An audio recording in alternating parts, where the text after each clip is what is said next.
let's hear it for the following sponsors of our program today.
Persona 4 Arena Ultimax. What is going on, everybody? My name is Minaruto 24/7, aka Minato's Love Child, and we're live and alive to play more. This bitch is still on Heartfelt Cry, but whatever. I have not changed it since Labris, but fuck it, we ball. How's everybody doing tonight? How's everyone doing? Definitely, it has been a very weird night for me. I went to sleep earlier in the day. I went to sleep a couple times, actually. I woke up at like 6 a.m. Then I woke up at like 11 a.m. and then I woke up again at like 3 or 4 o'clock in the afternoon. So I've had 3 different times to like of going to sleep, man. So yeah, it's definitely been a weird day.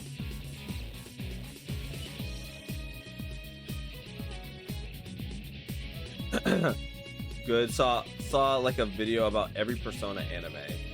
Why? Well, I know why, because apparently, I mean, everyone's been in like a Persona mood since P5X in their updates and shit. So everybody's been like in this P5 like mood type of shit right now. But out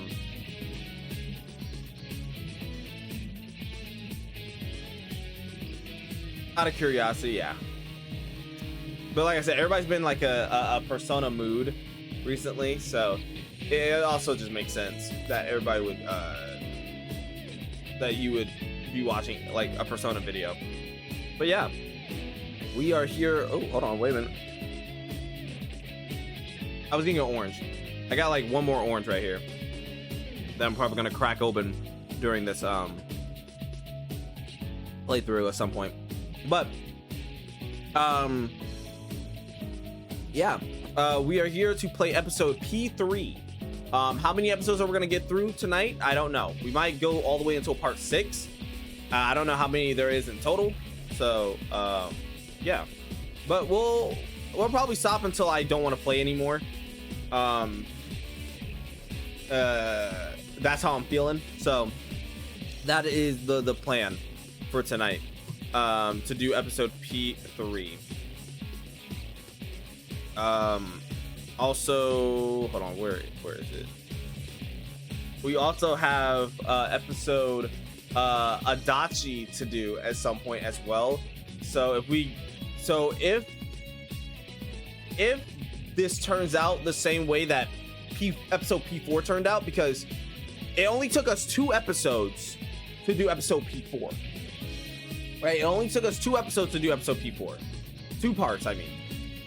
So theoretically, episode P3 should be 2 parts as well. If I just say fuck it, we ball, and just do the entire P3 episode in this, and then episode Adachi. And then after that, well, after we do episode Adachi, I will tell you guys what will be next in line for the channel. As you guys already know, the next thing that we're gonna be playing after this is Nier Automata, the sequel to Nier Replicant. So that is already in the pipeline. As you guys know, March 26th, we still have a ways to go, but March 26th, Life is Strange, almost a double exposure. Life is Strange Reunion drops. You guys know how I am with the Life is Strange, IP. Y'all know me. I am a fiend. And then for the rest of 2026, we'll play it by ear. I have no idea what other games I want to be doing story modes for, but I will let you guys know. Don't worry, because after P4, don't worry, because Persona 5 Royal will be getting played. Yes, I know.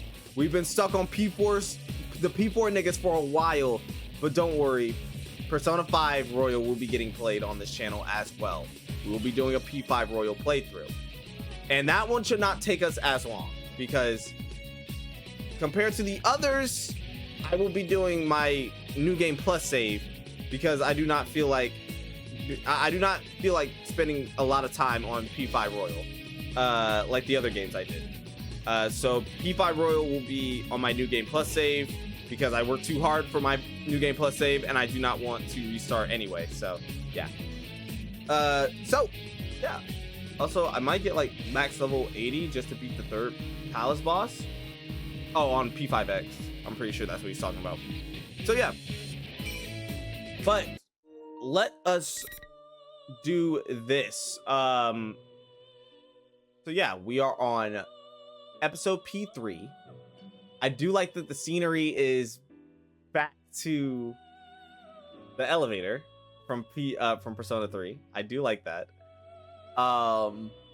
That's actually really cool. I am very excited to see where this story goes. Again, this is telling the perspective of the P3 characters. We got a couple of routes that we're doing.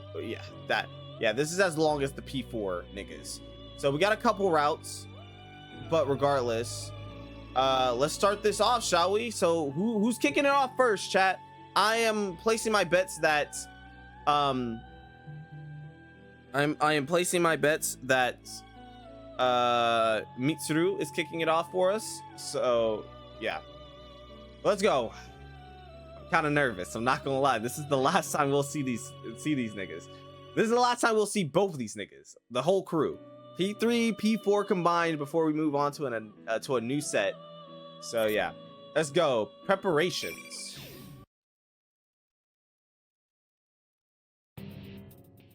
The death of everything.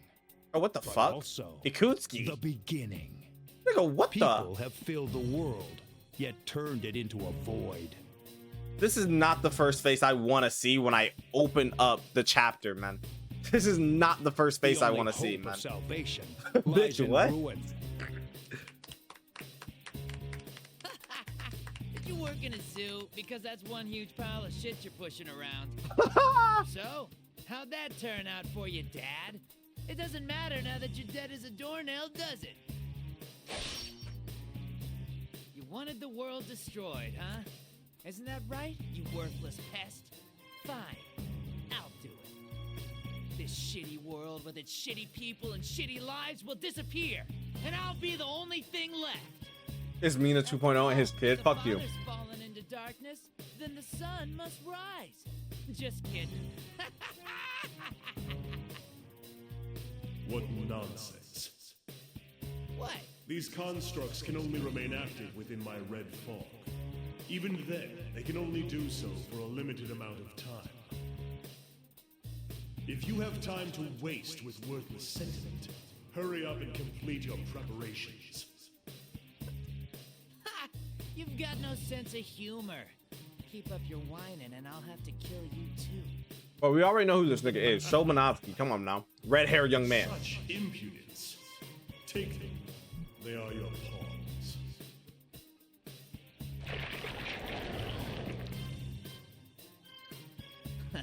They're pretty well made. Fine, I've got the power I borrowed from you too. So now there's no way I could lose. Oh wait. Oh, is this from Arena? Like before, like he set everything in motion in Arena? Well then, time to make like a tree and turn over a new leaf or whatever. This nigga.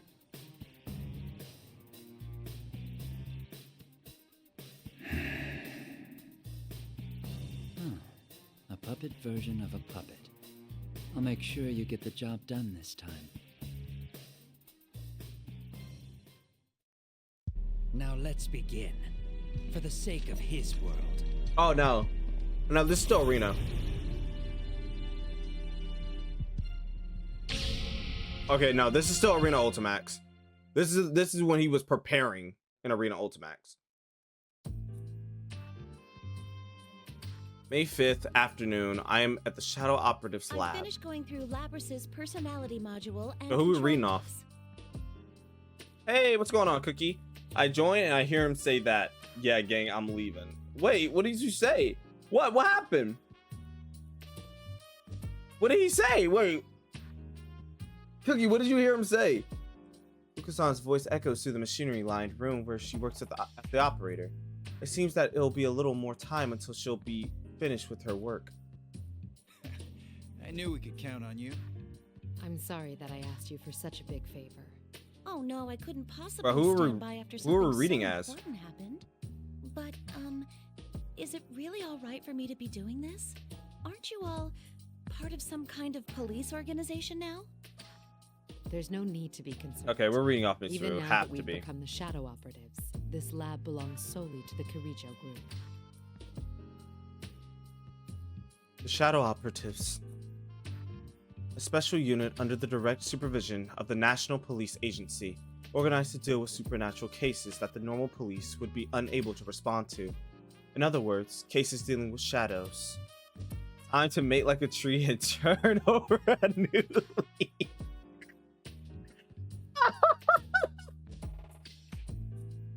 I was just about to say, at least with Show, right? At least with Show, he know the shit that he's saying is corny because every time before he finishes the joke, he's hesitant to finish the joke because he know it's fucking ass. With Itsuki and back in Persona 3 Reload, that nigga said that joke with so much confidence because he knew, because he loved them. Show, he says it with hesitation. He knows them shits are ass, but he's doing it because it reminds him of his father. That's the only reason why he's doing it. Because he has those little pauses in between. He's like, time to make like a tree and turn over a new leaf. Like, he does it. He does it just cause. Ikutsuki does it because he wants to. My dumbass cat just made me open the window so he could jump a cicada. Not like typical cat behavior. This is one of the laboratories under the management of the Shadow Operatives. The purpose of this place is mainly to analyze evidence gathered in the shadow-related cases. Analysis of shadow matters for scientific understanding and planning operations. Another objective is the maintenance, inspection, and service for the anti-shadow weapons such as myself, since I am a member of the Shadow Operatives and am class.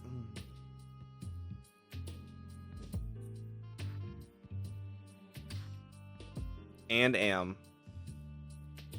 English was not Englishing when they made these translations. Classified as a weapon due to my mechanical. Oh no, this is Igus? Is it Igus? Or is it Labrys?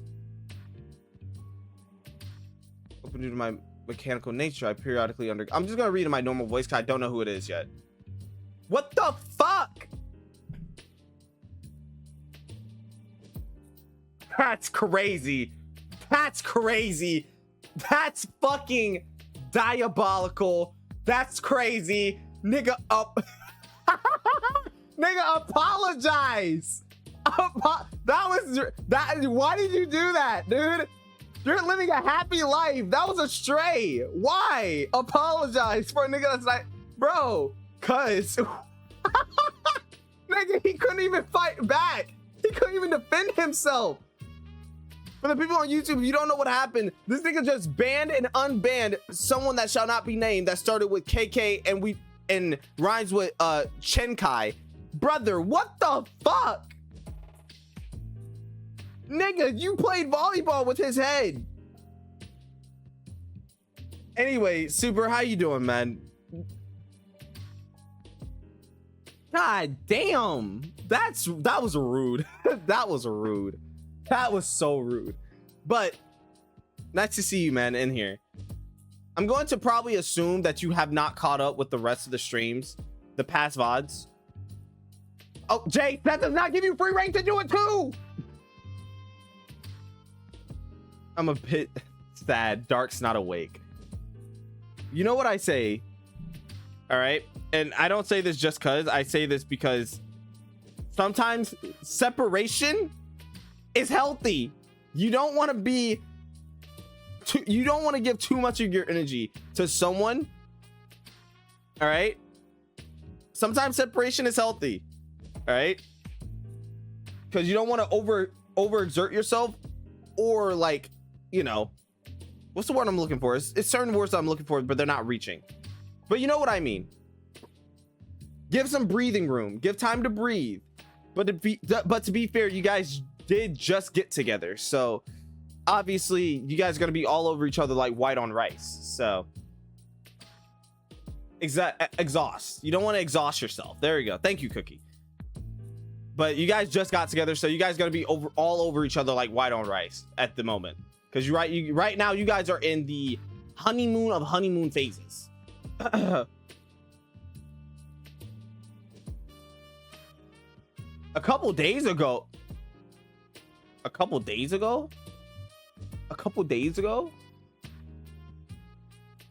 I just saw y'all yesterday and y'all abandoned us. What?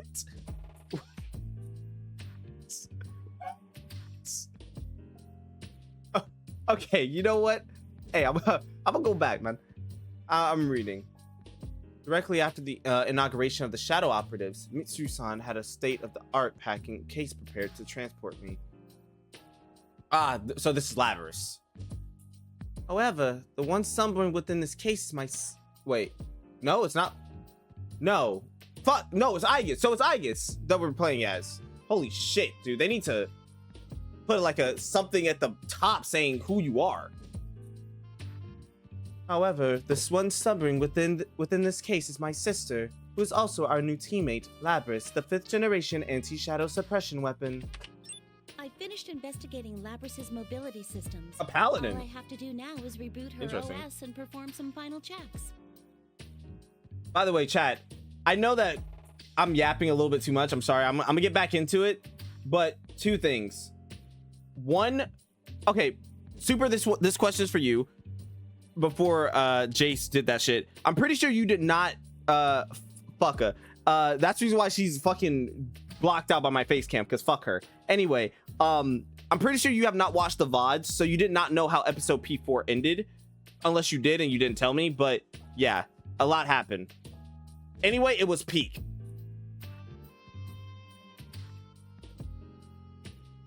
It was peak.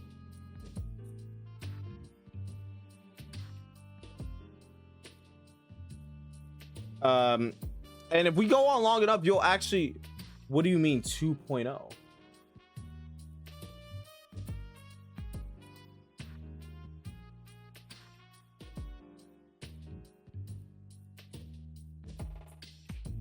Come on, man.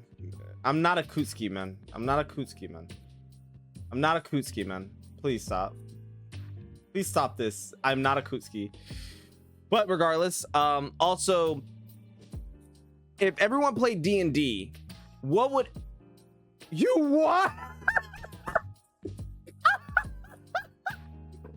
Hey, hold on, wait, bro. Hold on. Bro, okay, so he has not watched the VODs. So he just answered my question. Alright, so he just answered my question. So basically, a little recap. Basically, the mastermind of this entire thing, his name is Sho Minazaki, aka he is the son of Akutsuki. Not related by blood, but just adopted son. Because Akutsuki was experimenting on him, and he was the only father figure in his life. So basically, Sho Minatsuki is Akutsuki's adoptive son. But he's way cooler than Akutsuki, though. He's way cooler. And I'm pretty sure you've seen this game, Super. So if you don't know who Sho Minatsuki is, Sho Minatsuki's the one with the red hair. He's the red hair nigga in this game. I didn't know you adopted a son, Mina. I'm so proud of you. That's real. Fuck you. Fuck you. But yeah, that's all you need to know. And he's really fucking cool. He's also got a split personality, by the way, too, because of his trauma and shit like that. So Sho is the kid that was being experimented on by Akutsuki, and then Minatsuki is his other persona that fucking locks in. Sho makes like the funny jokes and shit like Akutsuki does, but he does it just cause, not because he means that shit, but he does it because that's what he grew up around. So he's a joke that he made earlier. He was like, well, it's time to make like a tree, and or what did he say? His other, let me say, what did he say? He said something along the lines of time to make like a tree and turn over a new leaf. But like he was like, time to make like a tree and turn over a new leaf. like he pauses in between. Like he doesn't say that shit with confidence. He pauses in between. So he does that shit just cause. Oh my god, not to say that again. And then Minatsuki is the one that controls the persona and shit like that and locks the fuck in. And yeah. Exactly. Like that. Like he would say some dumb shit like that, like time to put on a show. He said that in episode P4. He was like, time to put on a show. Get it? Show? Minatsuki. Like, nigga, he is fucking hilarious. Thank you. He does it better than Akutsuki She'd ever sustained did. some heavy structural damage, so I was worried, but thankfully none were critical. Since my sister had been forced to push herself far beyond her limit during the events of the other day, her entire body had taken serious damage. I'm glad that she's okay. Fuka-san's words caused me to sigh with relief. I see. And what did you recover from Gamma the 2 moon? ass humor, literally. I'm sorry. I searched through it, but I found no records that would lead to finding the one behind what happened. If we want to pursue him any further, we'll have to wait for a report from intelligence. You know, it makes sense that you would be here for Seems episode that will P3 still though. take I'm not some gonna lie. time. This is I the see. final time we'll see these characters. I see Mitsuru-san tighten her fist with that quiet utterance. The culprit is someone capable of manipulating the data in my sister's memory. The possibility that they would make the mistake of leaving a trace leading to themselves extremely low. Even when no one knows the outcome, people often feel indignant.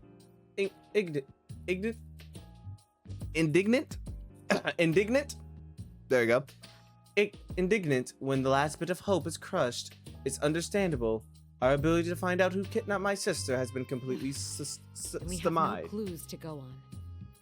Don't be so hasty. We might get He's new for leads sure from getting run over by that intelligence. motorcycle from P5. Since that attack I'm a they bit have sad I been missed hijacking. Naoto, but I got to We've spend learned time that with the Dark, Public so it's not Safety that bad. Division has been making some disquieting moves. And you missed some peak with Naoto, I'm not even gonna lie. There's That no was some telling peak. what they'll do to take advantage of the situation. Shit was fire. We have to find a lead before they do anything. Though Akihiko-san has known Mitsuru-san for a long time, Mitsuru-san's expression remains stiff as she tries to console her. But that's only natural. The shadow operatives are still in delicate position with regards to where we stand within the National Police Organization.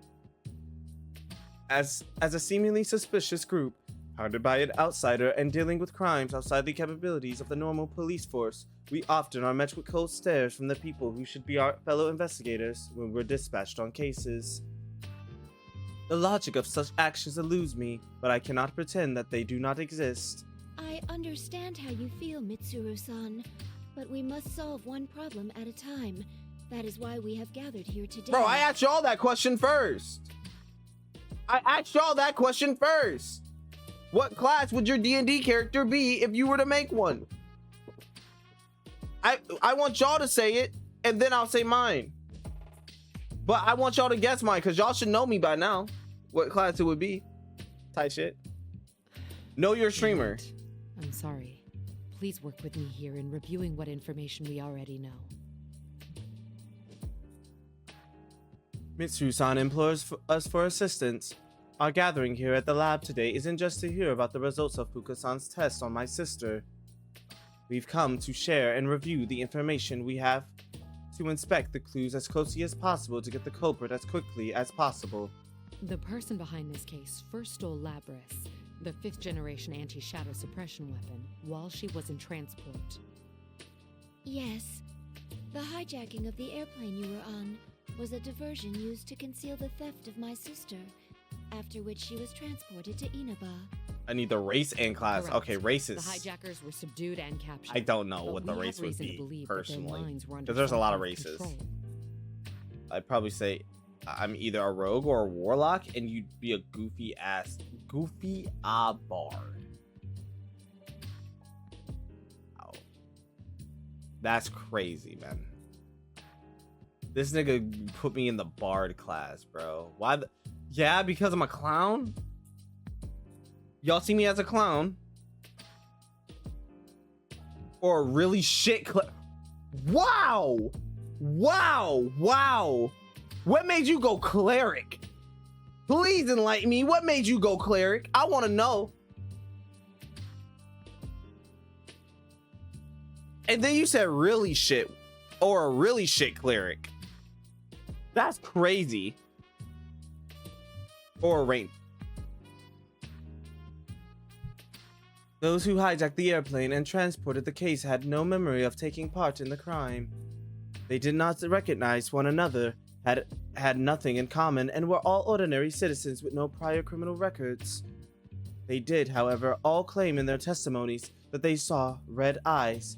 Though their interrogations are still ongoing, it seems that it won't be long before they are released. Maybe a warlock with a 4 in charisma? Nigga, what? What did I do to deserve punishment like this? Cookie, why are y'all downplaying my fucking skills in D&D? Like, why? First of all, my charisma would be at like a 10. Why? I don't got charisma? This is rage bait. This is rage bait. I'm not taking it. With all these points taken into consideration, it becomes apparent that this is no ordinary crime. The culprit waited until he arrived in Inaba to turn Labris on and fiddle with her memory. And then he threw her into the TV world, right? I'm just gonna stop reading, Where man. one's heart and memories manifest themselves. As a machine, Labris was able to control these memories in great detail. In other words, the enemy used her in order to set a trap for us. When we entered the television world in pursuit, we defeated her shadow and made indirect contact with the culprit. That person revealed that his goal was to steal our personas by making us fight each other, which would weaken our hearts and turn our personas to shadows. Once he'd accomplished that, he would combine them all so we could have even more powerful shadows. Everyone falls silent. The mysterious person's motives was to gather and unify shadows. This is all too similar to something that those of us gathered here will never forget. Shuji Ikutsuki. The culprit's speech pattern is consistent with Ikutsuki-san's mannerisms. His inability to use a persona matches him as well. But that's not possible! That's right. We've confirmed Ikutsuki's death. Or maybe there's someone out there besides Ikutsuki who still thinks the same way he did. I made a tiefling warlock recently. I have a 17 in charisma. What the fuck? That nigga got jokes. Mitsuru-san sounds as if she is in agony. Shuji Ikutsuki, 3 years ago, he became fascinated with the fall and tried to bring about the end of the world using shadows. To Mitsuru-san, he is also the adversary that robbed her of her precious father. Yamagishi, when Labris awakens, can you give her a summary of the case from 3 years ago? I'd like her to know what went on while she was sealed. I understand. Can't you just stick that data into her memory? If we did that, it would just become a piece of data to her. She needs to be told about it in order for her mind to understand what happened. She's human through and through, huh? Also, I I noticed something when I was checking her memories. The makeup of Labrys's memory field is slightly different from Aegis's. Oh. Besides the memory area that she normally accesses, there seems to be a subnetwork of some sort. Oh. She has two memory networks? From her I think sisters? It was probably used to incorporate the feedback from her sibling units, but I still don't know for sure. That's why I believe it's safer to tell her in person. Or maybe it'd be a paladin, but he'd I'll be let like you tell darkness her from however kind you of. see fit. Regarding Yakutski, I'm pressuring staff to hurry and review the information, including Bro, the newly don't. discovered quarantine. Why are y'all server downplaying for me like this, research. man? What did I We do? never knew about the server What did I attachment do? before now, because it had Like, been cut off. genuinely, what did I do? It most likely has information that normally would have What did never I left do? for research, such as data on top secret experiments. Like, y'all are literally saying fight back right now in the chat. Ikutsuki-san could be involved in this case. Mitsu-san's worry and irritation may be because she senses that possibility. We can all understand the pain By she the must way, be in. What was the logic behind that whole midnight channel thing? It's still unknown, but we'll have to send people to Inaba again. We're going to hold a meeting at headquarters tomorrow to discuss countermeasures. Or fuck you. Fuck you. Bro, that's not even a class. Fuck you. Suddenly, an alarm that notifies us of abnormalities goes off and reverberates throughout the lab. Mitsu-san quickly uses a nearby control panel to contact the staff within the facility. What's going on? The surveillance system detected a rise Who in the fuck shadow you? readings. It's currently stabilizing around a level 3 alert, located in that town of Inaba.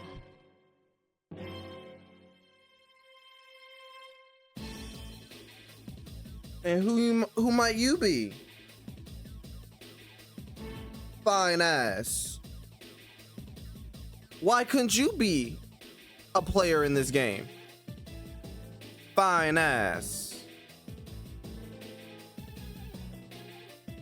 All right then. What? Looks like he's shown up already. That saves us the trouble of having to puzzle this out. They made a whole. They had too much fun making this model. That's for damn sure. Please give the order to dispatch us. All right, we'll leave at once. Yamaguchi, Nah. leave Labrys to Kikuno and She can stay in the back lines, like the rest of them. Understand. Well then, I leave the rest to you, Kikuno. Fuck ass character. Anyway. Understood. Lady Mitsuru, everyone, please be careful. One of Mitsu-san's personal domestic assistants, or should I say maids, Kikuno-san answers. Kikuno-san and Mitsuru-san have a stronger bond than that of any ordinary servant and master, and she is another of the shadow operatives. Her words catch my attention for some reason. Please be careful. A very trivial expression of concern for our safety. Brushing it off as common courtesy would be simple, but I feel that she may be sensing something unusual regarding the situation that awaits us there. What could be causing this unease? Does Mitsu-san know? Oh, hold on, Aegis.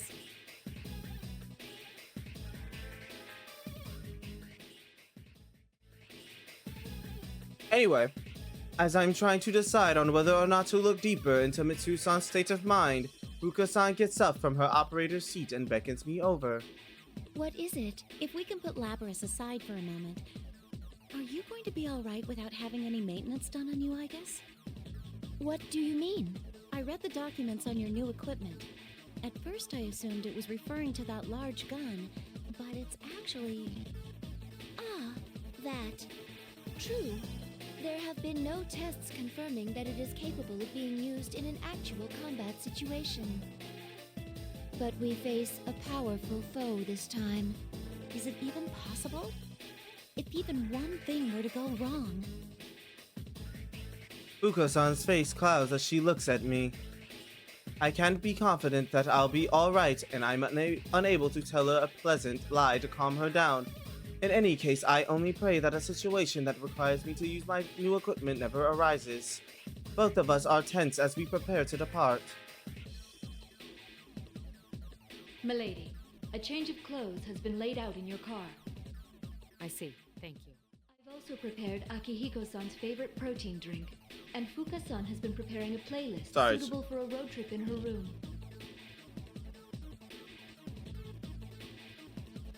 This the shit I be talking about. What the fuck is she used for? Useless ass bitch. Over here making a playlist on her. Everybody over here getting ready, nigga. And she's like, 1,000 miles. Let's put some fucking Life is Strange on the playlist. Big Time Rush. Like what? Everybody's preparing. Huh? That will be all, Kikuno. Very well. Pardon me. Like expected from Kikuno-san, she is amazingly considerate as a personal assistant should be, but she can be too thoughtful at times. We learned this for ourselves when she came to accept us as people who are precious to Let's start Mitsuru-san. this over, shall we? Shadow operatives, let's mobilize. Yes! Get out of here. Yes, go with a shuffle playlist. Just put in Spotify fucking helicopter ride playlist. Fucking play some goddamn AC/DC on the radio. Fucking Danger Zone or some shit, man. Like literally, they got playlists already made for this shit. Thanks to Kikuno-san, the tension in the air subsides a bit, but we cannot allow our attention to wander just now. Upon completing our preparations for departure, we immediately make our way to Inaba. Yeah, like, bro, you can't go in with a fucking daily mix 1 through 9. Not daily mix, bro. Why are we taking this car again, Mitsuru? Akihiko-san grumbles from the back seat of the Shadow Operative's personal limousine. I'm not sure how to put this, but I find that this feeling are Don't justified. question it, Akihiko. There was no time to prepare a vehicle with What the if same some mid comes up? Then we skip. Speaking of appearances, Nigga, there's other people. There's only one person flying the plane. You're telling me someone else can't get the fucking ox?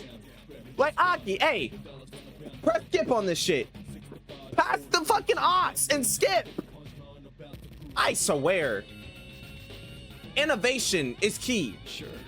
There's a chance that we'll have to fight after all. These clothes give me the flexibility I need. Impressive, Akihiko-san. You never change. Still, to think that the culprit would make a move so soon. We've completely lost the initiative. Indeed. We need to begin taking measures right now. Bro, it's so fucking hot in my room. It's not even funny. His friends. Mitsuru-san seems deeply agitated. During the car ride, she seemed distracted. At times, she would flip through the thick file in her lap only to suddenly give an order to a subordinate. And other times, she would stare intently at her watch as if lost in thought. Her usual regal composure is gone. Mitsuru-san, why don't we just ask them to cooperate with us? I agree. They seem pretty strong. No, they're still young. If I asked for their assistance, it would waste time better spent in school. Worse yet, it would put them in danger. I don't want anyone else to have to go through that again. I understand how you feel, but they don't seem like the kind who'd listen. You know, we were the same way back then. Ah! Hey, Aki, nice read, bruh.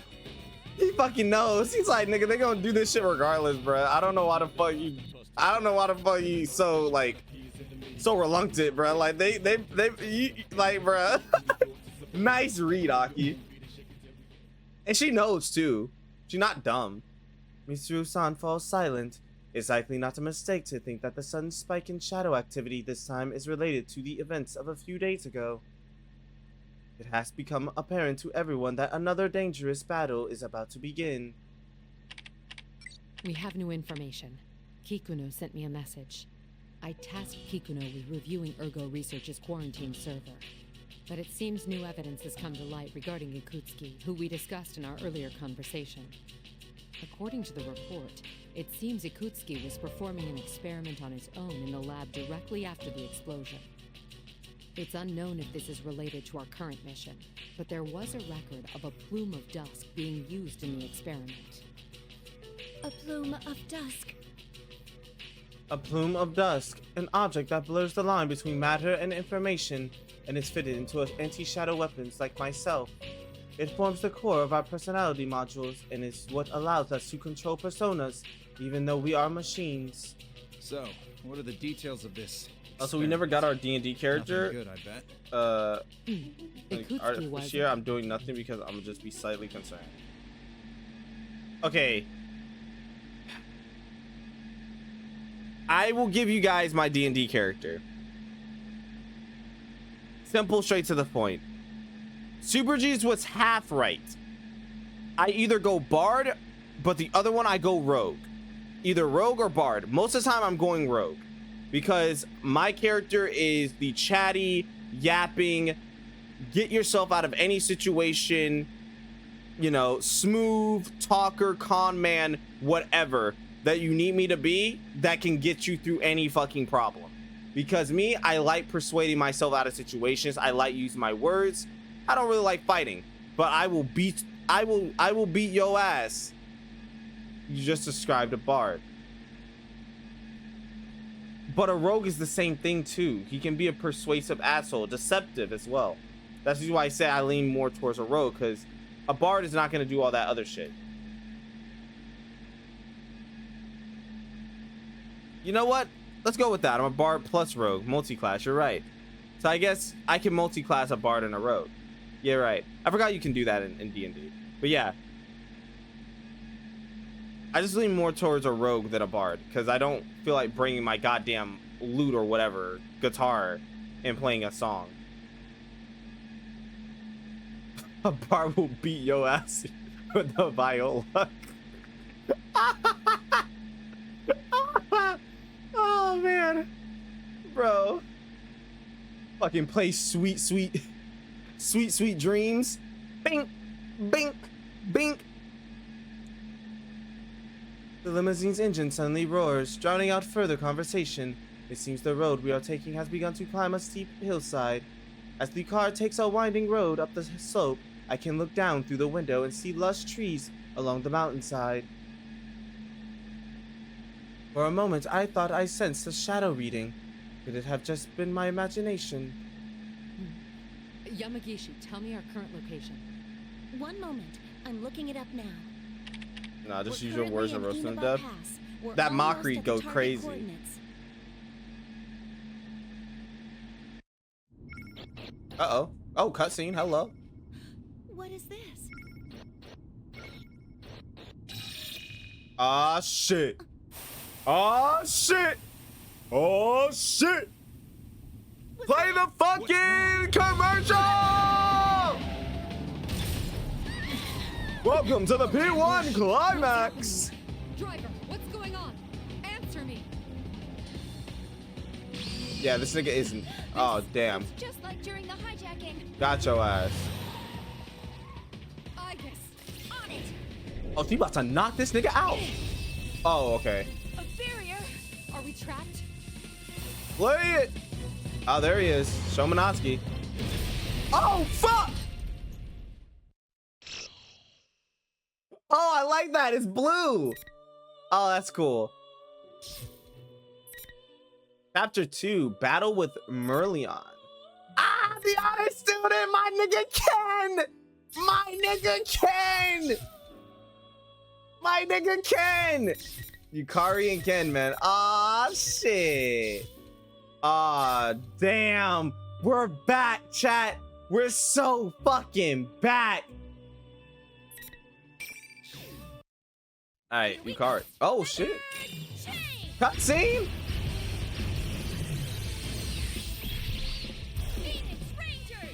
Featherman victory!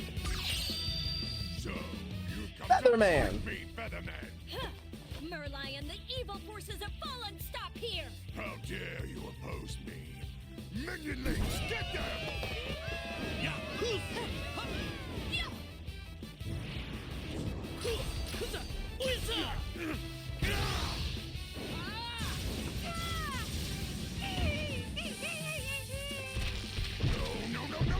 Merlion, prepare for justice. Don't be so sure.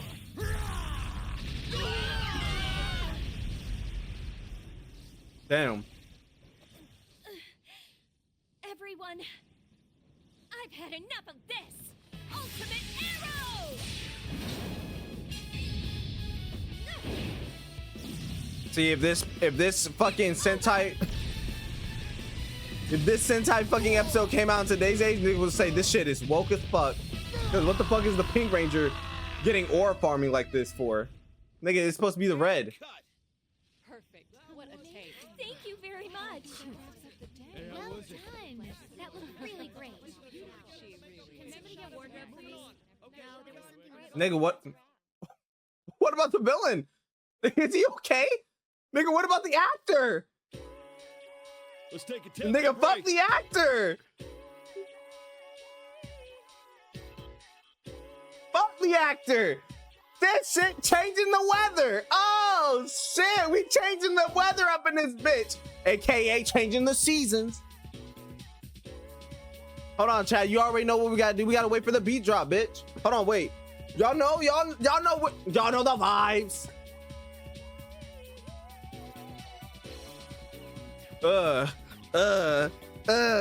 Yo, this shit, oh, bro, this shit is a god tier fucking thing to get hyped to, man. Play this at the fucking club. This shit bumping. Hold on.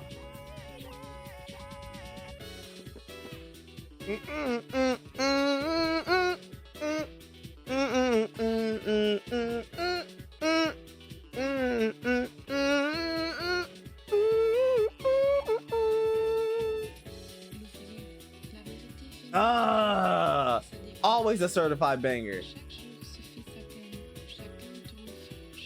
Bro, the Pink Ranger getting an episode makes sense, gang. Anyway, when the director calls us out, the tension in the area dies away. I make my way to the simple tent used as our break room and take a sip of my drink. My scenes for today are done. I'm tired. You're on a roll, Featherpink. Huh? Do you think so? The directors had nothing but good things to say, too. Looks like this will have a positive effect on your main job. Speaking of your next shoot. My main job? My real job's supposed to be studying in college.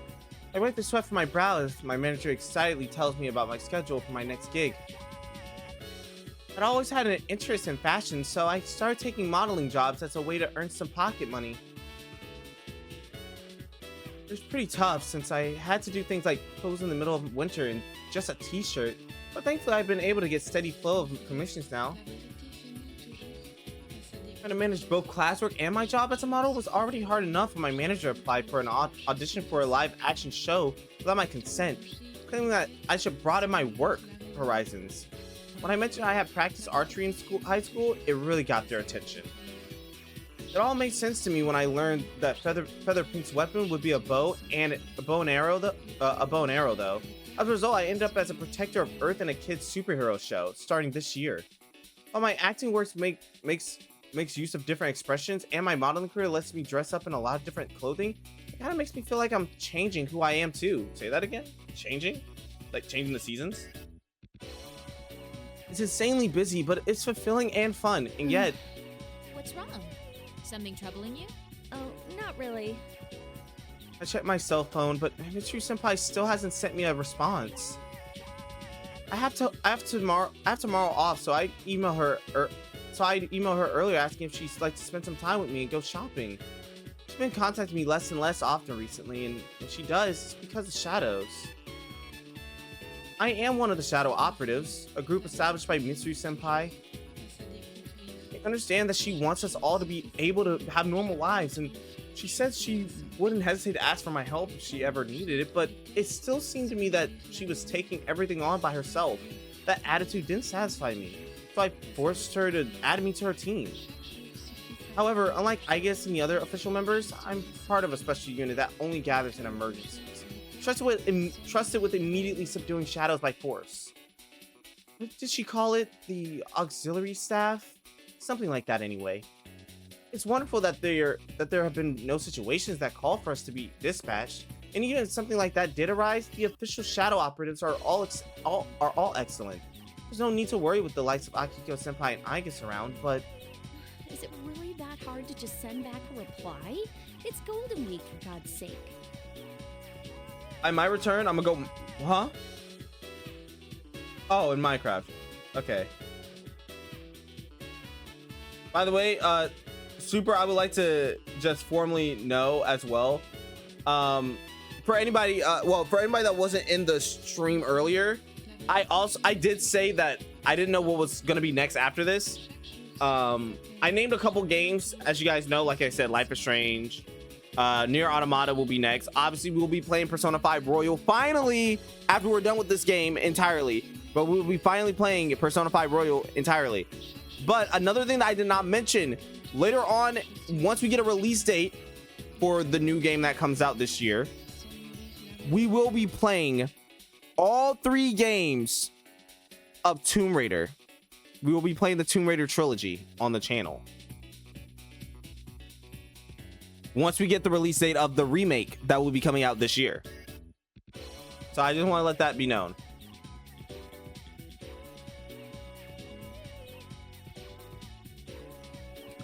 No. Not stop until all 3. No.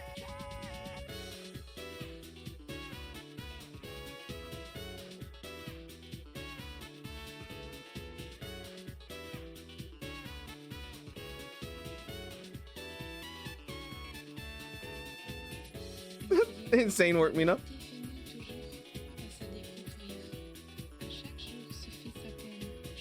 Oh shit. Oh damn. Damn. Oh, so you've been watching? What's this? So you've been watching Dante play? Oh, no, it's nothing like that. We normally talk when we see each other, so I've never doubted my friendship with her. Still, when things remain unsettled, it's unsatisfying. Maybe I have to get on her case about taking everything on all by herself again. Huh? There's something loud going on outside. Oh, the helicopter came to pick you up, bitch. Let's go.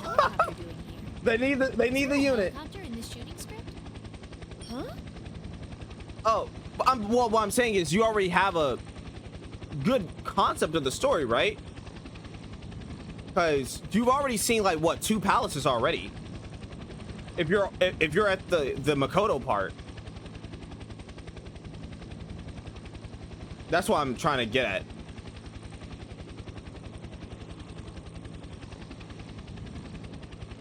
At this point, I'm gonna say you meant to say at this point. At least point.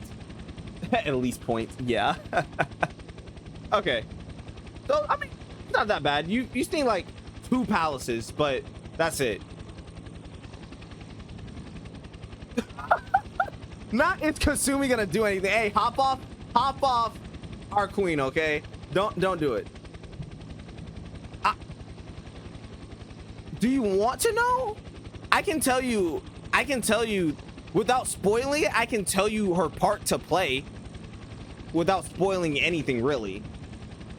If you want to know. Nope. Okay.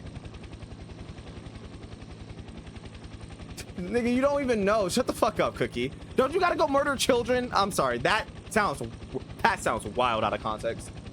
As the sound gets closer, the tense walls and roofs begin to undulate with an intense wind. When I rush outside, I see the crew are all looking up and causing a commotion. When I look up, there's a black helicopter descending towards the ground, dangling a rope ladder. The lady in the pilot's seat sees me and gestures towards the ladder. Oh. At that moment, it all becomes clear. I only know of one person who would do this. It's mostly just, she seems kind of inserted in, like, Brandon P5. What the fuck? Is she some kind of self-insert? I mean, yes, in a sense, because she wasn't in the original P5. So her role in P5, basically all the scenes that you see with her are new scenes they implemented in. Basically, the entire game is just Persona 5 with added scenes of her in there. With her social link, of course. But yeah, glad she came, but she's making too big of a scene. I'm completely astounded by the utter absurdity of the situation, but before I know it, I'm already running towards the ladder. Yeah, she dipping the fuck out. Out to be continued.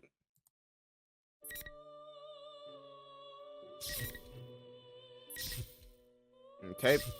The honor student, Gecko-Con, hi. Gecko-Con, hi. Gecko-Con, hi.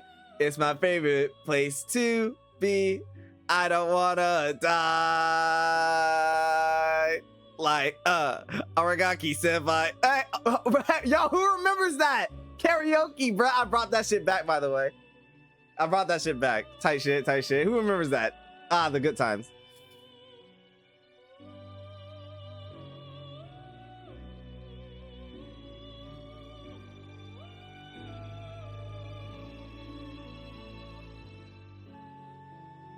Why you, nigga, I can sing well when I want to, all right? I got vocals. Don't fucking play with me. Don't fucking play with me. I got vocals. You can sing like shit. I got vocals. Don't fucking play with me. Don't play with me. I will beat your dog ass all around the block. I don't give a fuck. And it's Black History Month too. Bitch, you better watch who the fuck you talking to. Watch who the fuck you talking to. Not on Black History Month. This is our month. Jumping you in this fucking server. Oh, Brandon P5 singing? Oh, okay. Sorry, Jace. That's my B. I'm sorry, man. That's my B. My bad, dude. My bad. Let me go to. Hey, Ken. Oh my God, blue lock. Of course, this nigga got bitches. My goat got bitches. My goat got bitches. Man, you were amazing. Thanks for cheering for me. You're a real hit with the ladies. Look at this nigga, bro. He got bitches. Going for today. Okay, you better be this good next time too. Quarter zip. To me. Quarter zip. Oh man, he still stays at the dorm.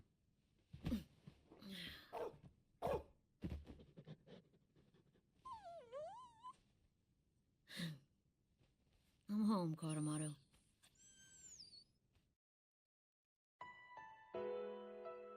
No!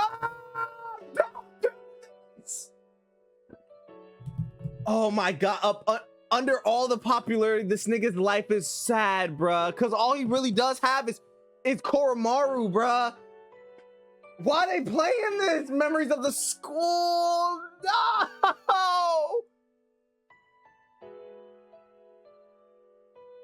Dog, no, not like this.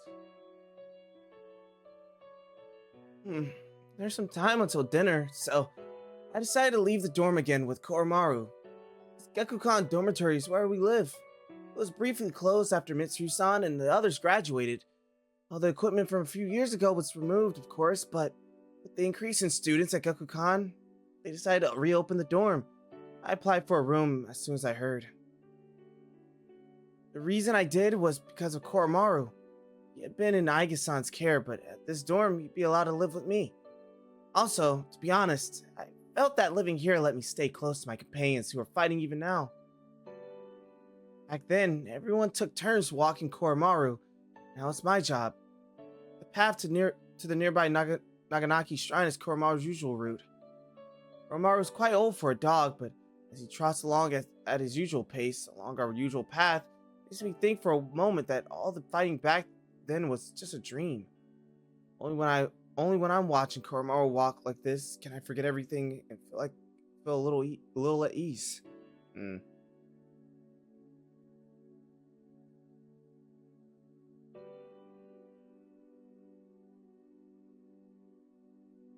Koromaru, bruh. This nigga said Konohamaru. No, I misheard what he said. Bro, Koromaru. Get the goat right, man. What's that little nigga gotta do with the goat? That is Koromaru, bro. Man. We pass through the gateway at the entrance and step onto the shrine grounds. Since it's nearly sundown, there's nobody but us in this serene atmosphere. Damn. Sit down on a bench and sigh to myself. Koromaru notices though, and immediately rushes over to nuzzle my leg. It's nothing, Koromaru. Even while I'm saying it, I'm sure Koromaru can see through my words. I can't understand him in the same way Aiga-san can, but even I can tell what Koromaru is thinking. Pet Koromaru as he looks up at me with worried whine, and I put my hand in my pocket to pull out the Shadow Operative's badge that Mitsuru-san had given me. Koromaru wears the same badge on his collar. Even if she gave me this, I know it's just for show. I bet everyone else is working hard right now. This morning I got a call from Sanada-san for the first time in a long while. It seems he just come back to Japan from a year-long training journey. Wandering the world. I knew he wasn't the kind of person who would put himself through anything in order to get stronger, but this is the sort of thing that you only hear about in stories. Sanada-san told me that he had gone to see Mitsuru-san directly after his return to this country, but he had been immediately dispatched to an emergency. He's currently busy with that, so he just said that he would tell me more about his trip some other time.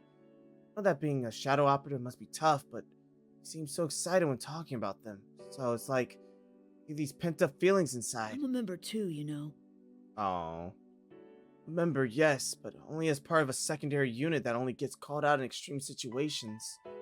Being part of a special suppression unit has a cool ring to it that I like. The official shadow operatives are each given a unique number. For example, Aiga-san is member number 5. We don't have that. We're just auxiliary members. I haven't been called to action yet, and I doubt I ever will be until after I graduate high school. After all, I did promise Mitsuru-san that I would try to live out my childhood as much as I could. I'm just for show too. And following that promise to try as much as I could, I've been acting like a child on the surface. An average middle school student, studying, helping out with club activities, and even taking part in the student council. I haven't officially joined any clubs, and the reason why is because I asked Mitsuru-san to call me for help if she ever needed me. I know that no organization under the police would be able to command an underage person, let alone someone in middle school. I'm only a shadow operative for show, only a child for show. If this continues, I won't know when I'll ever be able to go back to who I really am. Damn. Making my life my own is actually pretty hard. Sometimes I lose sight of what I'm supposed to be doing. Think back on the words left by the person who saved my life. Thought I'd come to understand them at one point, but as time passed, other emotions began to rear their heads. It's completely dark now. We should head back home, Koromaru. I wonder if I will be left behind like this. Things actually be better if I just forgot about everything. But could I live with myself if I had the power to fight, but did nothing with it? I've been thinking a lot about that. I stand up from the bench and look across the dark, quiet temple grounds. I won't reach an answer just by thinking about it. I know that. But at that moment... Koromaru suddenly barks at me. It's been a while since I heard him bark like this. He's been getting more and more mellow these days. What's that sound? Some rhythmic noise is approaching from up above. The wind becomes stronger and the trees around the temple begin to rustle. That's... Like the Koromaru outfit? I do too. It's saucy, man. They got him dripped out. As he should be. Better than the guy who's playing the game right now.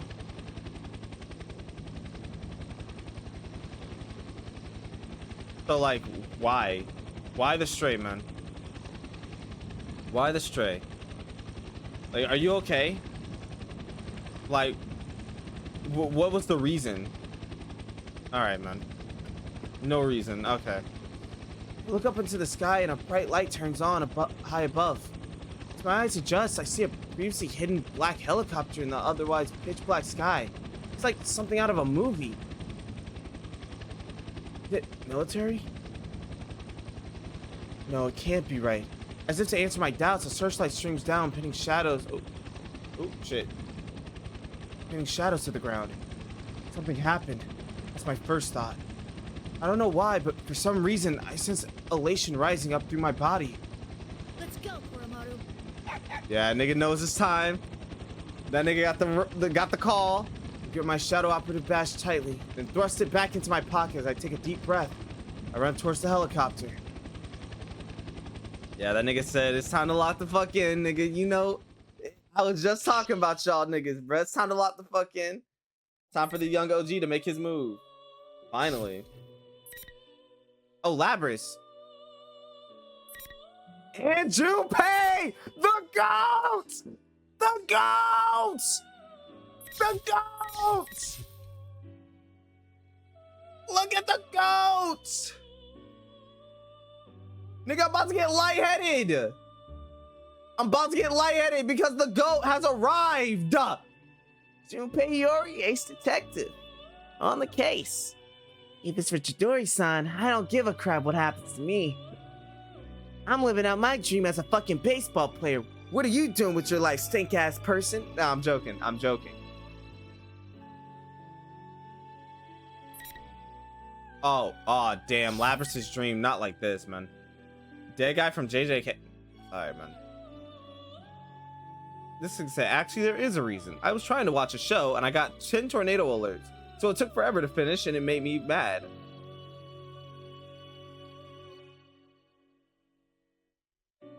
That's crazy. That's fucking crazy. So I was the person that you decided to lash out on. Okay, I understand, man. Where am I? Bro, stop playing members of the school, man. Please.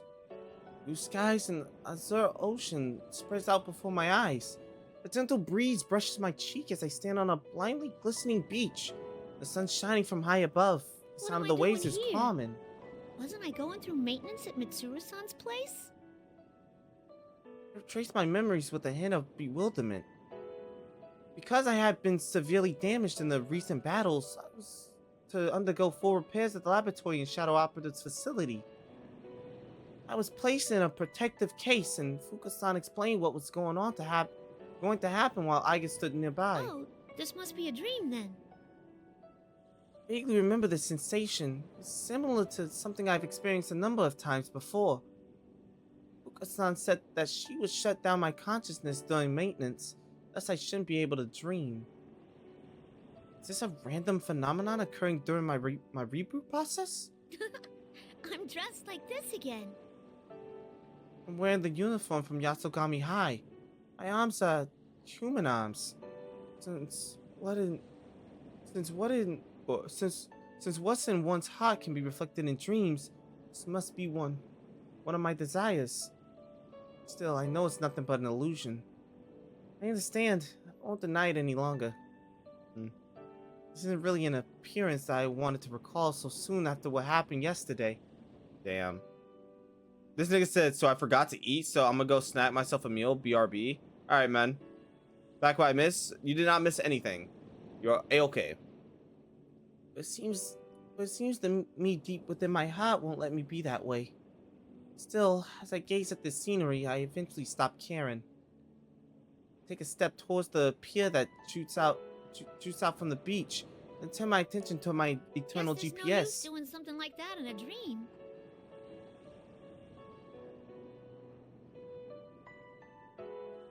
Damn. You know, I ever ate an orange that just falls off the bone? Or it falls off the peel? That shit was fire. That shit was fire.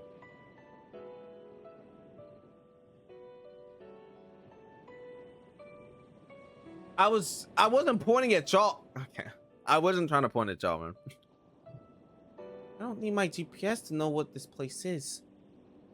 That's why I hit a certain wish in my heart sometime long ago. It's so beautiful.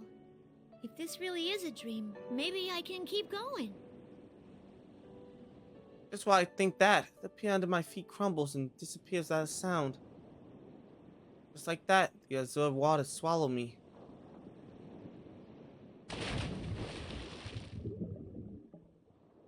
Sunlight becomes dim, but I feel no anxiety. A mysterious sensation envelops me as if everyone is near me and I'm connected with everyone. Eventually, when the feeling of floating becomes stronger and I lose all sense of up and down, I see changes into a field of countless lights in the darkness. Now, where could this be? It seems I have Oh. an odd guess. Elizabeth. Oh, you're that misrepresent. No, press stand? Ah, yes, Miss President. We met the other day. I turn toward the voice and see a familiar woman in a blue dress, Elizabeth. She gave me a word of caution during yesterday's battle, when I had been turning my eyes from my true self. This is an unexpected reunion with the person who appeared before me like a storm and left with the same amount of force. Oh, hi. Thanks a bunch for back then. I didn't get to thank you properly at the time. You faced yourself and overcame the ordeal through your strength alone. And the feelings of those at the scene certainly helped as well. Still, my assistance was merely the cake under the ice. Under the ice? I don't know what that means, but this place is beautiful. Where am I? This is a world within people's hearts. Since you are here, it's most likely that you are at rest in the real world. Now that you have gained a heart of your own and are nurturing it, I wouldn't be surprised if you were to wander here at times. That all sounds pretty complicated. What are you doing here, Elizabeth? To put it as Frank would. Fire. Those cup mandarin oranges There was and something I could say about maraschino cherries are the reason I live. I don't like cherries that much. Even though you're But them cupped oranges though. Already? Like I'd be popping them back like them fucking pills or has something. Reminded me of something. Taking It shots. seems you have obtained a new power through that battle earlier. I do not mean to be rude, but my adorable personality cannot restrain my infinite curiosity for such things. Would you show it to me? Huh? Wait. Hey, hold on now. Are you saying you want to fight me right this minute? Nigga, what? My, Again? How could I have forgotten? A boisterous brawl in this place would certainly not be elegant. Nigga, she's about to change the battlefield. Where we are. Worry not. I will prepare a worthy stage at once. Yeah. Wait, you'll what? Huh? She flips open the book with a fluid motion. As she does, a blue circle draws itself into the air and the scenery around us changes.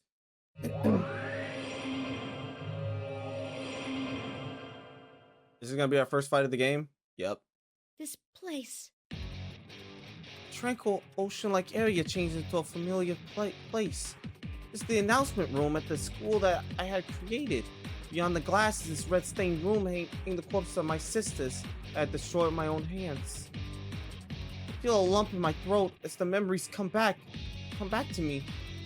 I look down and see that my body has returned to its cold white metallic one. It's my true form. Are you a bit shaken?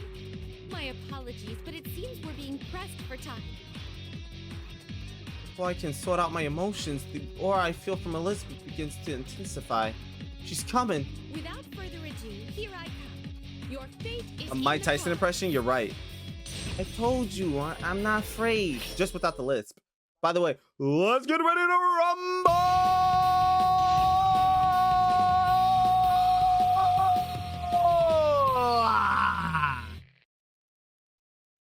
Finally.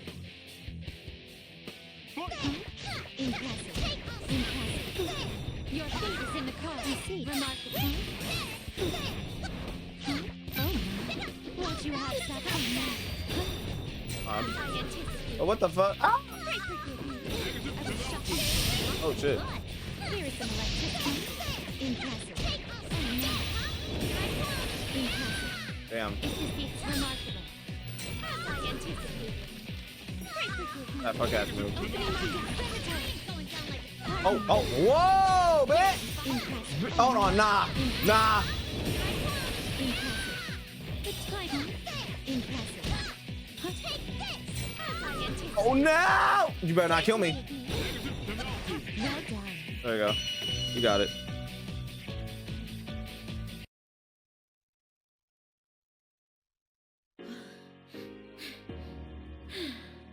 Well done.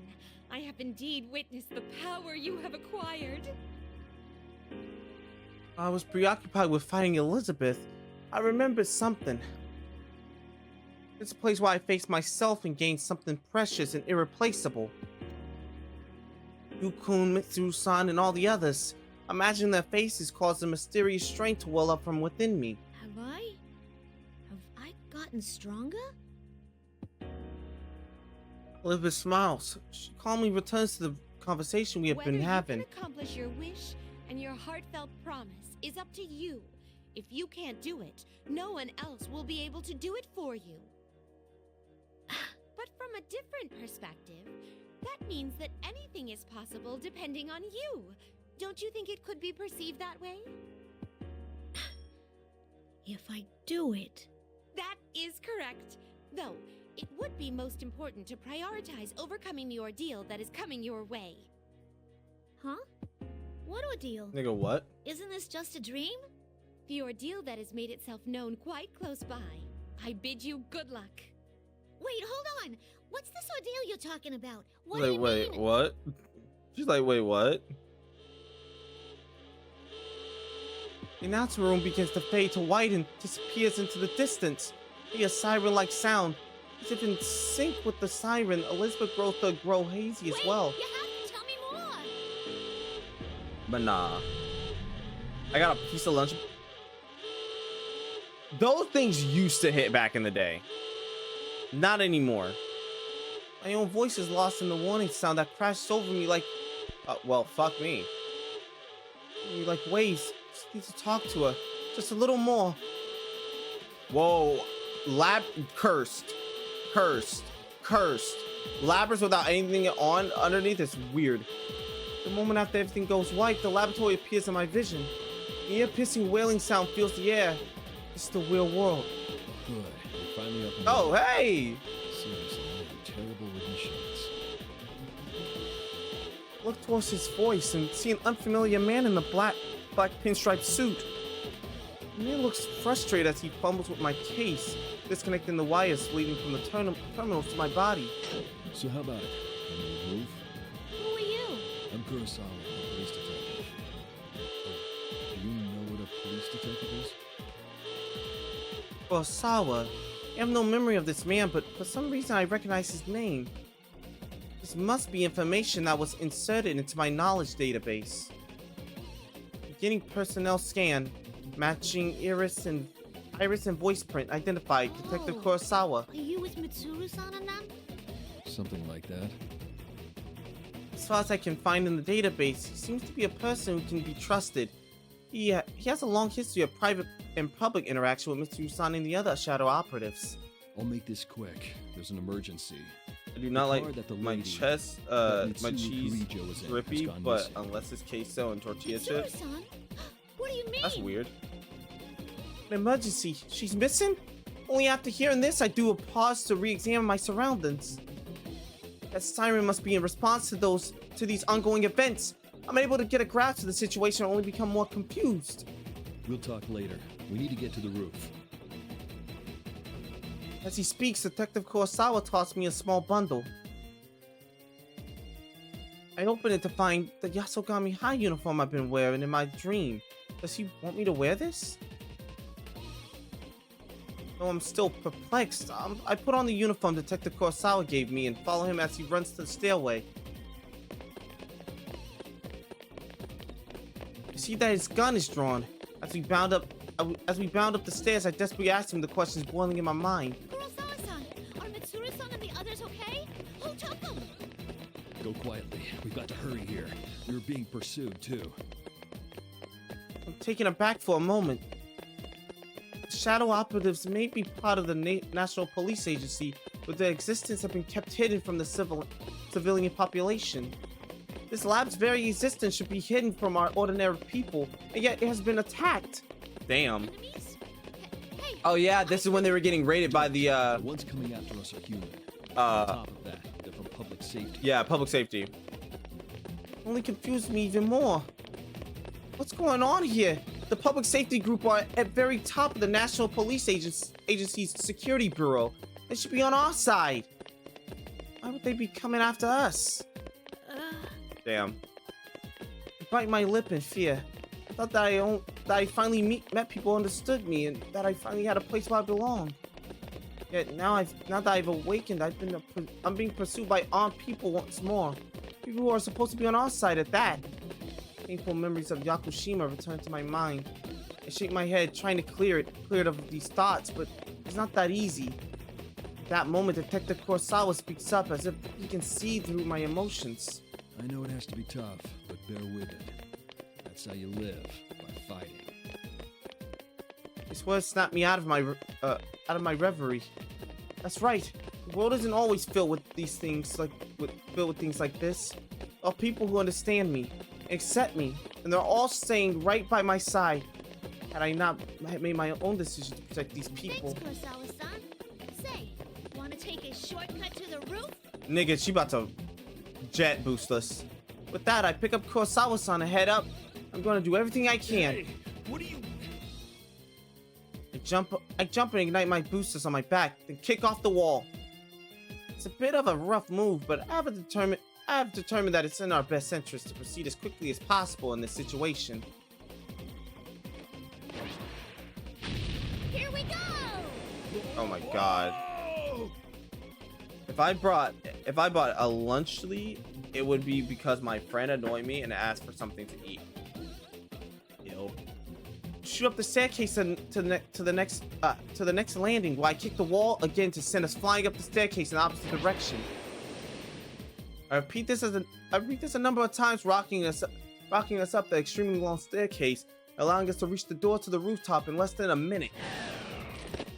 You've got some nerve. Sorry, but...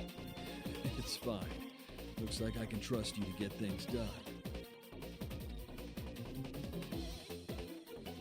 Alright, chat.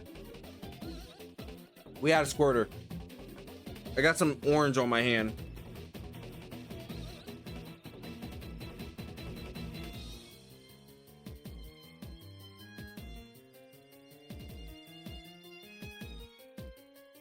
Actually, let me know something, chat. What is, and I repeat, what is the worst thing if you're eating something that you can get on your hands that's messy? Detective Kurosawa seems pale, but he still stands up. I see the strength of will in his eyes as he speaks to me. Well, from here on, this is a battle that only you can fight.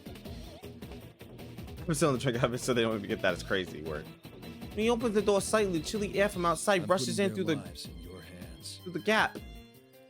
Oh, the rest of the shadow operas are on the plane or helicopter. Kurosawa-san opens the door fully, and the wind whips at us. Yep, the rest of the shadow operas are on the plane or helicopter. I mean, oh, cutscene. I love how we're getting a lot of cutscene for this. Oh fuck, nigga. Go now.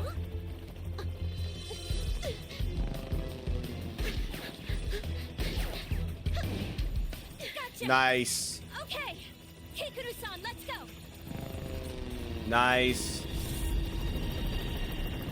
Lemon juice, maple syrup. One of those two. Yeah. Looks like we managed to get away. We got out in time. It's nice to meet you, Labras. I'm Yukari Takiba. Oh, yes. I'm Kanemata. Wow, so it's true that you're like Aigus-san. Oh, and this is Koromaru. Huh? A dog? He's not just a pet. You're a dog, dog. Koromaru might not look like it, but he can fight as well.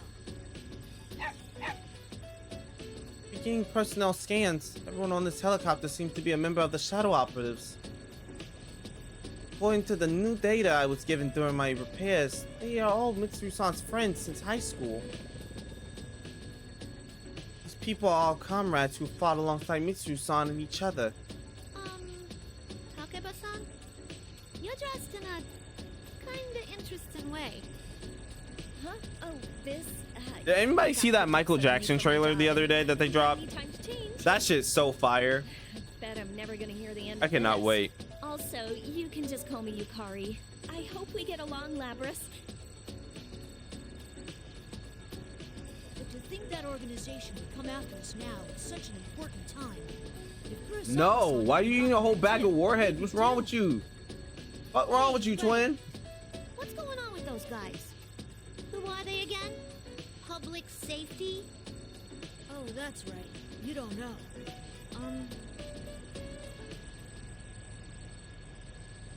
Ken-kun politely explains the situation to me.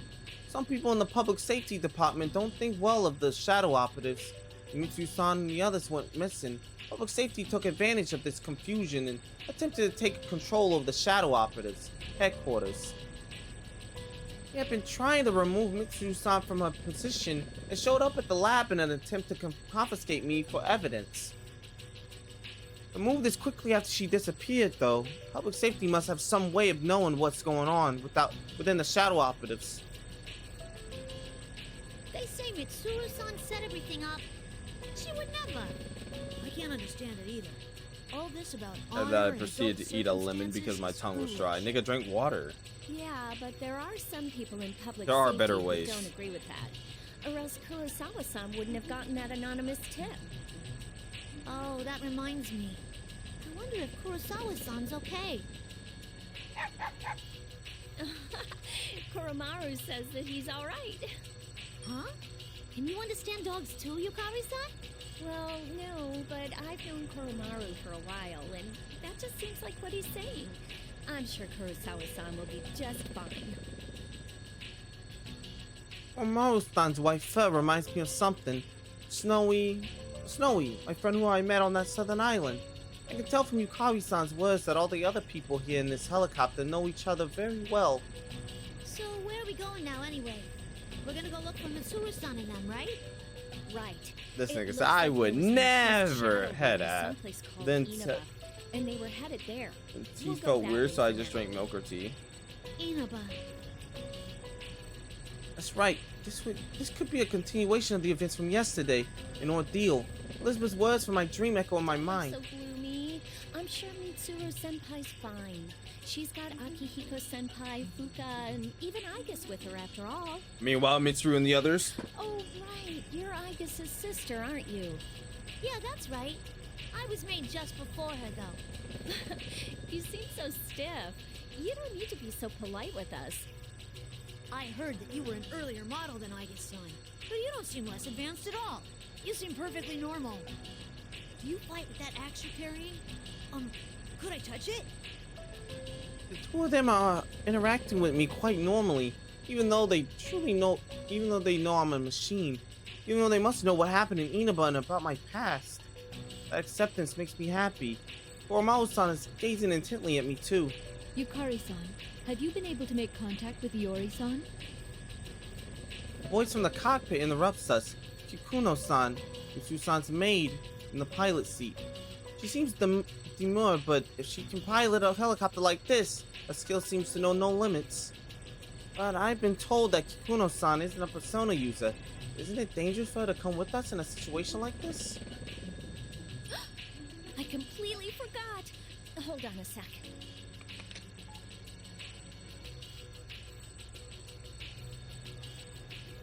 Exactly. I'm glad that you caught that when I read milk.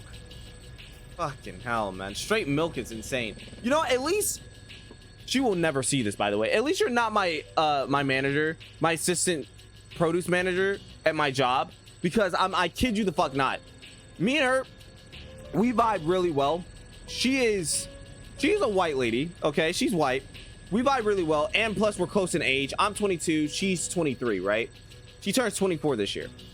And I kid you the fuck not, we're discussing cereal, and her ass say, and I quote, "I don't like milk." And I'm like, so like you don't? She's like, "No, I don't like any type of milk." I'm like, what? So like she's like, what is cereal? She's an awkward woman after all, man. She's weird. She's a little bit weird. But we all love her, man. We all love her.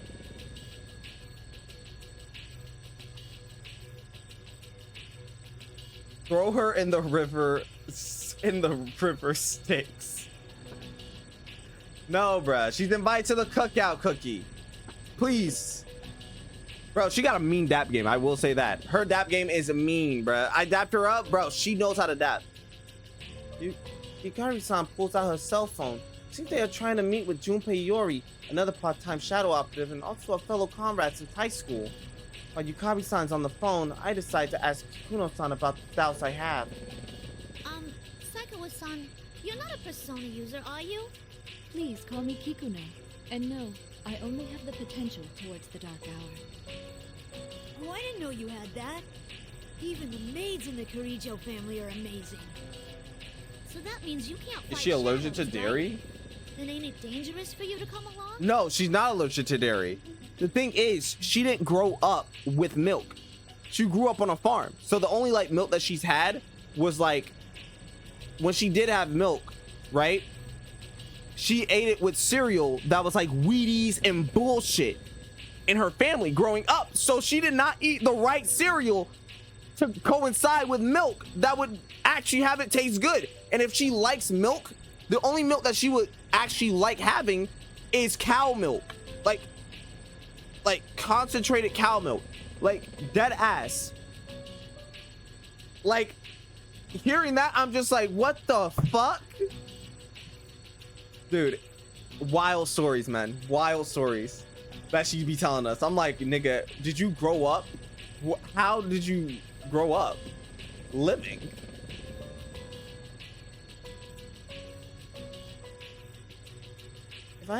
If I have the correct information, then the grotesque monsters known as shadows, enemies, can only be defeated by people who can use personas. In other words, since Kikuno-san is an ordinary human, she can never defeat a shadow, even if she was the most proficient warrior in the world. If she ever encountered a shadow on her own, Kikuno-san would face immediate death. Yet she smiles warmly as she answers me. There are more ways to deal with shadows than the direct method. We've never met in person, but I was involved in the operation to rescue you last time. We all do whatever we can to the best of our abilities to fulfill the roles we've been given. That is what it means to fight. Oh shit. Wow, she's a true professional. To be honest, I don't understand. True, Kikuno-san is helping us by piloting the helicopter for us.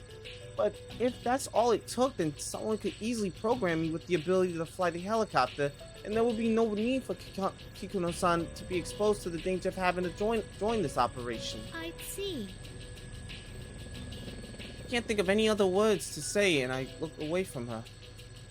I end up meeting Ken-kun's eyes, and I feel a little awkward.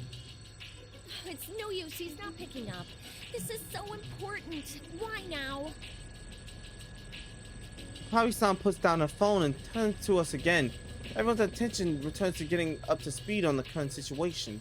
Oh well, we'll just have to begin our search on our own. You know, Kikuno-san, I'm surprised you knew where we were without having to contact us at all. I traced the GPS signals from your cell phones. We're still partners with the police force, so it's no problem to do that in an emergency. Then again, we've just seen how even that doesn't always help. You mean about Junpei-san? It's like he's going out of his way to inconvenience us. Kari-san sighs with an exasperated expression. As I reflect that this Junpei-san appears to be something of an odd person, Kikuno-san taps her armrest as if remembering something. Labra-san, please review these documents until we arrive at our destination. With that, Kikuno-san hands me a folder. Fuka-san asked me to tell you about this, but under the circumstances, would you please look through the material on your own? I mean, yeah, who drinks almond milk? As I flip through the documents in the thick file, I notice that certain names appear again and again. Mitsuru, Akihiko, and the names of everyone here. What is this? It's a summary of the activities that took place. Yeah, she's tried all different types of milk. She tried oat milk, almond milk. You must mean... She said goat milk is fucking disgusting. What's behind what's going on is definitely connected to those events. 3 years ago refers to the incident leading to Mitsu-san and the rest meeting one another. I haven't had the chance to go over it in detail, but supposedly it's the case that became the impetus for Mitsu-san to establish the Shadow Operatives. and the bonds that they have formed among each other that were nurtured through the battles they took part in back then. Such deep connections look radiant to my eyes. Besides that, it's important that I learn more about what happened then, as important as learning more about who or whatever's behind the events going on now. If I just wanted information on it, I could easily just transfer that data directly into my memory. By actively reading it like this, I will be able to understand what happened. The thoughtfulness of treating me the same as a person makes me happy. Kikuno-san glances at me once more and nods suddenly as if in approval. I think it looks good on you. A proper appearance is Does she at important least when have going Honey Nut out on the grand Cheerios? Stage.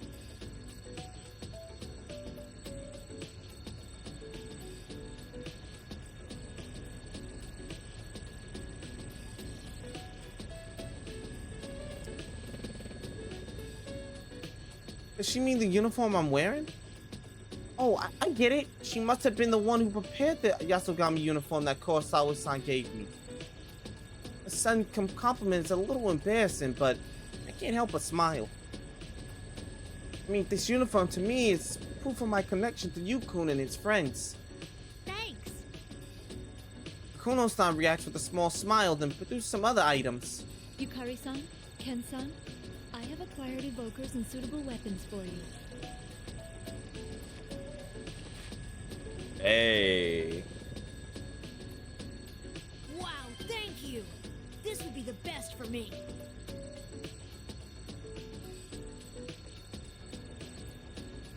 Ken-kun takes a spear from Kikuno-san and sits back with a satisfied expression. The spear is longer than Ken-kun is tall, but he seems confident. Would such a weapon be too unwieldy for him to handle? Kikuno-san, what is this?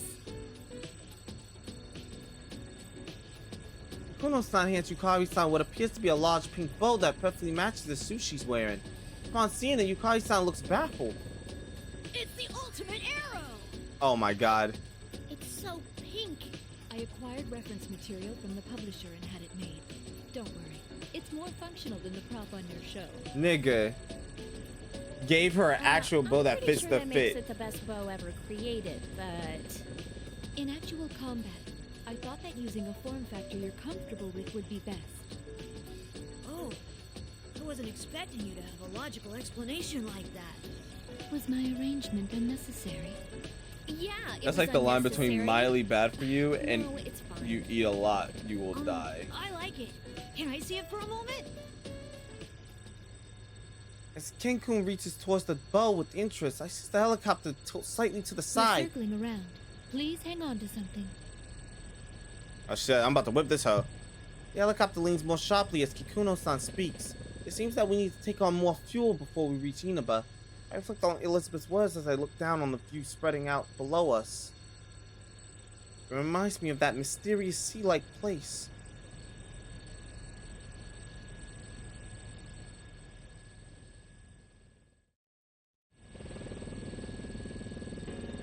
And the helicopter is heavy.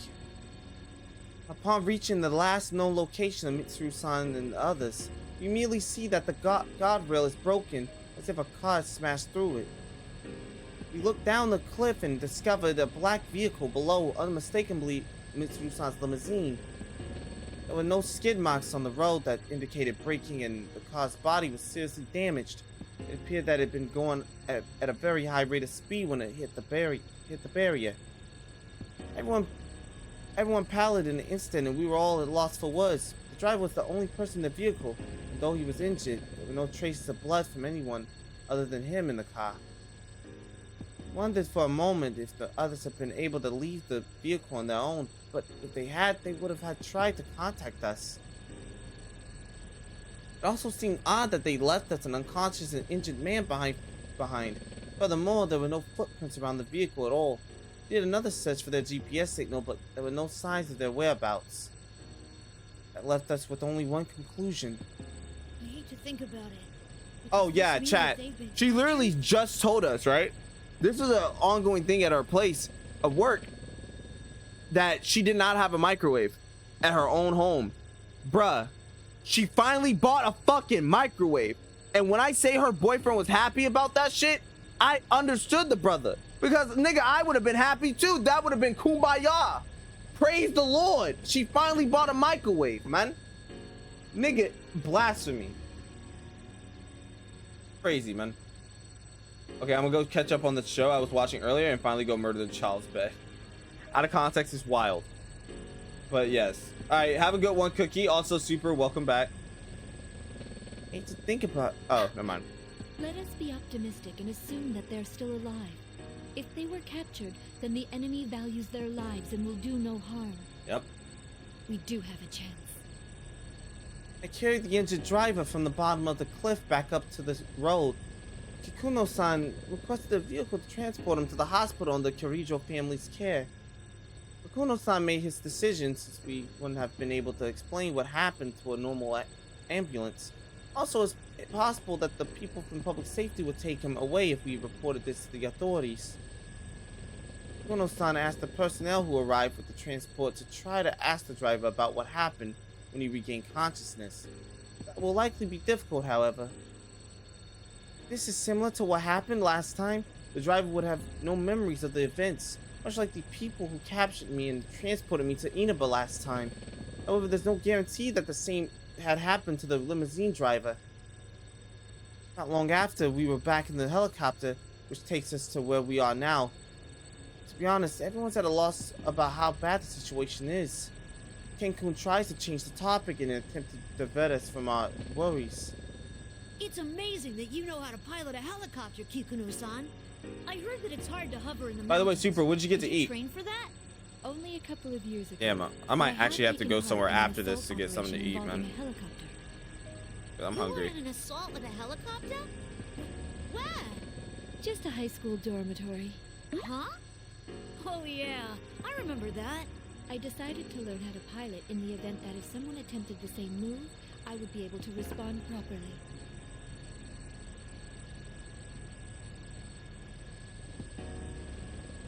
Wait, what the fuck?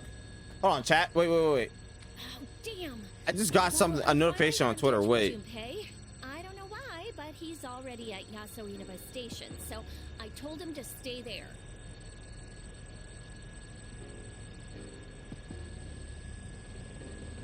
They go. Oh, they're already doing the announcement? Oh, well, I missed that. Bro, apparently Fallout have an announcement going on that they started at 9 o'clock. It's 9:14 as I speak. But what this announcement is, I have no idea. So I'm intrigued. Fallout 5, please. Fallout 5, please. If we get a Fallout 5 announcement, I'm actually gonna tweak. I'm not gonna lie. I'm not gonna lie. Fallout 5 announcement actually be God tier. Legendary stuff.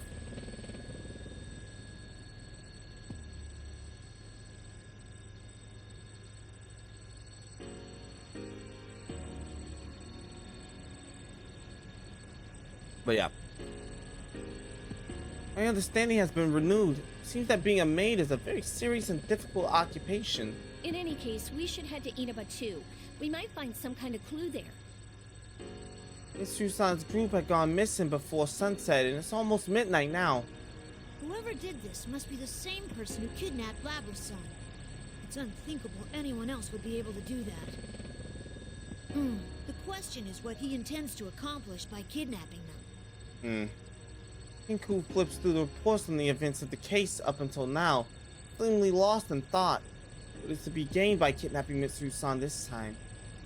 At this moment, heavy static flickers across the video displays within the helicopter. Uh-oh.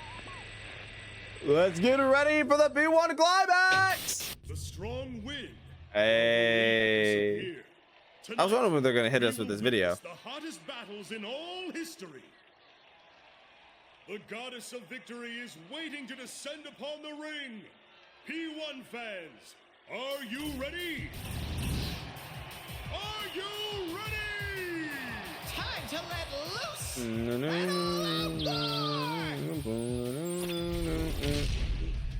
Contestants of the These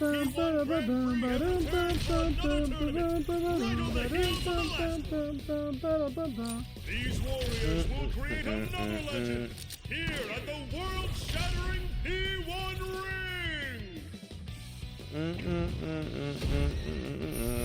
These are battles of honor, battles of will. Sparks will fly. Some fight for pride, some fight for glory. Will this be decided by pure muscle, or will a battle of wits determine the outcome?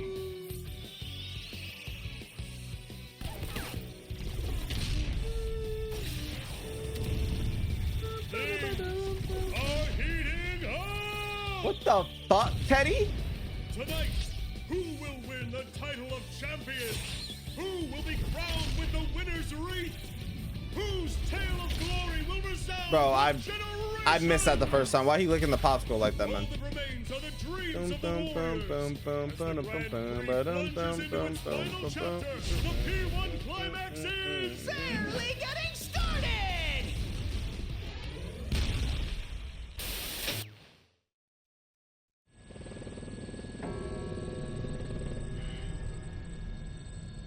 Hey, what was that just now? Weren't those the persona users in Inaba? It showed Mitsuru-senpai and the others, too. I read the case records. If I recall correctly, was that the Midnight Channel that was being broadcast in Inaba? I was on it too, but it wasn't like that last time. All of us in the helicopter are utterly confused. Who would broadcast something like that and why? P1 Climax is obviously a continuation of the fighting tournament. Suddenly the monitor switches to another feed. Oh, damn. Oh, forgot to say Dark woke up, so yeah. Damn. Well, it was nice having you here while you were here, man. Have fun with Dark. Sayonara, my best friendo. Hopefully we catch you in another stream. Hopefully we catch you in another stream at some point. Oh, I remember that. Yoo-hoo! Have you been well, Lobby-chan? General Teddy? But I thought I already...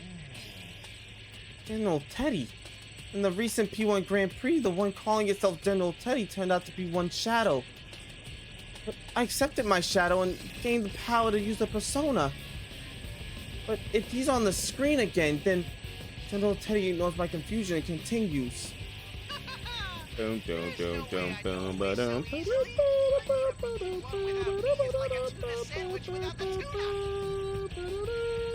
can hear us? Isn't he that weird persona user named Teddy? No, he must be the General Teddy who hosted the fighting tournament last time. The record said he'd been eliminated, though. General Teddy, where did you take Mitsuru-san and the others? If you don't give us a good answer, you're gonna pay! It's past your bedtime, Cubby. If you're gonna keep giving me lip, I'm not going to explain anything. Explain? That's right. I mean, the three of you are very important guest stars in the P1 Climax, after all. So you'll participate, of course, right? What? What are you after? If you value the lives of the hostages, you yapping pup, you don't have any choice but to participate. Huh? The P1 Climax. It's the end of the world. One-on-one deathmatch that's worthy of the name Climax. And best of all, if you don't win the one-on-one tournament to the finish within the hour, the world will end. No punches pulled this time. I'll make myself clear so that no one misunderstands. This will not be taking place within the TV world. It will, in fact, take place in the reality which you occupy. Enjoy it while you can. All right then. Time to show off. Nigga, that switch is crazy. Alrighty then. The video feed switches to something else. Oh, showing Mitsuru and the others. Yeah. Fucking doing the Scarecrow challenge.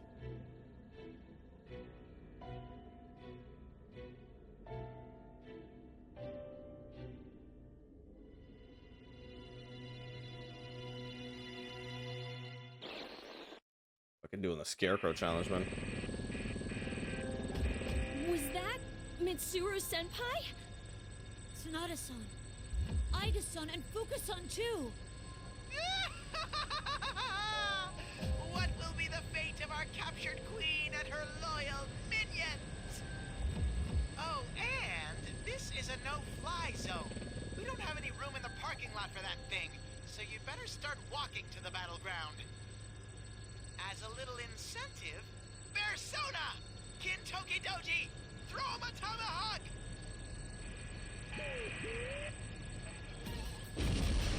Oh, fuck. With that last command from General Teddy, the monitor turns off. After a moment of silence, Kikuno-san shouts from the cockpit. An alarm? No. There really is a missile coming our way. Evasive maneuvers. Brace yourselves. A missile? Ah! As soon as Kikuno-san shouts, the helicopter makes a sharp turn, and we're all thrown into the side. Nigga, this is a long ass chapter. Holy fuck. It's definitely roar, and the helicopter shakes madly, but recovers. Are we hit? It barely missed, but there's a good chance that it will still detonate. It exploded! Wait, it's a firework? This troll-ass nigga, bro. In the moments after the explosion, General Teddy's face was drawn in the night sky with colorful sparks. It even managed to capture his image, taunting us with his tongue sticking out. He obviously missed on purpose. It was most likely fired from the direction of Inaba. That is not funny at all! Is he trying to start a war or something? Wait, what is that? There's something in the distance. It's huge! Kari-san points towards the shape of a gigantic building stretching towards the sky. Something red is writhing around that bizarre structure, trying to envelope the town below it. It's red fog? I'll zoom in. Kikuno-san adjusts the monitor that had just been displaying General Teddy's laughing face to show us the enormous structure up ahead. I notice Yukari-san and Cancun both tense up when they catch sight of it. No way. This is just like Tartarus. Searching data for Tartarus, results found. A labyrinth that only appears during the dark hour and a breeding ground for shadows. It was also the place where a powerful being was going to descend upon the world to bring about destruction. The documents in my hand have a page dedicated to it as well. What I read there confounds me. 3 years ago, when Mitsuru-san and her companions were in high school, something happened there. All I can gather is that they fought desperately in a tower called Tartarus that resembles the one outside. As the red fog grows thicker, the building that Cancun and Yukari-san referred to as Tartarus begins to disappear from our view. I'm sorry to do this, but I have to withdraw before we're shot down. But we've come so far! If they fire another one at us, I won't be able to dodge again. Even if it's only a firework, a direct hit can still bring us down. Damn. Hold on, Kikuno-san. Can you drop low enough somewhere so we can get out? There's no way. If we land, we'll be sitting ducks. No, once we're out, you get out of here. You don't need to land. What are you saying? Please, do it. Don't worry. Remember, General Teddy asked us to come on foot. We'll manage somehow. Understood. I'm looking for a landing site. There appears to be a large shopping center nearby. While dodging explosions from missiles flying mercilessly towards us, look how the helicopter nosedives, plunging us towards the ground as we move closer to Inaba. Nago-san, please take this. It may be of use. Oh, this is when they met up with It contains the data Naoto. that was taken from the Ergonomics Research Laboratory's top secret file. Junes. The creator's name is Shuji Ikutsuki. Shuji Ikutsuki. The name was also in the documents that Kikuno-san had given me. He betrayed Mitsu-san at the last moment 3 years ago and revealed himself as an enemy. Ever since the death of Kotetsu Kirijo, the patriarch of the Kirijo family 2 generations ago, this man took the lead in all the terrible events relating to shadows. That is how dangerous this man is. The documents also say that Ikutsuki took his own life. The file name was Project Puppet Master. I'm not entirely sure if that's a code or a description of the project. Puppet Master? Could that be something to do with me and Aegis? I was only able to decrypt a portion of it, but it seems to be data on an experiment involving a plume of dust.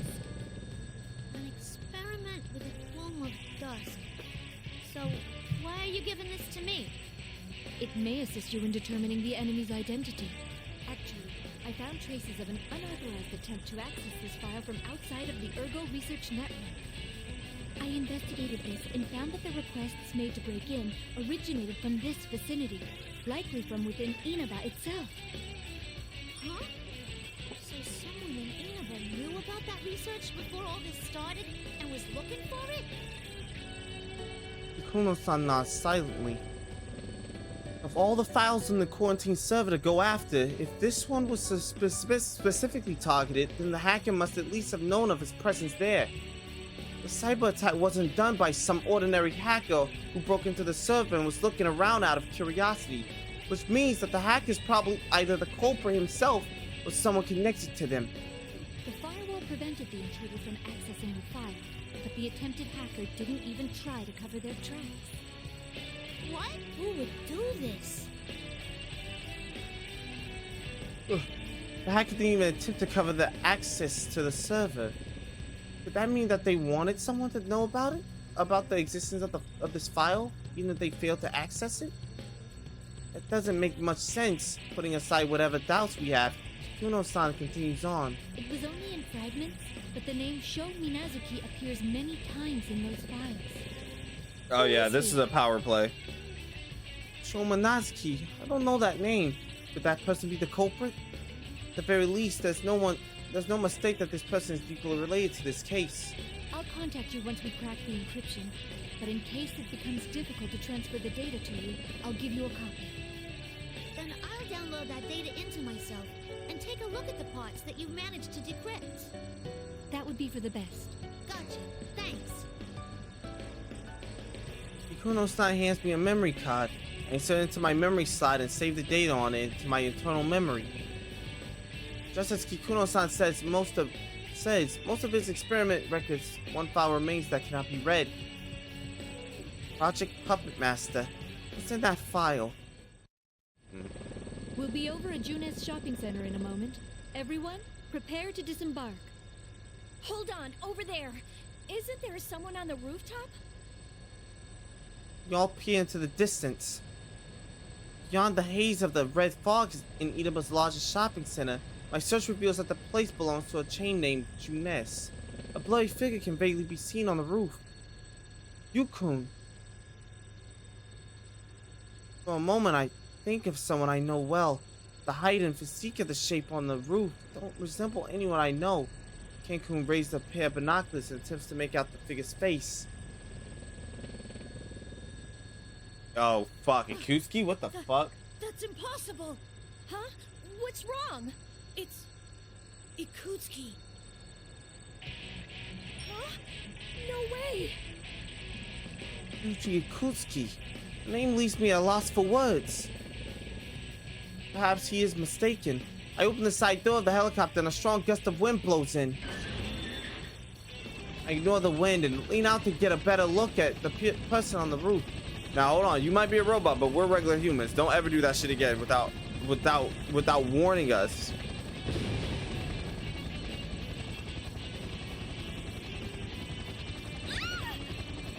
The helicopter is suddenly attacked from an unexpected direction, and the vehicle sways alarmingly. That wasn't another missile. When I look again, I see another shape standing near the figure on the rooftop. I knew it. We're under attack by a persona. That doesn't make sense. According to the records, Shuji Ikutsuki was never able to use a persona. Is that man on the roof truly this Ikutsuki's person?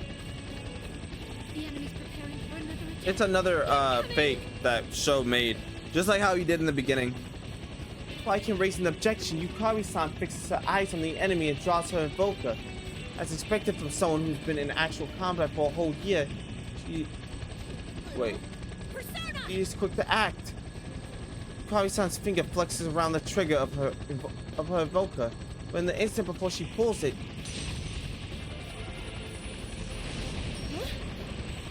Yukari-san's persona appears, creating a whirlwind around the helicopter that repels the attacker. What? I didn't even use my invoker yet. Seeing Yukari-san so bewildered sent a chill down my spine. Being able to summon a persona without the necessary tool to aid in summoning. Itsu-san and Akihiko-san reported a similar unpleasant experience when they were inside the TV world. But this isn't inside the TV world. And outlandish and threatening as this situation is, there's no doubt that we're in the real world. Then no Teddy's words come back to me. I'll make myself clear so that no one misunderstands. This will not be taking place within the TV world. It will, in fact, take place in the reality which you occupy. Enjoy it while you can.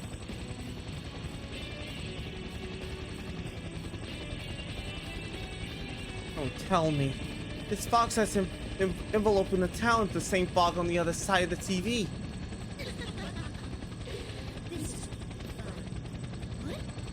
What was that? A new voice suddenly reaches my ears.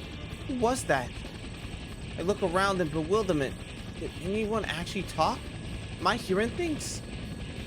Kenkun's shout snaps me out of my thoughts. Yukari-san, he's winding up for another one.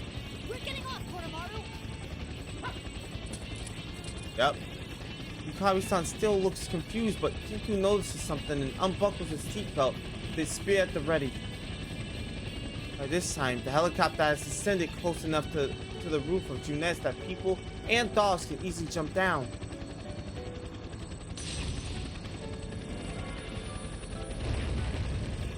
Gomaru-san growls and another persona appears. At the same time, Kenkun leaps out of the cabin, stabbing at the enemy persona closing in on us.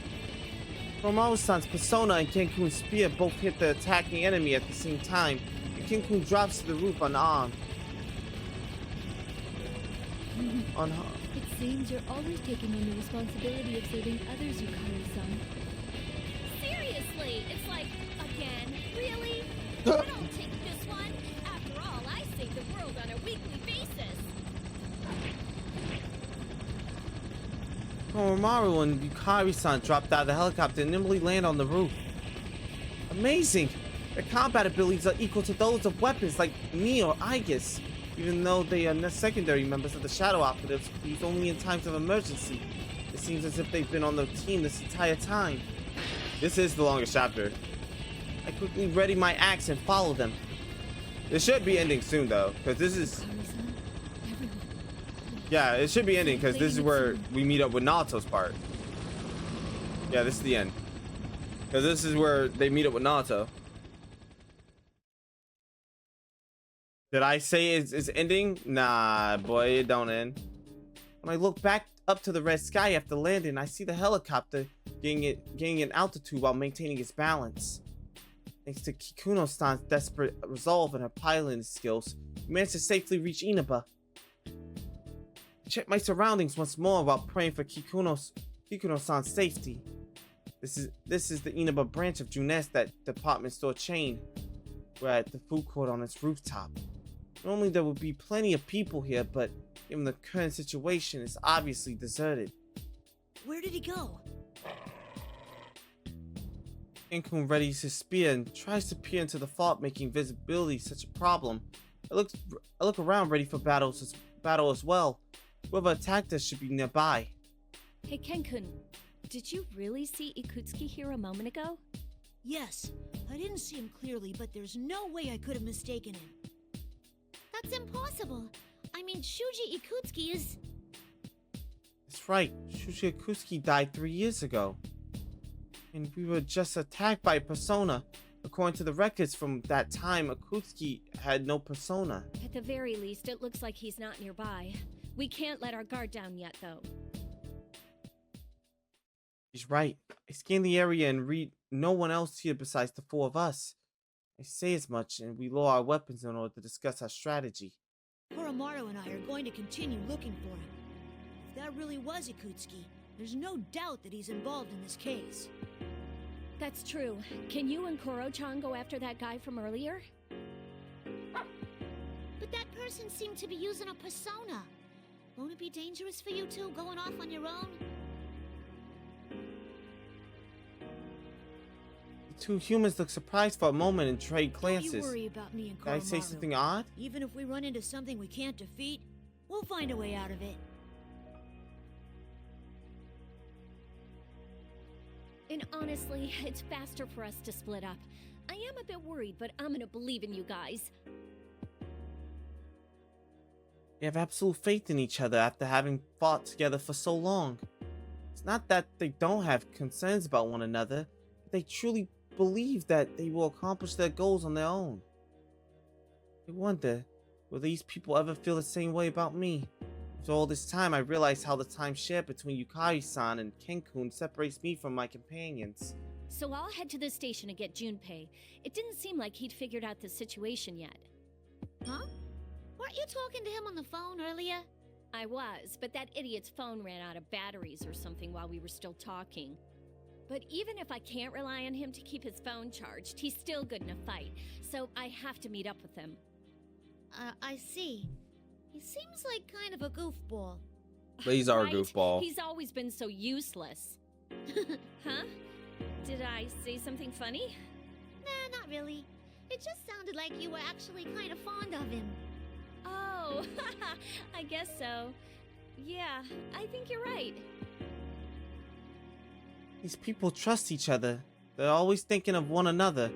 When one of them faces danger, the others always rush to help them. A term comes to my mind: ideal companions. I wonder how Yukun and his friends are doing. I had the feeling that his group and Mitsu-san's group are going through similar problems after all. What about you, Labras? What'll you do? Huh? I hope Mitsuru-san and the others are okay. Could you please go right to that tower? We'll head over there too as soon as we can.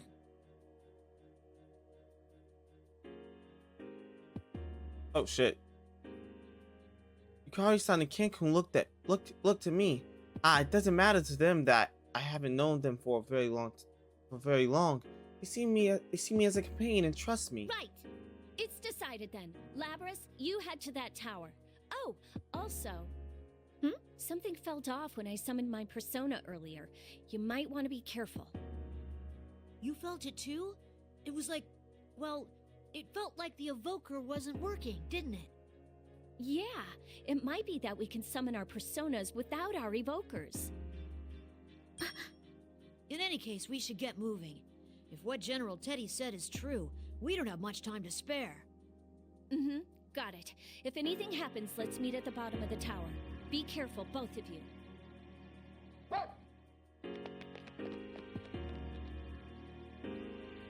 Yukari-san and I leave Ken-kun on the roof and head for the stairs. She and I split up not long after. All of us are firmly believing that we'll see each other safely once more. I run at my full speed and turn my eyes towards the looming tower. I will rescue her. Holy fuck. Alright, this is the end. Holy fuck, that was long.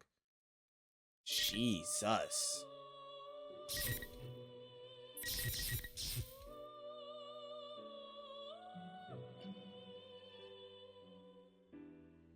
And this is gonna finish off her chapter too. Hers is not done.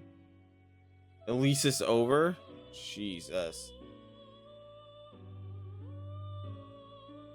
Alright, time to get into Junpei. Junpei's dreams. Now's the time you've all been waiting for.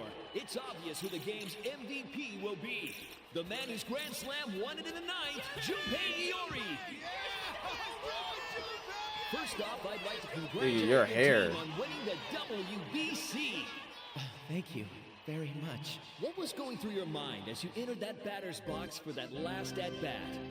My only thought was how I would lead my team to victory. Ah, so it's your great focus that led to this result. Still, that was an amazing home run. All I can say is I got lucky with that hit. That swing at the critical moment, I got so excited I almost forgot to give the play-by-play. The ball went a lot farther than I thought it would. I'm very pleased with the result. Nice. Wow, you're so modest. No wonder they call you the Ace Slugger, Junpei. By the way, is there anyone who'd like to dedicate this victory to? Chidori. Well,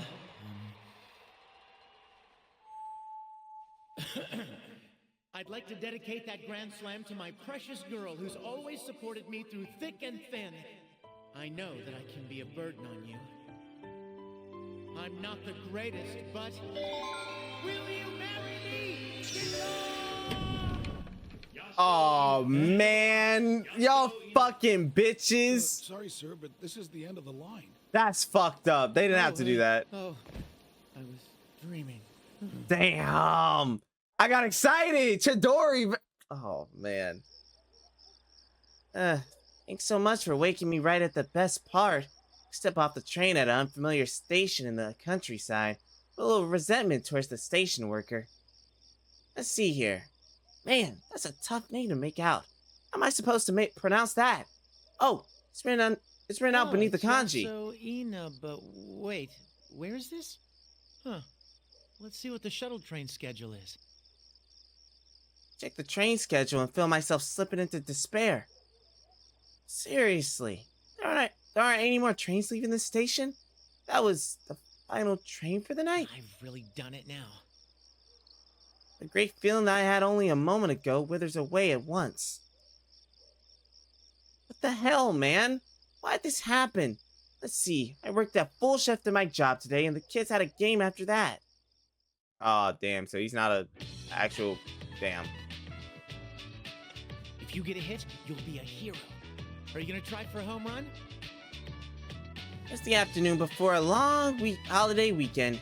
Normally I'd be busy with my part-time job and top secret missions, but on days off I transform into an excellent coach for our boys' baseball team. It's our first game in a while, so I want to make sure these kids win somehow. The game's coming to an end, and we're one run away from tying up the score. I'm talking with Goro, our cleanup hitter. He's getting too much of a swelled head over his position to actually focus on the game. Even if he could get in a clean hit, he'll never be able to do it like this. Of course I am. Okay. Me, the cleanup hitter, after all. Hold on, wait a minute. This nigga looks fire. No matter what. Chad, this nigga looks tough. I like his design. I like the freckles. Wait a minute. This nigga looks tough. Hold up. Wait a minute. He looks tough. New MC who? Watch your mouth, kid, or you'll scare the ball away. Now listen up. Don't try to act cool. Just play like you normally would. The team's counting on you. Girl stops boasting and turns towards the bench. The other kids are cheering Goro on at the top of their lungs. Goro, keep your eye on the ball. You can hit it. The pitcher's totally freaked out. See, a hero doesn't just hit homers all the time. Even if you mess up, there's guys behind you waiting to help. Now loosen up and do your best. Gotcha. Goro's face loses the gruff facade that he's been wearing and he begins to focus. There we go. Hey, you're supposed to call me coach, you screwball. Make sure you stay loose. Finish off by giving a bit of a hard smack on Goro's butt with my bat, before sending him off into the batter's box.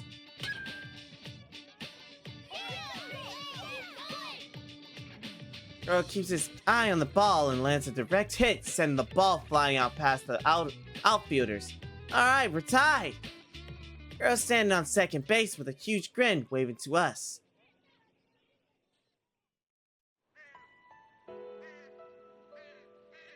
But he ended up losing in the end, and all the kids cried.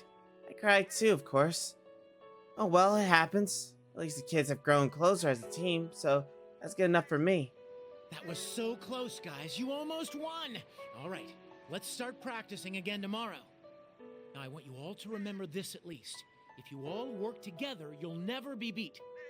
Okay, we're done for today. After the game, I said some final words as their coach. If you all work together, you'll never be beat. And that was that. Man, even I think that was an awesome speech. Aw, yeah. Thinking back on it now, I'm honestly proud I came up with it. I bet the kids are still carrying that moment around in their heads. Yeah, I'm such an awesome coach. It's really worthwhile volunteering for a kids team even after working the night shift. Guess I'm still just underage. I'm not an official member of Mitsuru Senpai's shadow operatives, but I've been playing a very active part in some of their investigations. He gets sent out from time to time to check on scenes where low-level shadow readings have been detected. Yeah, the missions are pretty plain, but I'm satisfied with them in my own way. And again, when I do get sent out, most of the time it's nothing at all. But just like I told the kids, it's about putting out a consistent effort every day. That goes for anything. Not like I get these missions every day, so in the meantime, I spend a lot of time at my part-time jobs. Even though it's kids baseball, renting fields and paying for rides to away games get surprisingly expensive. I gave up on that dream. I love teaching baseball to kids. It's really fun. Man, it's like I'm finally starting to enjoy my youth after all this time. Crap, I'm starting to feel sleepy.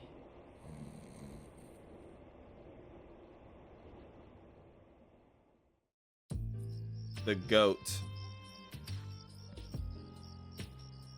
And that leads to where I am right now. Not only did I completely miss my stop, I can't even get back home. I'm in a tight squeeze here. How did I just fall asleep like that? I can't believe I slept through so many stops either. Seriously.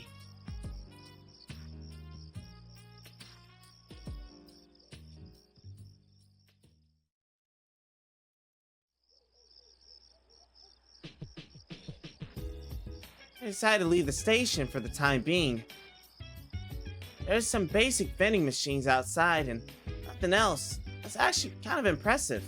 Crap, it's real bad. If something doesn't happen soon, it looks like I'm gonna end up sleeping outside. What the heck am I gonna do now? Guess I better call somebody and... Dupe always down on his luck, man. Pull out my phone to call up anyone I can think of so I can get a ride out of here. But surprise, it's not on. I pray that the battery didn't die while I was on the train and hold the power button. It turns on. No, the battery's in the red. I might be able to make a single call at this point. Things never turn out well when they're this bad, but suddenly my ringtone echoes in this empty place. Oh. Hello? Finally! Hey, Junpei, what were you doing? I've been calling you this whole time. It's Yucatan. How long has it been she's been trying to call me? Maybe she got dumped by her boyfriend and needs a shoulder cry on or something. Wait, does she even have a boyfriend? He sounds really pissed for some reason, but meh. She's almost always like this after all. Most important thing right now is charging this phone. Oh, hey, Yucatan. Can we not talk about that now? My battery's about to die. Hey, what's that noise in the background? It's super loud. Your phone's about to die? What's wrong with you? Mitsuru Senpai, Akihiko, Fuka, and Igus have gone missing. We're in a helicopter to find them. They're missing? A helicopter? We've looked in tons of places for them, but we can't find them. Anyway, where are you right now, Junpei? Hold on a second. This doesn't make any sense at all. Mr. Senpai and the others went missing, and now Yucatan's in a helicopter trying to find them. This is too much information all at once. I turn around to check the name of the station again. Somewhere called Yasoina something? I fell asleep on the train and missed my stop, and now I'm stuck out in the boonies. Stuck out in the boonies is crazy. You're at Yasoina station? Why? Huh? Why is she so surprised? I don't even know why I'm here. Okay, fine. It's because I slept through my stop. Crap, Yucatan, the battery's going. Fine, just wait there. We'll come get you.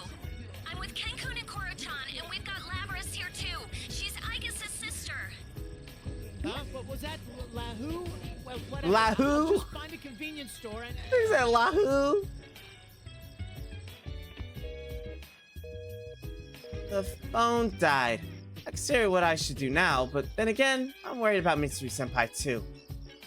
I'll just have to buy a cheap charger at a gas station or something and call Yucatan back.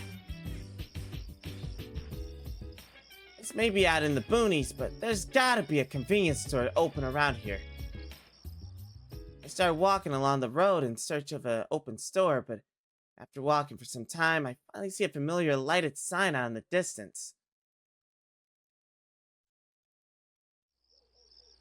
Nice, just what I wanted. I'm starving too, so maybe I should get myself something to eat. Finally, with some relief over finding a store, my step grows lighter. That's when the light ahead suddenly goes out. Damn. Don't tell me they're closed. What kind of convenience store isn't open 24/7 these days? This nigga's not the store closed, bruh. No, that's not right. It's not just the convenience store. All the street lights and lights in the houses have all gone on as well. And somehow the people that I saw inside the store have all vanished too. Even more strange, it didn't get pitch black out. Everything's illuminated in a hazy red light. Is this fog? What the hell? There's something familiar about the sight of this town suddenly falling silent. Not quite right to call it nostalgic, but it's just like that crazy thing that should have stopped 3 years ago. The dark hour. Talk about deja vu. First time I experienced the dark hour back then, I was in a convenience store. Akihiko-senpai rescued me that time. Oh, there you are, Junpei. Voice from behind me makes me turn around and I see a girl dressed all in pink. Is that Yucatan? It's gotten into her. She dressed rather odd, but there's no mistaking her voice.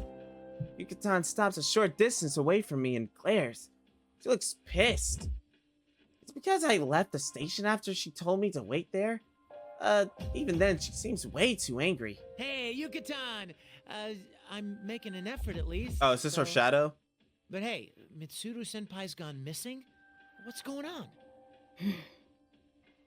Damn, she's really pissed. Steady, Junpei. Okay, when you're pitching to a real hard case, you need to throw outside the strike zone. Just test the waters, throw them off their game, and see how they react, right? Yeah, I'm a genius. So, you look great, huh? Is that your Look at feather pink Junpei. outfit? Are you doing an autograph tour out here? Come meet the Feathermen. I tried throwing my best curveball, but she still looks just as mad. Oh crap. You never shut up, do you? You're nothing but a minor character. A mook, a minion, a loser. Just die and let the world have your body back? Damn.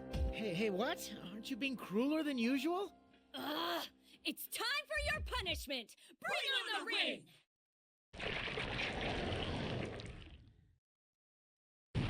Yep.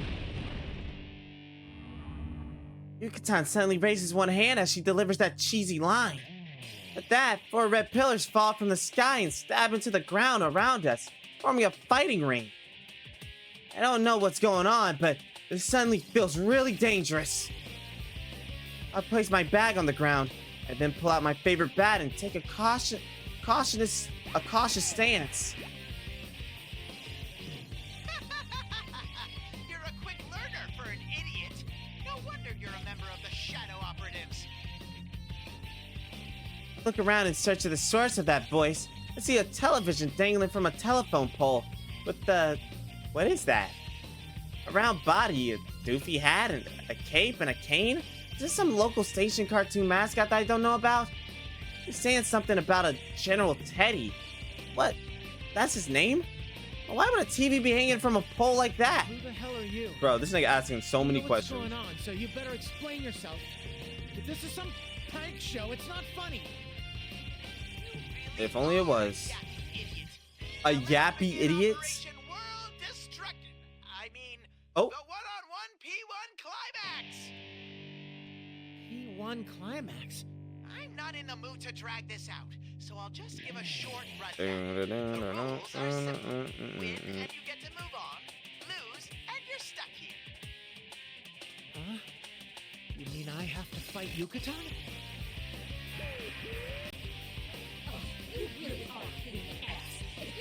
can do this, then hurry up and die. Here we go. Persona!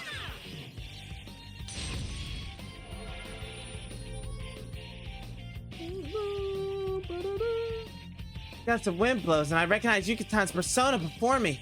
Whoa, whoa, whoa, whoa. Not only are we fighting, but we're doing it with our personas? This doesn't make any sense, and I don't even have any invoker with me. When I look back at Yucatan, she's already got her bow drawn and pointed at me. Oh man, she's completely ready for this. Whoa, whoa, hold on, Feather Pink. You can talk this out. I mean, you shouldn't be pointing at it, people. Ah! My desperate plea is in vain. Yucatan shoots an arrow at me with no hesitation. I managed to dodge away just in time. Nice aim. I mean, wait. Bro, this thing gets confused. What the hell did I do to deserve this? Look, I'm just gonna have to run. While avoiding the arrows raining down on me, I started a mad dash towards the train station. Damn. Ow, what the heck? That's what I said. Only the victor can leave the area. Now hurry up and get This is getting folded, bruh. I reach out to where I hit something, and sure enough, there's an invisible wall there. Guess I can't go beyond those red pillars. Does this mean that I'm seriously in trouble here? I hope you're prepared. Face me, evildoer. You're no match for Feather Pink. Strike out batter. Strike out batter? What the hell does that mean? Did I get promoted from a generic bad guy to a villain out of the blue? Well, I guess I'll just have to fight a bit and pray that it's enough to knock Yucatan back to her senses. Yeah. Desperate times call for desperate measures. How dare you, Featherman? I, Lord Junpei, will strike you down. Poor Junpei, not knowing what's going on, man. Let's get ready to rumble!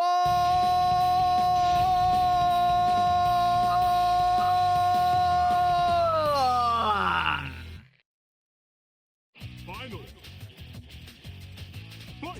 Combo attack! Let's do this stuff. Hit it! Time to run! Oh shit.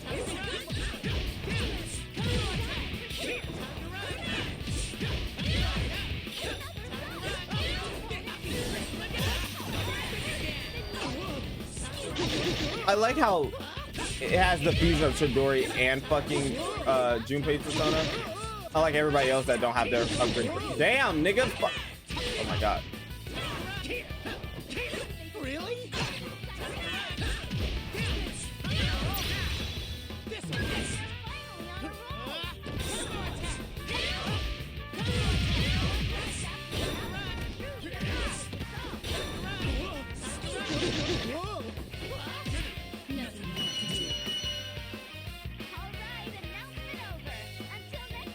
He did just come here, yeah.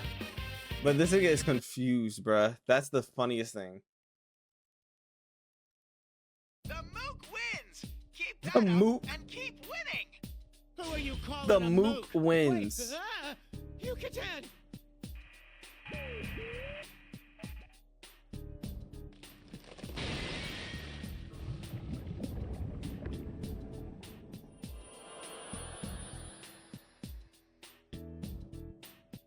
The red pillars shatter, and Yucatan suddenly starts melting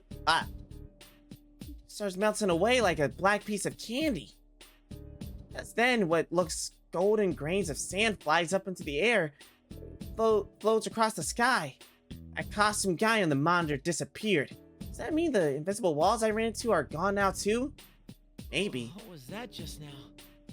Wasn't a dream, right? I slept a ton on the train after all. I pinch myself and look around. Wow, the lights are still out in the city, and there's no one around. Could this really mean that be the dark hour? The way that Yucatan disappeared seems familiar too. Was that a shadow? And was that a fake Yucatan?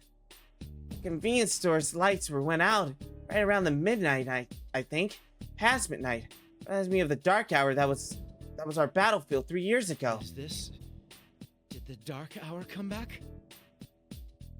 At the stroke of midnight, the world seemingly stops in time, and the world becomes a place where only persona using people like us can move around.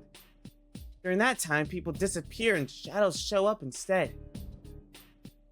Normal people don't even notice that this time exists. At the very least, the situation looks a lot like the Dark Wait a Hour. sec. How'd I use my persona without an evoker? Those with the potential like us are able to summon personas by resolving ourselves to death, but in order to acquire the trigger for such resolve, we usually use these things called evokers that are shaped like guns. During that fight, I was able to summon my persona Trismegistus just by thinking about it in my head. This feels like it's more dangerous than the Dark Hour. If that's the case, then could the disappearance of Mitsuru Senpai and the rest be related to this phenomenon? Is that General Teddy guy behind this? We'd better step barefully.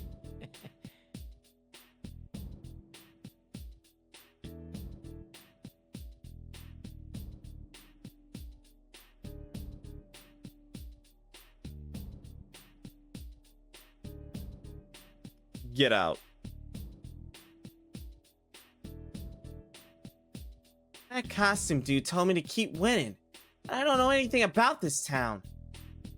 Well, just standing around here isn't gonna do me any good. So I guess I should head back to the station for now. That's where the real Yucatan told me to wait. Let's see here. Which way was it? Oh, this nigga lost. I started walking back the way I came, but something's obviously wrong. I mean, I don't think it took me this long to get from the station to the store. And it might be because of the fog, but the street poles and streets look distorted. A maze that changes every time you look at it. That in itself reminds me of the past. What was that? A girl needs help?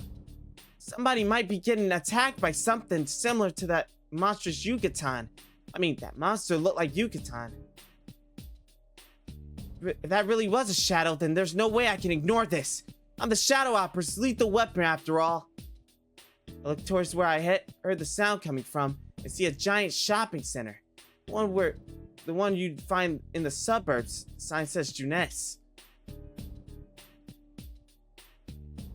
Oh, hey, I know that store. Every day's great. Every day's great at your Jeunesse. I don't remember that place from a moment ago, but I'm positive that I heard the girl's scream come from there. She needs me to rescue her. Hang on, I'm coming! Shadow Operative Junpei Iori is on the scene! I force open the stuck automatic door with my hands and almost trip over a number of things while I run into the building.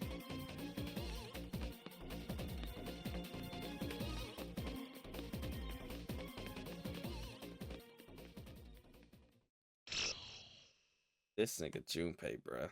Hot mess. Hot ass mess. Headed to Inaba. Chapter 4. Wait, is that Theodore? Bitch, is that Theodore?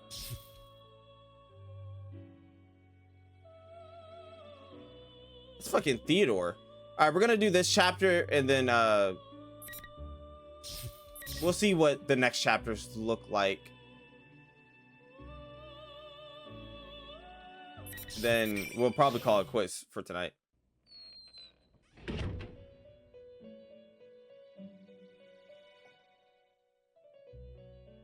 There appears to be quite a commotion. Yes, I know Sister, Theodore.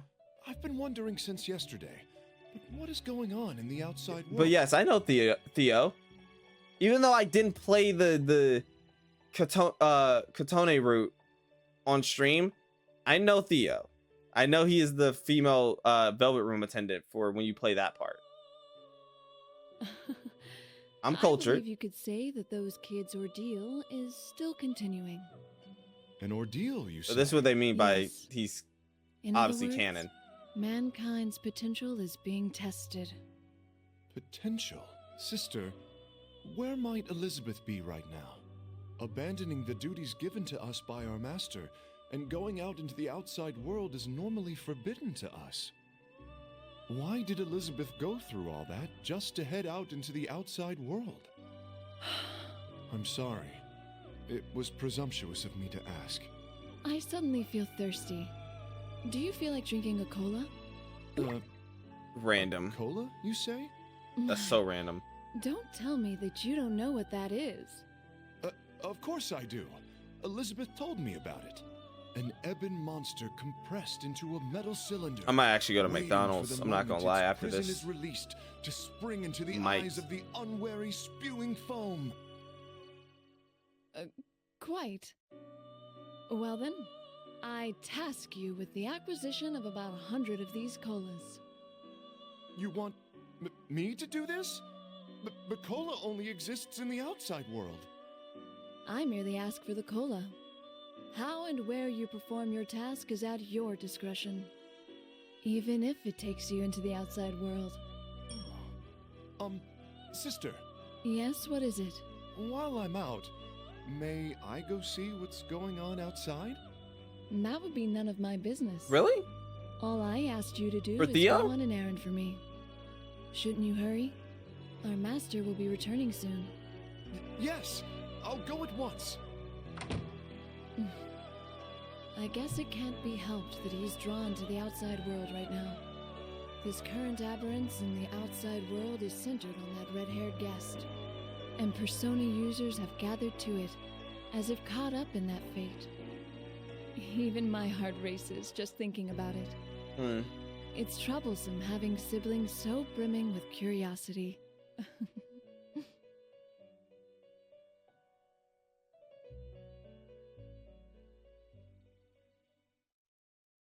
Interesting. Oh! Travis! Oh, Canon, oh. Who to protect? Oh, it's chapter 4. So they're all chapter 4.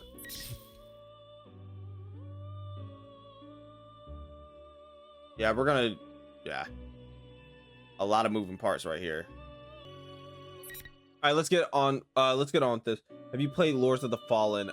No, but my cousin recommended me to play that game. He said it's pretty good. He says like it's a Souls-like game, right? It's Souls-like-ish.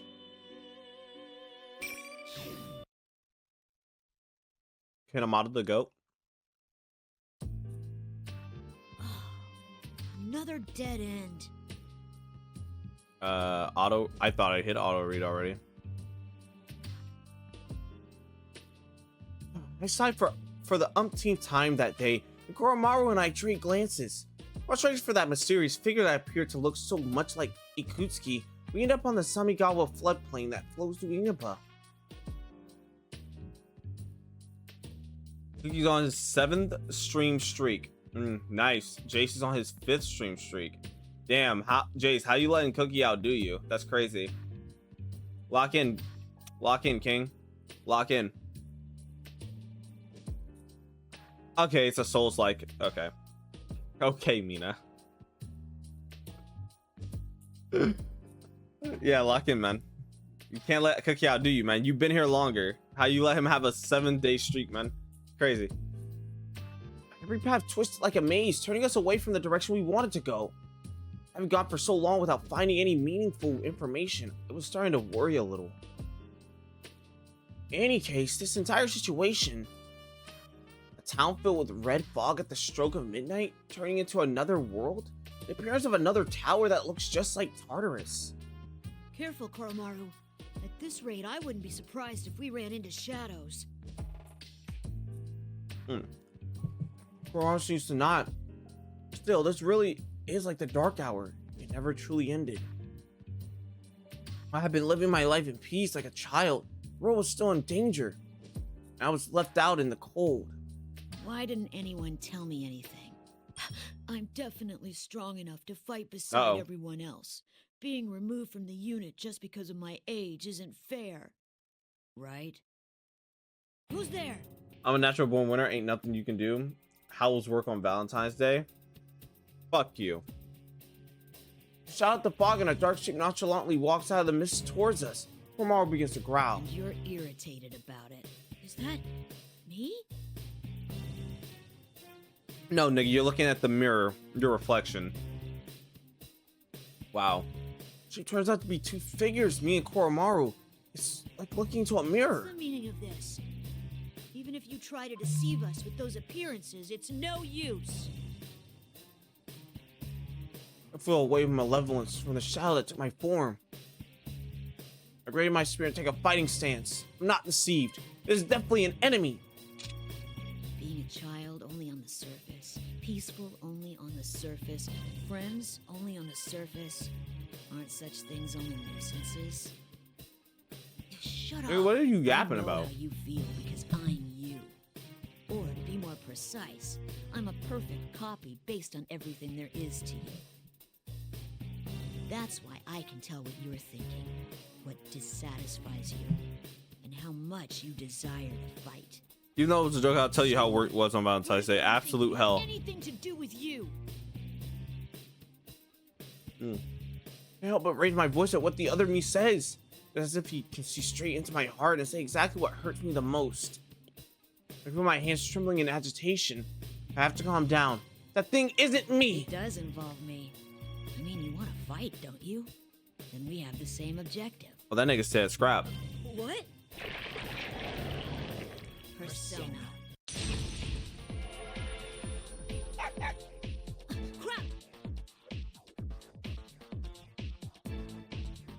Koromaru's sharp barking brings me to my senses. The enemy appears to have some persona, one exactly like mine, Kalinimi. Yet it attacks, striking directly at me. It's too close! Oh, is that Kanji? Hey! What am I doing? I need to focus. I desperately try to sort out what just happened. My tall jumped in front of me. Did he protect me? The person who was struck dead on by the persona's attack falls heavily to his knees. I'm instantly reminded of another time. So, oh damn. Damn. Not the boy. Wait, I'm blanking. Is it Kanjiro? No. What is it? Is it Kanjiro? Am I? Yeah. Am I right about that?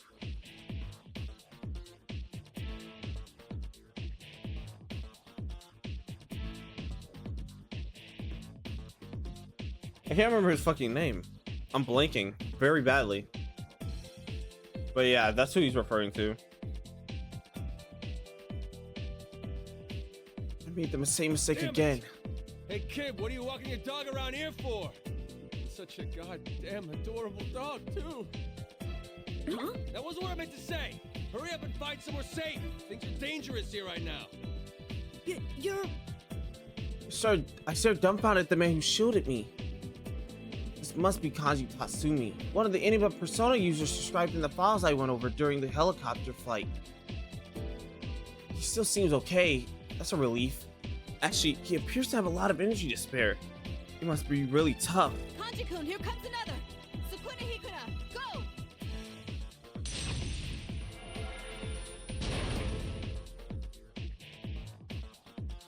Hikuna, go! Oh shit! What the fuck? Naruto's here too. I'm currently working on P5X social links. Dope. Turn that shit on because it's getting a little bit hot. Kanji-kun, you were being reckless again. Are you alright? The sound of heavy collision echoes across the floodplain. The fake Koromaru tried to attack Kanji-san, but it was hit by the persona of another person. He came running towards us through the fog. That's Nacho Shirogane, another persona user in Inaba. Oh shit. Naoto, grab the kid and get out of here. I'll take care of this. Bravery and recklessness are not the same thing. We'll do something about this. Naruto turns to face me. Does this person know about You're me? Kanemata, a member of the Shadow Operatives Emergency Special Suppression Unit, correct? And you're Koromaru-san. Please lend us your help. We want to return this town to its normal state. Huh? Shadow operatives? Are you a persona user too? Wait, does that mean the dog's got a persona too? Bruh. That's what he's the most like intrigued about. Looks like we have some more shit guests. Fine, whatever. Just hurry up and make a decision. Which of you is fighting me? Oh, you don't have to fight, but your captured companions are having their powers drained, and things may become irreversible if you don't hurry.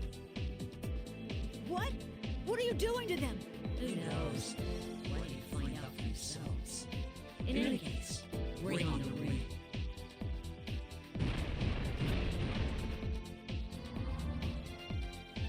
And the other me raises his spear into the air. 4 shining pillars fall from the sky to surround us, glowing faintly. Yeah, a barrier! Indeed. It must mean that unless we fight and win, we won't be able to proceed any further. Oh good, you understand. That makes things easier. This will be a one-on-one battle. You start fighting already, I can't wait anymore. Makes it one-on-one because you can't handle the 3 of us. You just said it was one-on-one, so what's with the dog? What, this? The mud hardly counts. He's just a weapon after all. Ooh. Haji-san and Naoto-san are standing between me and this double as if to protect me. I step forward past them. I've been too naive. Not only did I let things let this things worse deceive me, but I let myself make the same mistakes I had before. Even worse, it's just called Komodo nothing more than a weapon. It's been a while since I felt this emotion. I can't let this go unpunished. You've been too conceited. I didn't understand anything at all. Ken-kun? Naoto, don't butt into this. Comes a time when a man's gotta do what a man's gotta do. I like when Kanji locks in and he's like, oh, I know what the fuck's about to happen. Hold on, bro, let him cook. Kanji's hold on, bro, let him cook. Ken, huh? I got your back, so settle this for yourself. Haji-san's got a seat on the ground. Naoto-san sees this. They holster her gun and nods to me. They're so awkward, but I'm thankful for their kindness right now. Thank you. I will win this. Let's go, Koromaru. I raise my spear. The image of someone standing protectively in front of me resonates within. From back then and again just now. The shadow that looks like me stands before me. If I defeat it, I wonder if it'll be able to change. Alright. Let's get ready to rumble! Oh! Wow. Finally. Alright, bro.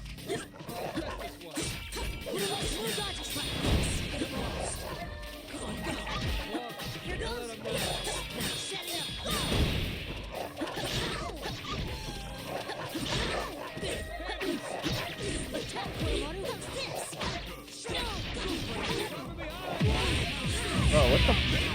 Okay. Bro, I'm getting my shit rocked. Hold on.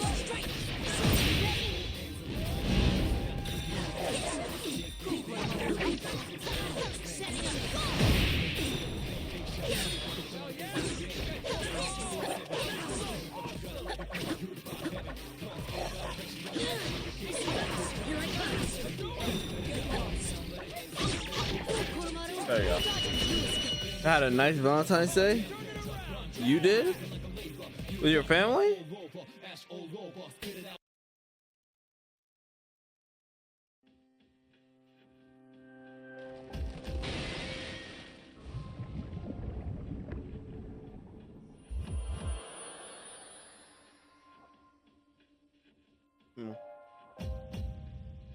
The document said the 2 of them were summoning their personas without having to use evokers. Because of that, I thought that perhaps I would be able to do so as well. Being able to summon personas like this should only be possible in that TV world. Has something changed to make this place the same as the other world? I was thinking about that. I watched the thing that had taken my shape into a puddle, like a burning candle. Have you guys ever seen what a burning candle looks like? To be honest, it looks kind of sick, I'm not gonna lie.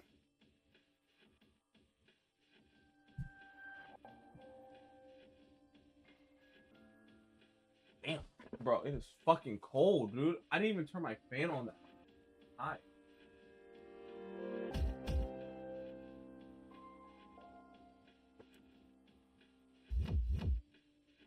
Koromaru sniffs suspiciously at the puddle of black goo. It barks once. Is this a shadow? Huh? I thought somebody's shadow was supposed to turn into a persona when you beat it. Kanji-kun, didn't you notice? That wasn't a shadow that came out of Ken-kun. It must have been a fake created to bear his likeness. The most obvious evidence of that is how both fighters were able to summon personas in battle. Defeating your own shadow makes them into your persona? I see. So that's how you acquired the power of personas. Huh? That's not how it went for you guys?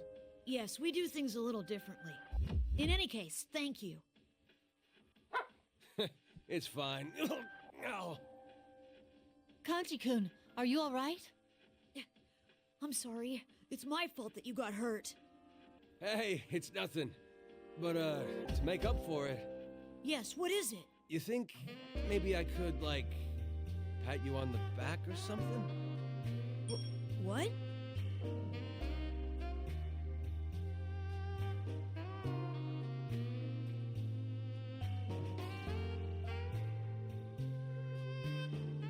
Bruh. Bruh, I'm sorry. This thing is just fucking flabbergasted me. I couldn't. I suddenly remember something. According to the material I read in the helicopter, the participants of the pre-war Grand Prix were all given nicknames that were embarrassing, but had a kernel of truth. If I recall correctly, Kanji-san's was Beefcake Emperor. What does that mean?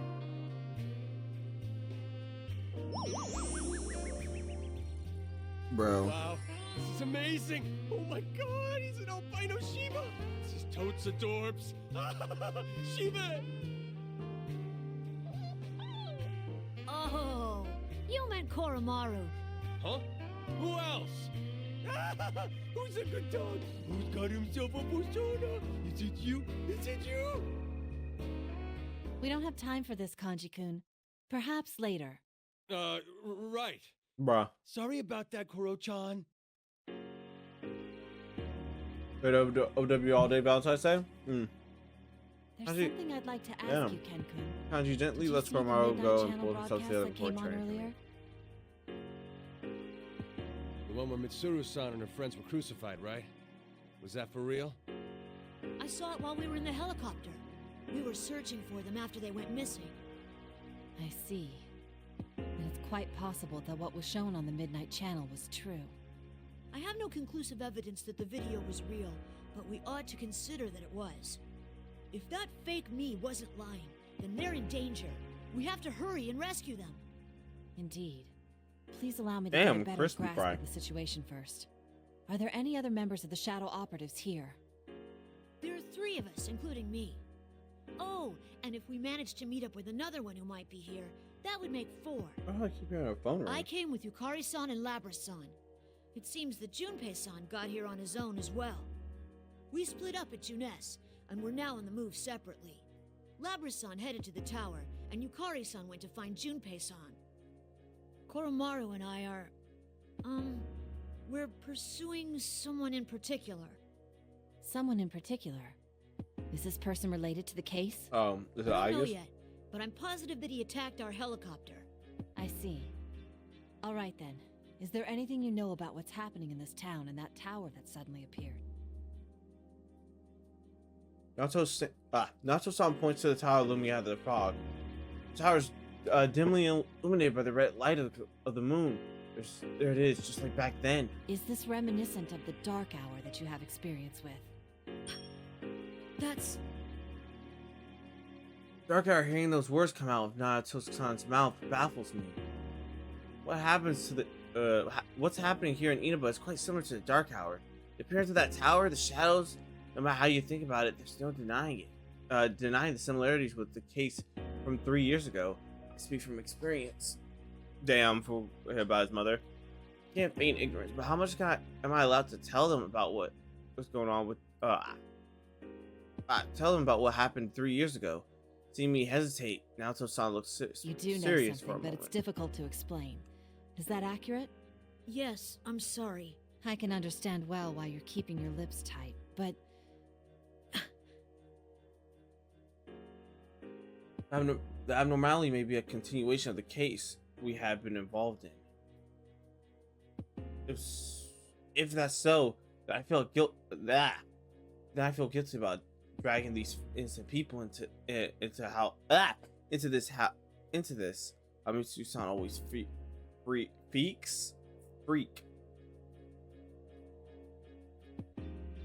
Oh shit. As I'm lost in thought, Kanji-san slaps me on the back. Hey, stop playing hard to get and just spill the beans already. You know you can count on us. Kanji-kun's right. Mitsuru-san and the others are close to us too. Oh, my watch streak is must be 8 saved now. as I don't know quickly as how, possible. but that's cool. Probably because no, I would Don't we have say. the same objective here? And there's no reason that we shouldn't be cooperating with each other. Close to you. I think what's the next time that you came on? What the fuck? Oh yes, auto read. Since they call the people I care for close to them as well, it seems to be seriously worried about them. I didn't feel the need to hide anything from them anymore. These people say without regarding their own safety. I see. So that's what happened. Oh my Even god, the document my I arm is read cramping. reported that Shuji Ikutsuki had died. What is going on here? We exchange what information we have now.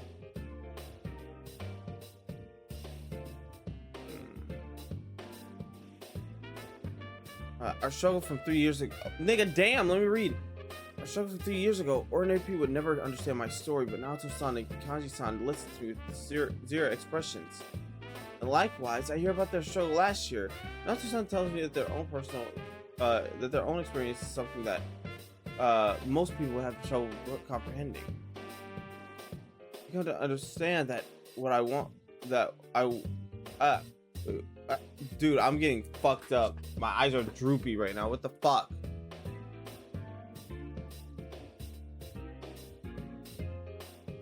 What was I on the? Came through our struggles in the same. The feelings that Yukihari, Labras, and even Komodo had descending into Inaba and Kanji-san and Naoto's feelings about fighting now are the same. We're all fighting to protect something precious to us. All right. If that's the case, then it'd be fastest if we just charge straight into that tower. Oh! No, nigga, you're hurt. Hold on. We should head to Junes for now. It's possible that the others have gathered there. And your injuries are considerable, Kanji-kun. I'll accompany you. Huh? Don't I have any say in? Kanji-kun? Nigga, you almost killed yourself. No. Fine. What will you do, Ken-kun? Coming to Junes with us is one idea. Bro, something bothering me. Oh no, did I get smell my god? No. Wait, hold on. I will be back, chat. Give me 1 minute. Alright. We're back. Yeah, we're back. Bro, I never switched the screen, dude. Anyway. Kanji-san's hurt pretty badly. This is my fault for letting my guard down. Still, would it be right to leave them and continue to the tower alone just because I'm worried about the others? Yes, nigga, they're your friends. So I haven't found Ikutsuki either. What's the right answer here? What can I do in this situation? Hey, what's the holdup? This should be a no-brainer for you. Huh? Your buddies are in danger, so you want to go save them, right? And stop wasting your time thinking about it and go. Kanji-san. There's no need to be concerned about us. We'll keep an eye out for anyone resembling Ikutsuki on our way to Junes. There's no time. You need to hurry. Once we've met up with our friends, we'll find you again. Thank you. Koromaru and I will head to that tower. Ha! That's all you had to say from the start. Careful, though. Another fake might try to jump you like the one here did. Yes, I know. I won't let my guard down anymore.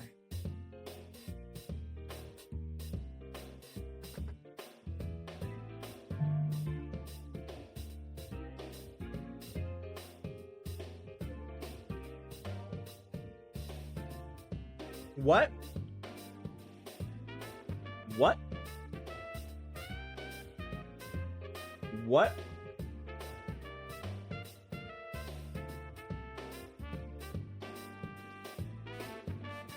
Huh? hung out with my girlfriend on Valentine's.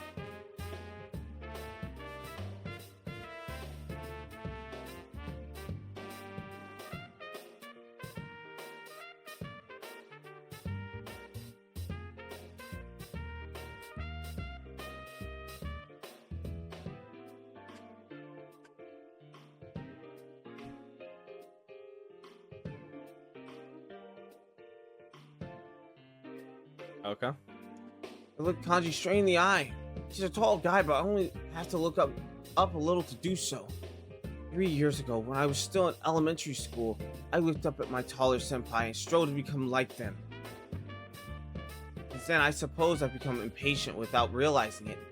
I lost sight of what was around me. It felt as if I was the only one being left behind. Good. Now get going. I might have cooked myself. Right. I just... Please be careful, you two. With a slight feeling of embarrassment and yet nostalgia, I run off along with Koromaru. There are other Persona users beside my senpai from Gekkoukan High. They're a little close to my age too. A new meeting and new companions? I'm sure it's not just my imagination, but my heart feels a little lighter now. As I turn the corner, the view before me opens up. I see a slope leading to the tower up the hill.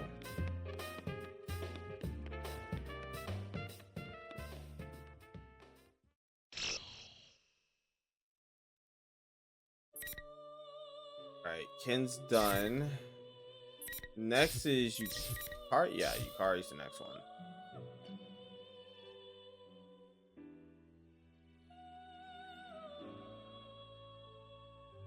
Fuck. Bro, I should have probably waited until tomorrow, I'm not gonna lie. Damn. But we're still gonna see how far we can go. Oh, okay, I have to find a good balance for this shit, because... Okay, what about 3?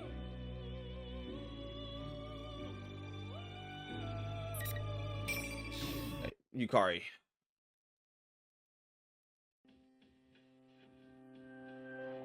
Everything is still. It feels like I'm left behind the flow of time. Like I thought, there's something wrong with the entire town. This is just like the Dark Hour. Dark Hour. Even the fog aside, this town situation seems very similar to back then. Small ping in my heart when I think back on some long forgotten sensations.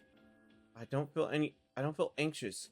Just like back then, I'm going to save the people close to me. Anyway, I've got to meet up with Junpei so we can look for Mitsuru-senpai and the others. That's easy enough to say, but the entire town has become something like a maze. I'm having trouble getting close to the situation. Since leaving the others at Juneth, I've walked for quite a distance. Oh, I wonder if everyone's okay. I'm worried about Kikano-san too. If only Fuka was here. Now the helicopter faded away quickly after it left. The town is oddly quiet. I'm actually glad there aren't any people around though, since I didn't have any time to change. I'm still in my feather pink costume. It didn't bother me much when I was in the helicopter, but just hanging and walking around like this where other people might see me would be embarrassing beyond belief. That's quite a bizarre look you have there, Yukari. Oh shit. Mitsuru-senpai? Now how are you getting scared? It's a familiar silhouette through the fog. Wait, what? Why dress like a villain for my show? I mean, I know that she's never been all that interested in fashion, but in any case, I'm relieved to see her. Oh, thank goodness you're okay. Are Fuka and Akihiko-senpai with you too? Where's Aigis? Who knows?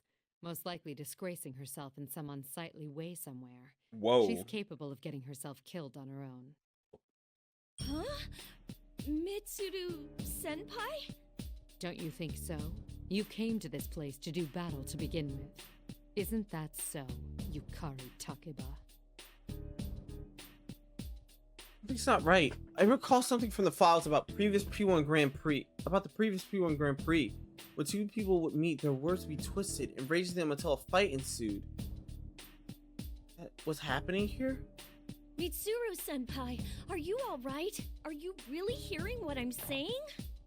Ah, forgive me. We're both under the same circumstances, so let's get along. We were both released from those foolish restraints of our fathers, after all. A repulsive laugh causes something to snap within me. Dad! I don't care if this is a trap or not, before I realize I'm shouting back at Mitsuru-senpai. Don't play games with me. You promised me that we'd fulfill our dad's wishes, that we'd have them watch over us as we work together. Hold it right there! Please Oh. stop fighting over me! No one's fighting over you. Huh? What the? Bruh. Bruh. Oh, I almost pressed the wrong button. Hold on, chat.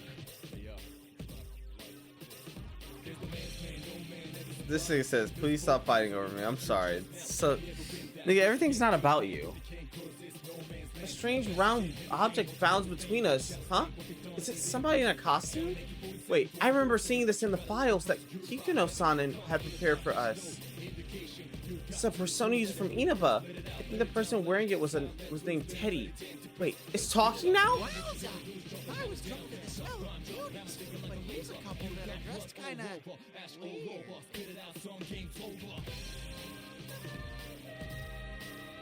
Yeah, okay. I might not be dressed very sensibly right now, but you're the one. This isn't Mitchell. I'm gonna pull by animal It's a suit. complete fake trying to mimic Mitchon's beautiful bod.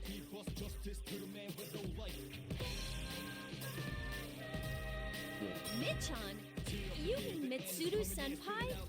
Hold on a sec. Fake? That's right. This Mitchon is made of shadows and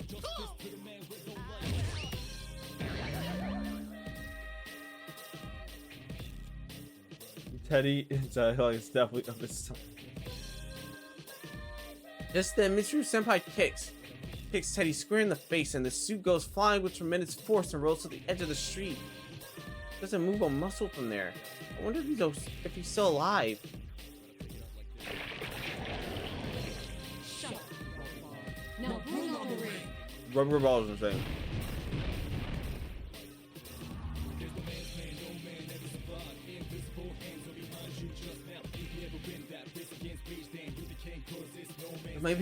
This may be a fake Mitsuru-senpai, but it looks exactly like the real thing.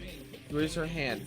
Four red posts fall down from the sky, slamming to the ground towards us. This may be a weak. Never mind.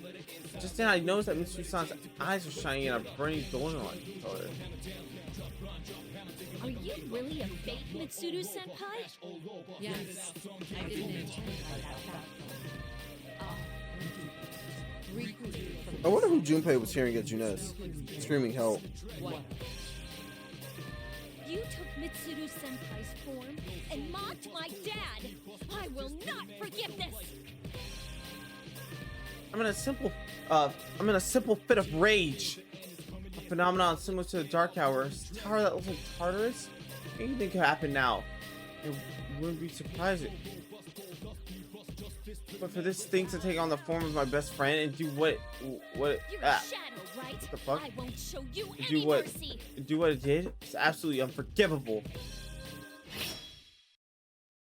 All right, let's get ready to rumble. Oh! God, I'm tired. All right. Oh. It ends here. Excuse me. This is it.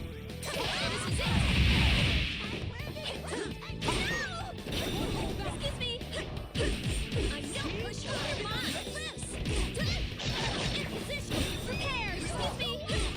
Bro, go. Shot.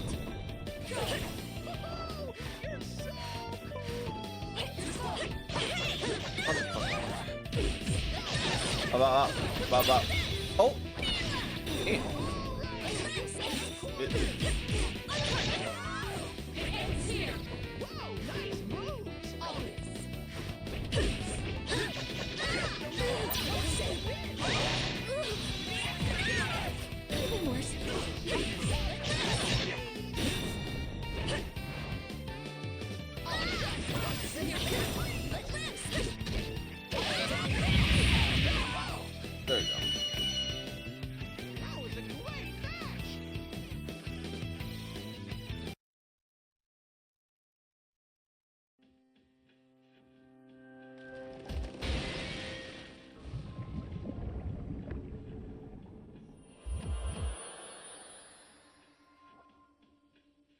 moment my victory was decided, I hear something shatter. Red post begins to crumble, and the creature that had taken on into somebody from form begins to melt. Gross! Oh, but she really was a shadow. Oh, I can't help but wonder. Epic the musical reference. At the bizarre night, that's when Teddy comes rushing over. His footsteps make a strange squeaky sound. Thank goodness it looks like he hasn't done Are too you badly. okay? Yeah. Are you hurt at all? Because like he hasn't been hurt too badly. Nah, but thanks. I'm just a bit ashamed of myself. I knew that was a trap, but I couldn't keep myself from getting worked up. And that wasn't even the real Mitsuru, but a shadow. It's not even funny. When the topic of my dad came up, I lost my cool. I thought I haven't sorted out my feelings yet. I mean, I have a keen nose, Oh, sorry, but feeling I have about to him. get up close and personal to sniff out the difference.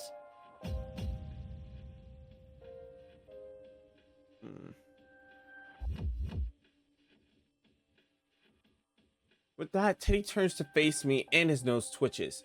Huh? That must be a very elaborate costume, or maybe it's not a costume at all. In either case, it seems like Teddy character has a searchability, like Really? Well, thanks. I survived thanks to you. Fuku's persona. One must be kind to the ladies. That's the family motto of the Teddy clan. If you say so, but you're a persona user from this town, right?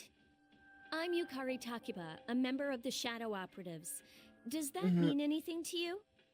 Oh, you must be a friend of Michan then, Yuka-chan.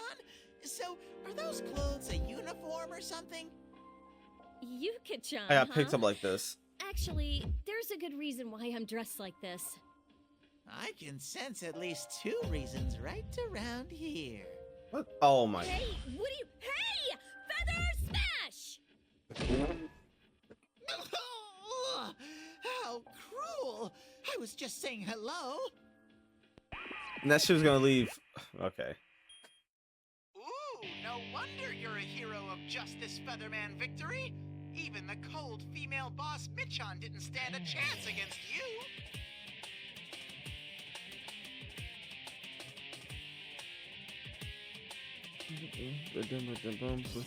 I hear a voice and turn around to discover that TV has somehow appeared behind us. Without either of us noticing, General Teddy is on the screen. It's like he had been while I was in the helicopter. There's more like it. The more I look at him, the more he looks like the Teddy standing next to me. They're different people, right? He might even be a Jost, the copy of Mitsuru's nigga, what? I know you're here, you imposter. Stop hiding and show yourself. All you did was roll on the ground, but you've got quite a cheeky mouth. But whatever. The real Michan's execution show is gonna start soon, you know? Execution? You can't miss this event. The Execution Queen is going to be executed herself. If you don't want that to happen, maybe you should stop dallying around like this and hurry to the tower where I am. Sure, all I can think about is, all right, son, don't dilly dally. Right there, give Michan and the others back.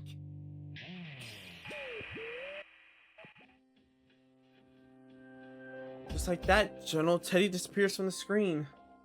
Mitsuru Senpai is going to be executed. I have to put a stop to it. I really want to find Junpei, but I might have to leave him for later. No, we have to hurry and save her. Teddy, didn't you say that you have a keen nose? Yep. You want me to find Michan with my nose, right? Well, I can't stop sneezing in this red fog, though. Oh, so that's why you were sneezing when you got here. So, it would be helpful if you could search for her. I'll do it. If Michan's in trouble, I can't rest until she's safe. Thanks. Having you come along is really reassuring. Wowza Bo Bowza! I've been recognized for my Wowza skills. Bo Bowza. I, Teddy, swear to be your knight from this moment forth. Teddy salutes grandly in the middle of this speech. and sneezes loudly. I heard that the persona users of Inaba were pretty unique. They do seem a little weird, but I don't necessarily mean it in a bad way. Well then, shall we get going, Sir Knight? You can tell me more about your friends, too. But the next time you try something funny, I'll blast you with a hyper feather shot. Got it? Ah! You're so cruel, Yuka-chan! I decided to head towards that Tartarus-like structure with Teddy, and we immediately began dashing. Sorry, Junpei, you'll have to wait just a little bit longer.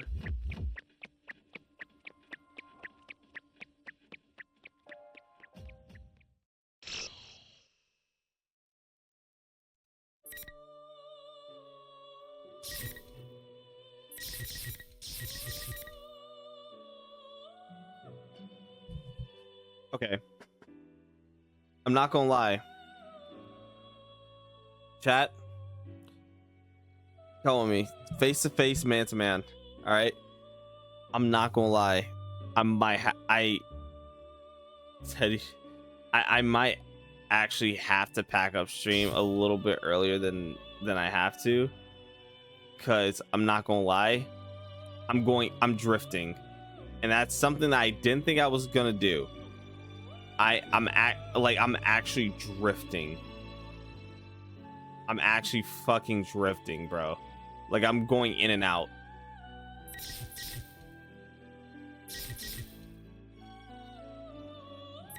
Like, I'm actually going in and out. It's been 47 minutes? Yeah, and I've been at work since 2 o'clock in the afternoon. I've been at work since 2 o'clock in the afternoon. I got off at damn near close to 12 at night.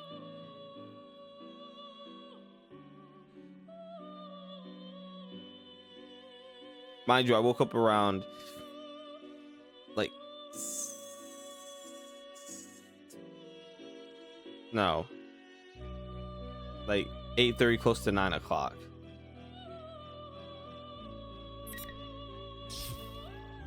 I'm gonna try to stay up though.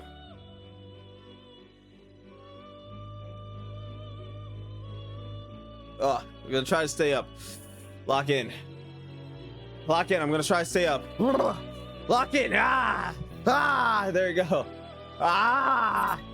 All right, Junpei. After I dash in Junes, I rush up the. Damn, nigga, can I read the shit? I rush up the first set of stairs I can find. Okay, that's a stupid thing to say, even for me. Anyway, as I say that, I hear another scream. All right, I need to rescue whoever that is first. I see what appears to be a rooftop on the other side of the doorway, and I slam the door open. I see banners for things like takoyaki and yakisoba set up in an open space. Ooh, so this is what shopping centers in the countryside are like. There are two girls standing in the central area. They both turn and look at me. My gallant entry have caught the attention of both of them. One of them is a dark-haired girl holding a fan like a weapon. And the other, I feel like I've seen her before. Huh? Arise and Yukiko. That face, that voice. Could it be? Whoa! Reset? The real Reset? Seriously? And who are you?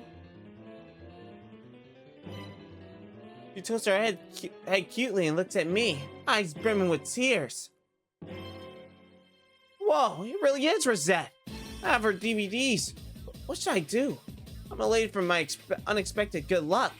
I rest between the two girls, reflexively shielding Rosette. I'm the guy who's gonna save you. Don't you fear, now I'm here. This ain't lame. Oh yeah, I pulled it off. I bet that definitely won Rosette over. After what you've done to the town and how you've been protecting a fake, you must be the culprit. What now?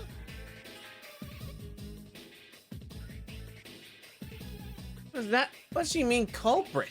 I'm Junpei Iori. I protect justice more than anything else. Don't play dumb. You did such horrible things to Labris, and now you've gotten Matsura-san and the others. Put this town back to normal, at once! Huh? Who? Wait, Is that the name of Ike's sister? Yuka-san mentioned her. Wait, she mentioned Mitsuru-senpai too. Crap, I think this girl's really misunderstanding me. Wait, there's a misunderstanding. Something's not right here. We need to talk this over. I desperately try to explain myself, but somebody weakly tugs on my sleeve. I turn around and get an up close and personal view on the real Rosette. Oh man, she's cute. Please, won't you help me? That scary girl is picking on me. She's so mean. Oh, so this is a shadow. Huh? Okay, she looks scary, but she doesn't look like a bad person. Actually, she's kind of cute.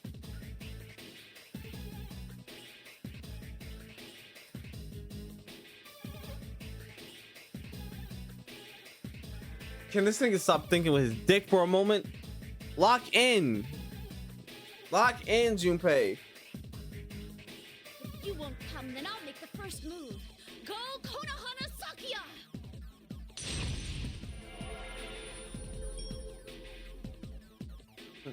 A persona?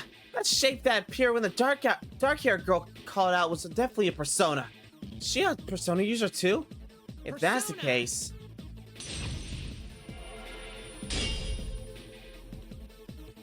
Girl's persona comes flying towards me, weathered in flames and clashed with my own persona with a sound like glass smashing into glass. Two personas are locked against each other in combat. Dark-haired girl seems surprised at my ability to summon a persona, too. Like I was saying, can you wait a sec? Why are you doing this? Violence isn't the answer, you know. Don't waste your breath! I will protect my friends and my town! On closer inspection, the dark-haired girl's eyes are dead serious. I can sense her powerful determination through the power of her persona. I can't hold her back any longer. This isn't good. Whoa! What a pain! What are you, stupid or something?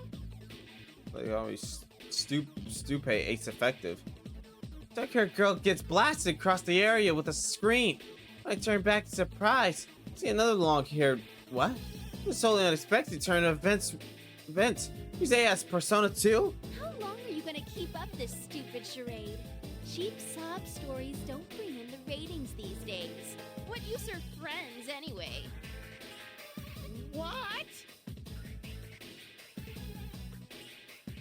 Surprised to hear words like that coming out of this cutie pie pop idol. What's wrong, Rosette? That's not true. I try harder because of my friends. They make me stronger. They give me people to live up to and people to protect. And if you deny that strength, then I cannot lose against you. Yep, I can understand that feeling. She's right. Oh crap! Does this mean I jumped this thing and immediately took the wrong side? You make me sick. Hey, aren't you supposed to be on my side? Hurry up and deal with her.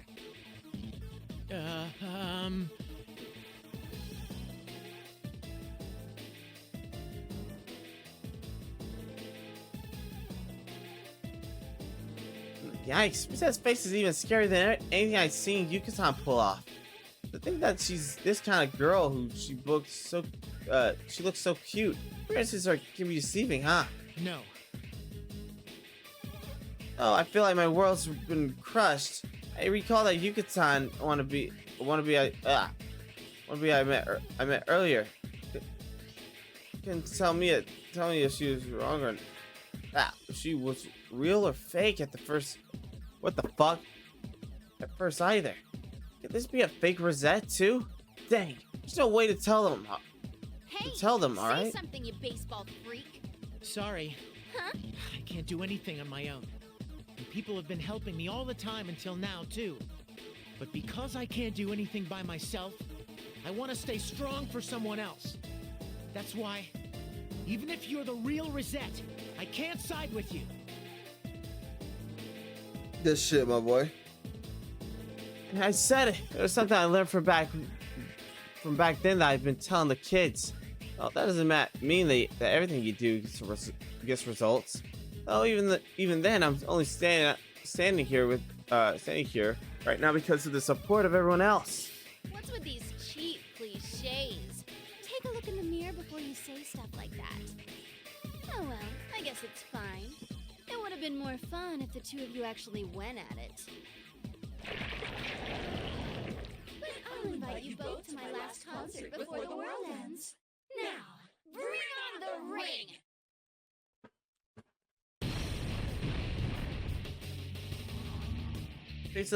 The face of familiar teen idol distorts and her eyes change color into an eerie gold.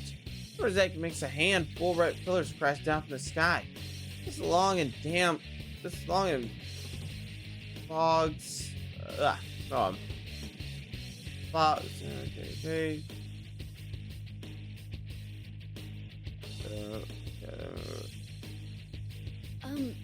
You're not the culprit?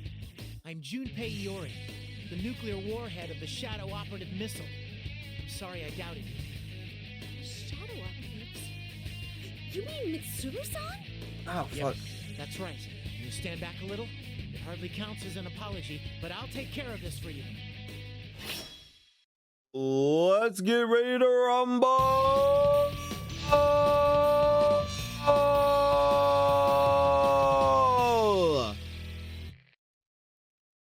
Final. Ooh, the theme. Careful at the start. Bingo! There's more to come!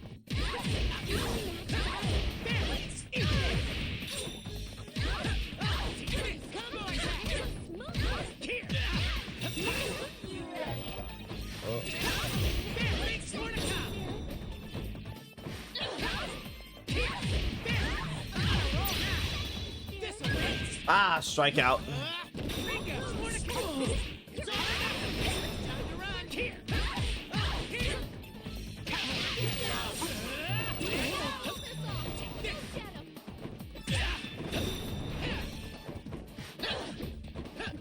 Come on, stop running.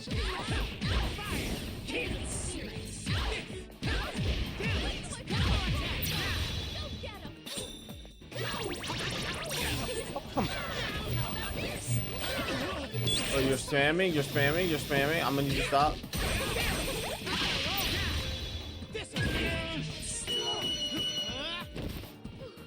What a relief. I'm glad you won.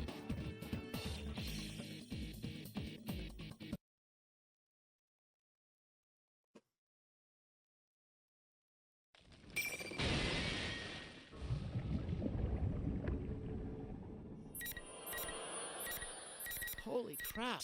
Man, that was tough.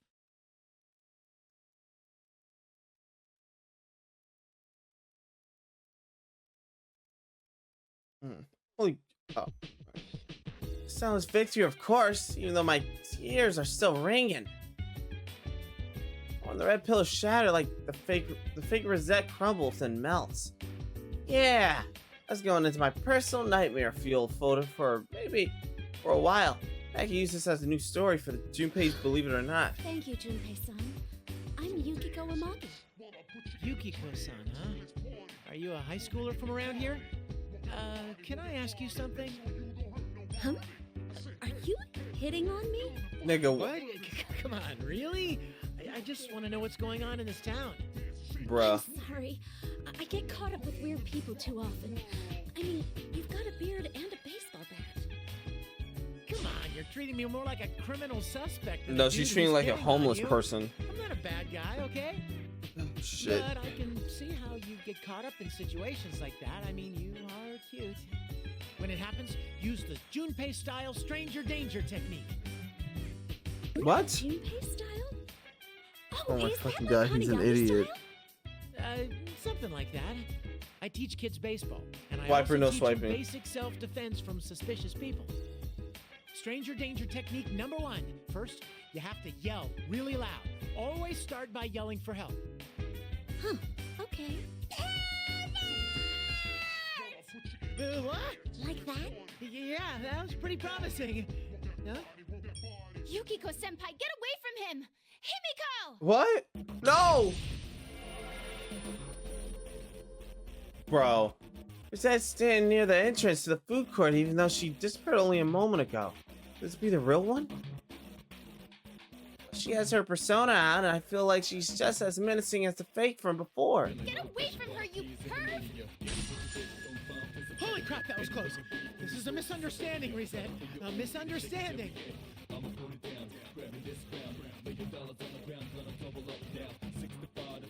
Turns out luck is on my side today. Like it's actually working against me. I got called a perv by my favorite teen idol, and when I learned she has a persona, she hits me with it. Hold on, Risei-chan. He has a beard, but he's not a creep. Huh? What?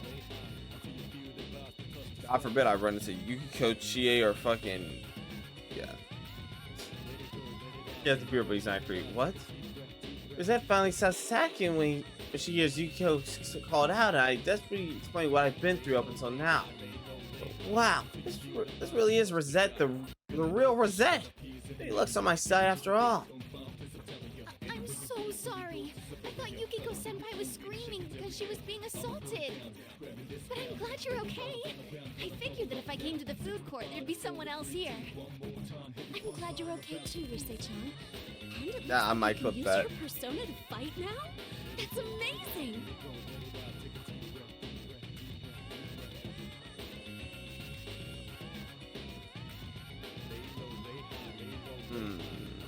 It's true that Rosette's persona was impressive, and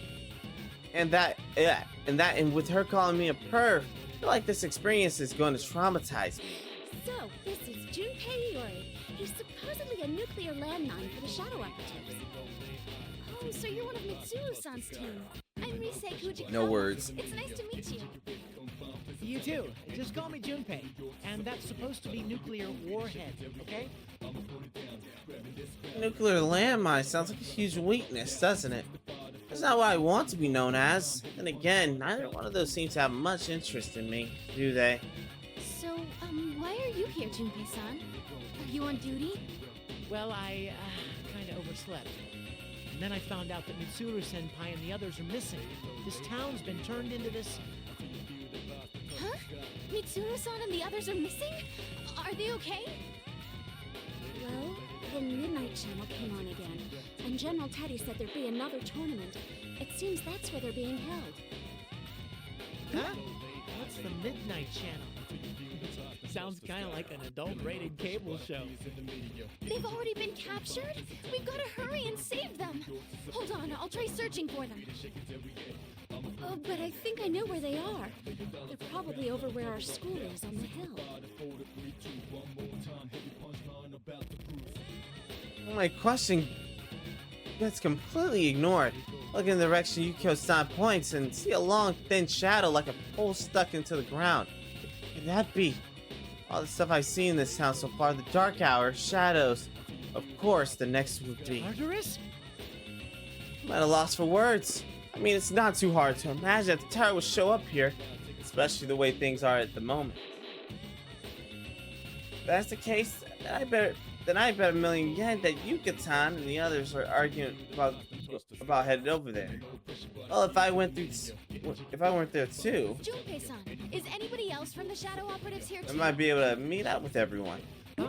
Oh yeah, I think so. Maybe,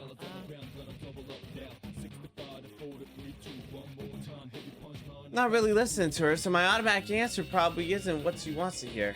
A sudden silence snaps me out of my thoughts, and I see the two girls staring. Are you really a member of the Shadow Operatives? Staring at me frowning. You seem fishy. Maybe he's a fake after all. No, I'm real. Look, all of us have a badge, like this. Huh. Francie explained my situation, showed them the badge I carry with me, even though I managed to get them to believe me.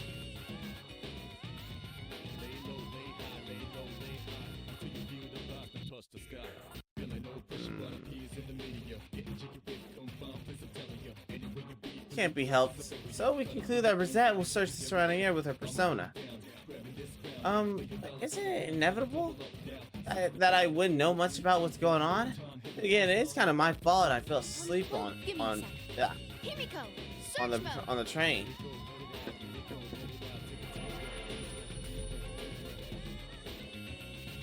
Rosette's persona takes on dramatically different forms. She does her she closes her eyes and concentrates.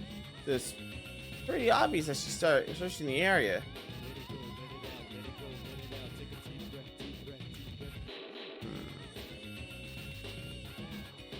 Ah, it's amazing that she has a persona that can be search and I fight. have 4 readings heading towards Are we better than Valley Fugo's High ass? and that tower. I think one of them is Labrys. I don't know about the other 3.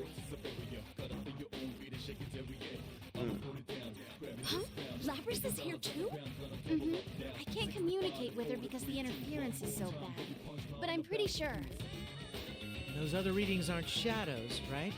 They feel like persona users. One of them is strangely small, though. It's probably Koromaru. He's a dog. A dog? A dog can That's use my a dog. persona? How? I don't know. He just can. Junpei-san, you seem pretty vague about everything. I feel like they're being really harsh without any hesitation. 3 readings that Rosette doesn't know. If one of them is Koromaru, then the other one's next to it must be Ken. And the last one should be Yuka-tan. Tell the 2 girls about the others. Rosette continues searching. Oh, there's someone near here. Natsu-kun. And Kanji? Kanji's reading is pretty weak, though. He might be injured. You can't communicate with them, right? If they're close, then should we go directly there to help them out? Yeah, but then we're putting a hold on rescuing Mitsuru-san and her team, aren't we? Right. So you two should hurry to where this Kanji-kun is. I'll keep heading to that tower. Based on what you said before, it sounds like my comrades are going that way after all. Okay. Oh, but... Oh, right. That would leave you 2 girls alone. Do you want me to go with you? I mean, if you really want me, I'll do it. It's just in the whole 2 girls might want me around, just in case of, well, just in case I know that they're both looking at with blank expressions. Junpei-san, are you going to be okay on your own? Are you sure you won't get lost? Town's turned into something like a maze. Oh, that maybe they're the ones who's worried about me. I wonder how low their opinion of me is right now. I'll be fine. Maybe I don't look it, but I've got experience with stuff like this. Oh, okay. We'll go meet up with the others before heading to that tower. Please be careful, Junpei-san.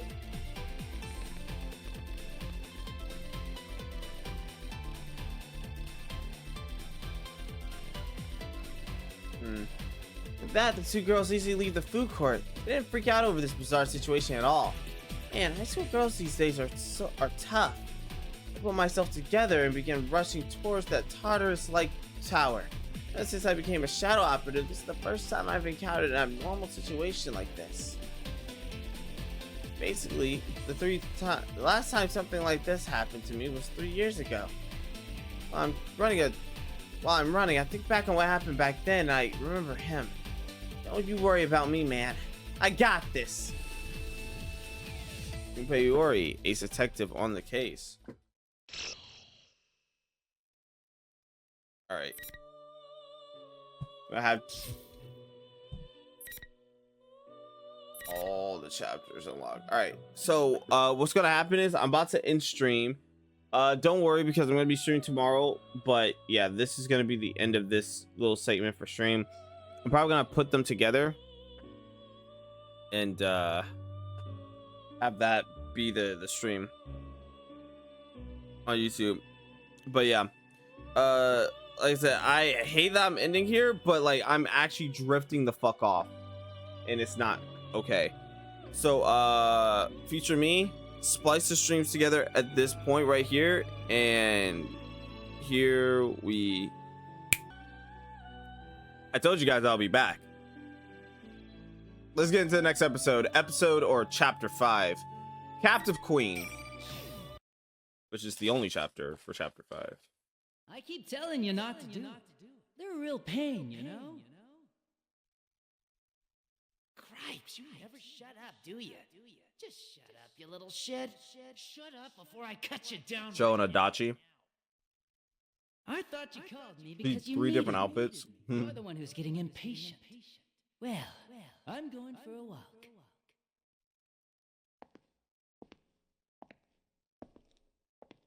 Son of a bitch, I really am gonna kill him sooner or later.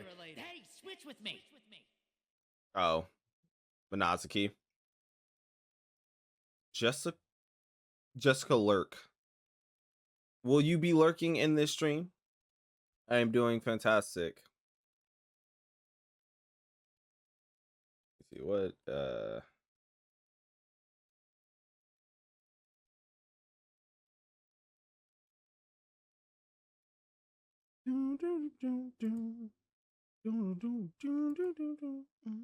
Sorry, I'm singing a fucking melody.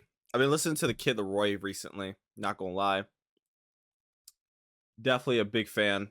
I made a whole playlist dedicated to him, especially since his new album just came out. Not gonna lie, kind of fire. It's tough. Sounds, no voices. Two voices responding to each other. A conversation. Feel two presences nearby. How's Persona 4 treating you today? If you would have said something like 5 months ago or 6 months ago when I first started playing this game, I would have said fire. Now, I want to beat this fucking game at this point. I'm literally about to bum rush every single cutscene that I see, but I can't do that because of, story reasons. My senses slowly return as I rise out of unconsciousness. Before I can register the individual words being said, the conversation ends. Hopefully you will. Hopefully I will too. Because there's other games I want to play and get to. Oh shit. Looks like you're awake. Kinky. Strapped. My best wishes are with you. Not my best wishes are with you. Is that fucking... Is that Mari? Is that Mari? Oh my god.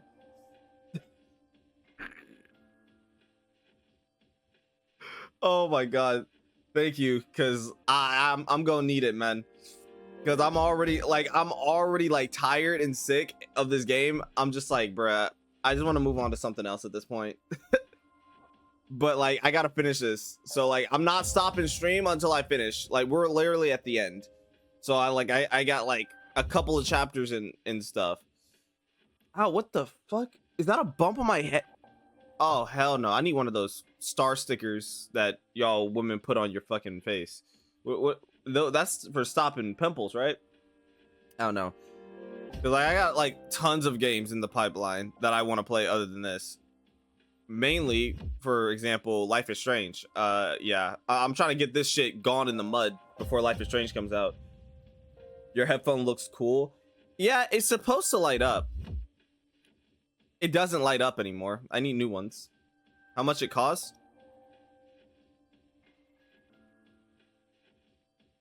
$70? Either 70 or 100, but I need new ones because these shits are broken. These shits are falling off the bone. Call it tenderism. I furrow my brow. The person standing before me has a different presence than either of the two that I had sensed. Oh, that's Minotsky. What the fuck are these? The gifs are crazy. Done with the others. Let them go at once. Burrito. So those are your first words after regaining consciousness. I don't think you understand your situation. Yeah, I bought them online. That I've been captured by shit. Some boorish people at the very least. We were ambushed at Inaba Pass, caught completely off guard. The limousine was sent over the edge with us inside, and now I find myself here. My arms and legs are bound. Someone has taken by... That's a weird way to say that, but man.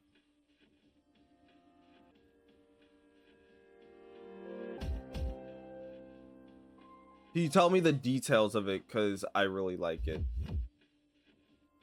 Wait, hold on. For what? The headphones or my burrito? And yes, sir, this is where I scurry off to. I do have a Discord. Jace, would you please ever so kindly drop the Discord link? Dude, I fucked up my right arm, man. The headphones. God, I fucked up my right arm so bad because I had a arm wrestling contest and like I think I pulled a fucking muscle or two. It was with my assistant manager. Me and her decided to have a arm wrestling contest, and I think we both fucked up our arms. Well, mainly me. But yeah, the headphones. Why would I ask you for burrito? I don't know. You just said you were hungry, man. I'm just saying. Icy hot? Yeah, I'll try. The headphones. To put it simply, these come off. These come off. These is a magnetic thing. So like it has like a little symbol right here on the side. And then this part would light up any color that you choose, but as you can see, it's not lighting up anymore because it's broken. And it's supposed to work as like a headless. It's a headless. I said headless, nigga. What? Headless? What am I? The fucking huntsman? Headless huntsman? No, it's a wireless headset. I just have it plugged up for it to be wired, so it can work as both. Because I have it plugged up into my controller. But it comes with a USB as well. So yeah, if I had a PC well, I have a PC, but if I had the setup to work with the PC properly, I could just plug in the USB and then, you know, have it wireless. So yeah, that's literally, if you want to know like the specs and the gizmos and gadgets and, you know, 30 megahertz of sound going through this bit, nah, I don't know that shit. But yeah, I don't know that shit. But I just know the basics of what I was that I paid for.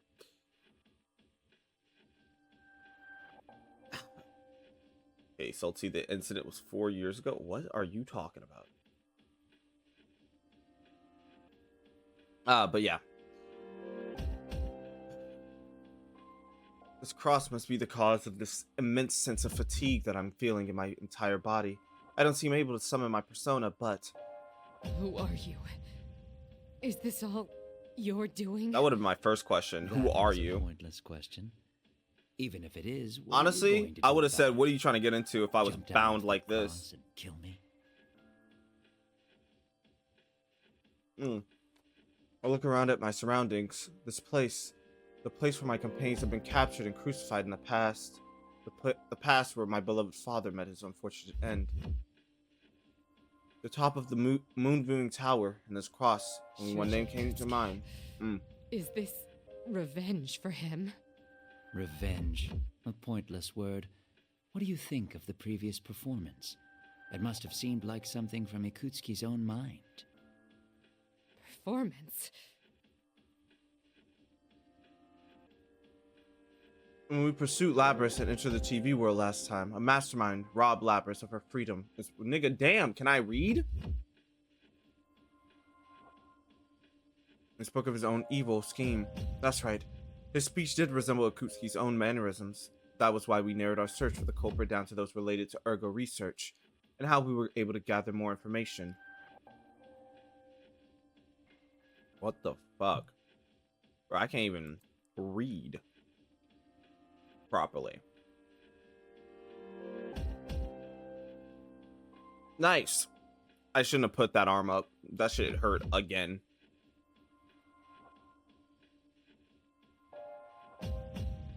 Don't worry.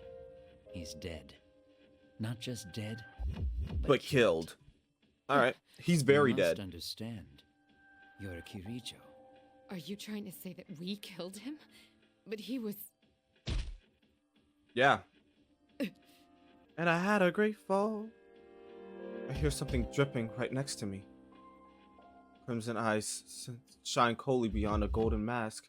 White and black liquid whirls around his head. Is this a persona? Suddenly it slams the hilt of his sword into my abdomen. The blow sends my... Ooh, damn. My mind reeling, but I barely manage to retain consciousness. Damn. Damn. My follower goal will be completed? You are so kind. Thank you. I really appreciate that. What the fuck is this on Twitter? Why do I... Chat. Twitter was just pulled up. Right? Let me just... I'm just gonna switch screens real quick, man. Twitter was pulled up on my computer. What the fuck is this? What the fuck is this? One man can't eat all this.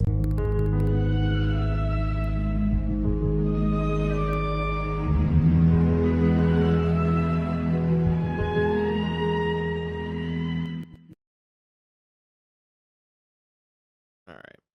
Whatever, man. All right, man. All right, man.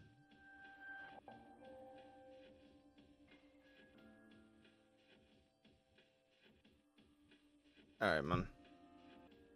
I will tell you more about the headphones after stream, but I got them on Amazon to let you know. Just search up like cat headphones and they will show up. The same variation as mine.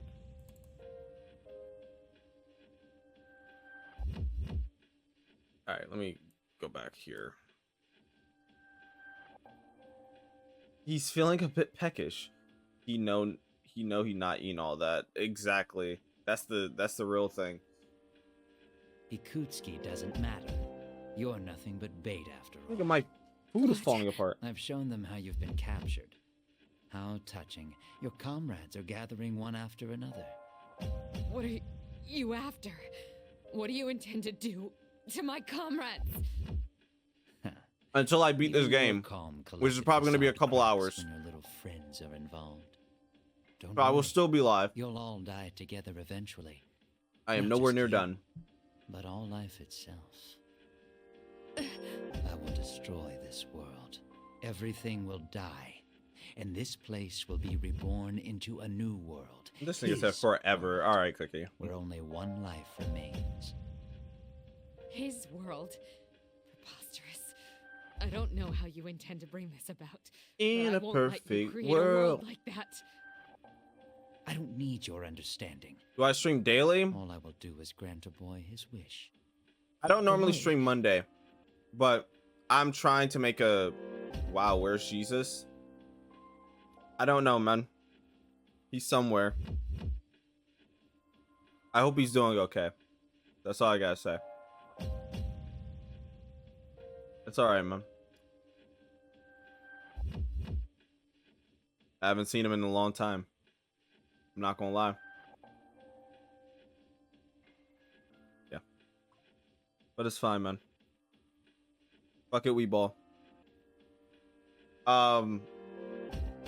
But yeah, I try to be consistent, but work and shit gets involved in my normal life.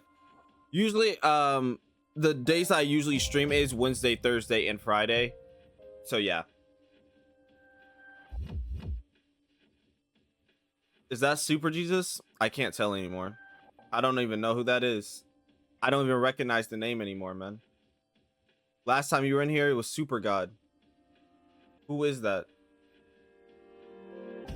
Who is this? Oh man. By the way, I think you should do it more consistently because you have really good vibes. Thank you. I do have good vibes. I really do have good vibes. I'm just a chill, laid back, nonchalant person. Okay, I lied about being nonchalant, but that's besides the point. Guys, let's all pray to the Za and oh my god. Shut the fuck up.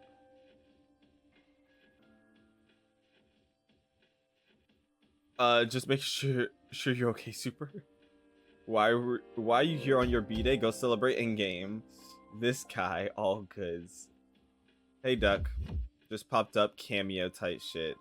At least he cameoed in the finale, man. Cool. You have a great community. I know, they love me. That's right. Doesn't it ring a bell, Kirijo? Your desires created that boy and gave birth to me. What? A love child. Allow me to introduce myself. Allow me to reintroduce myself. Sho Minazuki. I am the embodiment of your sins. Just take your time and wait. This is a moment in history! Take a picture! Yeah, that makes sense. Thank you for the follow. We are now at 87 followers. Let's fucking go. No, I'm being a duck scientist hero.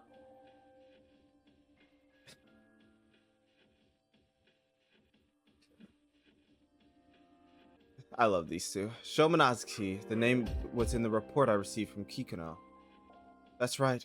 It was the name I saw in Shuji Ikutsuki's experiment data. Rapidly approaching your location. If I recall correctly, that experiment was a number of pieces to this puzzle fall into place for me. Wait!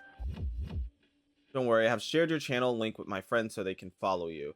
I hope your friends are good vibes too, man. I'm not gonna lie. Last time someone brought their hordes of friends in here, it was like crazy as hell. None can save you. It's insane. I got a couple ducky sacrifices for your queen duck.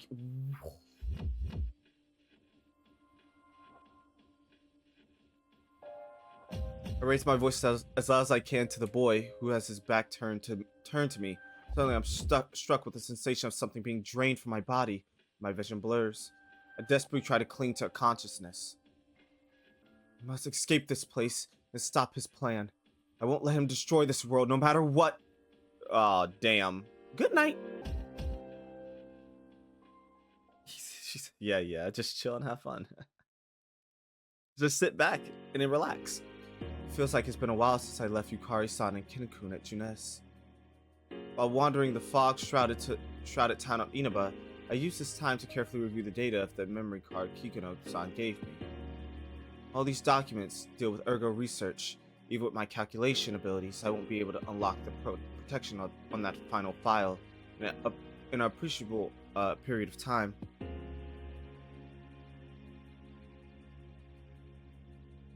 It's with a slight feeling of disappointment that I finally reached the entrance of Yasogami High. I stand petrified before it. The eccentric decorations in this distorted school building look familiar. The gigantic tower looming overhead excuse intimidation much more than when I saw it from the helicopter. I look back down the path I came from and see the town spread around the hilltop I find myself on. The town of Inaba has been twisted into a mind-numbing maze, sucking into the murk of the stagnant red waters of the fog. There's nobody around. Oh, it's Slabris. I hope everyone's okay. I didn't know who this was.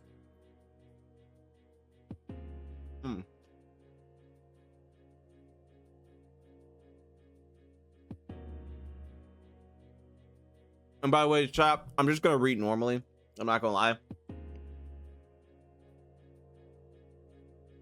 Where I can become absorbed by my emotions, my radar detects someone approaching. I found you.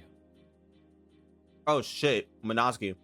Hear a familiar voice and see a figure coming up the hill. Oh, thank goodness you're here. Yeah, I was waiting for you. Oh wait, no, it's not. I thought Monosuke for a minute. Oh damn, Shadow. Something's not right. Ken-kun's missing something. I don't feel any kind of warmth from him. There's none of the kind consideration he has towards his friends. At the same time, an internal sensor begins to alert me of the presence of approaching enemy, and a message transmits itself furiously into my senses.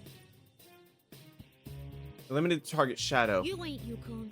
You're a shadow. You ain't. Not bad anti-shadow suppression weapon. Then again, I never intended to deceive you by taking this form. Showing up looking like Yukun. What's your game, buddy? I came to warn you. Where you are is not where you should be. What are you saying? Don't get so worked up. Don't you know it? Deep down, you know that you're nothing but trouble to them. If you'd never shown up, this town would have been peaceful. They don't think of you as a friend. You're just a nuisance that brought them to score. Well, but they all accepted me for who I am. No matter what excuse you give, you're still just a weapon. The tool can never befriend a human, and you will never be accepted by them either. That ain't true! That can't be!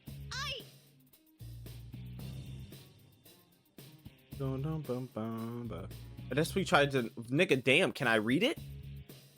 I desperately tried to deny, but my words fail me. I am a machine. I was Get this filthy clinker out my chat. Thank you. I desperately tried to deny, but my words fail me. I am a machine. I was created as a weapon. I am nothing but a tool to destroy shadows. There's no way something like me could befriend people. My heart begins to crumble. I came this far, but... What about you, Labras? What'll you do? remember the power of friendship. I hope Mitsuru-san and the others are okay. Could you please go right to that tower? We'll head over there too as soon as we can.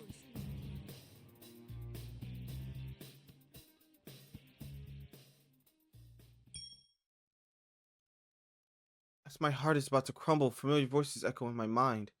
That's right. I came here with the trust of my comrades. That's why I won't falter anymore. Heartfelt cry. Love it. Weapon. My body is mechanical and my heart was given to me. No matter what I wish I was, I can never be human. Oh. But Mitsuru-san and Yukari-san and even Kenkun all think of me as somewhat precious. I'm the 5th generation anti-shadow suppression weapon. I'm Lapras, a member of the Shadow Operatives. I see. Since you were just awakened to your persona, I thought you could be shaken up again. The circumstances have changed. I'll change you by force. Now bring on the ring!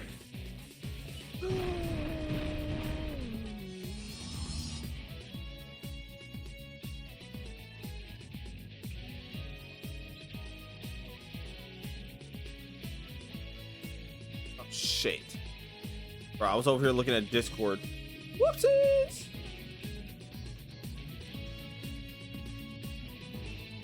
With that fake Yukun draws his with that the fake Yukun draws his sword. At the same time, 4 red pillars fall from the sky and land around us. I'm trapped. We'll have invisible walls just like the other time.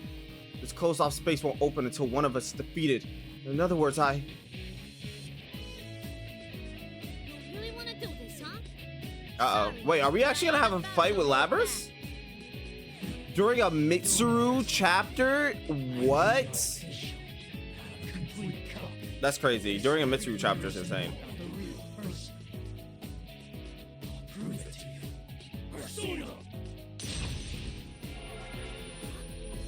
No way. They can't be.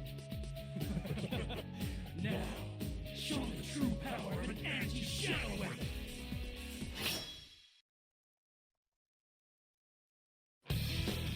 Let's get ready to rumble!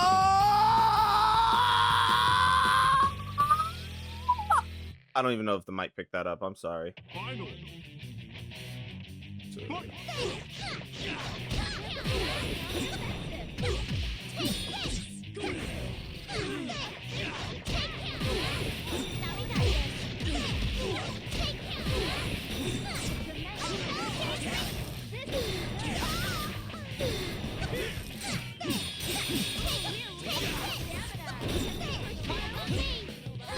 Here goes.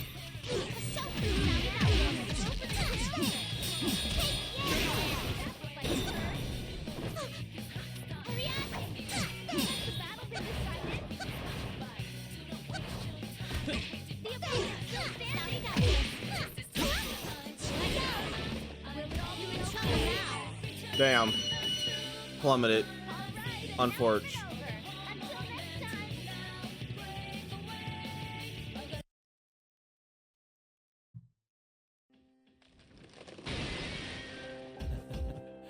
A good fight.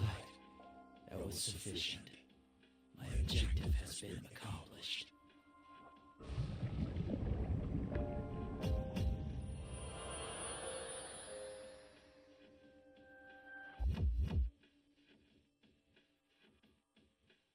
Even though I fought fiercely, my body performed smoothly thanks to my recent maintenance. The fate Yukun had fallen to the ground at my final strike. really And was a nigga, shadow. damn, can I read? At my final strike, and his form begins to bubble into a black ooze and fall apart. The melting Yukun suddenly spits out balls of golden light. These orbs pass through the school gate and fly up towards the top of the tower, looming over the school building. The sounds of our battle echo away, and silence envelops the area again. Oh, they got here. Nice. Kenkun, Koromaru-san. I'm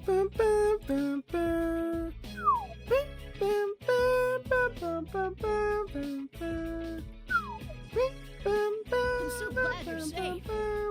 Is something wrong?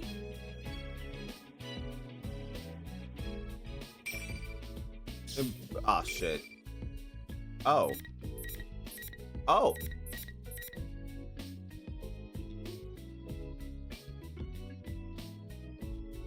You know, I should just do normal, man. I'm not gonna lie. I was gonna do instant, but I was like, I still gotta read the shit. Ah, damn it. Kenku has a worried expression. Even though the fate Yukun have been a shadow, the harsh words coming from what appeared to be Yukun's face has still left me agitated. But also, I'm trying to see. I mean, I know I'm affiliated, and the viewer rewards, I have looked at it. Oh, right here. Yeah, I don't have any badges at the moment. Yeah. Don't worry, I'll get badges. I'll have to customize that one step at a time. One step at a time. One step at a time. I think I forgot to do that because I gave them power up and channel points and emotes and shit, but I forgot to do the whoopsies. I forgot to do the badges. Whoopsies. It's just coming up with ideas for badges. That's all it is.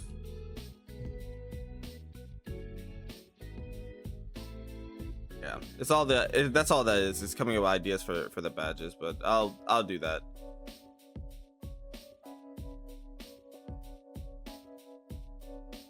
Yeah, that's crazy. I won't be deceived any longer. We have to save the others and solve this case as soon as we can. Cancun seems to notice my resolve and nods to me. If anything comes up, please feel free to talk to me about it. That is, if you're okay with sharing it with me.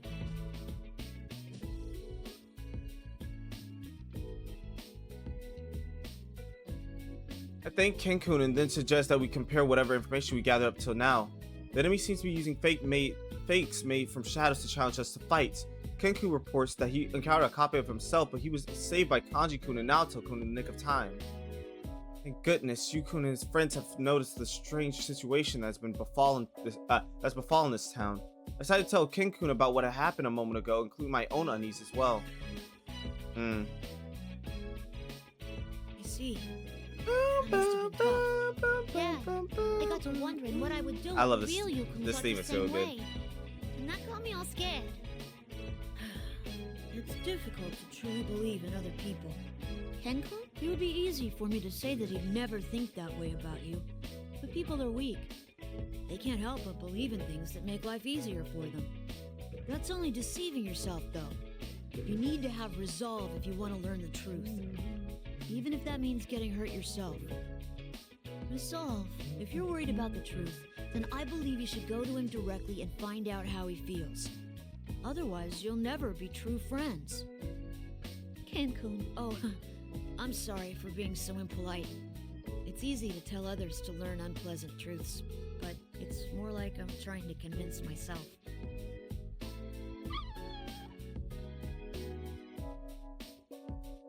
Formosan stares at me. I feel that he's telling me what Kenkun's saying is right. I should find out for myself. If Yukun and his friends are headed here as well, I'll see them eventually. I should use that time to... I see. A relationship between two people cannot be formed until they speak Hey, is their that minds Kutsuki? to one another. Doing so requires this resolve. Is that Akutsuki? Stand ready at the... Oh, no, that's not Akutsuki, that's Theo. What the fuck? I got scared for a minute. I'm not familiar with Theo's voice. I'm not... Oh my god, sorry. I'm not familiar with Theo's voice. That's why I got caught off guard. I'm so sorry. Holy shit. Nigga, I got scared. I got so scared. Alright, sorry, my bad. Silver-haired man wearing dark blue clothing steps from the shadows of the school gate. Where did he come from? My radar didn't detect him at all. Wait, I'm still not detecting him. Who are you? Ah, how truly rude of me. My name is Theodore. I didn't intend to eavesdrop on you, but as I wandered in search of cola, I found myself Cola? here. Oh yeah, he did say he was gonna get cola. That's funny. Are you connected to Elizabeth? Such a vibrant shade of blue. His distinctive clothing looks familiar. Elizabeth, the girl who I met during the previous case, who also helped me remember a number of things. She appeared in my dream earlier today too, and said some deeply meaningful things before disappearing. The man standing before me has an air similar to hers. My, so you know of my sister. Well, duh. Labra-san, is Well, this duh. person an enemy? Probably not. Elizabeth helped me realize a ton of stuff, but, well, she came on a little strong sometimes. Oh? Was she Oh, rude to fool. you? She once forced me to eat a large quantity of cinnamon, and I thought Oh. my mouth was going to be desiccated forever. Cinnamon? Please, don't worry about it. It is merely a bittersweet page from our youths. I see. Oh, right. My name's Labris. This is Ken-kun and Koromaru-san. They're my... well... Friends. It's nice to meet you, Theodore. We're Labris-san's comrades. Man, you could have just said friends, man. Comrades.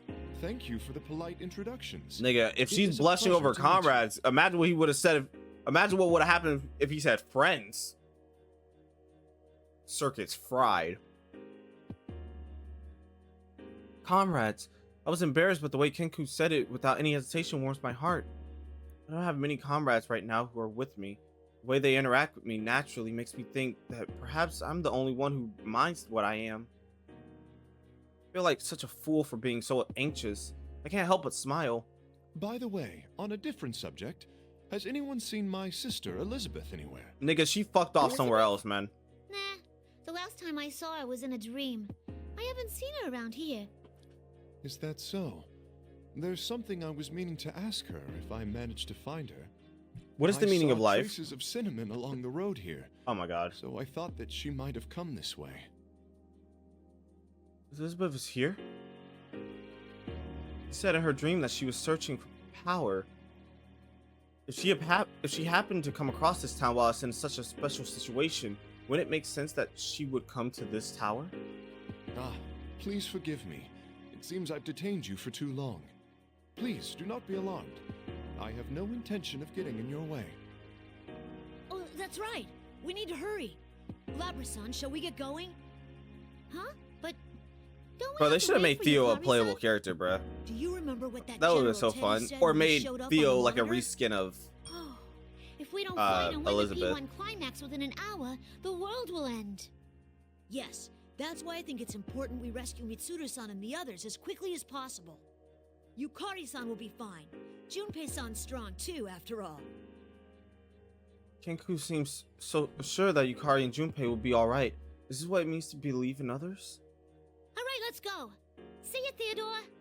Please, take care. Still, where am I to obtain this cola? The fact that this nigga Theodore is like a walking like question mark, like most of the Velvet Room attendants, but like this nigga is especially is a walking question mark because he's like, where am I supposed to get this cola? Nigga, what? The world is about to end and you looking for Coca-Cola, nigga?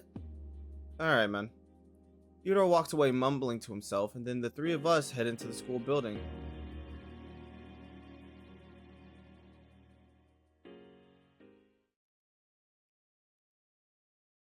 We're still going. Are we gonna run into Adachi? When we enter the school building, we find that red fog has filled the halls as well, ruining our visibility.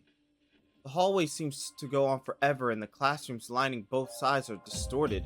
Though this is similar to the way this building had been in the TV world, the red fog increased the creepiness tenfold. The fog even mutes our footsteps as we proceed. As we walk along, Koromaru-san growls. Nigga, Koromaru-san? It would seem there's someone inside this classroom. the door reading music room is slightly ajar, and the fog is pouring through the crack. I put my hand on the door. Kenku and I silently nod to one another. I throw open the door, and Kenku and Koromaru-san rush inside. I follow them. In the center of the music room is a cross, just like the ones we saw on the monitor in the helicopter. The person tied to it is Akihiko-san. Bro, Sonata-san, this is the longest get you down chapter, at and it started out once. with Mitsuru, by the way. Ken? Ken-kun rushes over to the cross and unbinds Akihiko-san. Akihiko-san is quite weak, and he stumbles once he's released from the ropes. Ken-kun and I hold him up on our shoulders. Thanks for saving me, Ken, Lapras, and Koromaru too? Sorry to barge in on you. I couldn't wait to hear your stories, so I came here. I'm glad you're so impatient. Sorry about this. I'm glad you're safe now. Where are the others? Ah, am I late again? Sorry, guys, my bad. Oh, that's not Junpei. I turn around and surprised at a sudden voice from behind us.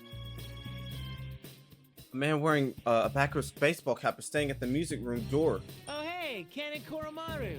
And, are you Lapras? Junpei-san, it's been a long time. I'm glad you made it here. Did you run into Yukari-san along the way?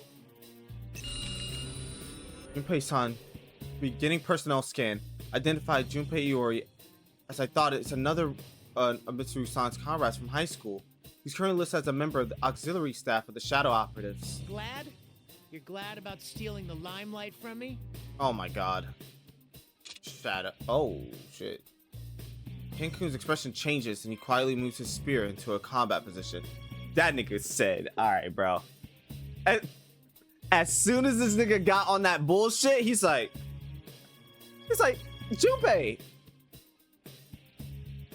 What you got going on, twin? I like that shit. He's like, what the fuck? Hey, hold on, man. As soon as he started on that bullshit, gun compartment, like, nigga, the fuck? Ken don't play them games, bro. Ken, I will pull the strap on you. Amada. Scanning subject confirmed as a shadow. You're on to me already, huh? Oh well, I wasn't gonna try to hide it anyway. I've never faced Junpei-san before. But you better prepare, young blood, because that nigga is strong. Kenku laughs to himself and takes a step forward. Koromaru-san stands close by him. Seeing the two of them so ready for battle makes me blurt out my doubts. Hey, Ken-kun, are you okay with fighting somebody who looks just like one of your buddies? Nigga don't give a You damn. afraid? Like, Nigga, he was willing to that's fight the real one. Shinjiro and Akihiko. That nigga don't give a damn. He ain't, bro, he ain't from, he's played these games before. Kenku smiles at me. He then explains himself in a tone of voice that makes me feel silly for doubting him. That's a silly question, Lapras-san. Even if it did turn out to be the real Junpei-san, if I'm truly being challenged, then I can never back down. That's a go right there. Challenged? Yes. When it comes down to it, I will stand up and fight for anything I truly believe in. Type Even shit. if I must do so against my own. Type shit. Talk to him nice, Ken. Say it again for the people in the Looks like back. You're finally learning to talk like that, Ken. Akihiko-san. Lapras, let me tell you something. Even if the enemy you face is someone you once counted as a friend, in a battle for your beliefs, the bonds formed between true comrades will never break. Are you trying to bore me to submission? Bruh. Let's get this over with already. Bring on the rain. Bring him out. Bring him out. Bring him out. Lovely. Akihiko-san looks confused for a moment, but Kenku explains the rules to him. Selfish rules as always. Boom, ba-dum, Well, ba-dum. normally I'd take him on. But let me take a quick break from the fighting for now. Yes, Bro. please rest, Sonata-san. We The can fuck? handle this. Oh, that's why.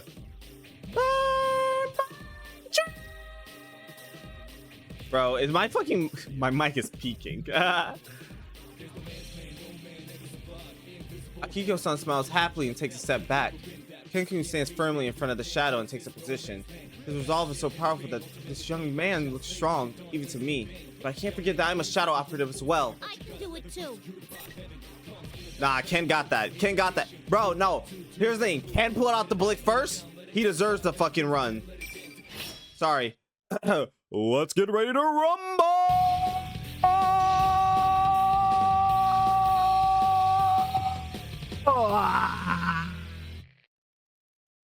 Final Show me what you've been doing. Too bad. Setting up. Strike. You're slick. No good. What are we setting up? What do Bitch. Oh my god. Oh my god. Oh my god. Oh my god. Oh my god. Dominated. That was great to watch.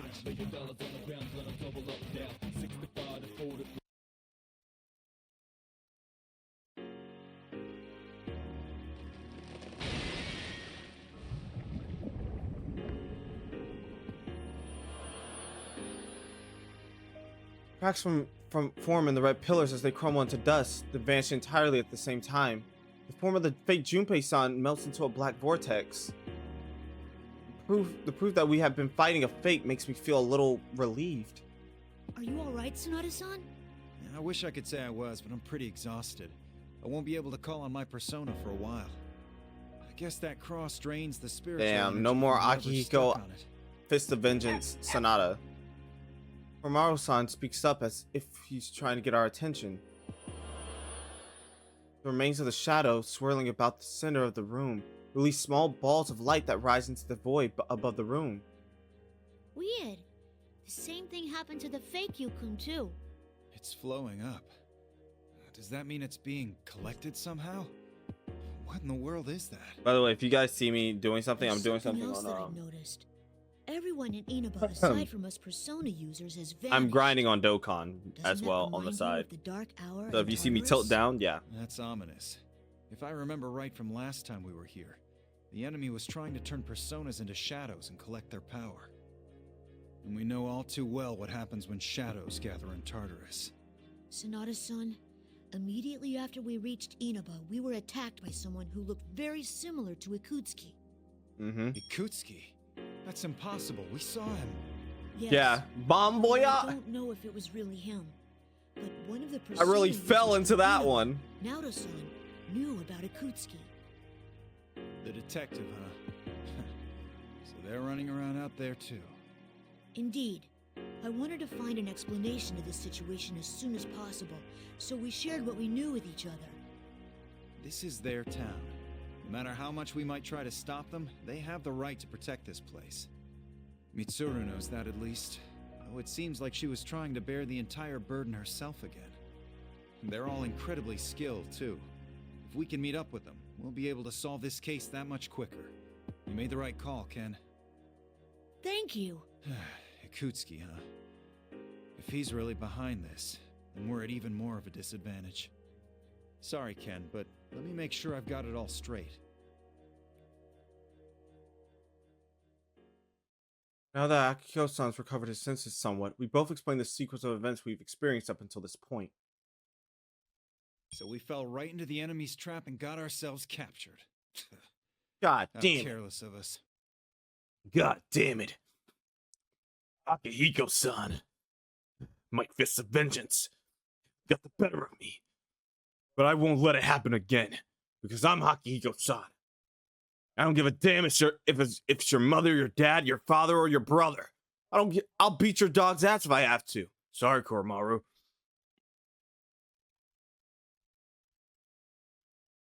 What is that? What is this? What is this? No, we're not gonna let this shit slide. What is this? No, we're not letting this shit slide. Hold up. Nope. Nope, nope, nope, nope, nope, nope, nope, nope, nope, nope, nope. Hey, a screen that you haven't seen in a while. Hey, chat. Don't mind the tabs. Don't mind these tabs. Don't look at them. What is this? We saw him. Yes. Yeah, Bomb Boy. I don't know if it was really him, but one of the I really Persona fell users into from that Inaba, one. Naoto-san knew.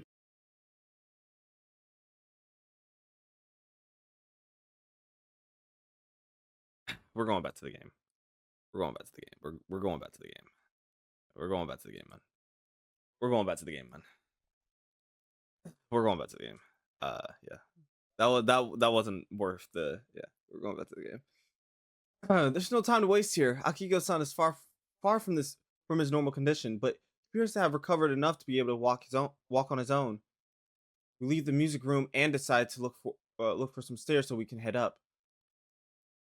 The remains of the fakes were all we're all going upwards, we conclude that there must be something above us that they're all going By to. the way, Sonata-san, how have Mitsuru-san and the others been? I haven't seen them in a while. I hadn't seen her in a long time till I got back either.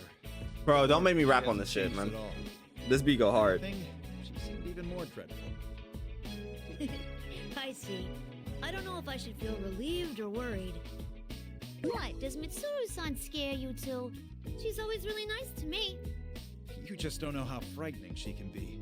Try getting hit with that kick of hers. Don't worry, she's still the new kid on the block. She don't know. Truly. She's very intense. And that's coming from me. Mm-hmm. Now that I think about it, I can't believe she was just a high school student when we met. Huh. If that's the case, then I'll try asking her to start being nicer to you two. You can't. You don't have to get so flustered, you know? These two have been so calm and rational when confronted with the fake Junpei-san. Seeing them so distraught over the thought of this, I can't help but laugh. Akiko-san and Ken smile with embarrassment. Koromaru-san walks on coolly, as if this was no concern of his. It must be rather difficult to really express your true feelings.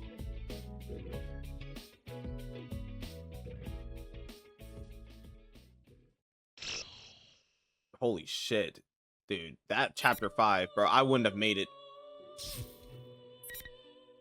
Yeah, I wouldn't have made it, chat. Is this also... Oh, okay, chapter 6. The Odd Couple.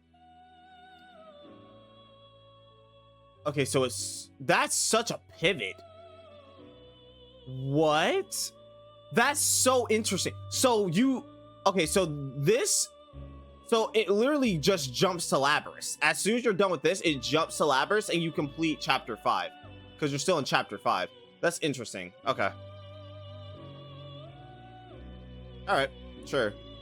Let us do Yukari. Yeah, we're gonna do Yukari and then... Yeah. Wait. Right, we're gonna do Yukari. The fuck? So they made to the gate. So they made to the gate. With Teddy as a guide, we climb the hill leading to the tower. I see what appeared to be the front gates of a school, and there's a sign on the wall reading Yasogami High School. The building ahead of us looks like an ordinary school at first glance, but when I look up, there are a number of things wrong with it. Is this really Sensei's school? It looks even weirder than it did before. Yikes, this is really bad. I haven't seen anything like this since 3 years ago. Even from up close, it's strikingly similar to Tartarus. A nest of death where shadows roam free, and a tower of darkness built to summon death itself. But that's not all. Strange markings line the ground and walls, all the way from the gates to the school building itself. Posters have been put up on the walls and even in the windows, oddly matching the eeriness of the building. There's a bunch of posters up. It kind of reminds me of a school festival. The Sister Complex Kingpin of Steel? That's Sensei! Sensei is so strong, kind, and a reliable leader. Alright, And man. over here's Chie-chan. She trains a ton every day, and she eats a ton too. Alright, man. Look, my nigga Yukun is goated, but stop with the glazing, alright, my nigga? Chill the fuck out. Alright, the only one that deserves that respect is Makoto. Like, yeah. Alright, man. That glaze is crazy. Teddy points out the different posters, one after another, and happily tells me about his friends. Seeing him like this, I got a sense of how much he values his friendship with these people. They must be a great bunch of people. Huh? There's a poster of Mitsuru Senpai too? The Imperious Queen of Executions. Oh. What's wrong, Yuka-chan? What about Michan? Because how that's accurate. It's nothing. I just remembered something that happened during our school trip. Oh, an execution, huh? Well, I know what that's like. Huh? I remember You've that. done that to someone She was before? literally about to execute somebody. It was done to me, and hammer to repay me for my innocent curiosity. Just remembering it gives me the chilly willies. Oh, I can imagine that. Talking to you reminds me of someone I know. There's an idiot in our group, too. Bro, he's not even here and he gets slandered. He's not even here and he gets slandered. Oh, lucky me. I found Yucatan. Junpei? And then he shows up on cue.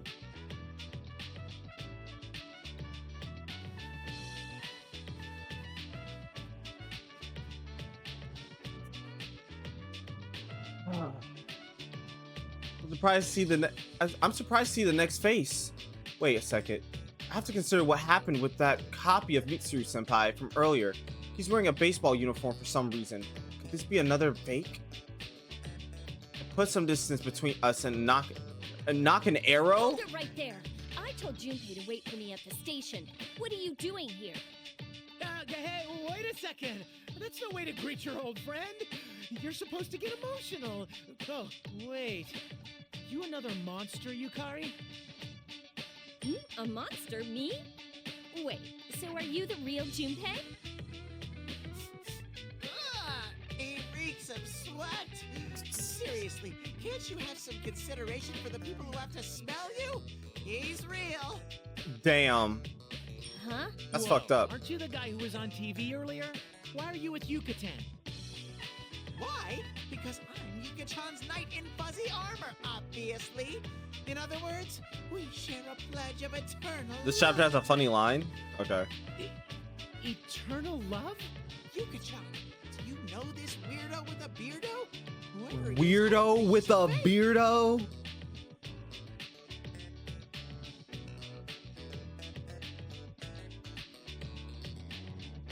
Nigga, leave our goatee king alone, man. Leave our goatee king alone, man. Look, I got a goatee. He got a go. Look, leave our goatee king alone, man. He did nothing to you. Yeah, I know him. You seem energetic as always, Junpei. Oh, is that what's going on here? Wait, don't be ridiculous. I'm obviously the real me. I can kind of tell too. That baseless confidence in himself.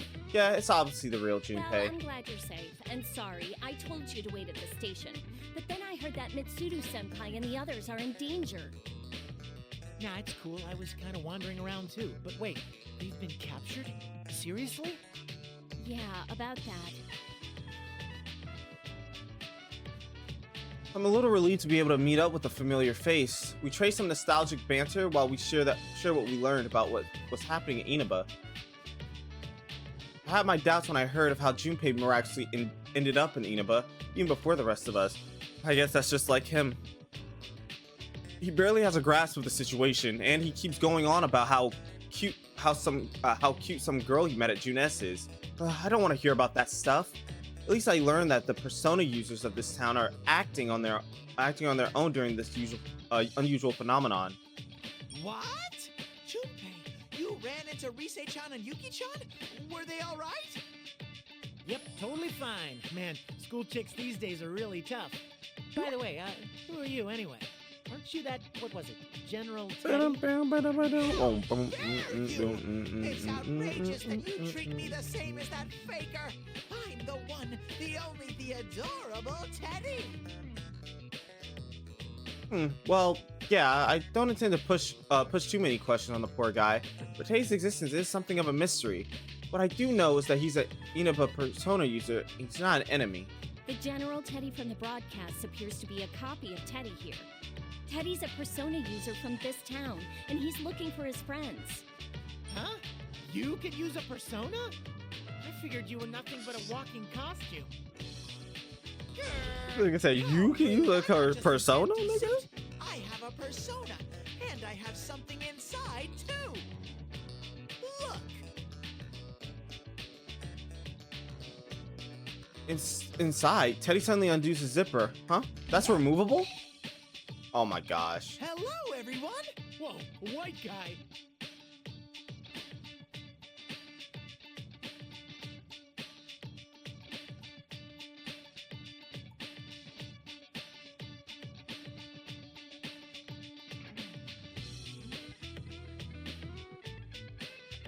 Whoa, white guy.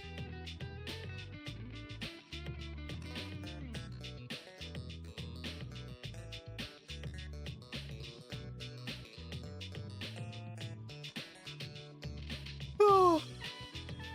Whoa, white guy.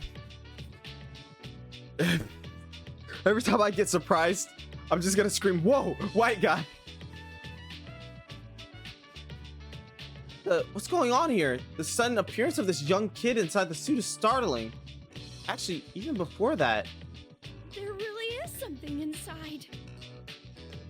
I worked hard to grow this body because I wanted to score with a girl. Nice to meet you, Junpei.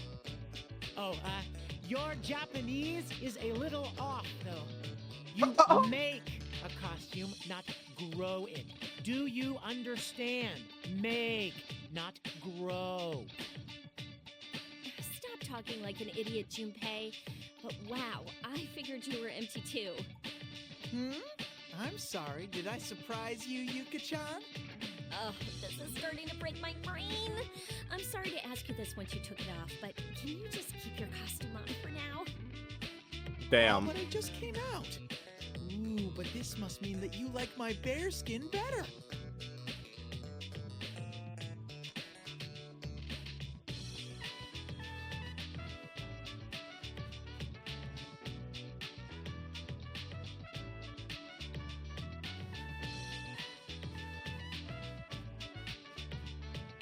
Cookie said, so I'm playing Overwatch comp and I want to play Echo, but no, everyone decide they want to play Widow or Soldier or fucking Bastion.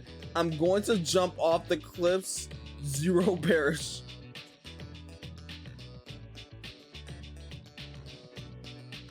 Oh, Cookie.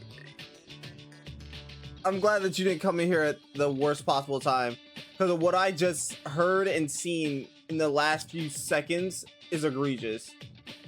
I just came out, but this must mean that you like my bear skin better.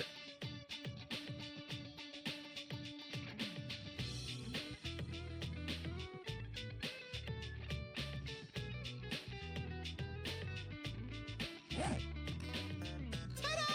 Look, it's original flavor Teddy again. So don't hold back. Ladies and other ladies, start your snugglings! Come on, guys, enough playing around. Let's go. We have to hurry and find the others. I hear all. Right. Go, go, go!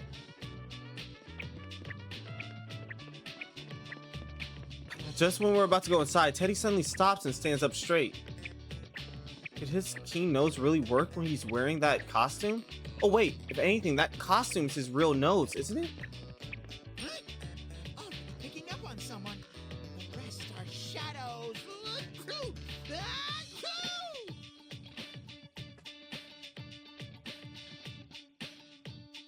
Yeah, I'm not even going to question his sneezing anymore either. Is this someone he mentions related to Mitsuru Senpai or Akihiko Senpai? Or the others? Teddy runs off, still sneezing. We take a side path to make a detour around the school building and see a gymnasium up ahead. Oh, is she gonna rescue Fuka? The entrance door is covered by a poster of a boy labeled the Beefcake Emperor. The name is Kanji Tatsumi, isn't it? Kanji.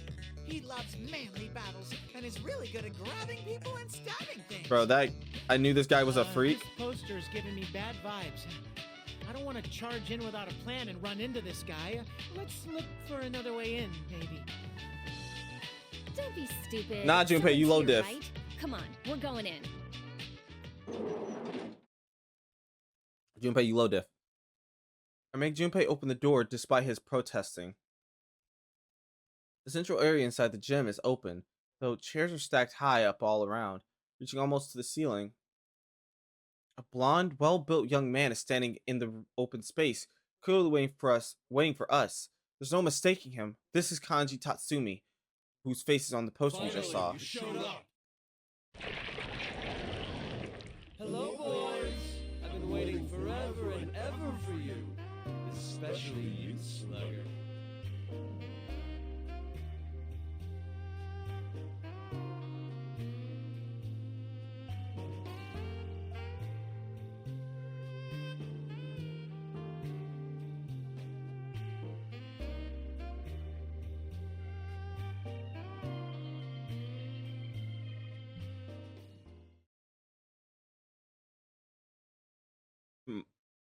Live reaction. I could have done without this version of Kanji. But he makes an appearance once more in the finale. One last time, one last ride. That makes just sense, to be man. clear, you don't know this guy, right? Oh my god, stop! You're embarrassing me. Hey, Teddy, that's your friend, right? Why don't you sniff him and see if he's one of those fakes? I don't have to. That's definitely a fake.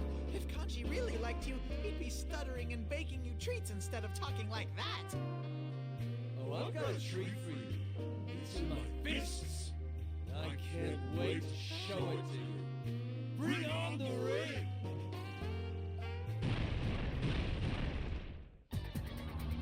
Kanji-kun hollers loudly and 4 pillars descend, surrounding us. Well, I knew this was coming. This is obviously a fake. In order to find that someone Teddy was talking about, we'll have to fight our way past this. All right, you guys go in there and fight him. I'll cheer you on from over here. Don't be a Wow. wuss. You're fighting too. Let's deal with this quickly. You're not going to beat me down that easily. Here we go, dammit! Yeah, Yukari. I'm picking Yukari. Let's get ready to rumble!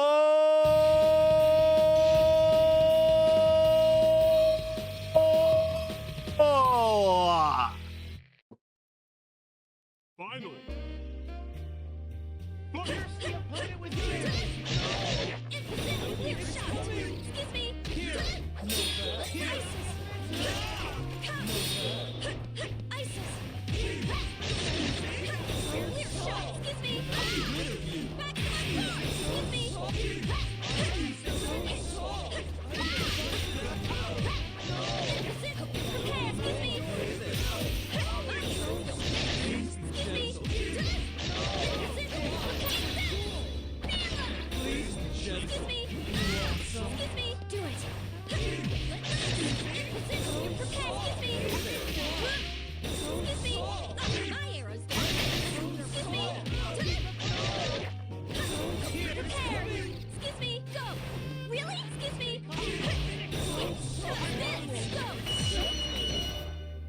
Well done. That's how the game's meant to be played.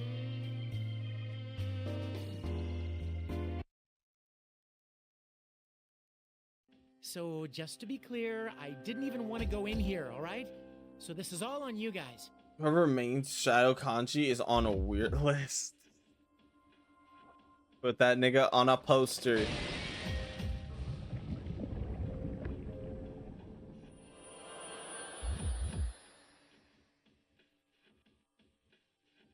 As Junpei stumbles through whatever he's trying to say, the fake Kanji crumbles and loses shape. Sparkles of light that spits out float up through the wait. I'm sensing through that the high someone ceiling through and there. Junpei, hurry and open this. Teddy points to a door on the other side of the room, and Junpei quickly rushes over to open it. Huh? Junpei and Teddy might actually make a good team. Yeah, I'm on it. When Junpei throws open the door, a wall of thick red fog pours out, clouding my vision. I hear Junpei coughing from within the fog, but I can't see him. Teddy and I stick to the wall until the fog dissipates somewhat. Then we take a peek inside the door. Huh? This is Escapade. A white spotlight shines across the dark, open space. Edge of the light illuminates a raised stage. It looks exactly like the dance floor of the club near Gekkoukan High. Could this really be Escapade? I can't help but call out in shock. A large cross is raised on the center of the stage, and Fukas is hanging from it, just like on that broadcast. Seriously? Whoa. Fujan, I'll save you. I'm a-coming. Teddy runs to the cross with a surprising turn of speed for somebody with such stubby little legs. We all work together to get Fuka down from the cross, but even though she doesn't appear to be physically injured, she hasn't regained consciousness yet. Still, she's breathing normally and her pulse is steady. Thank goodness. It seems she's not in any danger of dying.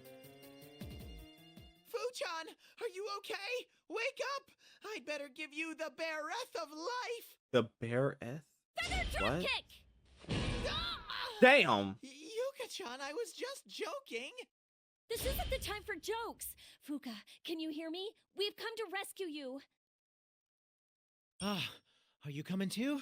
Yukari-chan. Bro, this nigga Junpei looks tired, bro. Kun, did you rescue me? Sorry we're late, but you're gonna be okay now. Hey, Fuka. It's been a while, huh? And now that we're here, there's nothing to worry about. Who would do such a thing to Fu-chan? I'll never forgive them. Thank you too, Teddy. But have you seen Mitsuru-senpai? And... She's really exhausted. You shouldn't try to move for a while. It doesn't look like the others are around here. We have to rescue them. I couldn't do anything.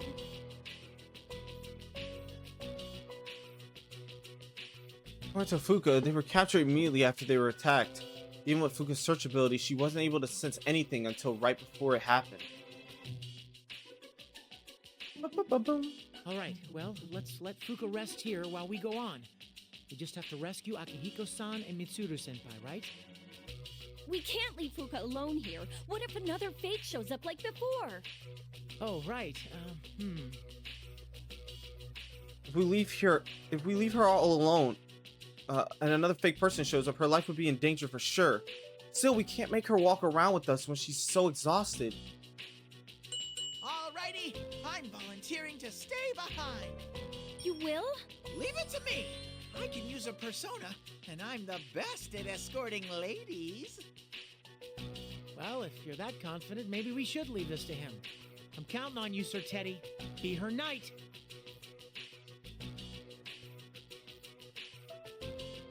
Junpei pats Teddy on the back. Teddy smiles proudly and gives us a thumbs up. These two are starting to act like they've been partners for years. Teddy, are Yukun and the others here too? Huh. From what Junpei told us, Rise-chan and Yuki-chan left Junes to look for Kanji and Nao-chan. But if they notice what's happened to the school, I'm sure they'll end up here.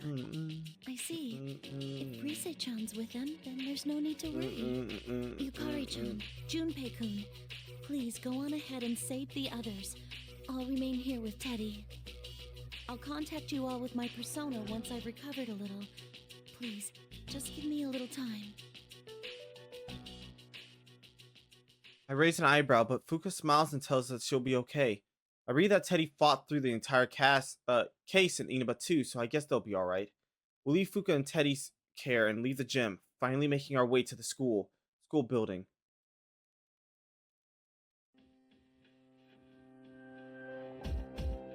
We enter through the main gates and end up in a hallway. The building's interior is shrouded in fog as well. I expected the visibility inside isn't that good either. We decided that we should head up and find some nearby stairs to go up. But after climbing a couple of stories, the stairs come to an abrupt end, and we have to find another flight of stairs. Damn. A countless number of similar looking classrooms and hallways appear on this floor, and we can't find a way up at all. In this hallway is dark, and I hate to say it, but this reminds me of a haunted mansion. Hey, Junpei! Stop going so far ahead! It's bad enough that I can't really see that far. Seriously, this hallway goes on forever. You think it's time for a nostalgic replay of Junpei's Believe It or Don't? What? Hey! Fire. There are many strange things in this world. Imagine. Believe it or don't. A boys' baseball team, led by the handsome coach Junpei. What Handsome you'll hear coach next is Junpei. a true story, a tale of mystery and fear. Feather punch! Knock it off, you know I hate that ghost story stuff. And when did you start coaching kids? Ow, will you stop hitting me? Didn't I tell you I coach a kids team, and I'm surprisingly good at it? Is that why you reek of sweat? Do you ever wash that shirt? What kind of slob do you take me for? And you're one to talk. You're wearing some pretty funky clothes yourself. I have a reason for this, jeez. I knew I should have changed. We continue talking back and forth about this for a while as we proceed trying to distract ourselves from the creepy atmosphere. Eventually, the hallway ends with a heavy-looking metal door. Above the door is a sign reading Dead announcement end, room. huh? Well, I guess we better go on in through here. The room behind the door is filled with tons of monitors and sound equipment. This professional grade equipment isn't what you'd expect to find in an ordinary school's announcement room. It looks more like a studio in a real TV station. This is creepy. But maybe this is where General Teddy is making his broadcasts from. The monitors suddenly flash to life and illuminate the room. What's going on? The screen in front of us is showing us a location that we both recognize. The Moonlight Bridge. The gigantic suspension bridge connecting Iwatodai and the man-made Port Island. Cameras zoom in on the bridge's main tower. Another cross identical to the one Fuka had been bound to is on the screen. A figure in white is held on it, with her head drooping down. Yucatan, is that? I guess we have to save her. But how? Are we gonna head all the way back to Iwatodai? There's no reason to worry about things like that. After all, That's this place is Akihiko. your final destination. While our eyes are glued to Aegis on the monitor, a familiar voice suddenly speaks out from behind us. We turn to see a person standing there with a red cape. Akihiko senpai. Ew, fuck ass smile. Get it off my screen. It's not normal. No, that can't be right. Even I start catching on to this. He shakes his fist as if to taunt us, and wears an irritating smirk on his face. This is most likely another fake. Doesn't it bring back memories? You fought those artificial persona users on that bridge. It was a conflict of burning passion. There was one simple rule. Power decides all. Now, try and fulfill my innermost desire. Bring on the ring! Bring him out, bring him out. As he shouts out, the red pillars appear again. We're up against a fake version of Akihiko senpai this time, huh? Well, this is gonna be awkward. Hey, Yucatan, I know this is a fake Akihiko-san, but isn't that the kind of thing he's normally ranting about? Maybe, but this isn't the time to talk about stuff like that. We can't lose no matter who we're up against. Oh, are you on fire, Yucatan? All right, I'm getting pumped too. Let's go for a grand slam. Give me Junpei. Let's get ready to rumble!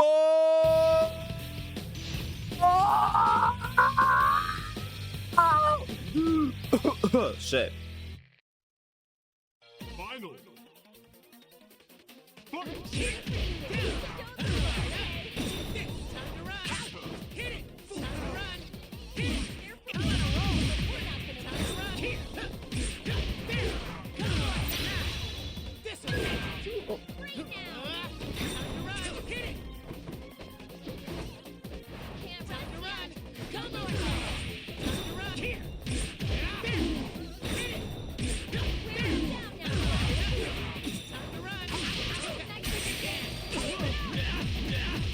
Damn! Ah, he mixed my shit.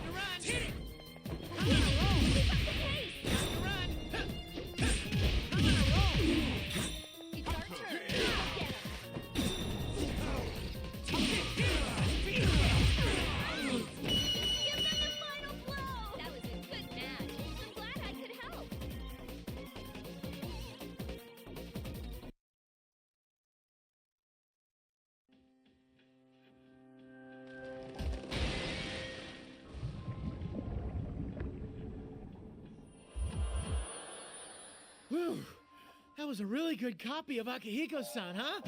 What a fight! Junpei looks relieved as he watches the fake Akihiko senpai melt. But something's bothering me. Why did the fake mention that we fought people using artificial personas on that bridge? Is it just coincidence? Crap, this isn't the time to be thinking about things like this. We have to save Aegis. Wait a second. Hey, Junpei, is that really the Moonlight Bridge in Iwatodai? It's not like there's any other Moonlight Bridge, is there? But remember how we found Club Escapade in this school earlier? That might mean... I look across the now empty announcement room and spot a white door behind the equipment. I look from it to the monitor, and it seems that the door here resembles the one at the bottom of the tower, near Aegis's cross. Junpei, open that door! Huh? This? Gotcha.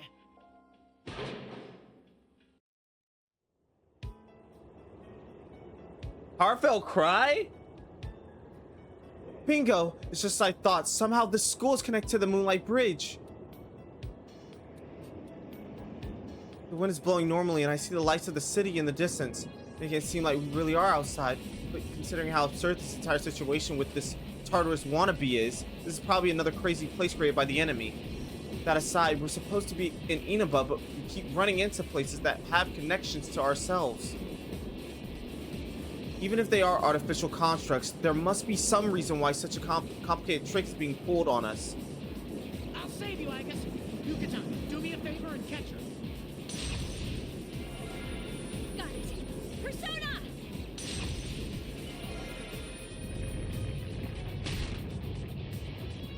Junpei used his persona to destroy the cross at the top of the bridge's main tower. I summon my own persona and catch Aegis as she falls and place her gently on the ground. It was a bit rough, but I think it went well. Aegis, are you okay? Junpei-san and Yukari-san, where am I?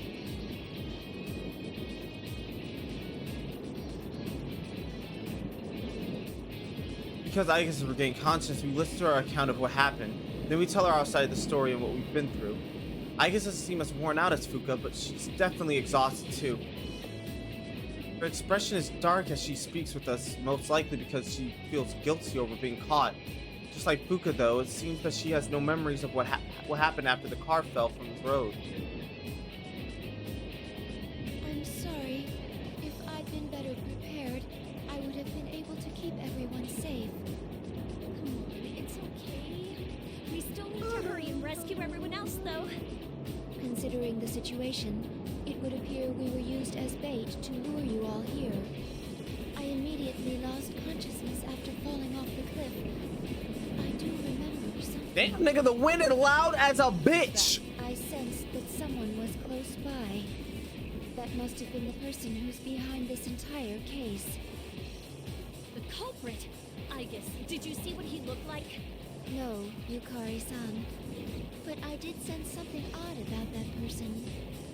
I'm sure that it was a resonance of a plume of dusk. I'm sorry, what wind is so damn loud? What? What's a plume of dust thing again? Simply put, a plume of dusk is what can grant a heart to machines such as myself. Does that mean the culprit has a plume of dusk with him? Oh, right. Machines don't work in the dark hour, so you have to stick these plumes of dusk in them, right? But is the perpetrator using a motorcycle or something like Mitsuru Senpai's? No, that was not the reaction of a plume of dust being loaded into an electronic device. It was obviously the wavelength of a heart like mine. So, what does that mean? Is the kidnapper a robot like you, I guess? That is what I cannot figure out. The reading itself was definitely that of a human, after all. I'm starting to get confused. What's going on here?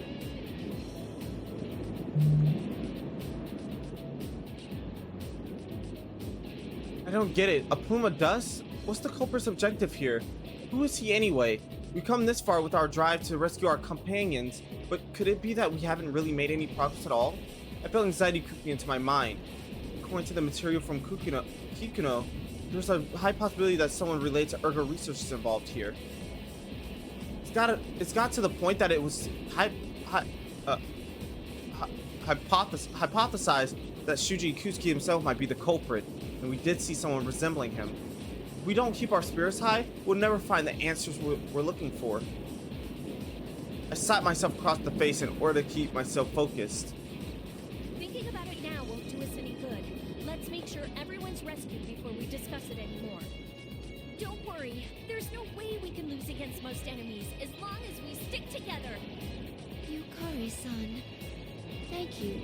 You're absolutely correct. All right, let's go then. But where?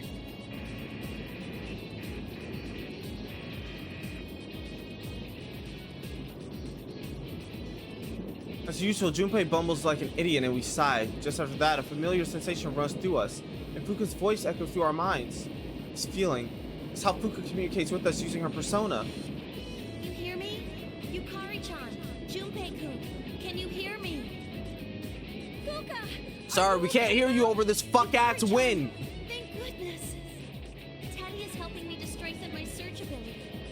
I had a vague idea of where you're all located, but I didn't have the strength to communicate with you on my own.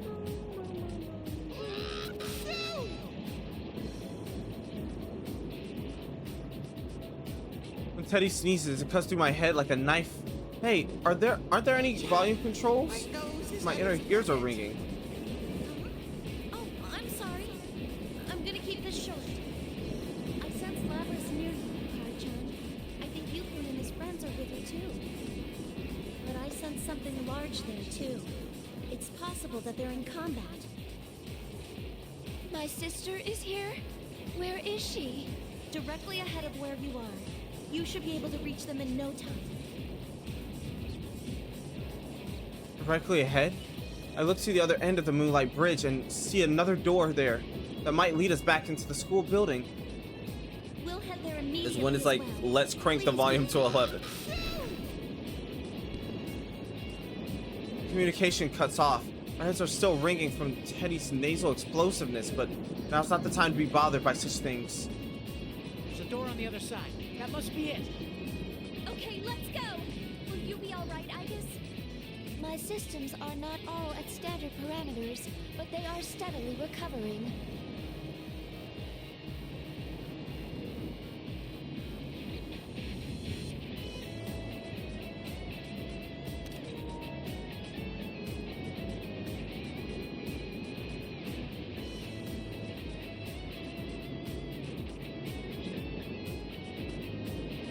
Goated. Goated. Hold on. Nah. Hold on.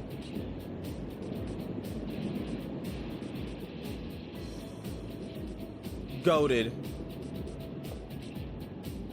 Look at this. Fucking fire. That's all I gotta say. Fire.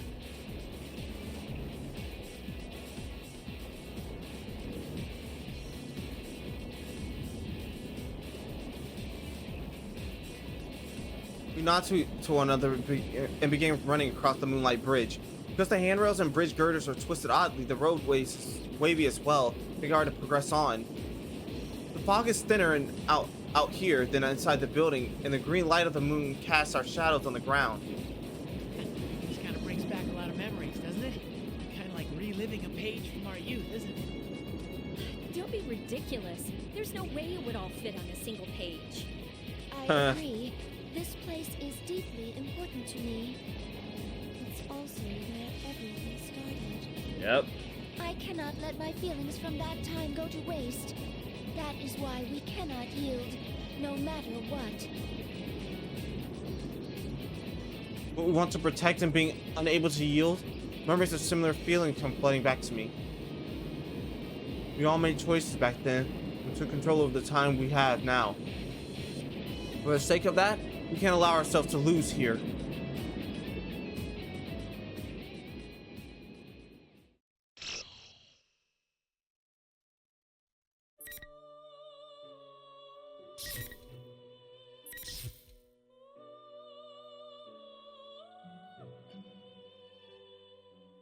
All right. Aki goes next. Tartarus Tragedy. I might put on the Akiko voice for this. Now that I've recovered from whatever that cross was doing to me, I have enough strength to walk on my own. Still, it seems that whatever wounds I suffered are greater than I thought. After we leave the music room, we climb up a flight of stairs and step into a covered passage. I don't know what the signs in this place mean, or even if they hold any meaning anymore now that the city has become distorted. But it would seem that something called the classroom building is up ahead. We proceed down a long hallway that appears to go on endlessly. Can't tell where the haze I see is because of the strange fog, my own fuzzy consciousness. I'll be sure to return the favor with my fists. With my fist. I've been on the cross, I've been thinking the entire time. We were the core of the Shadow Operatives, but we'd all fall into the enemy's hands so easily without any hope of escape. My own powerlessness frustrates me, but even then I keep calm. We still have comrades, Ken, Koromaru, and now our new member, Labris. They've grown so much, and we were able to save them even after I made such a colossal blunder.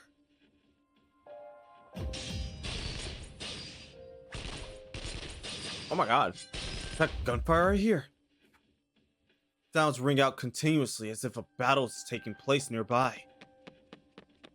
We run into the direction the sounds are coming from.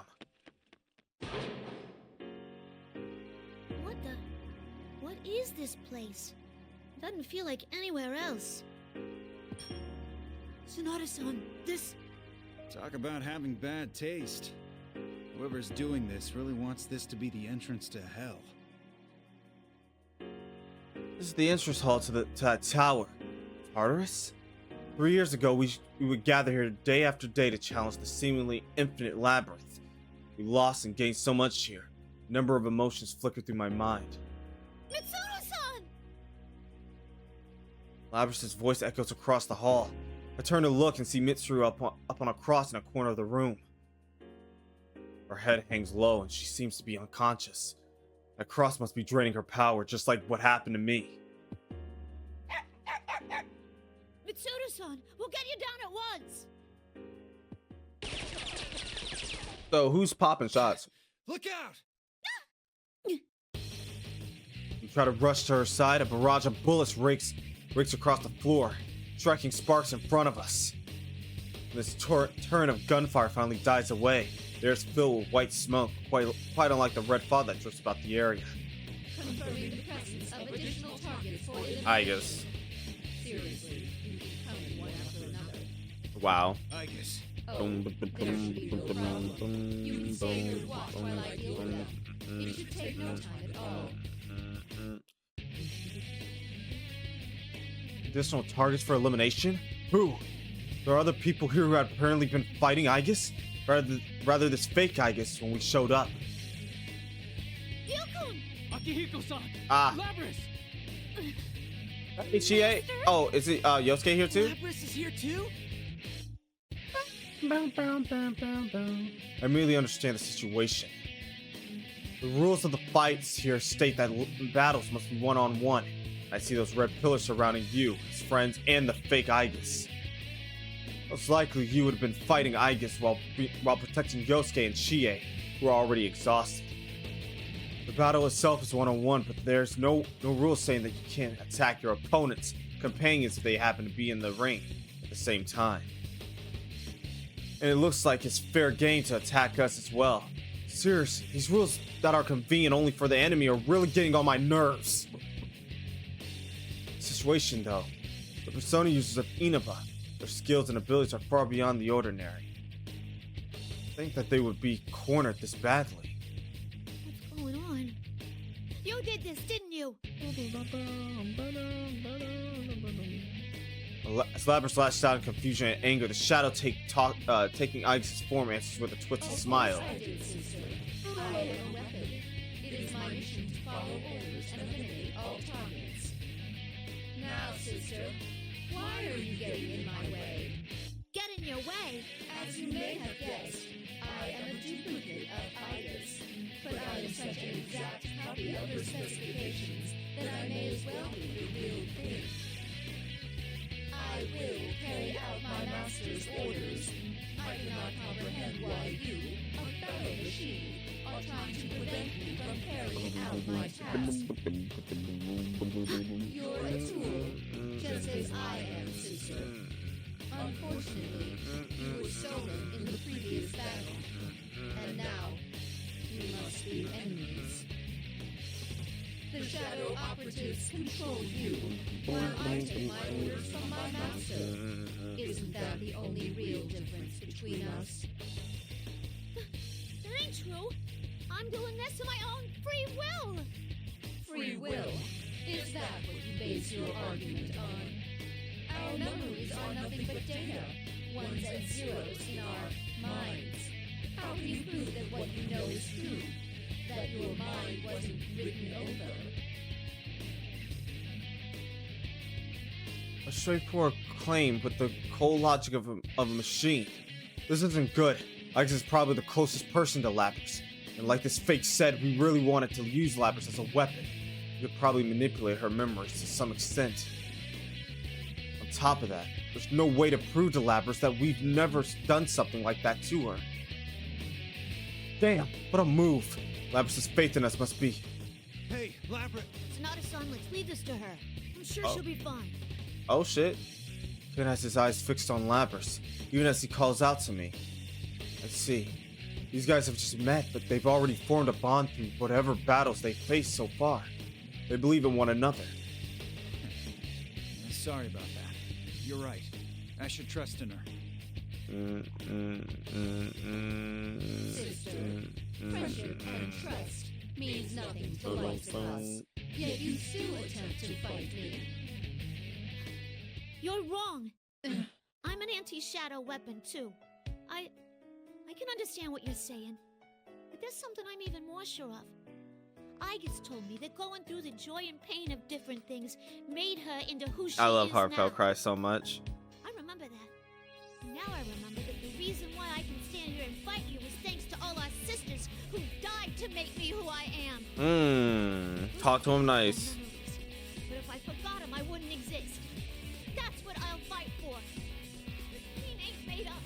These memories are my own that I formed with everybody else. They aren't fake. They're my heart. Lapras. Understood. Master. Lapras continues to be one of my favorite characters. Love her. The fake Igus calls out into thin air. This creature, a lump of shadow. As a master? Who in the world could she be calling out to? Testing, testing. What's this? A dumb old machine calling me up? What nerve? I'm a busy bear. Forgive me, but I have a favor I must ask of you. Please lift the barriers on this battlefield and allow these people to come inside. Huh? You want to let us in? I won't. To fight them. I wish to crush all their bonds before my sister's very eyes. Oh, word. When you make a copy of a real person, Oh, word. That ain't nothing but a word, Chi. personality too. She said, run the hands, bitch. Well, rather than getting persona fragments from those dried up old husks, you might get fresher ones from those guys. Persona fragments? Oh, did I say too much? Anyway, let's have a ring change.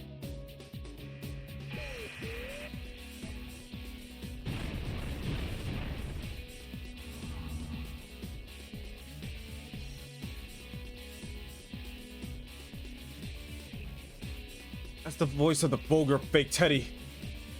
Fake Teddy. Okay. Teddy calls out.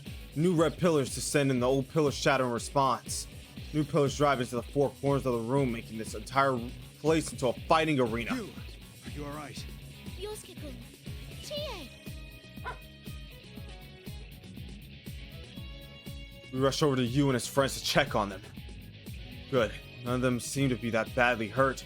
After confirming they're safe, we turn to face the fake Igus again. Thank you for inviting us in before your battle concluded. But we're not gonna show you any mercy. There is no Yeah, Lapras got this. I'm picking Lapras. to eliminate all of you right now, after all. Time for me to make a comeback as well. Nah, This is it's a grudge Lapras. match now. Nah, it's Lapras now. You guys seem a little different from what I was expecting you to be. But I won't be fooled. Nah, this is Lapras' fight. She has to run the ones. You gotta run the ones. She gotta run the ones with Igus. Let's get ready to rumble!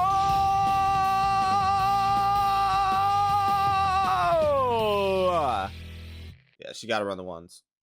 Final.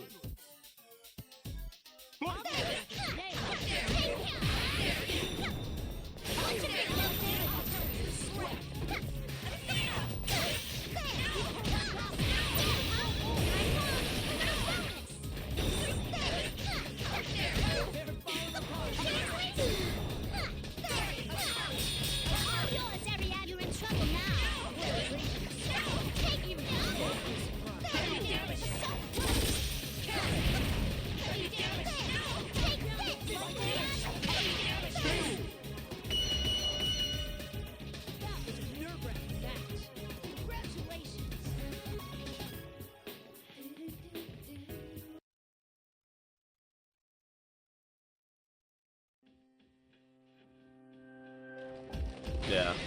Run them fucking hands, bitch. Run them fucking hands. Pockets. The fake Igus falls to his knees and his body turns black as it becomes a shapeless mass. A hint of pain in Labrys's eyes as she watches. You don't need to look at me like that. Either way, we only have a limited lifespan. What do you mean? We were created for the sole purpose of fighting you. Not giving away the Once that plan. duty has Whoa. been carried out, all we have left to do is expire. Not giving away the plan. Fighting is your Whoa. duty. I will not bid you good luck. I wish for my master to emerge victorious, if possible.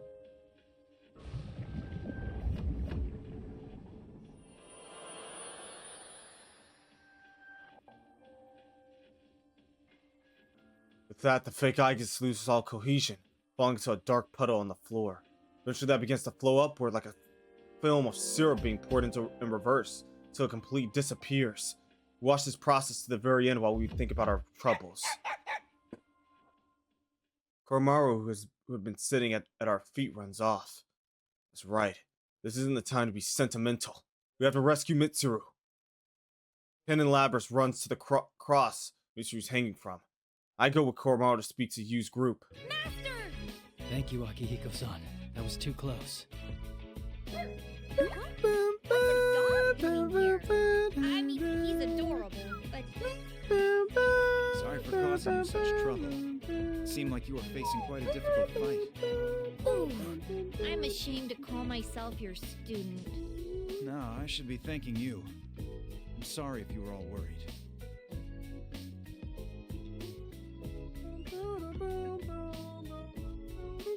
I decided to exchange information with Yu's group about the circumstances leading up until now and the situation in Inaba. I was surprised to learn that Ken and Koromaru are not only Persona users, but Shadow operatives.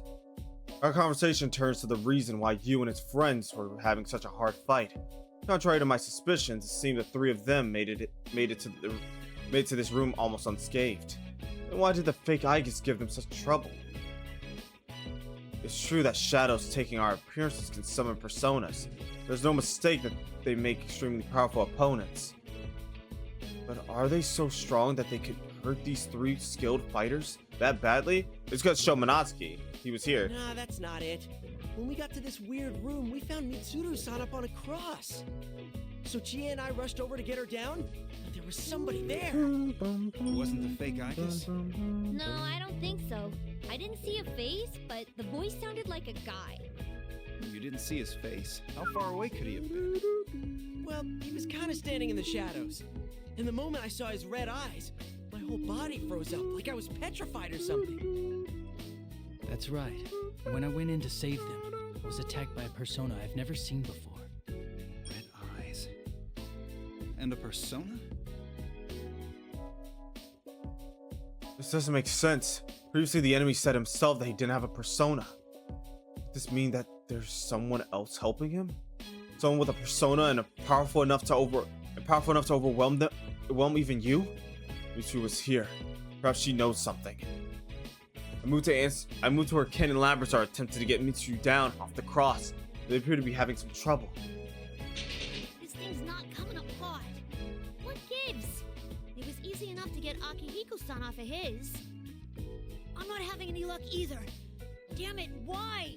Mitsuru-san, please wake up! Two desperately called to Mitsuru while trying to undo the restraints binding her arms and legs.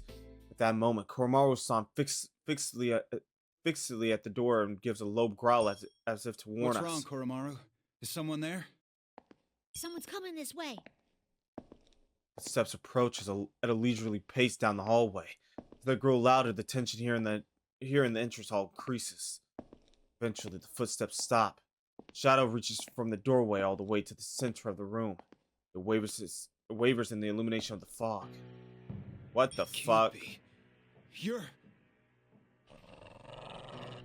So I wasn't seeing things. Shuji Ikutsuki. An unforgettable betrayal and unfathomable insanity. Seeing him again, the spitting image of when I last saw him brings back what he said. The death of everything, but also the beginning. 3 years ago, we made extreme sacrifice to put an end to his plans. Does this mean he has come crawling out of hell to torment us once more?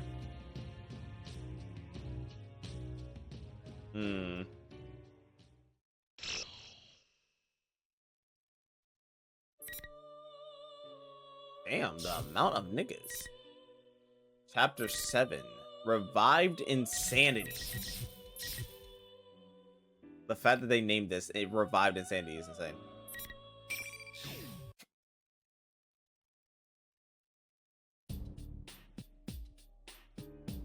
Shuji Ikutsuki.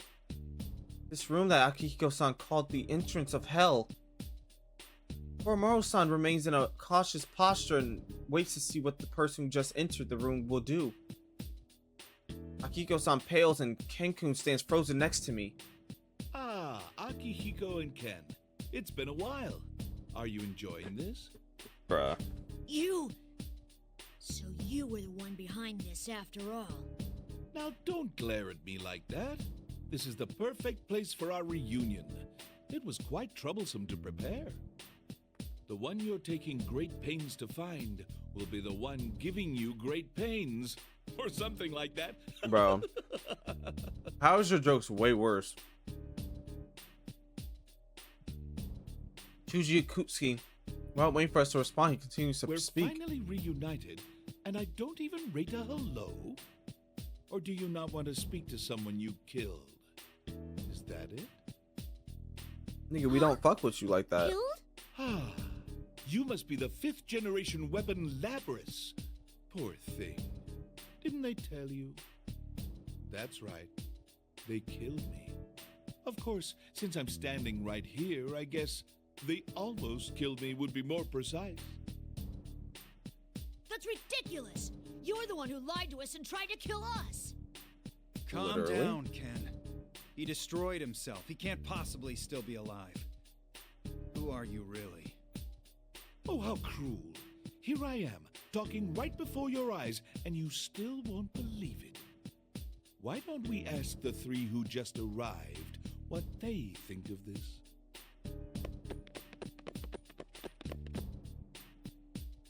I hear footsteps approaching from behind, and turn around to see Yukari-san, Junpei-san, and Aigus tumble in. Just like Kenkun and Akihiko-san, they're at a loss for words when confronted with the person standing in the center of the room. Ikutsuki! No way! How are you? Though the two of them are surprised, Aigus looks over at me. That's right, we can tell. Don't be fooled, everyone. I can feel it. What's standing there is...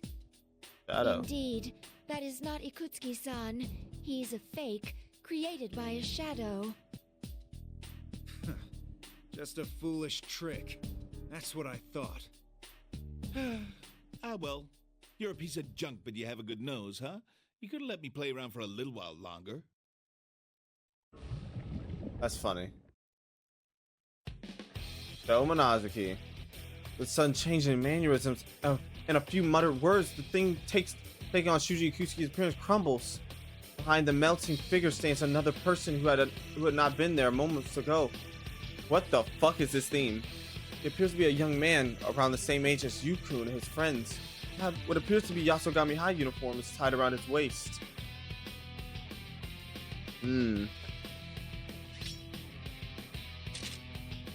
What could this mean? Is he another student at this school? A pair of scars crosses his face and he smirks while toying with the 2 swords he carries at his waist. Who are you? So everybody connected to Kuijo's here, huh? The looks on your faces are hilarious. Nigga, this team goes stupid. What the fuck?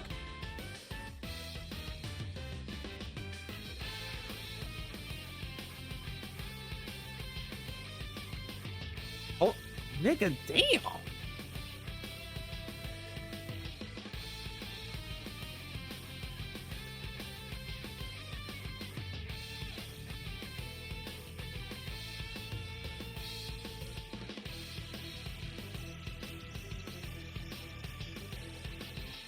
Hold on.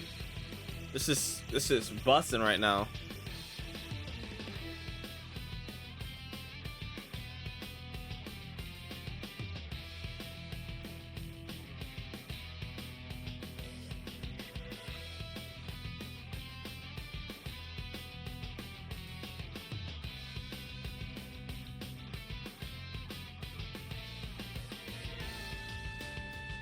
Oh, then it restarts. You talk the big talk, but deep down, you were totally freaking out over Holy Kutsuki Chan. I couldn't see your faces in person last time, though. You remember, don't you? It was when I took control of that scrap like the puppet it is. You were behind the abduction of Labrys then. Yeah, it was a crazy performance, huh? That weapon took a while, didn't it? You need an introduction or something? My name's Show Minazuki, and I'm behind all this. Welcome to my world, Kirito lackeys. Show Minazuki? No, Minazuki. That name sounds familiar. It was in the data that Kikuno-san gave me before we descended on this town. A name from Shuji Ikutsuki's files. Seems this young man has connection to Urga research after all. What is the meaning of this? What are you setting us all up like this for? What are you whining about, you little shit? I was letting you have some fun. It's a little entertainment. Oh, I guess I do have a score to settle with you. Ikutsuki was my dad, after all. Dad? That's impossible. You're lying. He didn't have any kids. Doesn't matter. I'm still gonna kill you all. The young man draws his sword and the light glints off them. His eyes gleam with glee, the mania of madness. So this man, he's the one behind this entire case. Toying with people and hurting them like this. What are you trying to accomplish? Huh? I've had enough. If you're hurting from your dad being killed, I get that. That nigga said, huh? Is this the only way you can deal with it? Labrys, Mitsuru-san's people are risking their lives to try to end this tragedy themselves. They're doing their best to take responsibility for what happened. I already know that Ikutsuki guy lied to Mitsuru-san, betrayed them, and... Shut up, you goddamn puppet! You never even met him, so enough with your shit! Or what? You gonna lecture me like you're a real person? What a joke. You bastard! But don't get the wrong idea now. I already told you that I don't give two shits about Ikutsuki. He used me and threw me away, that asshole. It doesn't matter. See, all you bastards are in my way. Every single living thing is in my way. Every goddamn thing! What are you talking about? That's just insane! I'm insane? It's this world that's insane. All this bullshit about the power of friendship and close bonds and whatever. It's a pile of garbage. Trash! Bastards, die! Just go away forever, goddammit! I'll get rid of every last one of you. I'll annihilate you along with this entire world! Yo, this nigga Show Minazuki is a fire as fuck. Say, get the fuck out of here with that bullshit. That nigga's crumbling the fucking Persona society. Bro, this Persona storyline in shambles. He just dog shit the fuck out of that shit. He's a look at the power of bonds, social links, power of friend. Get that shit out of here with that bullshit. I'm about to kill everybody. Bro, if the plot wasn't on their side, this nigga would have been ended all of them right now. He said, I don't give a fuck. All this shit ass. Bro, get the fuck out of here with all this bullshit y'all spewing, bro. Make me sick. heart hurts. I wonder why. I sense a resonance of a plum of dust from the young man, and it's giving off emotion, hatred, no, sadness. He wants the world, but at the same time rejects it. This intense mixture of solitude with despair and yearning. I felt this. What? You know this emotion. Labrys? He doesn't truly hate the world. What he really feels is...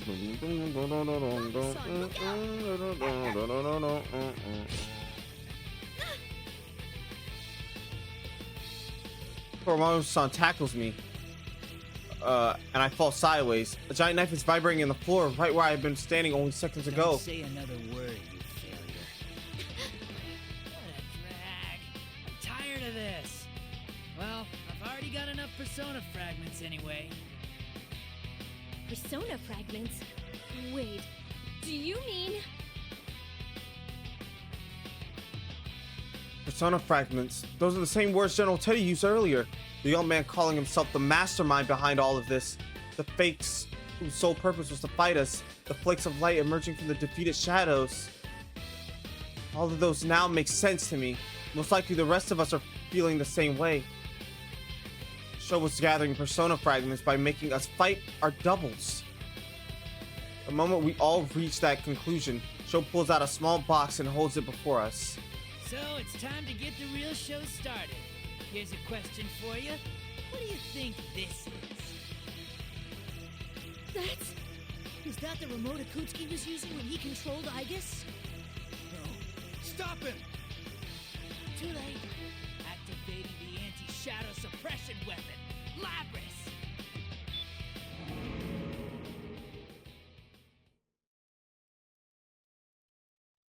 A sense snap within me. Suddenly I lose control of my entire body. At the same time, my consciousness begins to fade. As if I'm being painted over by something else.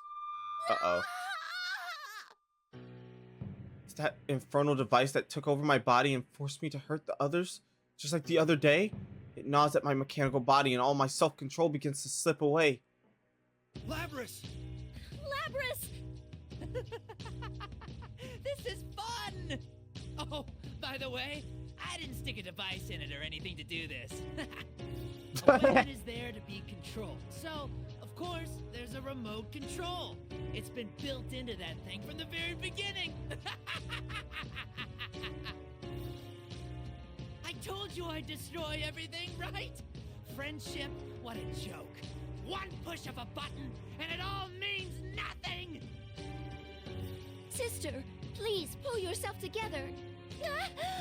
He literally said, snap out of it, twin.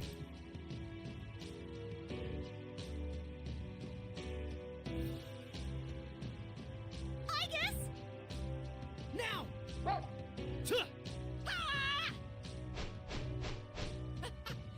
You just won't die, will you? That's not good enough!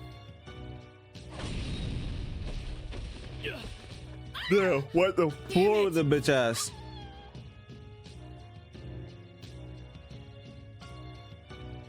Koromaru-san leaves at Sho and tries to snatch the box away from him. Yuku and his friends follow, but Sho deals with them with a single strike. This boy is strong. Not one of you's coming to help, huh? You couldn't anyway. My remote controller's more of a remote control her. Bro, he's... This is the reason why this nigga gets a pass. Because he can talk that shit and it's fine. Because this nigga's dog walking their shit and talking shit at the same time. He can make these jokes that Shuji can't because he's a bitch. Akutsuki's a bitch, but this nigga is not. He has the pass. This is actually funny as fuck. This nigga's show is a menace. They really can't beat this nigga. That's crazy. He's actually a problem. Now, Labrys, kill the scion of Kirito first. You specialize in tearing apart your companions, right? Sho jumps back to a safe distance and sends me in order to do just that. My legs move against my will and send me towards the crucified Mitsuru-san. No, I'm not your puppet. I have a heart of my own. A heart? Like I give a crap. You want me me to erase all that too, then? He manipulates the small box again with a raucous laugh. The power restraining me intensifies, and I can feel myself suppling away against the turn of commands blasting into my mind. The blade of my axe is against the cross Mitsuki-san is bound to. Stop, please! No! Labrys! Damn it, you son of a bitch! If it's tough for you to hurt your companions, then I'll blast your consciousness into nothing! So hurry up and tell them!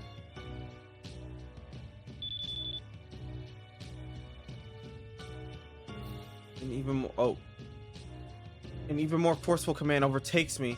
Mitsu-san, Yu-kun, Ken-kun, Yukari-san, Chie, everyone!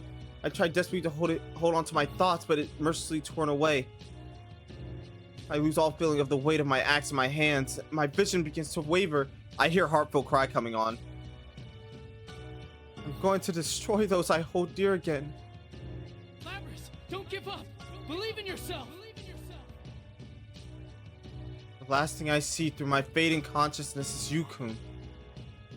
I don't want to feel this way ever again. I don't want to give up. I won't!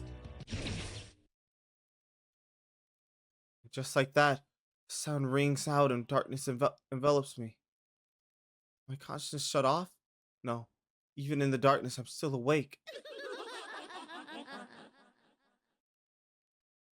Whose voice is that? I hear a familiar laugh in the distance.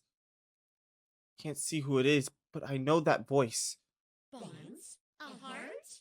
What a lame ass. Just like always. Is it us? You're the other me. That's right. I am you. I'm the you within yourself that you keep a lid on.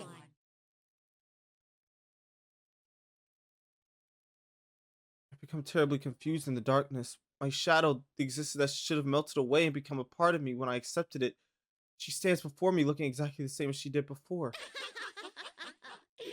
I don't think you really understand. Well, I'm in a good mood, so I'll make an exception and tell you. Your body is special. You have two memory banks. One for yourself.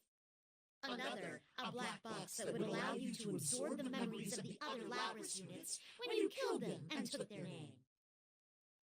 It was such a surprise. Thanks to that, even after I became one with you, my personality was preserved in it. Oh, this is amazing.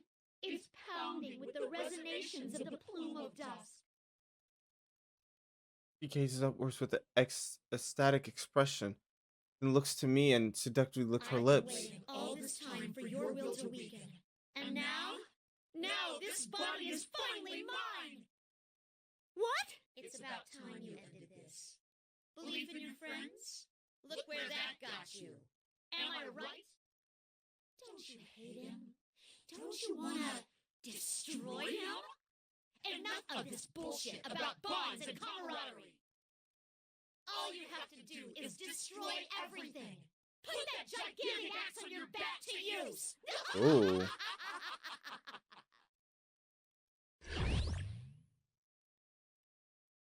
Huh? What? Labrys! Hey, you piece of junk! Can't you follow the simplest order properly? How broken are you?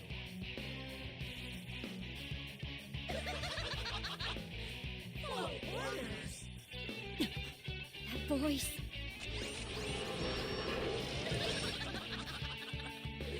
This might sweep your ass, you punk kid. As if I listen to whatever crap you order me to do. Labrys? I can sort of what I want. That includes whiny rats like you who try to get in my way and order me around. You piece of junk! You call me a brat, but you're no different! I mean, what the hell are you?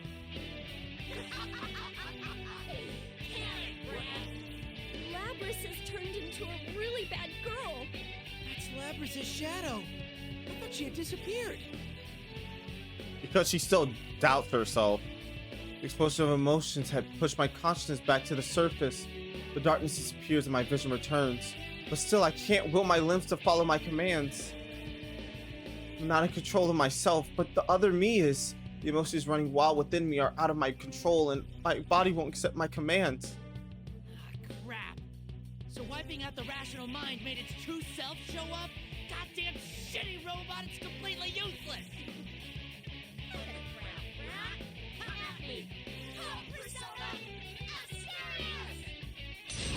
Wait, this is the. Oh, shit! Seriously? She can even summon that cow monster from before? Wait! This shit is fire!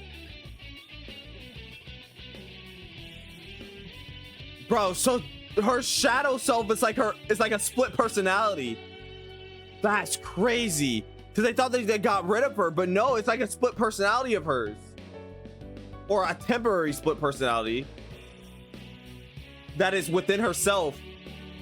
And she has her own persona. That's crazy. Wow. What the hell's going on here? Hey, Sho, you might want to call Minatsky. Giant bull Asterius roars. Sho, now facing the full wrath of my shadow's uninhibited urge to kill, drops his swords with an almost annoyed sneer. Better watch out. I'm no ordinary shadow. I'm finally free. Free to wreak as much havoc as I want.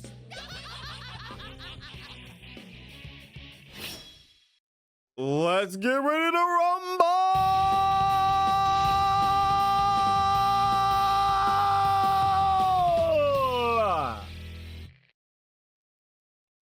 Final.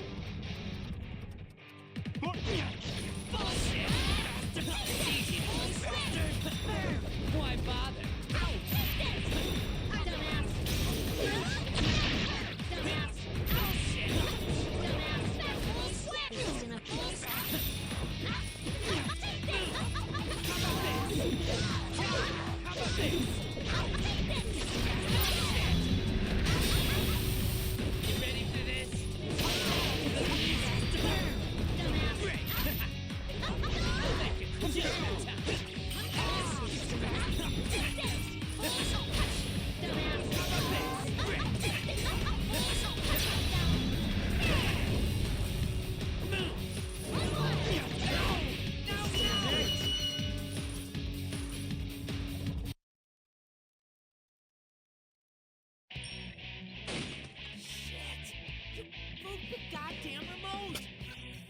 Broke the goddamn remote!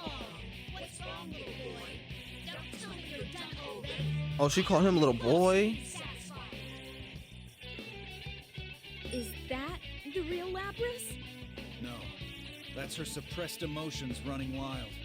That show guy brought this on himself. He couldn't have known something like this would happen with Lapras' memories. But this is bad. Yeah, she was already a handful when we all went up against her.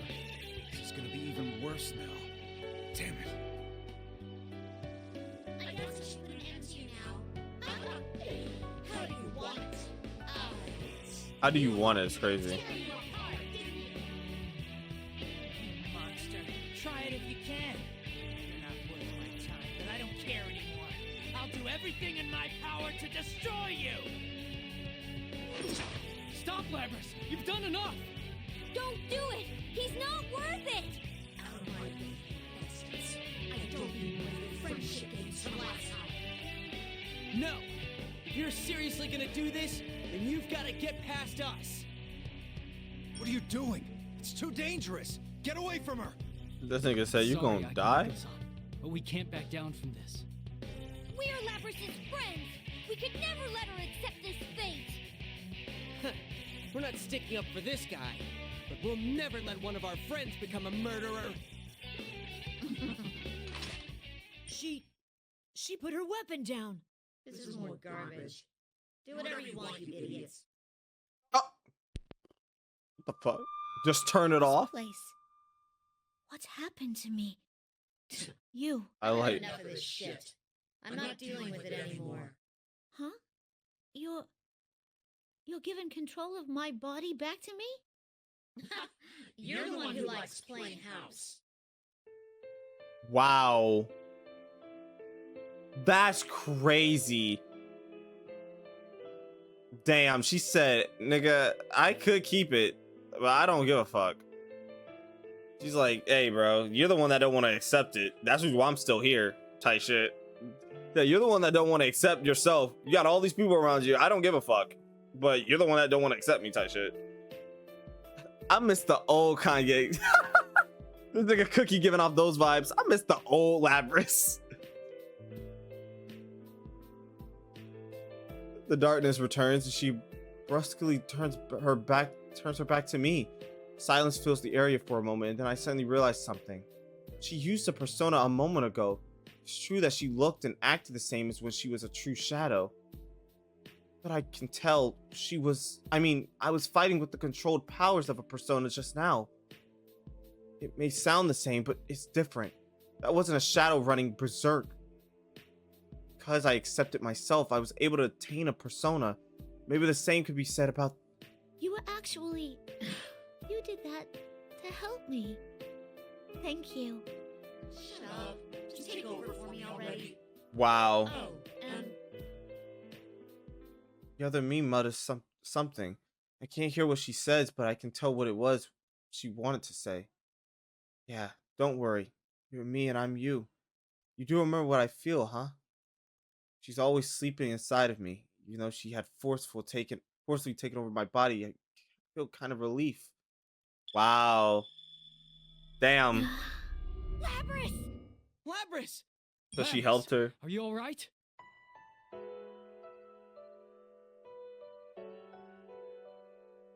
Ecstasy. Memories of the school plays.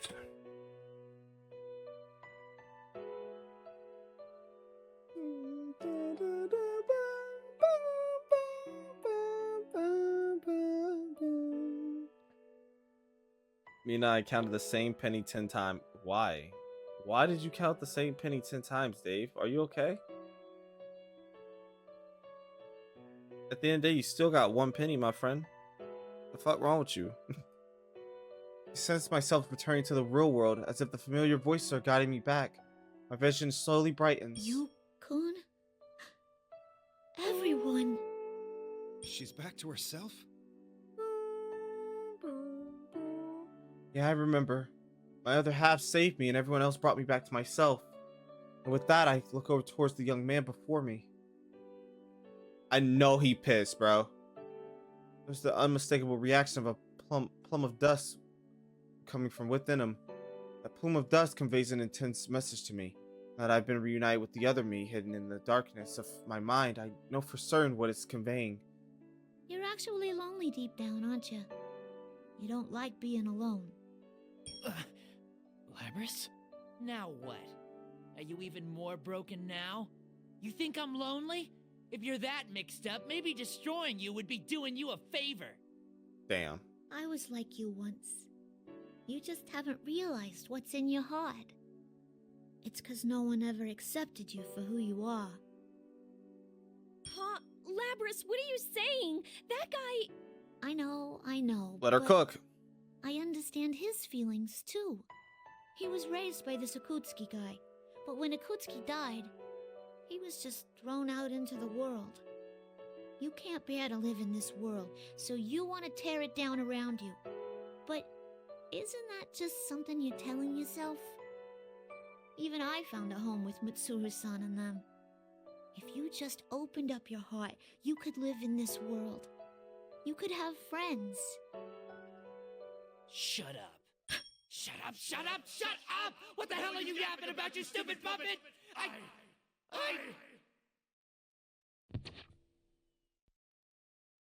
Damn. He's turned off. His fit of anger cuts off suddenly and he falls unnaturally silent. Did he faint? We look around at each other in confusion when his drooping head slowly rises. His crimson eyes started staring fixedly at us. Up, Minazuki. What is this? My legs! Minazuki has entered the playing field. I can't... Or entering the battlefield. Not this power again!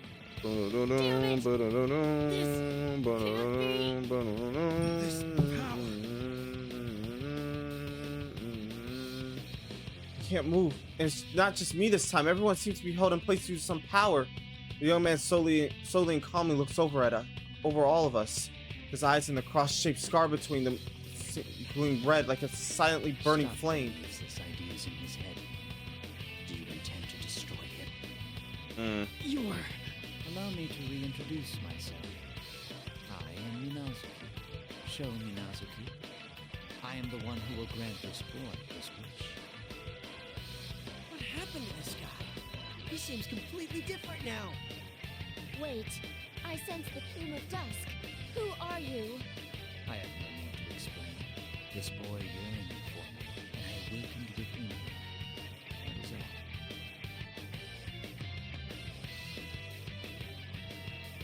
A moment ago, the young man had been increasingly agitated, shouting like a child having a temper tantrum. All of a sudden, he's calm and speaks with a measured tone. Whatever you're doing to us, is this another of your powers? Oh, don't get me wrong. This power doesn't belong to me. I'm only borrowing it. Borrowing? The place is shaking. This isn't good. The building's creaking. It's about time everything was ready. This is all thanks to you, so thank you. I have gathered enough persona fragments. What was all this fighting for? What are you going to do? I borrowed power to envelop this town in red fog and make you fight against your fakes. It was all to carve off of your personas. Carving our personas? That's right. Our bait truly came in handy. All that's left is to awaken that fate. So it's like we thought. This town feels like it's in the dark hour. And there's a tower similar to Tartarus. You're going to try to awaken death, just like Ikutsuki. Not precisely. What I'm trying to awaken is not the same thing you fought against. I will grant this boy his wish and create his world. That makes sense. You're high. This boy, his world, he speaks as if he's talking about someone else. The way he's speaking and staring at us is completely different from how he'd been only a moment ago.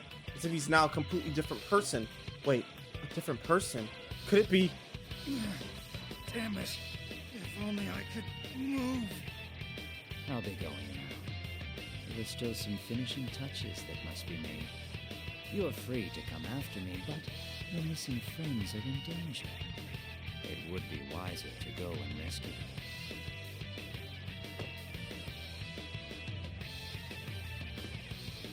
The young man who called himself Minazuki leads away with inhuman agility, leading in front of the door after glancing back at us. Turns away and calmly leaves the room. At that moment, the mysterious power that kept us frozen stops, and we finally gain control of our bodies. Wait! I call it a fruitless attempt to pursue him before another presence shows up on my radar. It's not one of my friends. It's Yukiko. Random. No, that's a fake Yukiko. Random. Hey, yeah. It's not just her. What have Risei and Naoto been up to? Minazuki just said that they're in danger. Now, bring on the ring!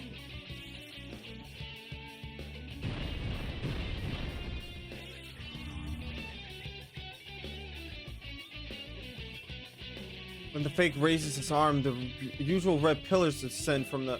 Damn.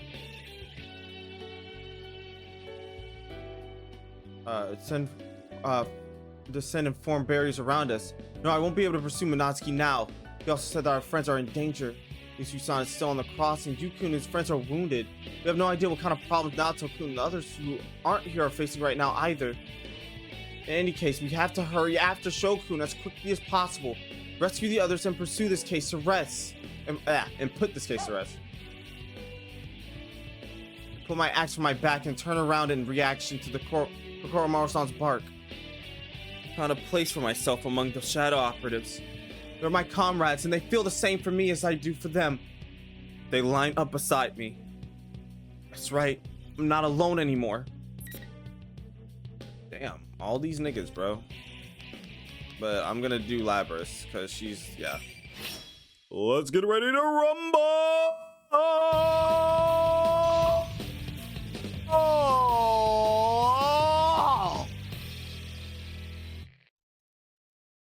Finally.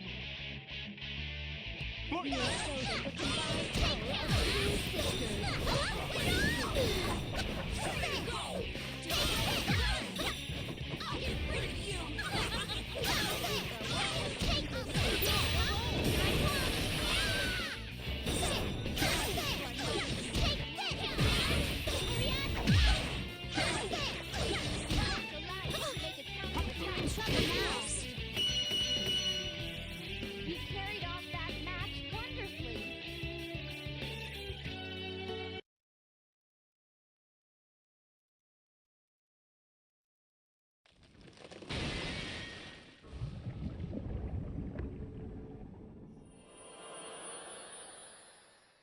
Don't even give the fallen shadow a second glance as we rush to where Mitsu-san is hanging on the cross. The sturdy lock gives us some trouble, but we finally managed to get Mitsu-san down, and the atmosphere among us become more cheerful. Though Mitsu-san was quite disabled, she quickly regains consciousness. Labris. Everyone. Mitsu-san looks relieved for a moment after seeing our faces, but she seems to have quickly reached an understanding. Her expression quickly turns meek as she apologizes to us. I'm sorry. My judgment was flawed. I'm responsible for all of this. Geez, there you go again with that stuff. Still, I'm really glad you're okay. Thank you. It's all thanks to you. Oh, Fuka's safe too. She's headed this way from somewhere else right now, though. I see you managed to find Yukari-san, Junpei-san. Hey, Ken? Man, you've grown. I mean, of course I did. It's all going according to plan. But I heard that you fell asleep on your train and ended up here by accident. You never change, do you?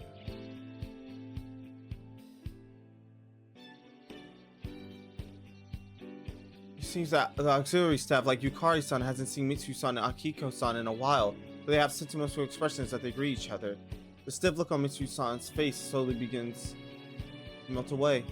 I was worried about Yukun and his friends after they were hurt, but they seem to be recovering as well. I'm so glad. Yukun and the others approached me.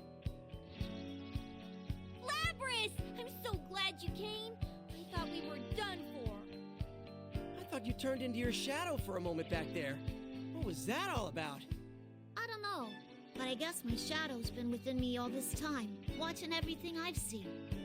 And I think she's changing too, even if only little by little.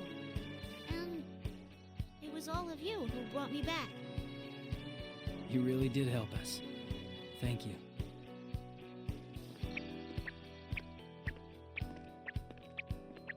As I'm conversing with everyone from Inaba, I hear some distinctive footsteps. I look towards them and see two shapes running in from behind the fog, beyond the fog. It's Fuka-san and Teddy. It'll be reassuring to have Fuka-san with us since she's great at supporting us on the intel front. But Teddy will help us too, saying things like how he's my knight.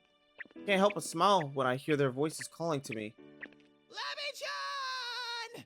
Thank goodness! I was so worried about you! Labris, you came to save us, right? Thank you.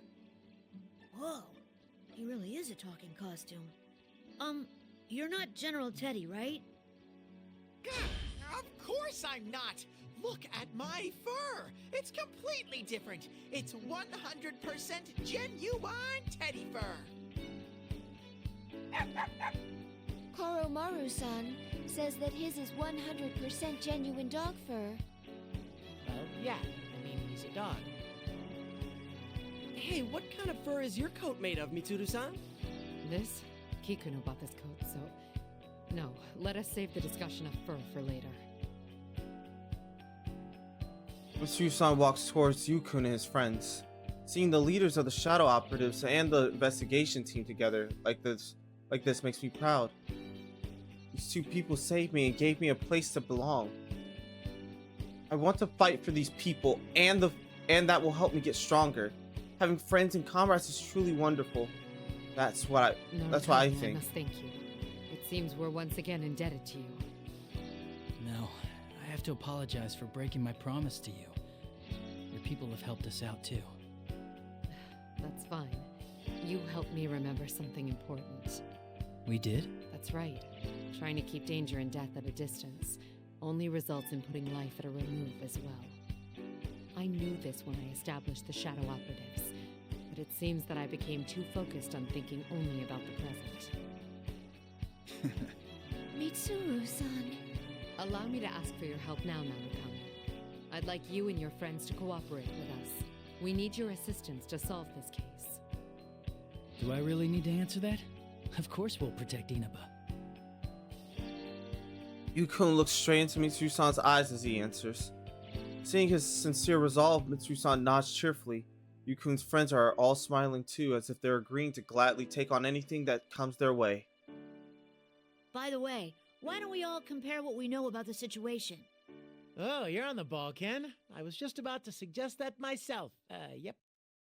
This Yeah, nigga, right. bro. You're just trying to claim his idea. This nigga, Seriously, bro. how lame do you have to be to try and steal credit from someone so much younger?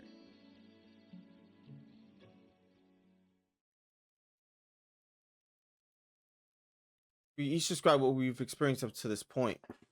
Once we have a grasp of that, the topic of our conversation is obviously shifted to Sho Minazuki.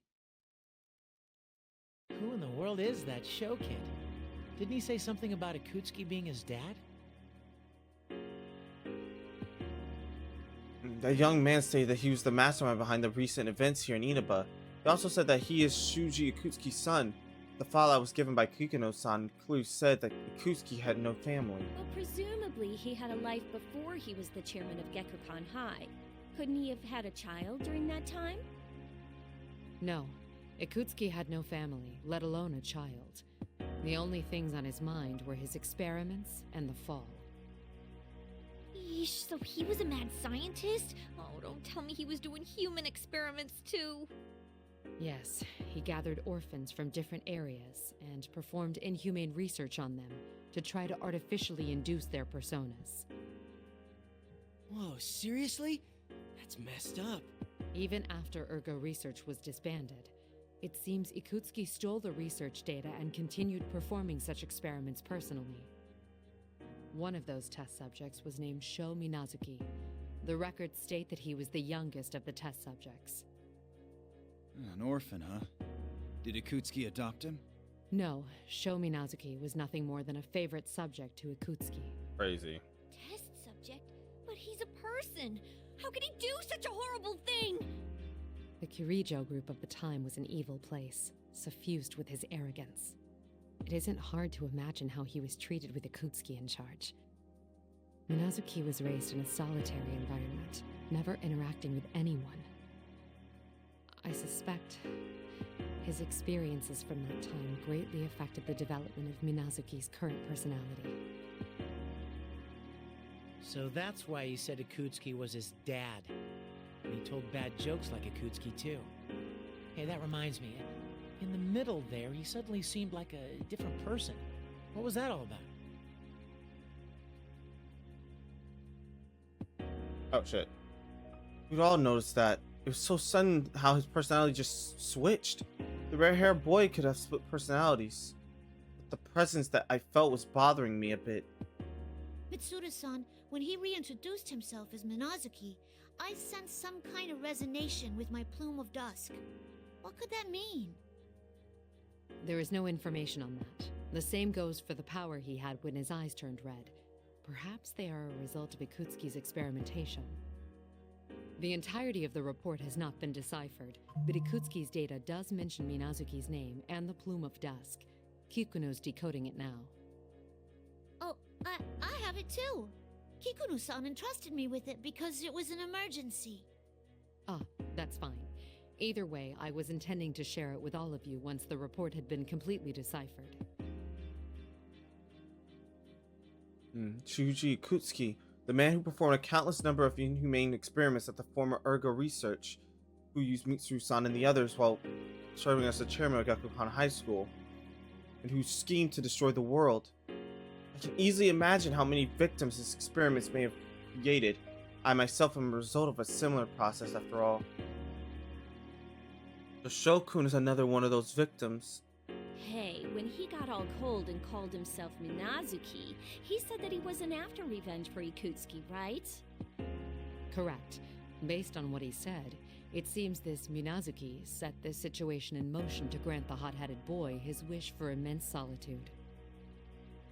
And then he was talking about persona fragments. That's right. He said that he covered the town in this red fog and was carving our personas by making us fight in it. The sense of fatigue we felt when we were on those crosses is most likely part of that same plan. Looks like we completely fell for it. But he said that he'd gathered enough fragments of our personas, didn't he? Then... Yes, he's most likely completed that step of the plan. What was that part about awakening something? I mean, I can guess that it's going to be pretty dangerous, but what's he trying to call down? I know nothing about that, but if it's similar to what we encountered at Tartarus, it's nothing welcome. Persona fragments, huh? What in the world is he planning on using them for? Is this all part of what he wants? We fall silent, full of impatience and uncertainty. On top of all that, the second personality gave us a word of caution as we was leaving. We need to make sure that everybody's safe as quickly as possible. Oh, that reminds me. Yukiko and the others! That's right! That Minazuki guy said that Yuki-chan and the people with her are in danger! Naoto-san and Kanji-san said that they were going to Junes. According to Junpei-san, supposedly Yukiko-san and Rise-san were at the same location. Huh? Oh, right. But those two said they were gonna go look for Kanji and the others, so I don't think they're still there. They could miss each other. Yes, I'm concerned about them as well. Let's split into two teams. One heads to the top of the tower while the other searches for Narukami's friends. Yamagishi, perform a search and try to locate them as best you can. Understood. I don't know how well it'll go, but I'll try searching for everyone. We're counting on you. Persona. Fukusan closed her eyes and concentrates, summoning her persona to search the surrounding area. Then again, this red fog seems to be able to block the search abilities a little bit, like making Teddy sneeze when he tried to use his keen nose, so there's no knowing how well this will go. So much interference. The fog might be getting thicker. Oh! I have 2 readings near Junes. That may be Kanji-kun and Naoto-kun. They seem to be moving towards Junes. And I found another 2 readings in town on the move together. Do you think that's Yukiko and Rise? Oh, I'm so worried. Oh, what the? The entire room shudders immensely and the building creaks. The one calling himself Minazuki is undoubtedly close to accomplishing his goal, whatever it is. There isn't much time left for us. We must hurry. Yukari, Iori, Amada, and Koromaru, you're the least wounded. You pursue Minazuki. Right! I will go with Akihiko and Aigis to rescue Narukami's friends. Got it. Yamagishi, you remain here and back us up. Narukami's group, you're all too exhausted. I ask that you remain here and regain your strength. I'll do everything I can to assist you. Whoa, seriously? Will... No, we should stay here. Fukusan needs someone to protect her as well. Hey, what about me? I'm perfect! Mitsuru-san, Teddy's got a great nose, so I think he'll at least be of some use. Please let him help you find our friends. Some use? How rude! I'm totally useful. My babe dar is up and running. I see. That's promising. Well then, you can assist us, Teddy.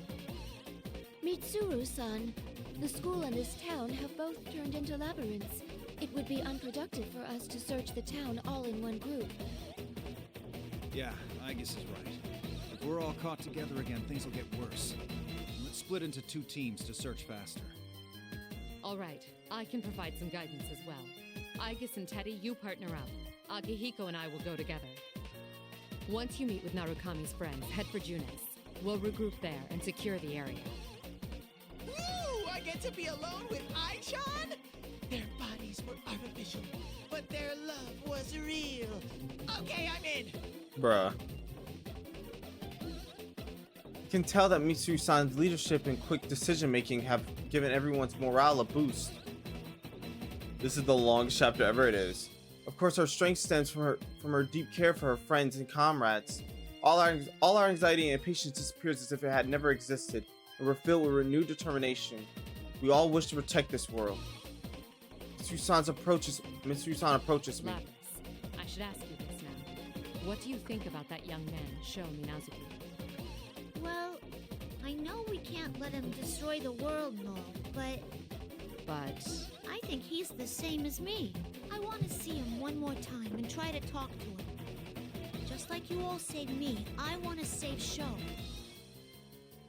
Ever since I was born, I was always alone, knowing nothing of love, trust, or interpersonal bonds.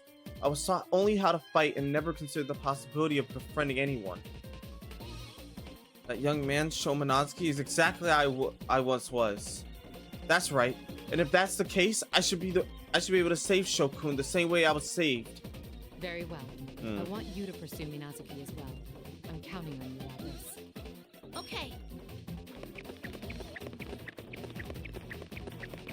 With each of us given a duty to perform, we promise to reunite once the case has been solved and rush from the room. The occasional tremors causing the building to rumble ominously are becoming more and more frequent, as if giving us an audible countdown to the end of the world. I mean, they did say on the TV that like the end of the world is upon. Like, okay, someone wasn't listening to the message, man. It's unfortunate, but hey, here we are. A fuck? Random.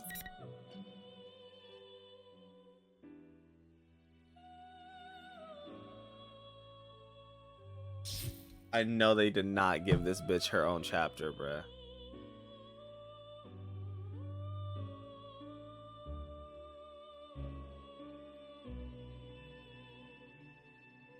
You cannot be serious, bruh.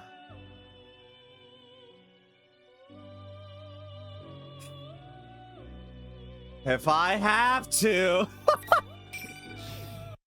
I can fight too. We gotta hit the Fuka voice, man. It's been too long. After seeing my companions off, I concentrate and find everyone's locations. I have been entrusted with the task of providing support to everyone else. The ability to disseminate information among them all will be the key in navigating through this twisted labyrinth. Since I cannot fight directly, I need to help everyone as much as I can with my own abilities. Are you all okay?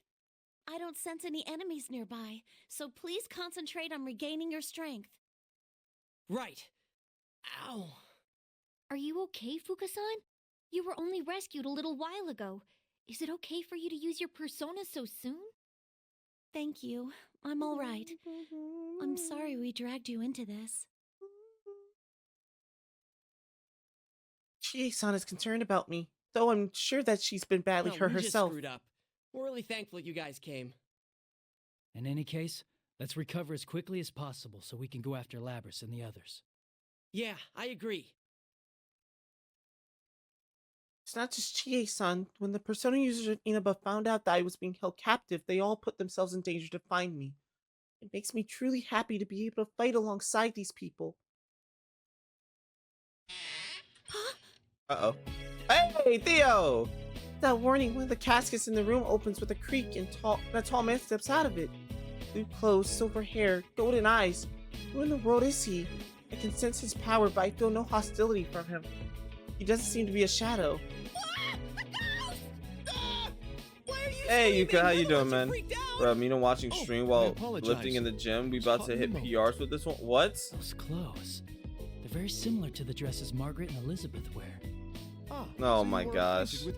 This nigga, dude. I am not the one that you should be watching while you're doing gym reps, bro. Or gym sets, I mean. What's your family doing here? Well, my sister has given me a task, so I've come to the world outside. But along the way, I sensed the presence of Elizabeth nearby. That's how you came out of this coffin? What kind of horror flick did we walk into? This shit's so tough. Is close by? She's tremendously powerful, but I don't sense her at all. Oh, she is most likely hiding her presence, so as to not hinder your journey. But I am certain that she will be watching over a battle around here. As evidence of this, please look here. There are potato chip crumbs in the bottom of this coffin, and in her favorite flavor at that. Well, if anyone was gonna eat potato chips in a coffin, it'd be her. These guys are putting kind of a damper on the urgency of this situation. I like the local variety with the beef flavor. Oh, I can't get enough. Can we stop talking about potato chips? Theodore, right? We haven't run into Elizabeth. Hey, Yes. it's all Seems chill. I It's just was my just a back tad and too chest late. days, so I can be It's slightly all right. distracted. Fair It was enough. merely a little something I wished to The ask fuck? her. What's that?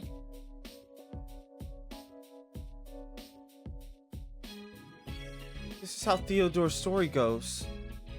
While out on an errand, Theodore saw a glimpse of his older sister, Elizabeth. He then decided to follow her and eventually reached his tower. What he describes as being out on an errand during a situation like this seems odd, but Yukun seemed to understand and said that this man's sudden appearance makes sense if he really is related to the person he claims to be his sister. It seems that the man in blue is able to move about without being constrained by the rules that we've all been having trouble with. That be related to why he feels different from everyone else? Theodore wanders the room for a bit, but eventually he seems satisfied and comes back to us.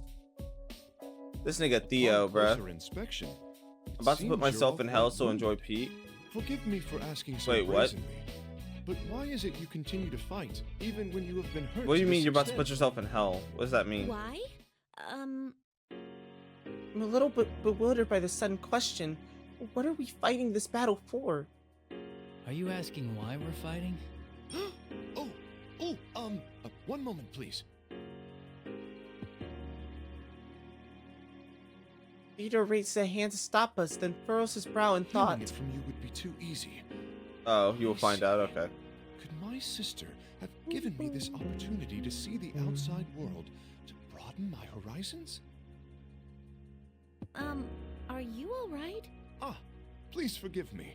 It seems I have a great deal to learn for myself. I guess he's kind of reached a conclusion. I'm sorry for causing you trouble. It seems this is a question I must answer on my own. Now, if you'll excuse me, I'll be taking my leave. Huh? You mean you're going back? Yes, this conversation with you has been highly significant. Please, excuse me. What the hell was that just now? I've got no idea, but...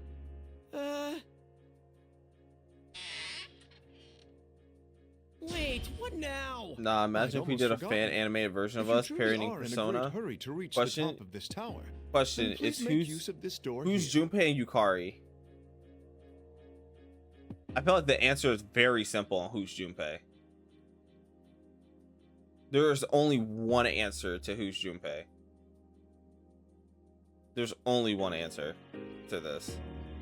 Well then, Hero, What door? answer the question. Who is Junpei? Coffin! That was mysterious. Theodore asks why we are fighting. The reason I had such a hard time finding an answer is because I couldn't find a way of putting it into words.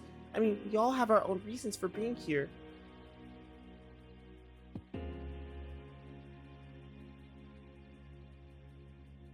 It's me. You're not even in the roster, bucko. You're not even in the roster. It's kind of crazy. That's actually the craziest part. You're not even in the fucking roster, brother. You don't resemble any of the characters at all. We peek behind the coffin lid that Theodore left through and discover a set of stairs leading up. We thank the man for his brief but helpful appearance, and then try to locate the others once again. Good. I can sense everyone's strong wills as they go around the school. It's reinvigorating, and I feel my own spirit lifting. What I need to do right now is focus on doing my best. I mean, it's obvious that I'm Junpei. What? I'm Junpei. Come on. Like, let's not pretend, man. Let's not pretend that I'm not Junpei.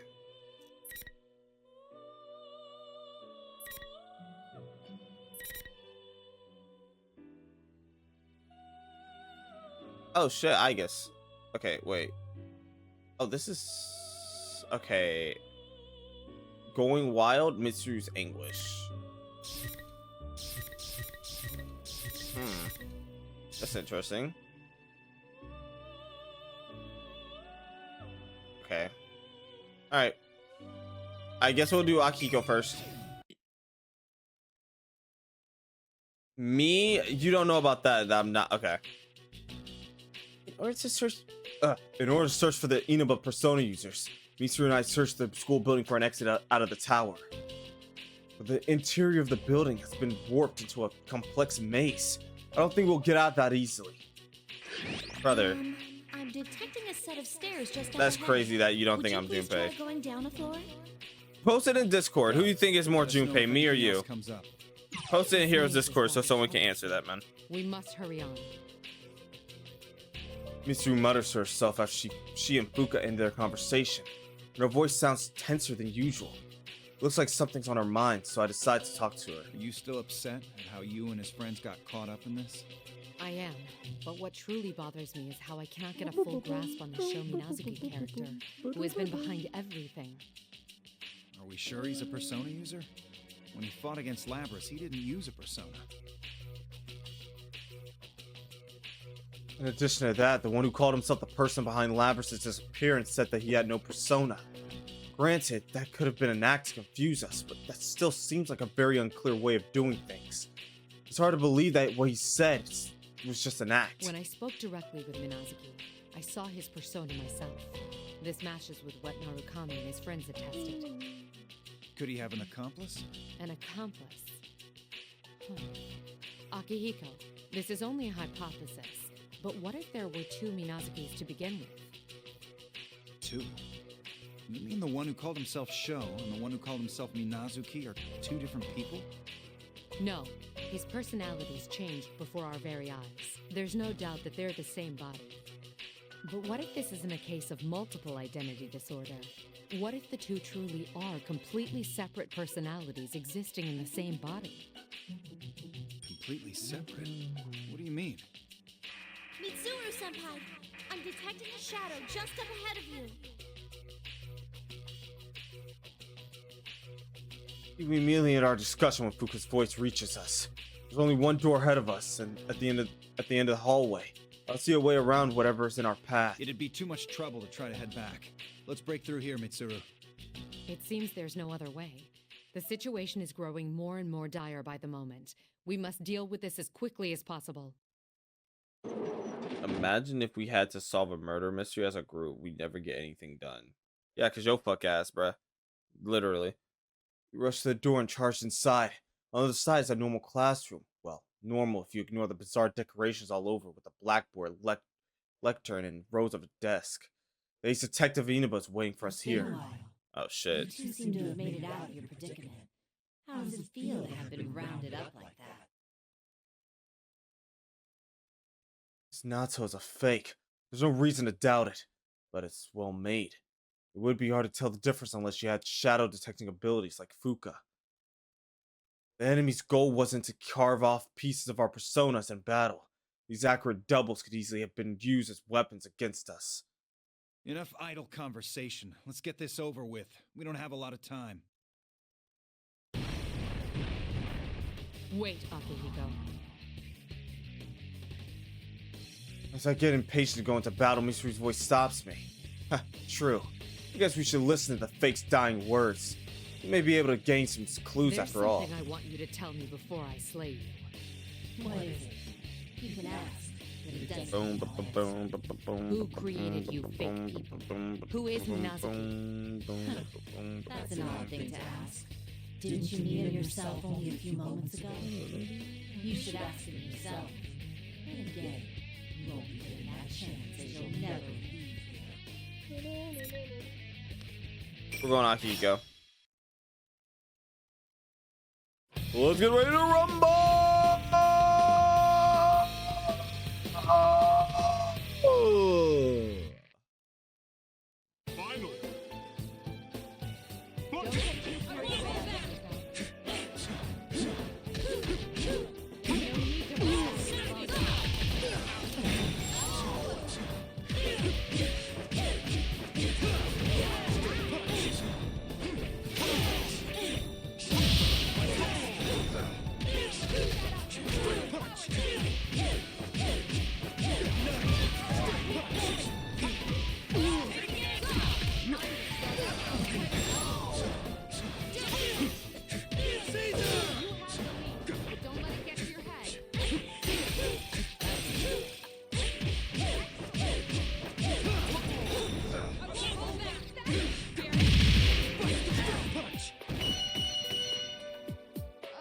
See, that's the thing. You would be the comedy relief, and I'd be the clumsy guy in the group that inadvertently solves the mystery with my immense knot.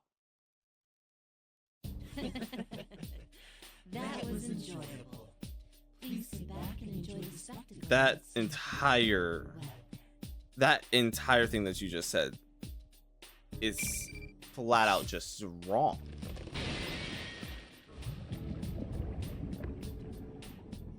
You're just wrong. I hope you know that you're wrong. You're not solving jack shit, bud. I hope you know you're wrong. You would be the clumsy one in the group, yes. But you're not solving jack shit. You would probably stumble upon the solution to the problem. But you wouldn't be the one solving the solution to the problem. If anything, you would be literally keeping us away from victory to the solution to the problem. You'll be leading us away from solving the mystery instead of guiding us to it.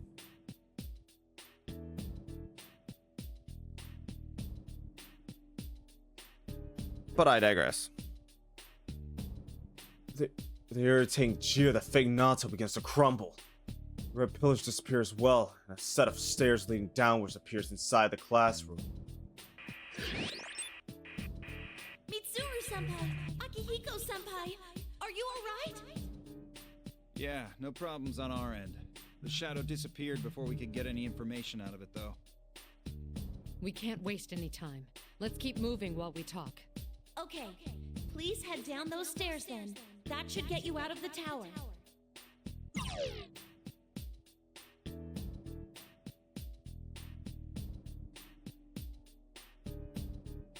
We followed Fuku's directions and head for the exit. Along the way, I decided to pick up back to what we were our discussion talking on about Sho's earlier. true character. It looked like Sho changed right in front of us. He switched personalities. What makes you think that it's not the ordinary form of split personality? Do you recall the conversation in the limo about Ikutsuki's personal experiments? I said there was an indication that a plume of dusk was used. You mean the human experimentation we were talking about? It's definitely something a guy like Ikutsuki would have come up with. What if Ikutsuki's experiments on Minazuki involved transplanting a plume of dusk into a living person? What? Why would he do something like that? Considering that it could have been part of Ergo Research's attempts to create artificial persona users, it makes sense. It's most likely that Ikutsuki implanted a plume of dust into Minazuki in order to intentionally try to force a persona to appear. But Sho Minazuki didn't awaken to the persona ability. That much can be gathered from the fact that Ikutsuki labeled the experiment a failure. Yeah, because he had another personality. That bastard performed terrible experiments on young children all for his own gain. Did he call this a failure? Ikutsuki put something strange inside a living person and simply wrote off what he did as a failure. That only proves how insane he'd been. Contrary to Ikutsuki's expectations, though, the experiment had a different Also, Mina's result. just curious, what is your bench PR of what? Don't tell me.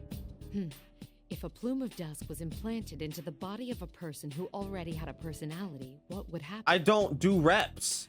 I don't work out.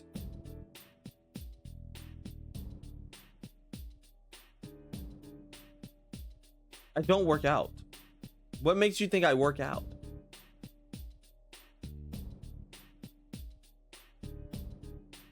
Like, I've never repped or bench pressed a day in my life. Look at it. Look at my arms. Look at my arm. Look at it. I don't do any of that. Look at this. It's nothing. It's nothing. It's nothing. It's nothing. It's nothing. What is there? Yuka. Do I look like I work out? Yuka. I don't work out, man.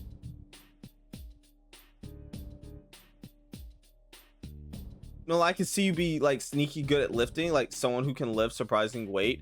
I mean, yes, because I pick up something and people are like, oh shit, you can lift that? I'm like, yeah, I can lift something. But still, it's like,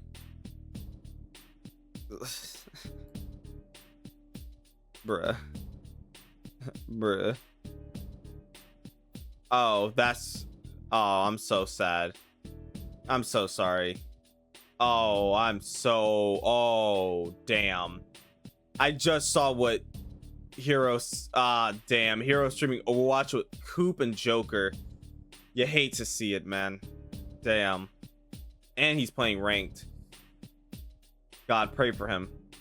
A plume of dusk stimulates the creation of an ego. Pray for him. So it's not out of the question that it would create a new personality in the same body. In other words, it wasn't split personalities in Show's mind, but two completely different entities in the same body. The original Show and the personality that was created when the plume of dust was put inside him now calls itself Minazuki. And maybe it's the second personality that has the ability to use a persona. According to the records, after the operation, Minazuki entered a vegetative state after some time. Thus, Ikutsuki let go of Minazuki. He was then transported to a hospital in the suburbs of Inaba, and there are no records of Minazuki from there on. What happened from that point on, I can only speculate. But I wonder what sort of life Minazuki led after he regained consciousness. Mitsuru's expression softens. Even if Minazuki was created by Ikutsuki, this is just one last way that Ikutsuki's ghost still haunts us. Ikutsuki's research only follows similar experiments created by the Kirijo group. It shows past, as Mitsuru describes, that he's yet another victim of the Kirijo group, not just an enemy to be defeated. Damn. Not long after we pass through the main entranceway, we see a path leading to the school's main gates, which are painted in a strange pattern. Beyond that, nothing but red fog. There's no telling what state the town is in right now. Labra said that she wanted to speak with Minazuki. And now, so do I. We'd better rescue Yukiko's group and get back here then. Indeed. Let us accomplish our duties with haste. The fuck? There's no point in denying that Kirijo is partly responsible for this series of cases. That truth won't change. It's obvious that this is weighing heavily on Mitsuru's shoulders, since she's the head of the Kirijo group now. That's why I believe I truly understand how Mitsuru felt when she made the choice to step back from the front lines earlier. She put trust in her comrades. It's how it should be. We can count on our teammates to get this job done. Fuka, what's Yukiko's position? I sent something southeast of there. Please be careful.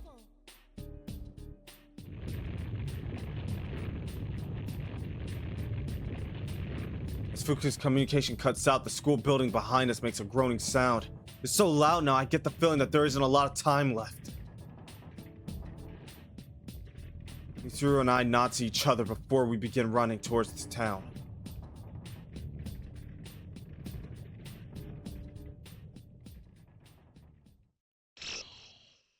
Oh shit, that's it?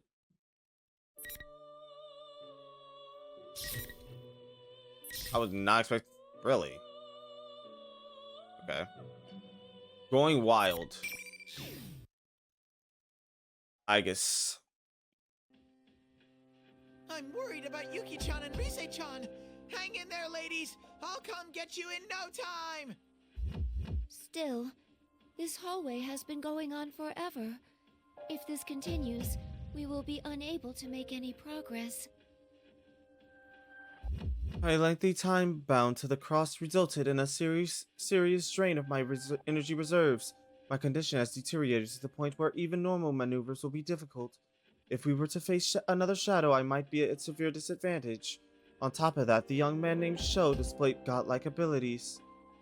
My sister and the others are in pursuit of a target with the power to freeze over everyone present. I can't help but worry about them. I feel my heart sinking as these thoughts arise in my head. Teddy walks along with me, peering into each of the classrooms as we pass them. Perhaps his increased chattiness since we left the others is an attempt to enlighten my spirits. Just thinking that danger is closing in on those innocent ladies even as we speak is making my fur fall out. I'll be positively bare. Your fur is falling out. Perhaps it is merely your shedding season. No. I'm extremely sensitive, and I lose fur when I'm stressed. Just the other day, Kanji lured me into a trap with some ice cream. He then kept nuzzling me over and over, and I ended up with a big old bald spot on my head. It was terrible. I see. Kanji-san's extreme expression of love puts stress upon your fur. I will add that to my data file on you. By the way, are you tired at all, Ai-chan? If you do feel a little logy, feel free to snuggle up against me whenever you like. What's wrong with you? No. I I'm swear, more concerned for the Teddy others is in just town. Yuka, man. No, completely ignored. But I'm sure they'll be okay. My friends are really strong, you know. You Hey, trust Teddy's them, literally don't just you? Yuka, man. Of course. You believe in Michan and the others too, don't you? Yes, I do. They're all precious to me. We're the same after all. You're sparkling too. Sparkling? I love everyone who's nice to me, and the world where everyone that I love lives in really sparkles. And I want to protect that sparkle and help everyone out. Teddy's large eyes are guileless and honest when he speaks of his friends. I'm an anti-shadow weapon, and yet Teddy's presence is similar to those of the shadows that I've been exterminating. Does that have any importance? Thinking about someone else strengthens your own powers. We know of that phenomenon. So why doesn't that Minazuki guy get that? Does he not see the sparkling?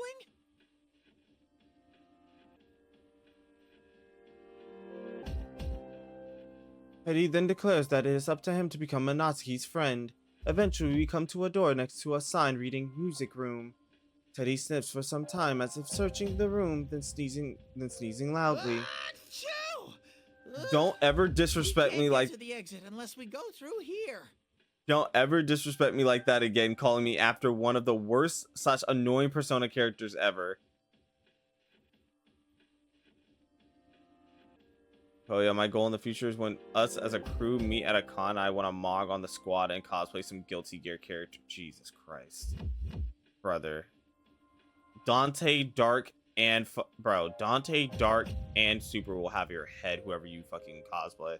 By the way, won't you take a little break here? Choose you wisely. Still seem exhausted, and I'm worried about you.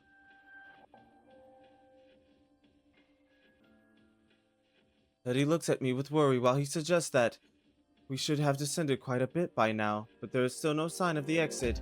There's no time to hesitate, but most of all, I can't let myself become a burden either. Thank you. You're truly kind.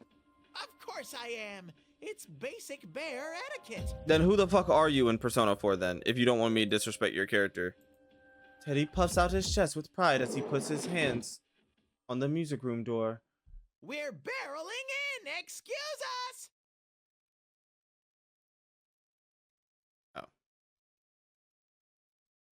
There's nothing of a note in the room but a grand piano. I'm about to suggest that we take a short break here, but a warning alerting me of approaching shadow appears in my vision. This reading is close. Targets acquired. An anti-shadow weapon and a shadow. Commencing elimination. Is that Labras? When I hear that flat mechanical voice, a giant axe instantly appears above us.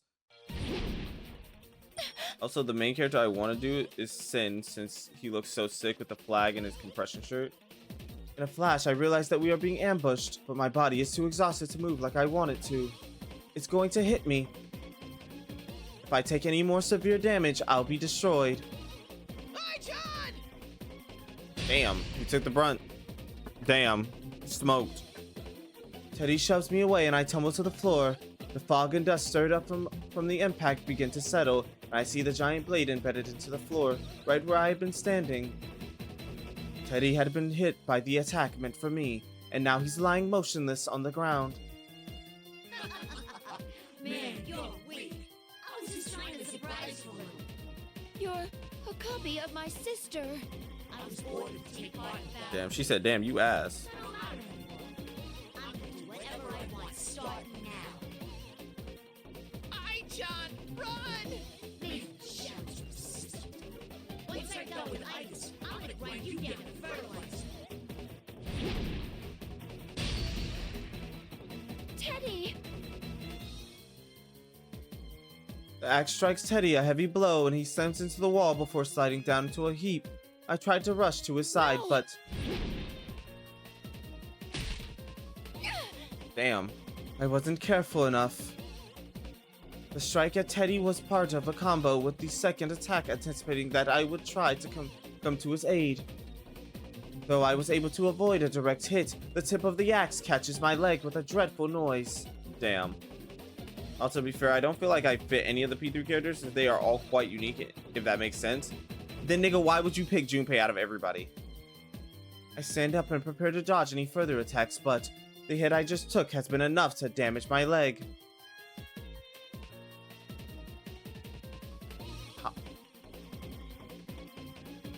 This is why I compare you to Teddy, right here. It won't support my weight and I fall to my knees. My frame's been cracked. Damn. Fucked.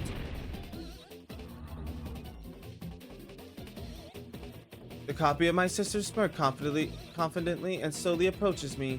It seems to know that I am incapable of moving with any agility now. Right then I notice that the red pillars have appeared in the corners of the room, trapping us. There's no escape, no way to escape. I knew you were weak in Aegis. It's so easy. Just target the weakest one, and the numbers will drop on their own. These bonds are pretty useful. It knew I was weakened after all. I realize I am in severe danger right now. Soon there will be no way to prevent it from claiming Teddy and me as its victims. Up until now, I'd witnessed how my sister's shadow and how my sister herself fought when her heart had been disabled. That's why I thought that I had understood how to deal with this fake version of her too. When my sister was in that state, she and her shadow had fought in the same way, using her body's full potential and fueled by an inner drive to destroy. Each attack from them was a threat, but such straightforward opponents are simple to deal with. But this fake is different. She isn't berserk like a shadow, and she hasn't lost her heart. In other words, she has both cunning and power, and can fight like my sister when she is in her normal state. In other words, she knows of my special qualities as an upgraded version of her hardware, and can precisely target my weaknesses.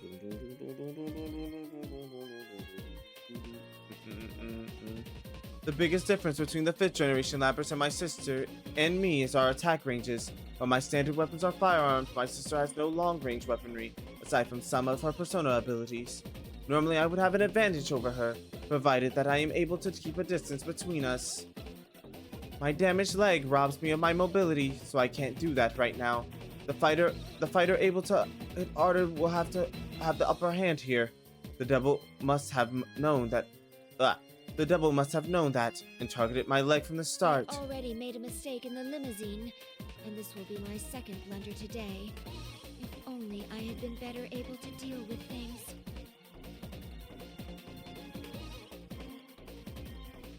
My regrets spill from my mouth as the axe in the shadow's hands rises higher and higher. My sister's axe weighs close to a third as much as her body, and she activates boosters to deliver an even more destructive attack, speeding up her swings to truly dangerous rates. A single hit from it could be enough to put me into a helpless state. As if that wasn't bad enough, I can barely stand up as is, and I can't even aim properly. I yearned for power so that I could protect my comrades, but... What are you worried about? You're next, Aegis. Come at me. I couldn't respond to a sudden ambush. Those close to me have been wounded. I can't save anyone like this.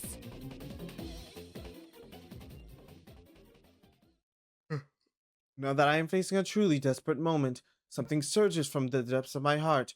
Anger. Anger at myself and my powerlessness. I don't want to use my damage as an excuse for my death. Move, Aegis! Move! Behind the rising heat swelling within me, I understand that my battered body is unable to put up a fight. But I cannot lose. I must maintain this power, but keep my emotions under control as I determine the best course of action at the moment. Think, how can I turn the situation around? What can I do to protect my companions? My thought passes through my mind. It seems I'll have to make use of that. I should have had maintenance done, like Fuka-san said. The plume of dust within me flares strongly as if responding to my heart. Right now, I will do anything if it will give me the power to fight, even if it results in shattering my own self. Please, give me the power to protect my friends. Persona, rise up. Beginning frame coding. Stand by, EXO. Heartfelt cry, brother. Are you still gonna try something? Sounds like you don't want to fight that.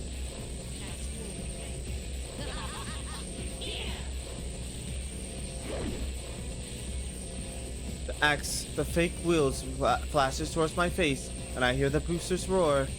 Would jumping over it to evade it be best before I can decide my body reacts?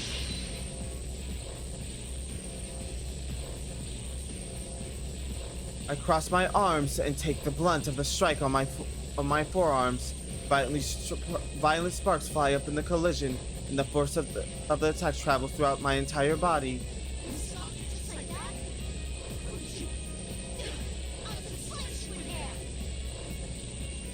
My sister's fake stays where she is, and I lean heavily onto the axe, pushing it against me. My joints scream as I try to push back, and white smoke streams through the gaps in my armor. My internal sensors repeatedly report that I'm operating at my max capacity. It's not enough. I need more. More power. My child's shining. What are you doing? Teddy seems to have been awakened by the violent sounds of our clashing and stammers as he lifts himself off the floor. I'm relieved that he's able to move, but from this point on, everything is a gamble. Teddy, please stay Wow. away. The probability of maintaining self-control in this mode is less than 1%. I'm sorry, but I can't guarantee that you'll be safe around me. It's ready. Releasing all limiters. Extreme Orgia mode. Let's get ready to rumble!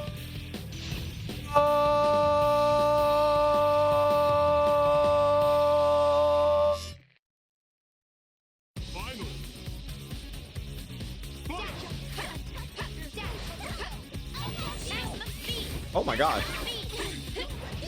Oh my god, what the fuck?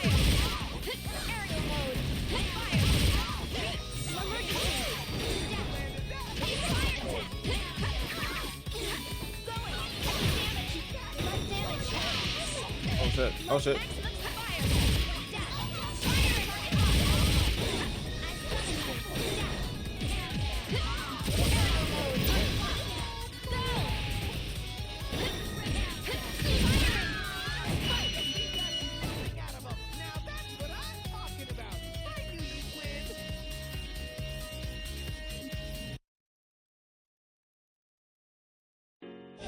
I am overheating. Hooked. It was truly only coincidence that I am still alive after releasing all the power of my plume of dusk, but applying my persona's materialization sequence to reinforce my body's skeletal system and armor plating allowed me to endure as a far stronger load than my components could normally handle. I suppose it truly is extreme Orgia mode.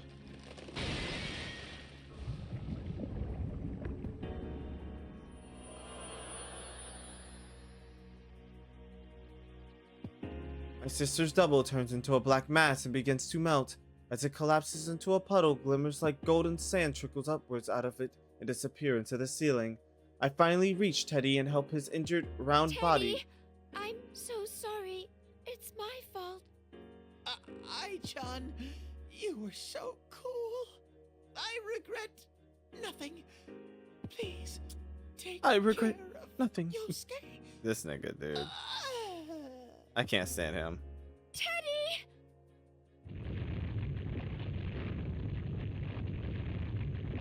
The building begins to creak, the structure groaning like a giant, and the entire tower begins to quake as well.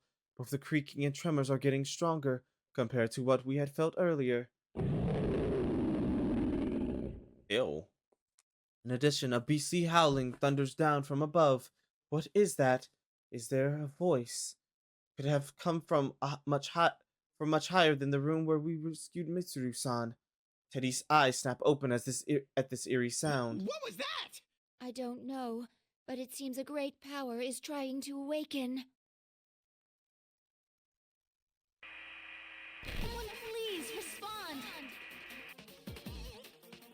That Rise? Just then, a desperate plea cluttered by interference speaks out in my mind. That voice is Rise Kujikawa's. It's difficult to hear due to the interference, but there's no mistaking it. The communication seems to be coming from quite a distance outside of this building. Rise-chan, you're okay! Oh, I'm so good! Teddy? Teddy, is that you? Where are you right now? Are you hurt? I'm in the tower that appeared at school. I'm with Ai-chan, so I'm okay. I think. Ai-chan? You mean Aige-san? Aige-san, please listen. There's a ton of red fog swirling around the top of that tower right now. Where are you, Rise-san? Can you see this place from there? Senpai and I are in town searching for but we can't get out because there's a horde of shadows closing in.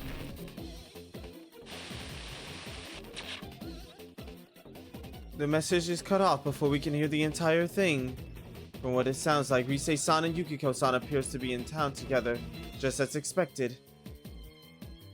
If she said horde and shadow so close together, they must be facing a dangerous situation. We have to go at once! Rise-chan, we're coming for you! Ow! Ow! Ow! Ow! Please wait, Teddy. We've both been damaged quite badly. If we move now, we'll likely be in danger. Yeah, that's true.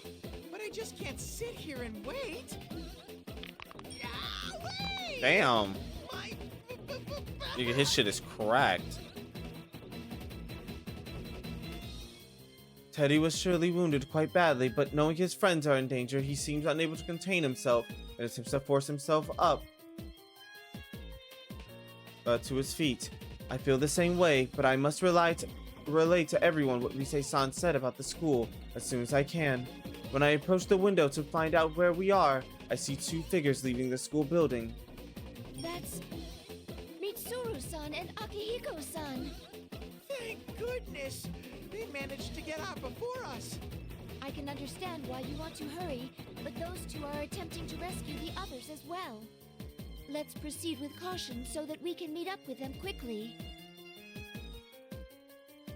But seriously, I can still move as well, even though my frame has reached the very limits of its operational tolerances, and my joints creak ominously. The sheer strength of my emotion to save my friends forces my body into action. If Teddy and I feel the same way, I'm sure we can keep moving. Got it!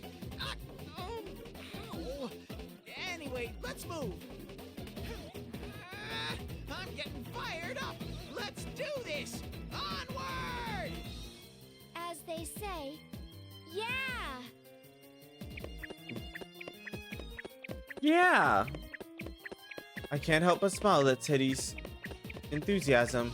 We leave the music room and the wreckage left behind from our recent battle and run down the hallway towards the exit.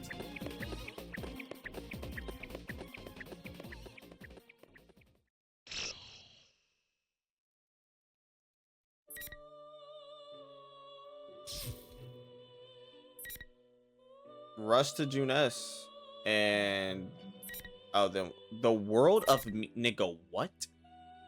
The what of what? Okay, what?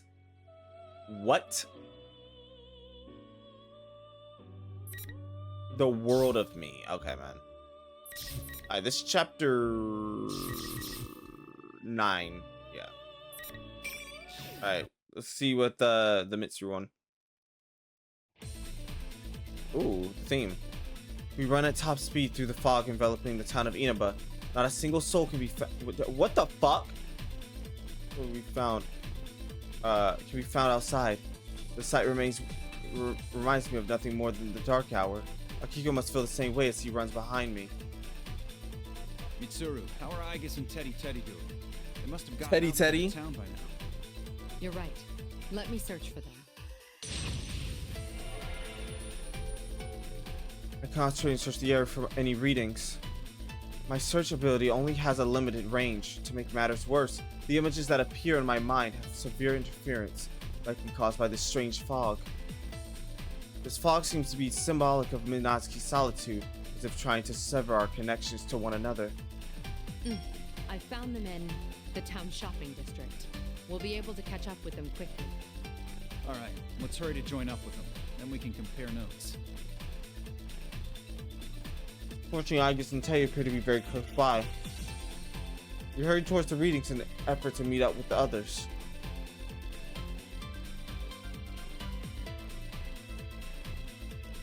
Ow! My back still hurts. Getting old sucks. Do you age, Teddy? No. I don't. Oh, by the way, there's something I've been meaning to ask you, Ai-chan. Is there anyone you like? What do you mean? Come on, you can't fool me. If you don't have anyone, then you and me should... Igus, Teddy. Thank you.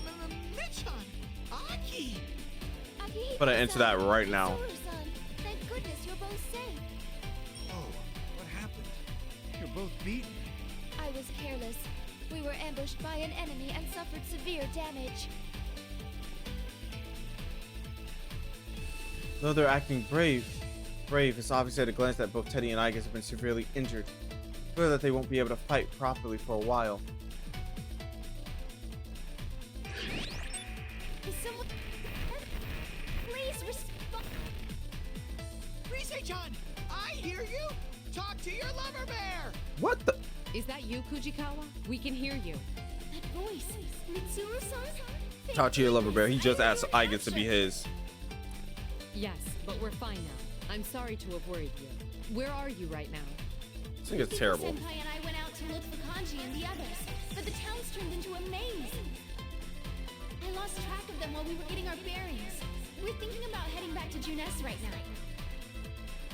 All right, keep going to Junes. We'll head over too, so we'll meet you there. Tatsumi and Shirogane should have arrived already. Understood. Please be careful. All right, now that that's decided, we need to hurry. Igus, Teddy, can you go on? Leave it to me to guide you to Junes. I'll use my nose and... Achoo!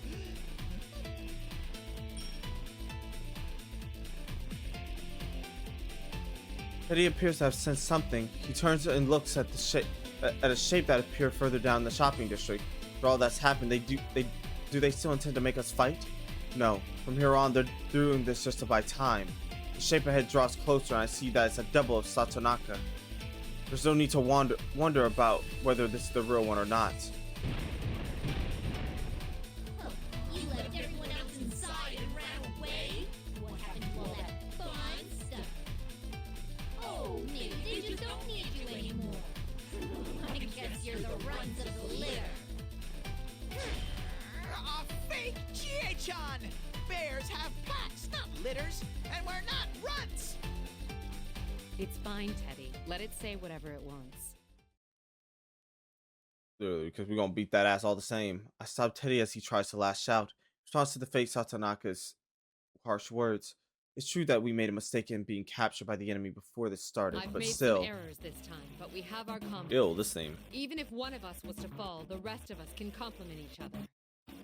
My standing here right now is a result of the trust we have for one another. I will carry out my duty, and you will be stopped.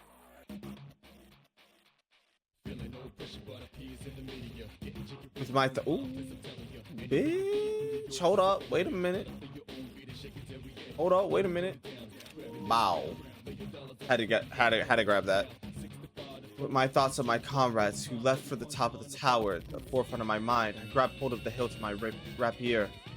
No matter what taunts the shadows have for me, my heart will not be shaken. My comrades have my back.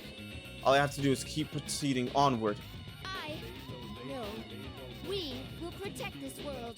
We will not lose to the likes of you. We will not buckle or yield. We're the most powerful lineup ever! We'll prove that we've got the upper claw here! The two of them are so hurt that I'm surprised they can't even move. But the fire in their eyes is stronger than ever. I sense their will to fight shining through. Such admirable resolve. We will take on this burden in their stead. Next to me, Akiko slams his fist into the palm of his other hand and steps in front of Igus and Teddy. Chance to fight about now.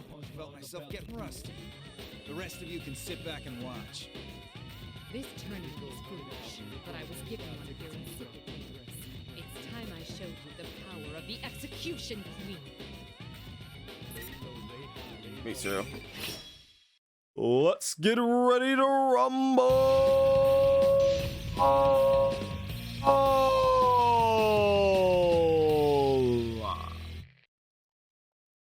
Finally. I'm coming for you.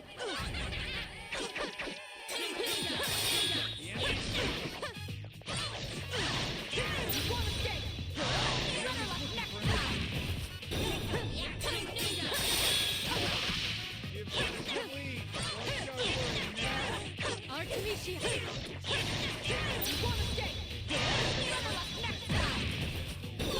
What? You're slow. Pull the head. You're slow. You're slow. Don't let this wind get to your head. Keep training. Hey, Mr. Nice Guy, seeing you, my wise guy. Yeah. We don't even turn back to look at the melting shadow anymore. We rely on Teddy's nose and run with all our speed through the red fog towards S.E.E.S.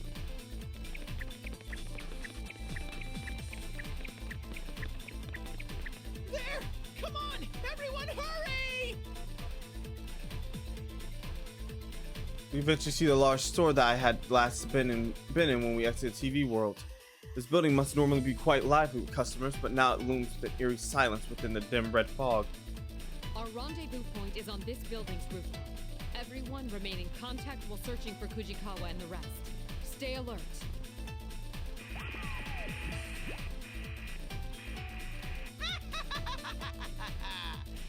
Every day's great at your cuteness. Hello!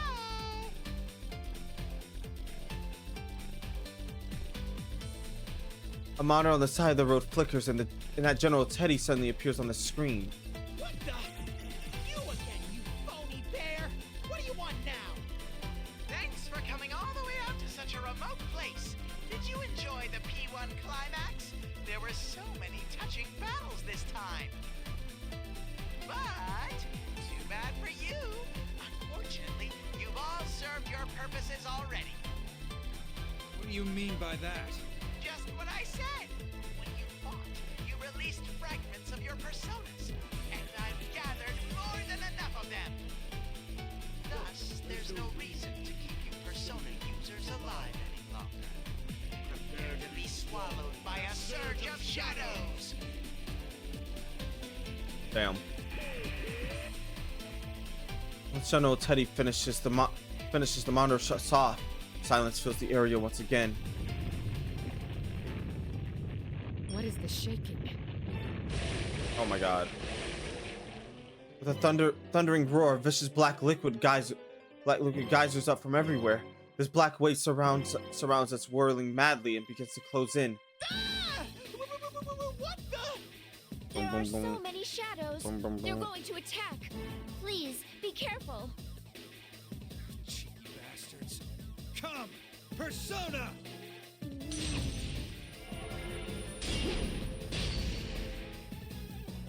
Akiko's persona Caesar swings his sword towards the approaching black wave. The massive shadows retreat for a moment, like a receding tide, then immediately surges towards us like a tidal wave. Artemisia! Persona! Initiating summon sequence. Athena.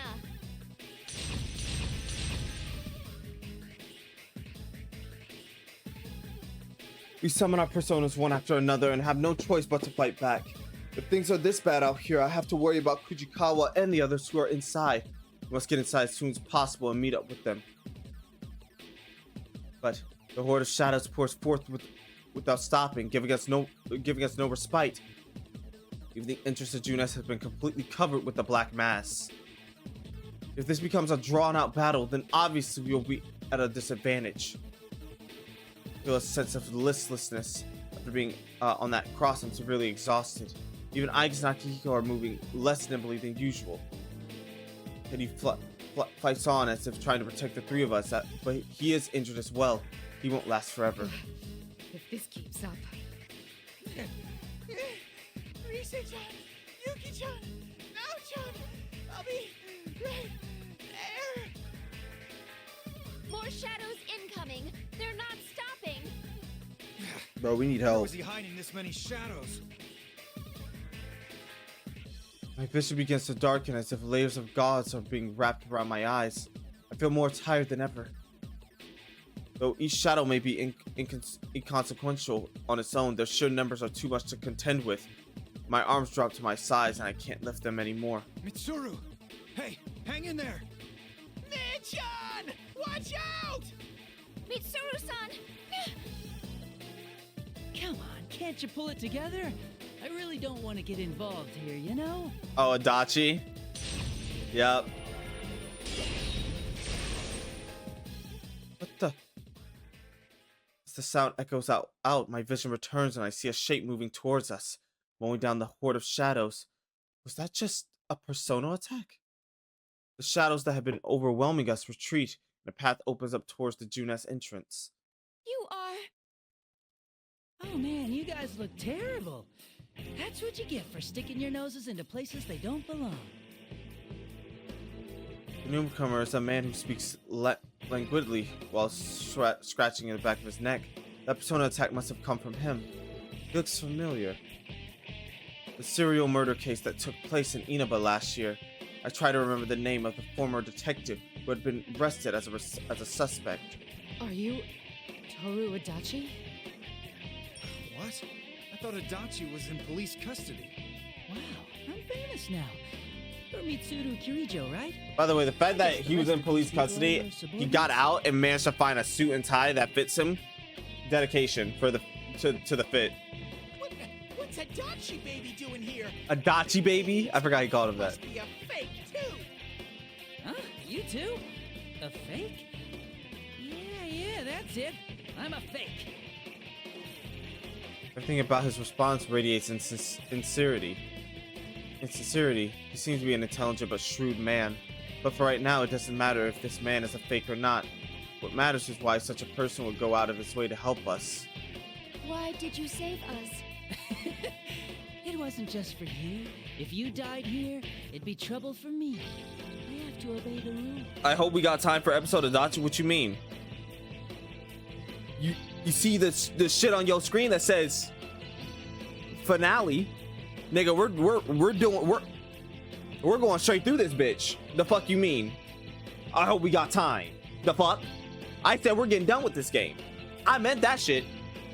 Rules. Never mind, I'm just rambling. My bad? Yeah, it is your bad.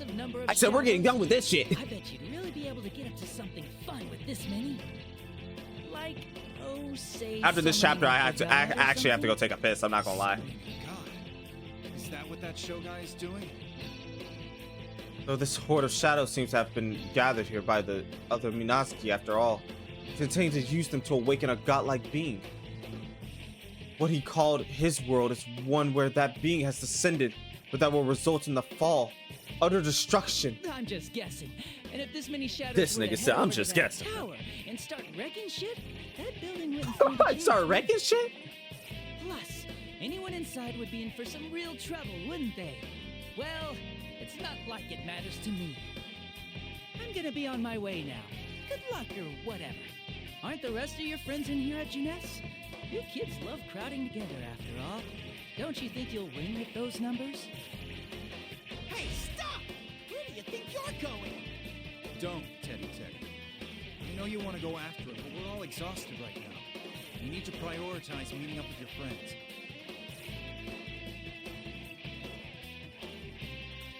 Orodashi doesn't even look back at Teddy and begins walking at a leisurely pace in the direction of Yasugami High. We could lose sight of him as he becomes lost in the muddy stream of shadows. Toru Adachi. At the very least, he didn't seem to be a fake made from a shadow. Is he scheming something after all? No matter what his aims were, it's true that we were saved in the end. Save thinking about it for later. We need to hurry.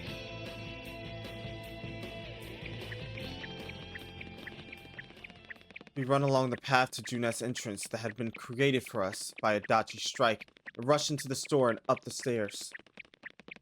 The gushing shadows had entered the building as well, but they are far fewer in number than they had been outside, and aren't much of a hindrance. Eventually, the stairs end and we see the door that opens to the rooftop food court. In the food court beyond it, a horde of shadows had regained its intensity and came flooding in one after another. 4 Persona users from Inaba are fighting them, even though they aren't experienced fierce fighters and have survived many tough situations. It seems they are having a hard fight against the sheer volume of these shadows. Damn it! Getting more intense again. There's no end to this. You can't give up. Mitsuru-san and her people should arrive soon. Right. We can't lose somewhere like this. Rise-chan, Now-chan, Yuki-chan! I'm so glad you're all okay. I'm coming over right now. Oh, Teddy! And Mitsuru-san, too! Teddy should have been considerably exhausted and injured, but seeing the faces of his friends must have given him strength. He darts towards his friends as fast as his little legs can carry him and joins their battle line. They are united by a strong bond as well. He can't fall behind either. Ted! Hey! You intentionally left me out, didn't you? You're loud as always. You still have a lot of energy left. You don't go down easy, but I see you're barely hanging on. Don't underestimate me. Half your stuffing's hanging out anyway, so you don't get to say anything. Sorry we're late. You did well in keeping him at bay. We'll join in the fight.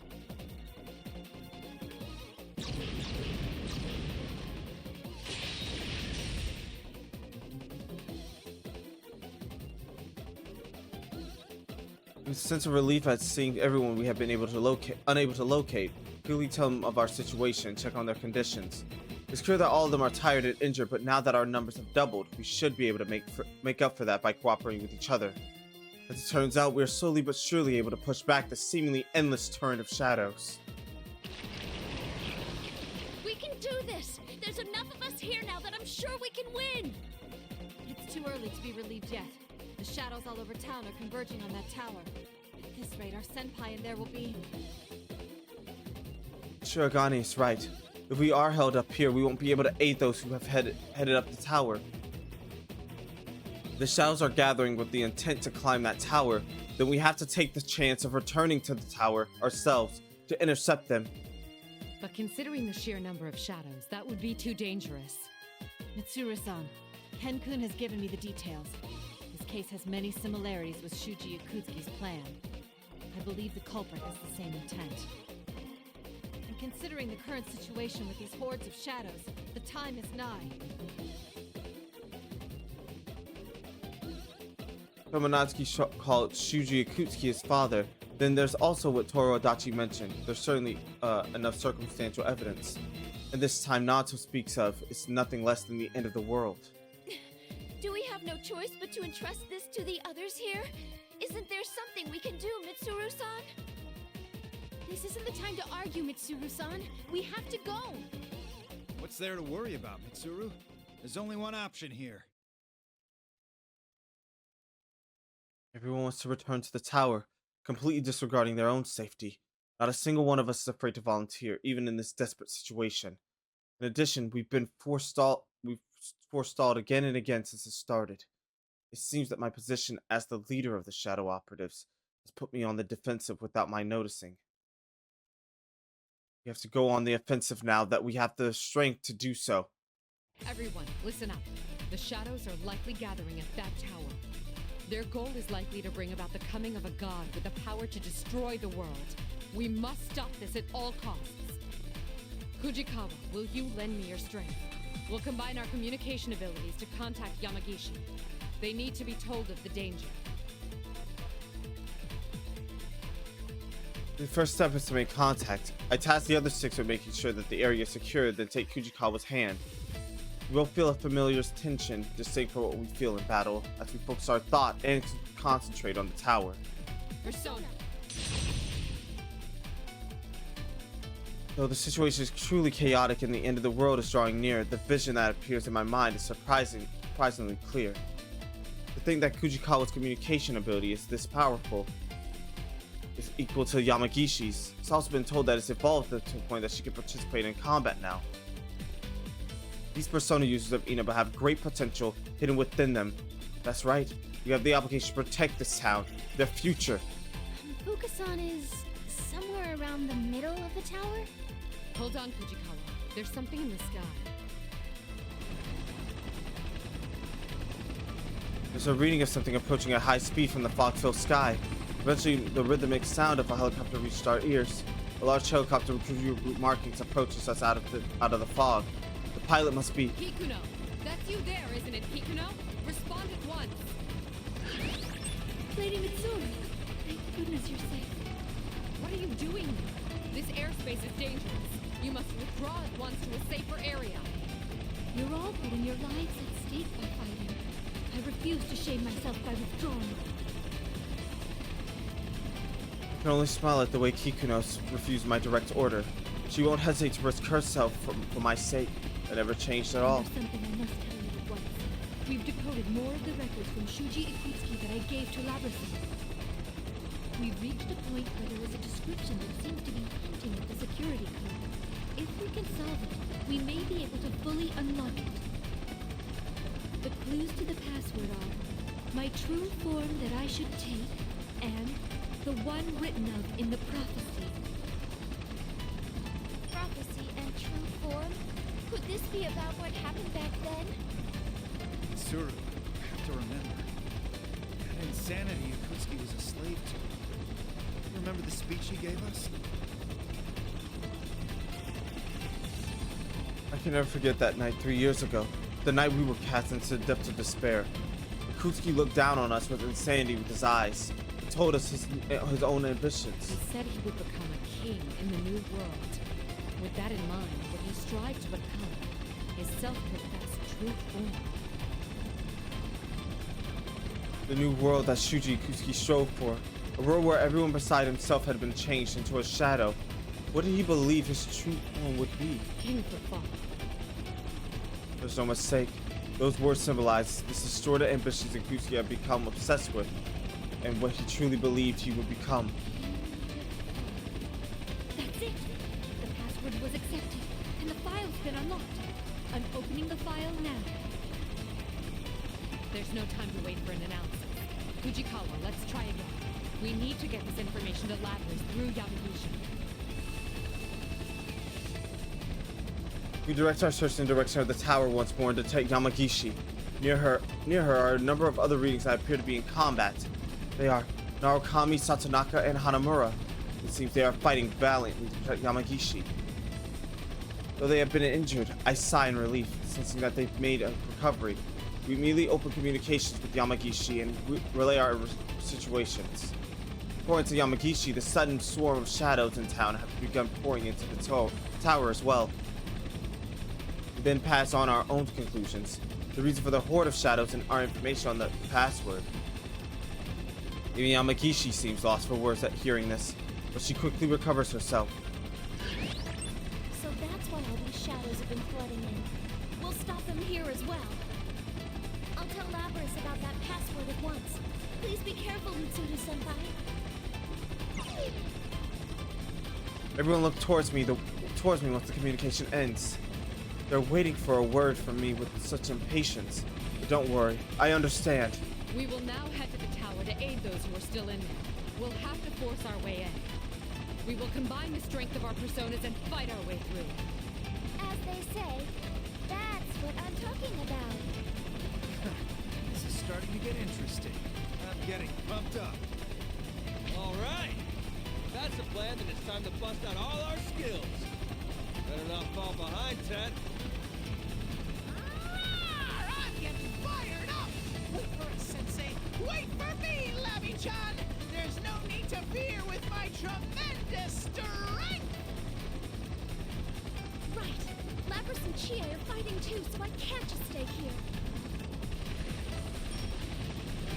The moment we were about to step towards the tower, I noticed the black silhouette of a vehicle lowering its altitude close enough to graze the horde of shadows. Kikuno, you need to leave Inaba and stand by until we contact you again. No, my lady. This helicopter is loaded with two 7.62mm Gatling guns, 19 continuous rounds of 70mm rocket ammunition, as well as a 30mm chain gun. Though these cannot damage shadows, they will be useful in preventing their advancement and providing you with some measure of backup. Don't be ridiculous. It's too dangerous. You're... Labrasan asked me why someone who couldn't use a persona would risk their life to go to a place where shadows appear. No matter how slight it may be, I can still provide some assistance to you all. I have been prepared to risk my life from the start. My lady. I thought Labra's chapter was long. Never mind. Hikuno-san. Mitsuru, you're gonna repeat the same mistake. Right. It doesn't matter how strong or weak you are. I've pushed Narukami and his friends away from you. And now I'm doing the same to Kikuno. Kikuno, I accept your determination. Aid us from the helicopter. We must reach that tower at all costs. Understood. I will see you there safely, even if it costs me my life. Let us depart. Ikuno's helicopter rotates in place to face the direction. Proceeding in. Oh my god. Tremendous concussion. Oh my god. God damn.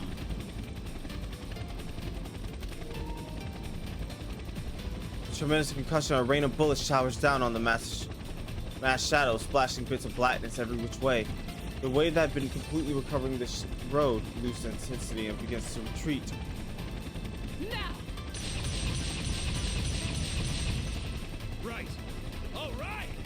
Come! Persona! Go! Persona! Here goes!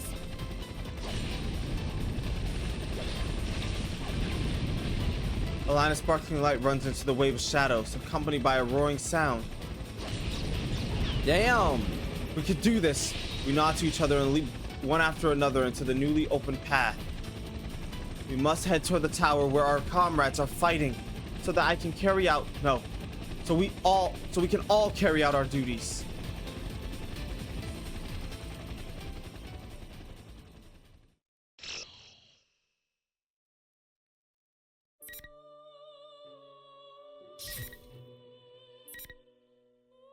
Alright, we made it to there.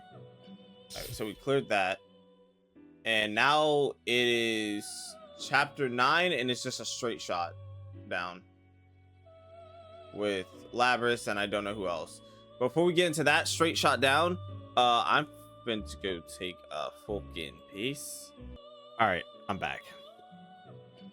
It took a little bit longer than expected.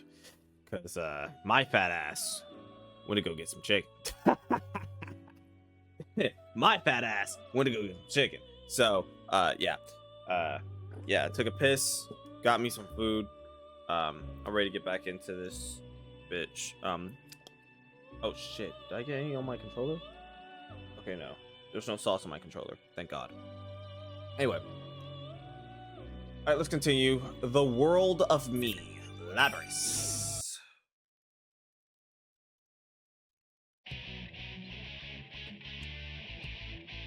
Five of us who've been entrusted with pursuing Shokun are proceeding towards the top of the tower.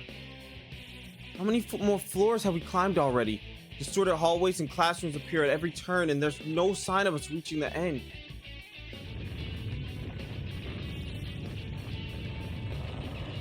The quakes are growing more and more frequent. I guess this means the time is running out? You know, that Minazuki guy talked about making his world. But how is he going to do that? If we presume he's following in Ikutsuki's footsteps, then he's going to gather shadows, merge them, and summon some great power. You mean that thing Minazuki-kun was talking about? What do you think, Junpei? I mean, you've been surprisingly quiet. Are you not feeling well? Huh? Nah, I'm fine. Coaches are well trained, you know. I guess it's just that I'm feeling all tense. All this end of the world stuff isn't anything to joke about. I've got people waiting for me. Like the kids have a game coming up next week, so there's no way I can lose here. Stupei's being serious for once. Looks like he's grown up a bit. I guess I should learn from his example. Junpei has leveled up. You don't want the world to end either, do you, Labby-chan? You just woke up after all. Wow. Yeah. I don't want to lose this world after I've met everyone. I gotta do my best.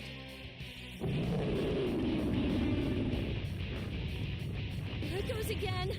Wait, didn't we see this classroom earlier? I feel like the fog's getting thicker too. It won't be good if this keeps up. Since we can't get a communication with Fuka-san, we don't even know what's around us. No matter how far we go, the maze of the fake Yasogami High just keeps going on. Just keep going and going. Outside, there's nothing but fog as far as the eye can see. We're starting to get flustered because we can't tell how high we've gone. Come on, keep your cool. Getting all aggravated won't do us any good. You're so positive as always, Junpei-san. You think so? I think you've changed, though. You've gotten taller, too. Huh? Why do you sound so relieved? I've been wondering if I hadn't changed at all. I made a promise to Mitsuru-san that I'd live life like a child. What's that supposed to mean? Is that hard to do or something? It's difficult. I don't know what it's like to be a child, so I wasn't sure if I should keep doing what I've been doing. Huh. I guess being an adolescent boy is difficult. You should just live your life. I mean, how is? I mean, after his mom died, he basically damn near had to grow up really fast, and then he got put in this predicament with Team C's and like world-ending shit. Like he was in a predicament where like he wasn't living life normally. So like him saying live your life as a child is like, it's like, what does that mean? After what they've been through, like, nigga, we just faced death. What are we talking about? Live life as a child. That's right. Nigga seeing death in the face. His idea of childhood. Can you even imagine what she was like when she was a kid? Whoa, you're right. I can't. It's impossible for common people like us. Speaking of children, that show dude is the perfect example of a spoiled brat. One moment he's joking around, and the next he's incredibly pissed off. Yeah. What would someone have to go through in order to make them seriously consider destroying the world? What happened to him? And the topic shifts to Shokun. Koromaru-san passes us by and stops. What's up, Koromaru-san? Is there something bothering you about this classroom? When I approach the door that Koromaru-san is barking at, I see stairs leading up inside the classroom.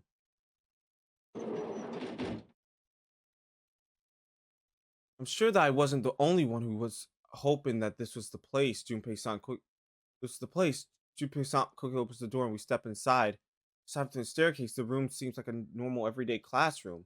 Desks are lined up in rows and a blackboard dominates the wall, the front wall. I can't help but be reminded of my own yearning to go to school and live life as a human. Even at a time like this, I smirk a bit at myself, and just as I was about to follow everyone to the stairway. Looks like you've made it all the way here. Now what to do? Uh-oh. You're General Teddy! We finally found you. General Teddy, the mastermind of this tournament. With his cape and fearless grin, General Teddy is completely different from the real Teddy we encountered earlier. Even through the screen, he has an ominous air about him.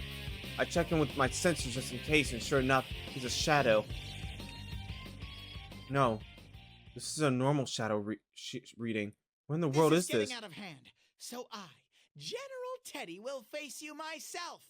Now bring on the ring!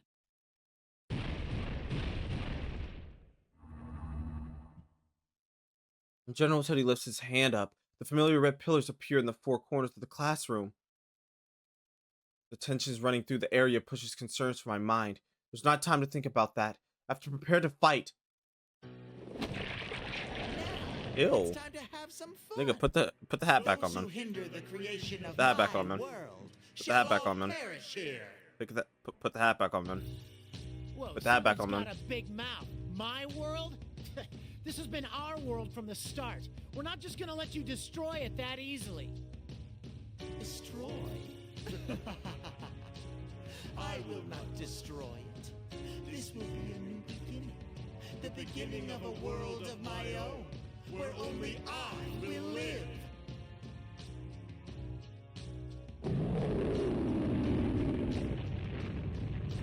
Only you? What about Sho? This doesn't concern me. The vessel will soon be complete. Nothing you can do at this point serves any purpose.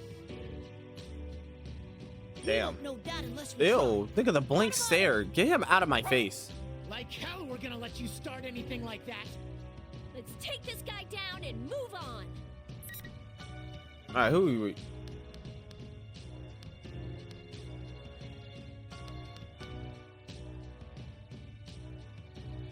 We do Labber since this is her chapter. Let's get ready to rumble!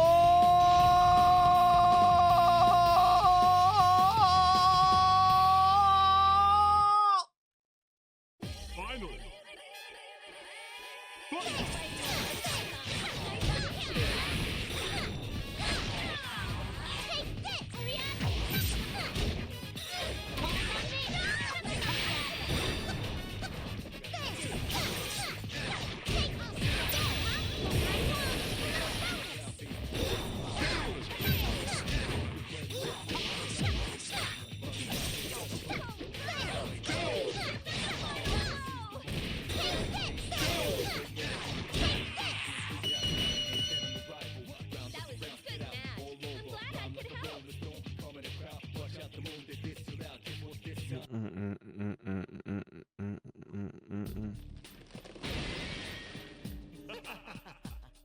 No matter.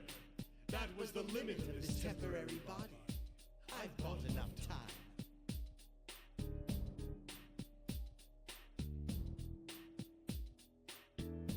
Huh? You're not gonna melt now? As Junpei-san noticed the fakes we've defeated up until now have lost their shapes quickly after being defeated, melting into a black ooze before disappearing completely. But this General Teddy is just as confident as he was before the battle and has the same smile. I knew it. You're different from the other fakes.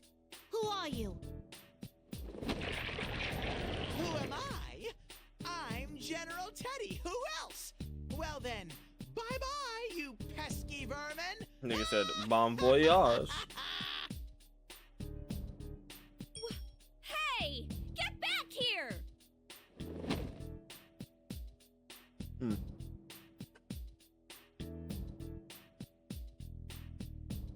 Damn. Sorry. General Teddy swirls his cape about him with a laugh and disappears, vanishing into thin air without a trace. Hey, Yucatan. He said something about a vessel being completed. Wasn't that kind of suspicious? Yeah, it must mean that we don't have any time left, and when we defeated that General Teddy, he didn't disintegrate like the other fakes. There must be more to this case.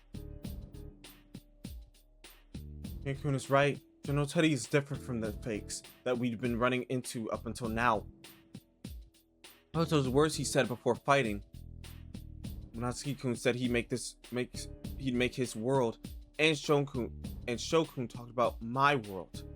And yet General Teddy said the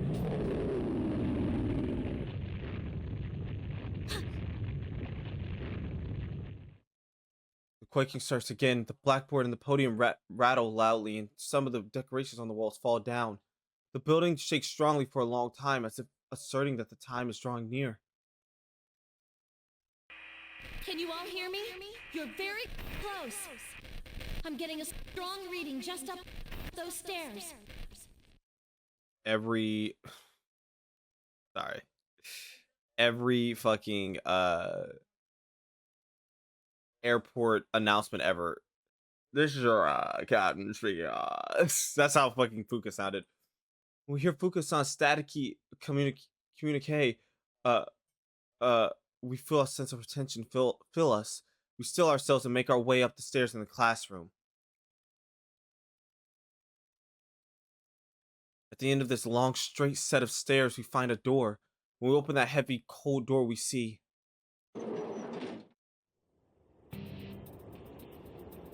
the hazy moon immediately grabs our attention. It seems much closer than we had seen it while wandering the town. And then there are countless crosses. They're the same as the ones that Mitsuru-san and the others have been bound to. These crosses are scattered around the ovoid area we find ourselves in. No way. Is this place? Is this the moon viewing tower from Gekkoukan High? It really feels like we're outside with a strong wind blowing towards us. This must be a landing jutting out from the side of the tower. I see a number of oddly shaped objects around. From one of those places, I see a black shape flying towards us. When it lands, I see Sho Minazuki. That's right. It's where you killed Ikutsuki. This time, it'll be the place where you all die. Damn. See, I've already written what's going on your tombstones. It's some real poetical literature. Just kidding.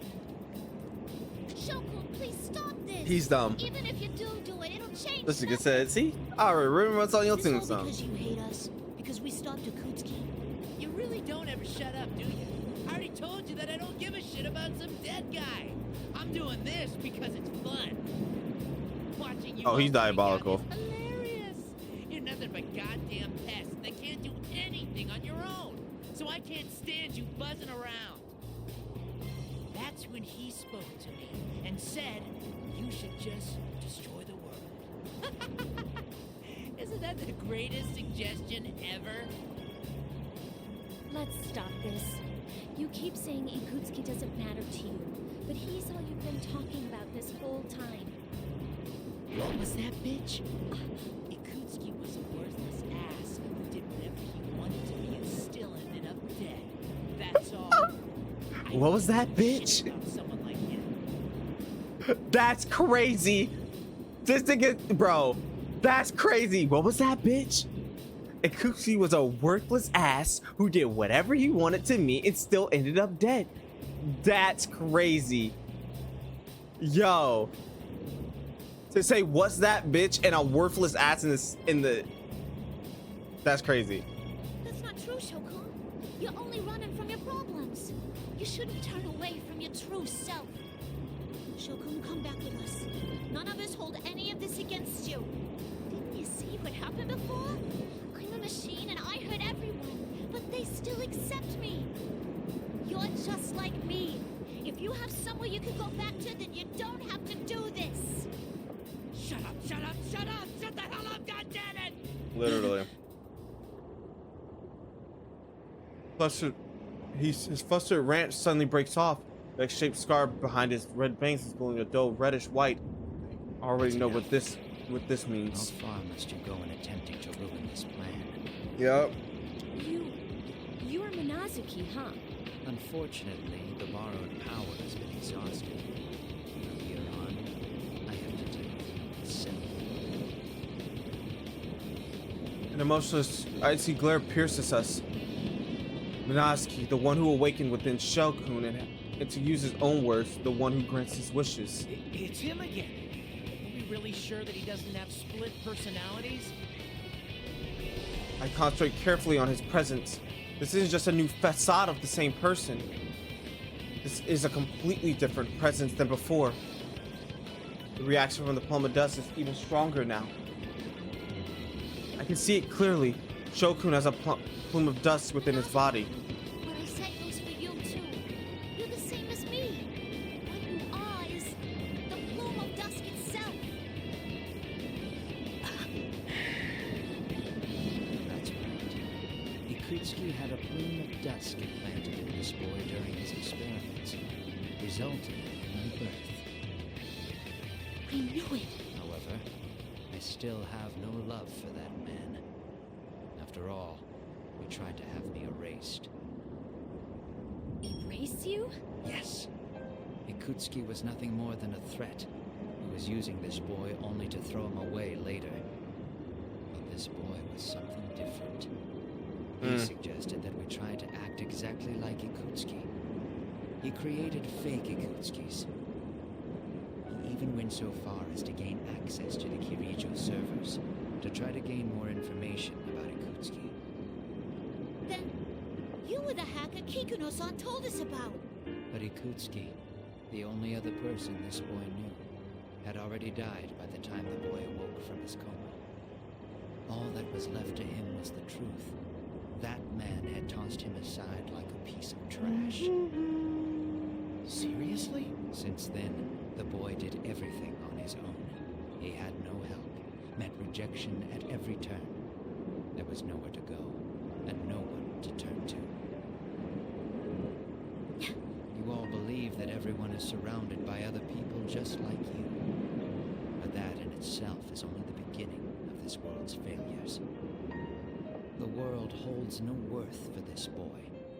Sho Minazuki was thrown into this world all alone, and he wished that everything besides himself would disappear. Then all I must do is grant him that wish. Maybe it's ironic for someone like me to say this, but Minazuki-kun's voice sounds like a machine. Completely emotionless. Perhaps even though he was a personality created by the Plum of Dusk, he may have been trying to save Shokun in his own way. But even if that was the case... No, that's not what Shokun really wishes for. What you're doing won't save him. Even if you don't know how, or if you end up hurting others, human interaction can change people. Labrys. Silence, puppet. What would a thing like you know of this boy? That's right, I am human, but neither are you. You're just using his body while you try to destroy the world. You don't care what he feels at all. I ain't like you. No matter how much it hurts, or how much suffering it causes, I love this world. Wow, well said. Great job, Labrys. Hold on. Right. What he's saying just sounds like he's running from his problems. God's here, photo. It doesn't matter if you're fully human or not. We're all standing here because of how we clashed with others and gained acceptance. There's nothing more to say to you. Persona. You have gone too far. Sit in shame of your own ignorance as you await the moment of your destruction. Minazuki-kun slowly draws his two swords while he stares at us with unblinking, murderous intent. The persona behind him also readies for battle. We'll save Shokun. And to do that, we'll defeat you. Oh yeah, Labrys got that. This is her fight. Let's get ready to rumble!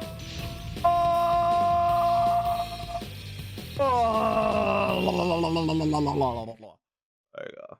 Finally. You're fighting on our side, huh? Nice to meet you. Take this! Oh no! Oh no! Oh no! Oh no! Take this! Come on out! Do that. Take this! A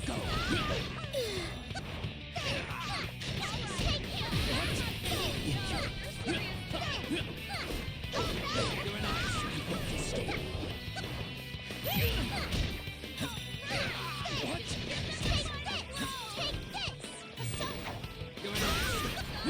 You're in trouble now. That was a good match. I'm glad I could help.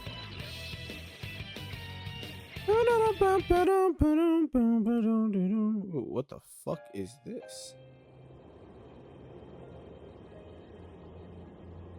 Now,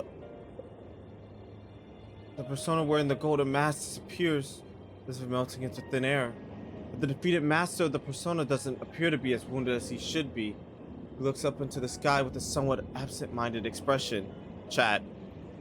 Now, I just wanna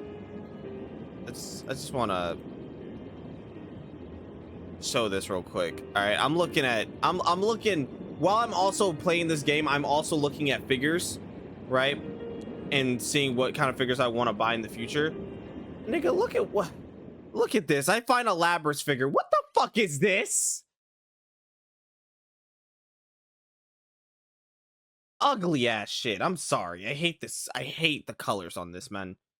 Shit's ass. Pure unadulterated ass. Anyway, back to schedule programming. I've lost.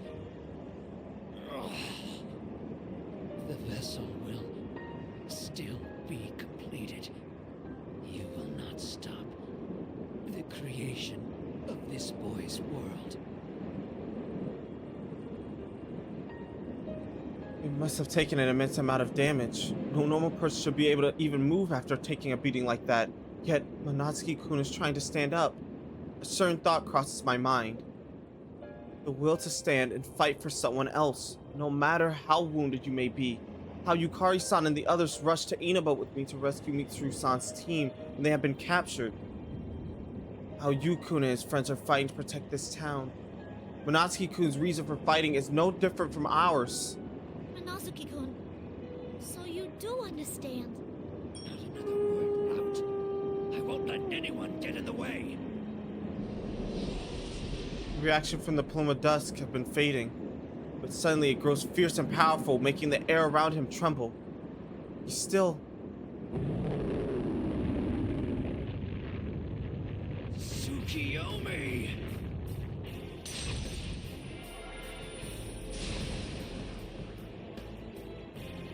Whoa! Ah! Look out! You guys! His persona appears and sweeps the area around him, causing debris to rain down upon us. Oh shit, cutscene. Alright, Aura Farmer. Oh, this nigga too clean with it, bro. Show is fire, bruh. Why he's so saucy? Oh, he's so cool. Why is he so cool? Why is Sho so cool? Nigga, that was just... They did that just for him to aura farm. That cutscene led nowhere. That was just the aura farm cutscene. He aura farmed. He aura farmed. I love it. He stopped styling on them hoes. Then Monatsuki-kun disappears above us. Another quake hits. This one is so severe that we can barely stay standing. Every surface begins to undulate, like a living being, and large cracks run through the floor. One crack spreads into an actual crevice, separating me from the others. From beneath our feet, lost from view in the fog gathered around the tower, something dark is rushing towards us with a deafening roar. Is that a horde of shadows? Yes. Kuramaru! On the opposite side of the cleft from me, Kenku and Koromaru-san summon their personas to fight the horde of shadows. Yukari-san and Junpei-san follow suit. It's an insane number of shadows. The horde of shadows crawls up towards us, making the tower's outer wall appear to be a swirling black mass. Soon Yukari-san and the others will be... Lapras, go! Huh? Don't look back, there's no time! Go! We know what it's like to have to say goodbye. But you'd better come back to us. That's right. I want to save him, just like everyone saved me. If I don't go after him this instant, I'll never get another chance. A set of stairs leading up into the red fog is ahead of me. I can pursue him now. Thank you! I will protect this world!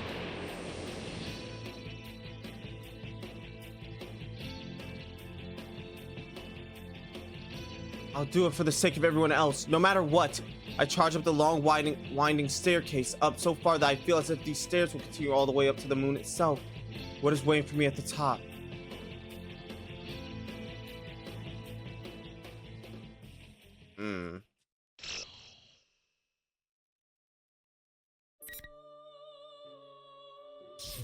I do want to look up something. Do we have a Sho Monatsuki figurman? Like deadass. Do we have a Sho Monatsuki figurman? Everyone's wish. Bro, please tell me we got like Sho Monatsuki figures, man. No? I understand, man. Damn. Damn. Damn. Damn. Double damn, man. Like, we don't have a single Sho Monatsuki figure.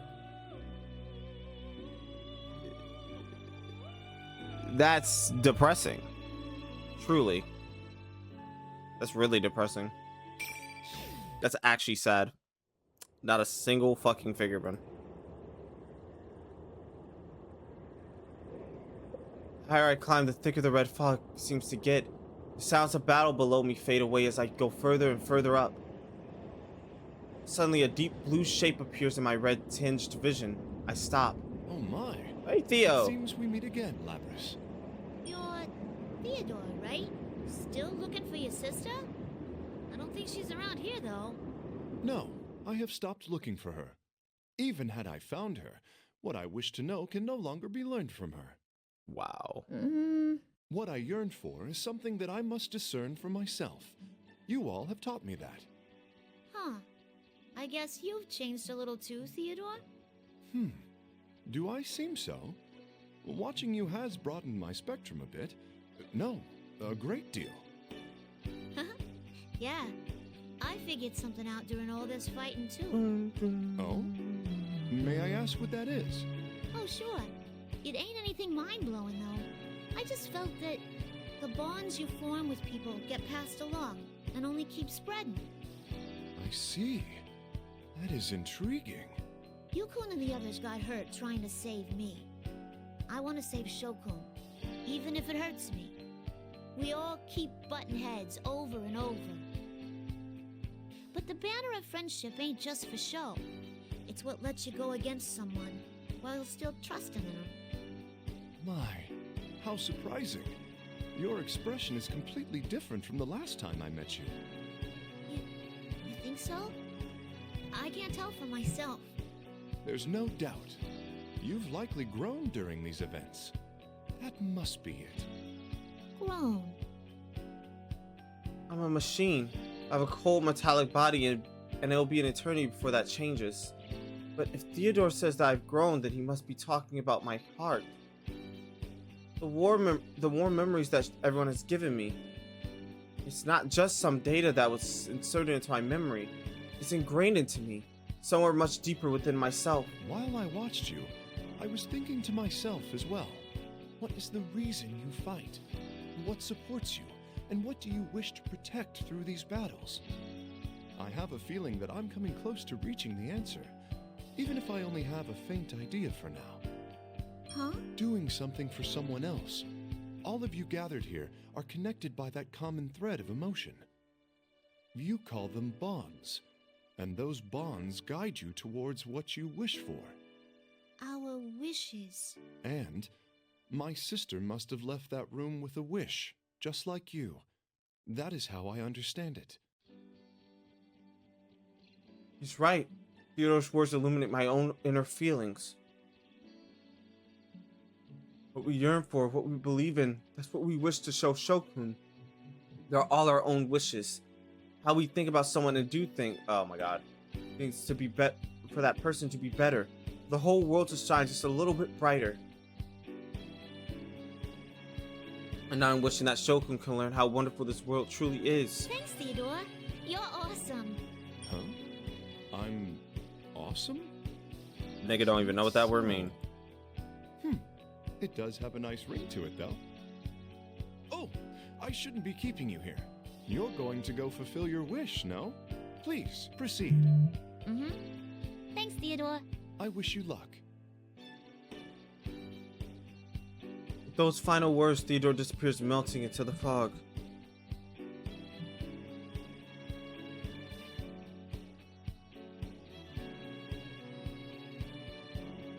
I won't lose. I have the wish of everyone supporting me. Oh shit. The powerful enemy waiting for me up ahead may swallow me whole, but I won't lose. I have the wish of everyone supporting me. I'm sure those wishes will reach Shokun's heart as well. I thank Theodore for boosting my spirits as I pick up the pace and climb the stairs with a clear head.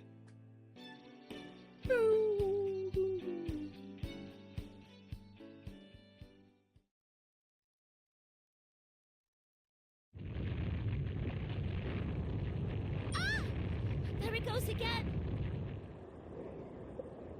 Another quake rocks the tower and I have to crouch down to keep from staggering. It feels like these earthquakes are growing more and more frequent, even as the shaking itself grows stronger and stronger. There's no doubt that an indescribably powerful force is getting closer and closer. Lapras! Can you hear me? Focus on. These tremors are crazy. Are you all okay? Tons of shadows are pouring out and... Ah! Don't worry, I'm with the others. Seems Fukusan's group has been trying to catch up with us after Yukun and the others recovered enough to move on. While they were about halfway up the tower, a ton of shadows suddenly began to attack them. And right now they're preventing those shadows from coming up through the tower towards us. Anyway, I got in contact with Kikuno-san earlier. There's something I need to tell you. We discovered the password to the file that I gave you before. It's King of the Fall. The files on the memory card that Kikuno-san had given to me before I left the helicopter. Forgot all about them during the fierce battles that I've been in up until now. Those files might contain the clues that lead to bringing this case to an end. Thanks, Fukusan. I'll give it a try. She told me that Mitsuru-senpai figured it out. We're counting on you, Labrys. So Mitsuru-san and the others rescued the rest of the Inaba Persona users at Junes. They strive to make it back to the tower in order to intercept the shadows flooding the town and converging on this place. With a sigh of relief over hearing that everyone is safe, I find the protected file and try to use the password Fukusan gave me. Password accepted. Opening file. This... I instantly have access to full contents of the data. Locked file seems to be details of Shuji Ikutsuki's personal experiments. The dates are marked as taking place in 1999 and the test subject's name is Sho Minazuki. A strong reading is getting close. Labrys, be careful!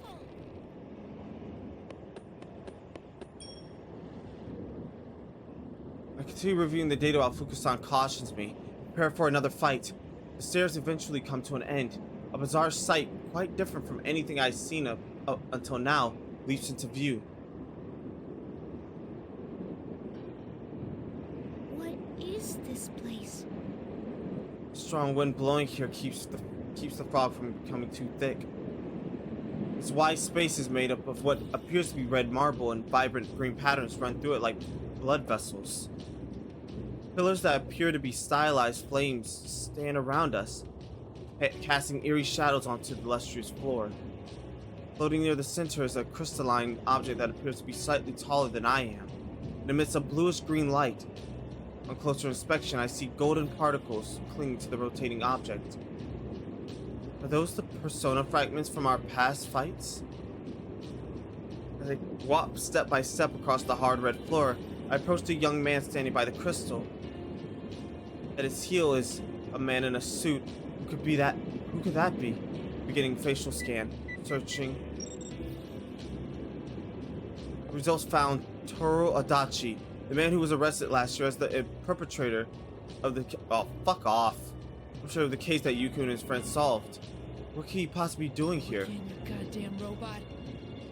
Damn you for coming all this way. This son of a bitch betrayed me too. All of you are completely useless. And I can't even get an answer from him either. He said all of you are completely useless. I don't know what happened before I got here, but Shokun seems furious. He places a foot on Adachi-san's body and leans heavily on it. Adachi-san groans faintly. Looks like he's alive but unconscious. Hey, scrap for brains. What happened to him? Where the hell's Minazuki? I don't know. He fought us and... The nigga left. You guys did something to him? Bullshit, that's impossible. He's strong. As strong as me. And there's no way in hell that he'd lose to some goddamn pest like you!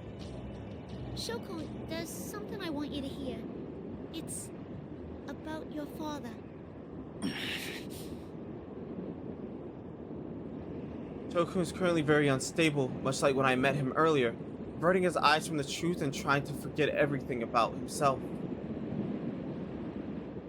How is he right now? How he is right now is how I used to be just a short while ago before I met Yukun and Mitsuru-san. I was able to overcome it thanks to everyone, but Shokun is cowering like I was. And knowing that, the truth Fukusan entrusted me with may hurt him more than... Shuji your father, him more makes my heart ache. a form of dusk into your body for his own research. But because the persona ability didn't awaken in you, you entered a vegetative state. And then Ikutsuki threw you away. Is that right? Just when I was wondering what shit you were gonna spew after coming all this way. Did you come to rub salt in my wounds, you goddamn bastard? Yeah, that's right. That piece of shit tossed me aside. He was the only one. The only one in my world, and he did that to me. I already know that he was a goddamn bastard, so what? It doesn't matter. He was all that I had in the world. Shokun. This world's so fun, isn't it? Full of shitty bastards, always pressing in on you. It's so awesome. I'd rather be alone forever than spend another second having to deal with another dipshit ever again. Damn. So you can all just disappear. That ain't true. You don't really want to be alone at all. You broken piece of junk. Have you finally lost it for good? I won't be totally alone. I'll be beside myself, laughing at how stupid you are.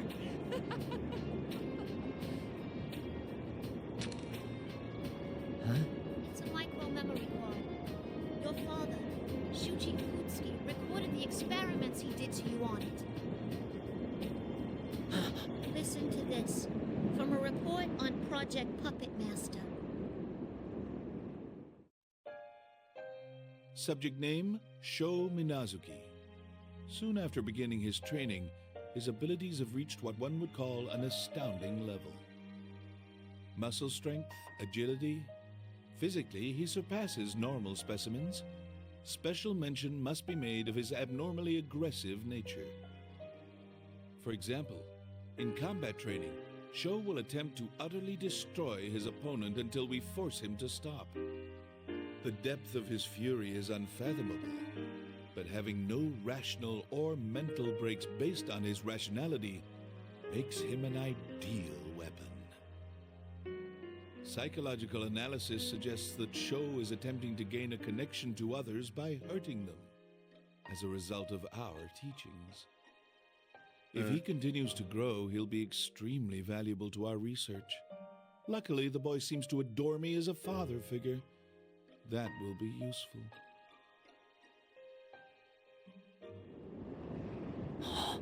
You see? The reason you're hurting everyone is because you want a connection with them. It's because of the experiments he did on you, and because you weren't taught any other way to connect with people. That's incredibly sad. Is that all you have to say? Damn. Shokun! Yeah, he's right. So what? What do you want me to do?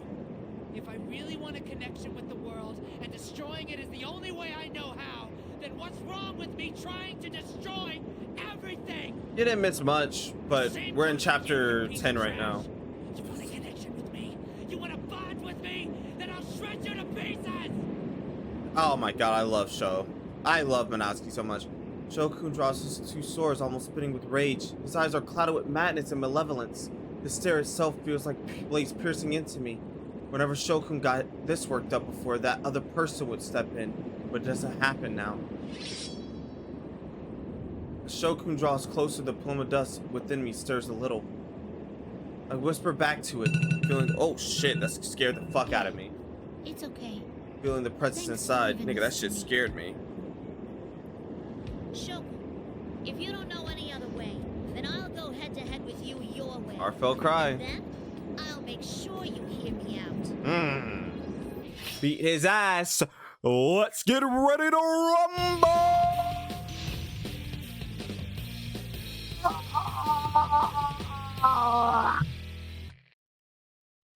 Final.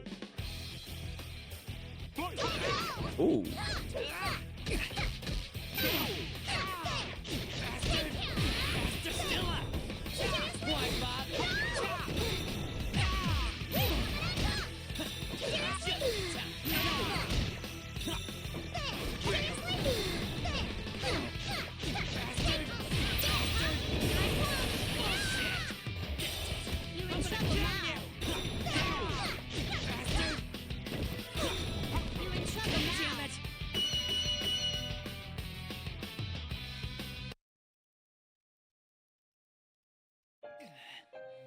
No, it's not over yet. I have nothing. No one at all. If this shitty world won't give me anything, then I'm gonna see it destroyed, no matter what!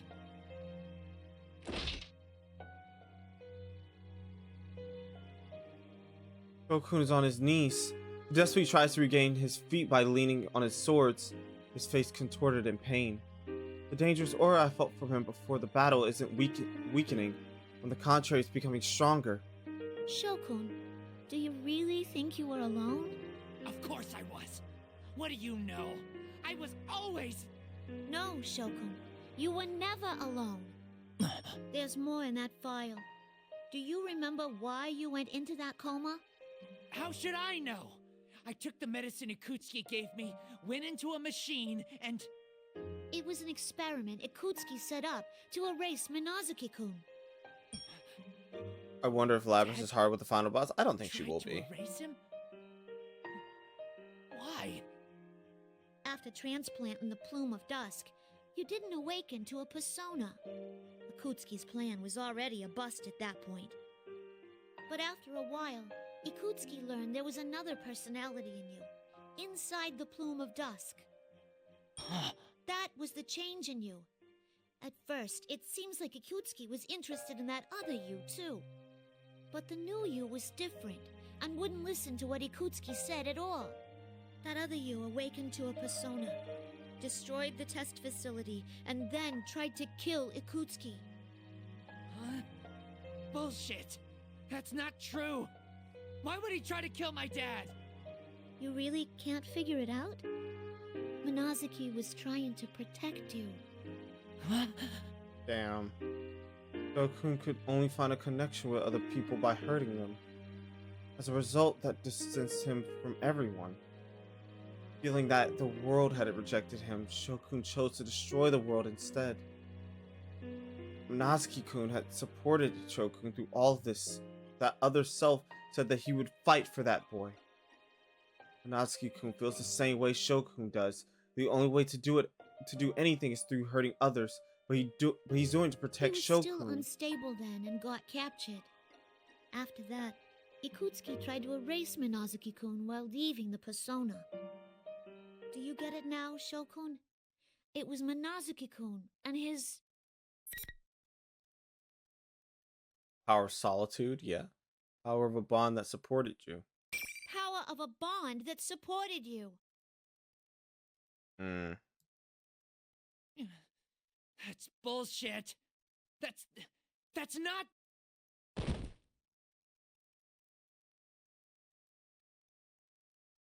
Shokun claps his hand in his hands and falls to his knees. My heart hurts. This is Shokun's pain. Shokun's world consists of being denied by everyone and only being accepted by the other person within him, Minazuki-kun. I've mercilessly shattered that, and I'm trying to draw him into our own world, the real world, the world that is nothing but a place of fear to him. I know how difficult it is for him to accept it. Ha! What's this sob story going on over here? General Teddy suddenly appears behind Shokun. Something's not right. And ever since his presence before, General Teddy should be a fake version of Teddy, created from a shadow. I turn my sensors toward him again, but that wrong feeling I sensed when I met him in the classroom has gotten even stronger. I can't put it into words, but it's a very ominous presence. Aha! Has the stupid brat been beaten? You're disqualified from the P1 climax. Now hurry up and get out of here. Kagutsuchi. Kagutsuchi? General Teddy, so you really weren't... Oh, poor little shut-in Sho-chan. Was Labby-chan mean to you? Are you gonna have to go back to the hospital again? You don't have to worry. Guess what? I'll set you free. Oh, you said that shit ominously. General Teddy! That sounds like Step death. away from Shokun. You're the champion of the P1 Climax, Labby-chan. Congratulations! Your prize is death. Damn. firmly grasp it. General Teddy viciously grabs Shokun by the head from behind, effortlessly lifting him up with one arm. Suspended in midair, Shokun's face cringes in pain with unimaginable strength. Shokun! Who in the world are you? What are you gonna do with Shokun? What am I going to do? Isn't it obvious? I'm going to kill him. I'll grant this brat what he wants. A world of solitude. But I'll be the only one there. It will be a world all for myself, where only I exist. General Teddy's tone changes and an ominous and hatred-filled voice reaches my ears, echoing as if reaching me from the very depths of hell. I know this voice. When I was forced into a sleep in the laboratory in Yakushima, I had a dream, and in that dream a voice echoed in my mind. This voice tempted me to forge everything, to shut myself away in a distorted world that reflected only my desires. It's that same voice. Don't tell me. Are you... This red claw and the brat's power were on loan from me. At least he worked quite well for me. Wait. So the thing Minazuki-kun was talking about waking at this tower is... You finally figured it out. Fortunately, the Horde of Shadows... That's crazy. That the backstory, the story in Labrys's arena part was this voice. That's crazy. And then devour the persona fragments to inhabit my new corporeal form. I pay no heed to this. I am the collective will of those who abandon all connections and strive to live only for themselves. I am burn, trample, and cast you humans down into the depths of despair. My name is Hino Kagutsuchi, one who kills all who live in this world.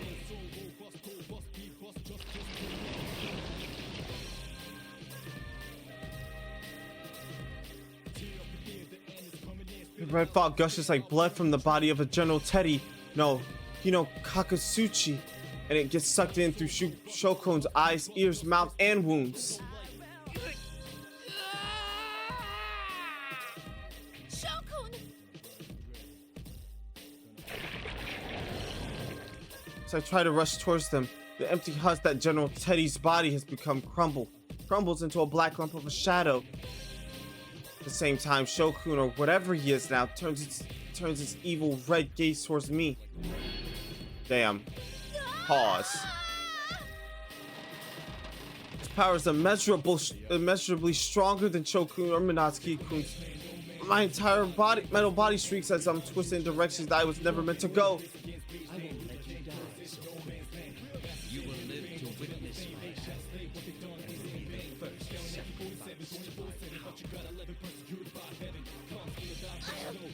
Never let you do that! Give Shokun back! Your nerve astounds me. You got one all over, ash all over. Your eyes overwhelmed by the flood of shadows. You all fought so long within this red fog, just as I planned. You are exhausted to your very souls. You have no hope of defeating me now.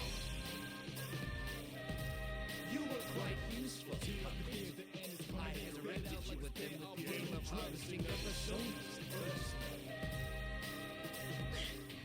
The other tournament, and this one too. So you were the real one behind these battles!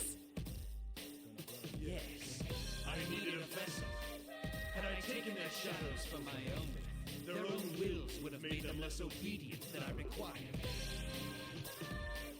I learned that in the previous battles.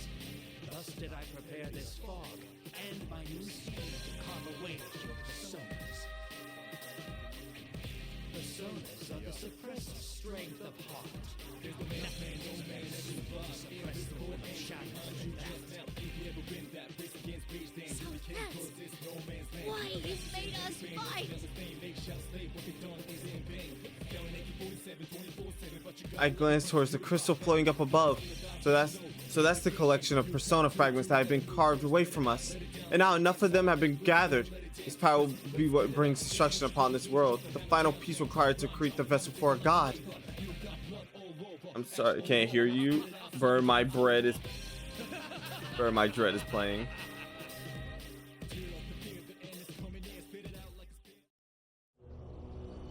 Cutscene. Now is the time for despair. This new form that you have given me. Behold it!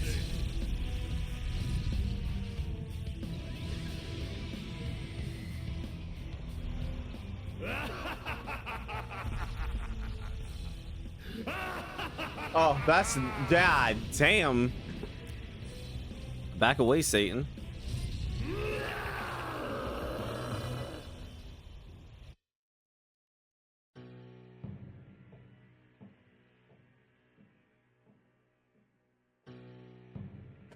A low-pitched laugh echoes across the area, and a blast of heat rages from the enormous body that appears. A god that has manifested using shadows as its vessel. Since I was created to be an anti-shadow weapon, I look on what could be considered my arch nemesis. This can't be. And being that he could incinerate the world, its powers are so tremendous that it could perform such an outrageous deed. Its roar shakes the air, and there's a heat like scorching flame. My senses show that it has fully manifested. My legs won't move. At this rate, I'll be destroyed by it too. But as I recoil in trepidation, mysterious voices, unlike those of normal persona communications, echo through me. Labrys, don't give up! We're all cheering you on! Labrys, leave this place to us. Once this is all over, we'll have a party and celebration. I'm positive you can do this, Labrys. We'll take care of all these shadows. Don't worry, Labrys. You're not alone. I close my eyes and imagine the face of everyone I met since my awakening. Everyone who accepted me. Heartfelt. Everyone who... I said almost heartfelt cry. Everyone who had given me a place to belong. And because everyone is fighting below me right now, I'm able to stand here. This is all on you, Labrys. You promised that you'll come back no matter what. We won't lose! Labrys, please win this for us! We're counting on you, Labrys-san! Please protect our world! Powerful words from Koromaru, man. Other friends that I met in Inaba and my companions who trusted me to finish the job before me. Their voices give me strength. We'll make sure to hold them back here! You can win this, Labrys! Labrys, we're entrusting this to you. Our thoughts are with you. Let us handle things here. You have your own role to carry out. Don't you dare tell us that you're giving up on this now. We'll do our best to give you time. Labby-chan! Your knight is on your side! Get a grip, Labrys. We're fighting with you too. Please win this, Labrys! Sister, we're all waiting for your return. Let's fight this together. It's okay. They might not be right next to me, but I can still sense them. I won't lose. Everyone is on my side. I'm not alone! Nice. Let's get ready to rumble. Oh, fuck me.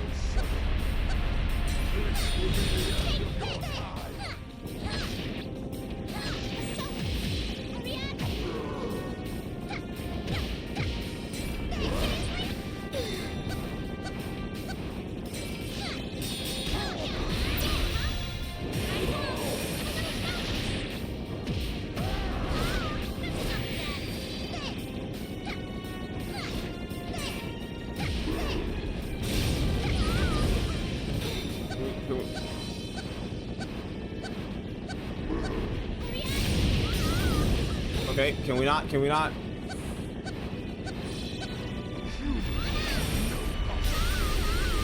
Okay, man. That's some bullshit. That's some bullshit. That's some bullshit. That's some bullshit.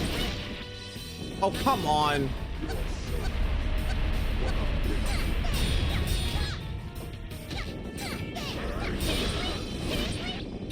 Come on.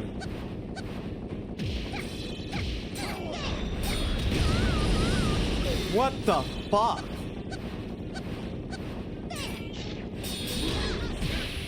Bitch.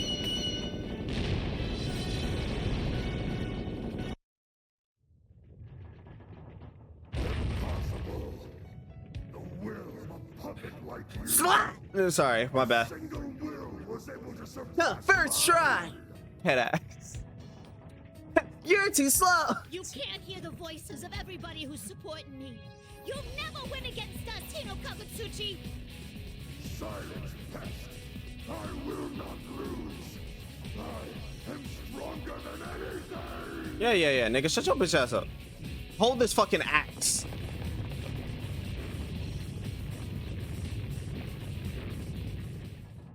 All this shit Stormbreaker the way I'm about to break your shit in half. Impossible. How could I Another god fallen. to this treachery of fans? Goodbye.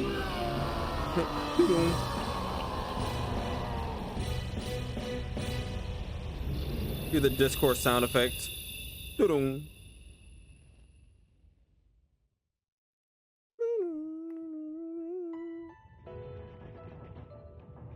Crumbling corpse disintegrates before me. I can't take another step. All I can do is gaze up at Hino Kagutsuchi's body as it falls apart into thin air before was me. Marvelous Hey, indeed. Elizabeth. These events were truly an ordeal. The area had filled with silence once the battle ended, but a familiar voice ends it. I turn and see a young woman in a blue dress standing nearby. Elizabeth, what are you doing here? Though what you just defeated now was different in form, it appeared to be another embodiment of man's consciousness that wishes for death. And suffice to say, I had my own reason to witness its end. A reason? To abolish others also means to abolish oneself. That great power was also an embodiment of a distorted will, given birth by dissatisfaction. If left alone, it would eventually have become a great stagnation, leading to the destruction of the world, even the world within people's hearts. The world within people's hearts? You mean that place I met you the other time? Indeed, and if that were to happen, it would be a hindrance to my own wish as well. You have a wish. Elizabeth smiles and quietly closes her eyes. Her expression is gentle, as if thinking of someone precious to her. I was told that Elizabeth had gone on a journey in search of power. What she tells me is always vague, and I don't understand everything, she says, but she harbors a wish for someone else. What kind of person would she think of as precious? She also searches for what she can do to help that person? Seeing her softened expression makes me think back on my own wish. Yes, once this is all over, I should go see that girl. Maybe I'm out of my league here, but I hope your wish comes true soon. It honors me to hear those words. I wish to express my gratitude to you as well. You mean thank me? Why? In this turbulence, you showed me an unknown miraculous power that cannot be attained alone. I firmly believe that that power will be a solid guide to the distant journey that I must take. And thus, I thank you from the depths of my heart. Elizabeth bows deeply to me. No, I didn't do anything. Oh no, I really didn't. Should be the one thanking her. This place will disappear momentarily. Well, until we meet again someday, Labrys. Actually, there is something I'd like to ask you before I go, just in case. Shall I transport your friends to somewhere safe? That's right. This tower has already begun to crumble. My friends and I could never get out before the place becomes truly dangerous. I hurriedly respond to Elizabeth as politely as possible. That would be wonderful. And here's the thing, Please do. even though you is the main character of this game, of Persona 4, right? Lapras is just as much the main character as you. And I feel like this ending very much suits Lapras being like the main character to really take care of you in a lot of ways. Not to say I don't like the other ending with the Persona 4 characters, giving them their like wrap up for their story, but giving the Persona 3 characters a wrap up for their story too, with Lapras being involved as like the main character of their group and like kind of the heart of their group, trying to like ascertain or trying to learn what it means to have friends or bonds, because she's so different than the rest of them. She doesn't comprehend how they can be so kind to her, considering everything that she is. So Very well. I love Then it. I shall. Elizabeth? Now that I think of it, where would a safe place be? This place is gonna crumble soon, so anywhere else is fine. Could you hurry, please? Oh, yes! That reminds me. There is one place where there would be no trouble if I were to send such a bizarre group of people there. I will now transport your companions. Well then.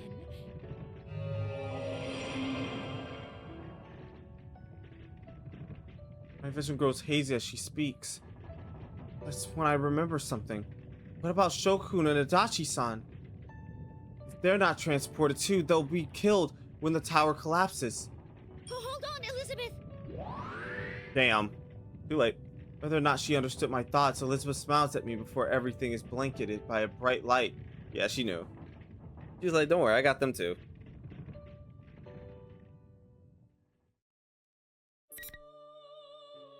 The evil god crumbles. Chapter 11. Mission complete.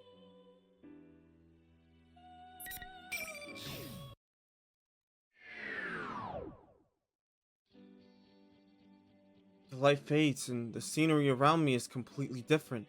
This location is familiar. It's the TV world in the open space where everyone gathered. Huh? Is this inside the TV? That's right. Where's everyone else? Where's Shokun?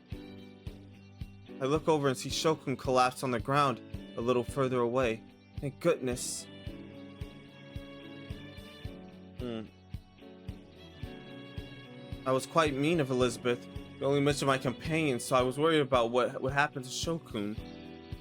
I see. Elizabeth says she would transport my companions.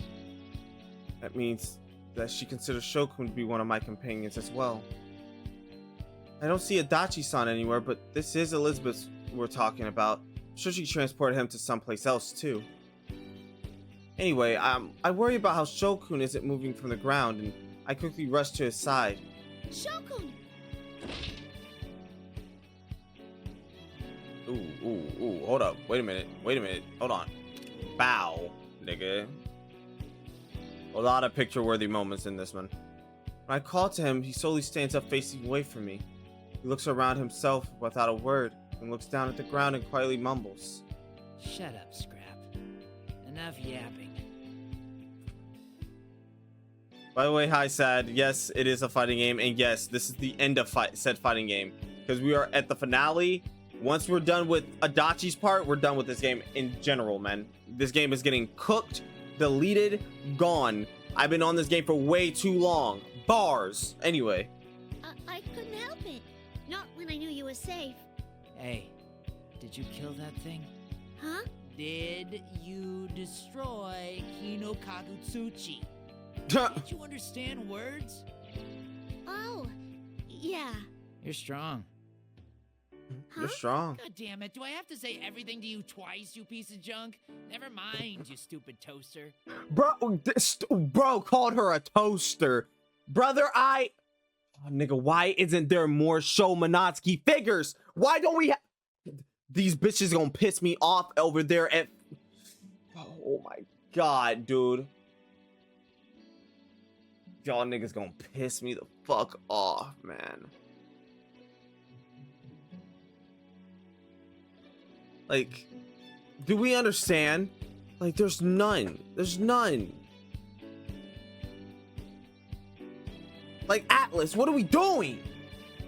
Like, we don't have figures of Shomanatsuki. Marie is not a figure. Like, what are we doing? This nigga is a peak fucking character.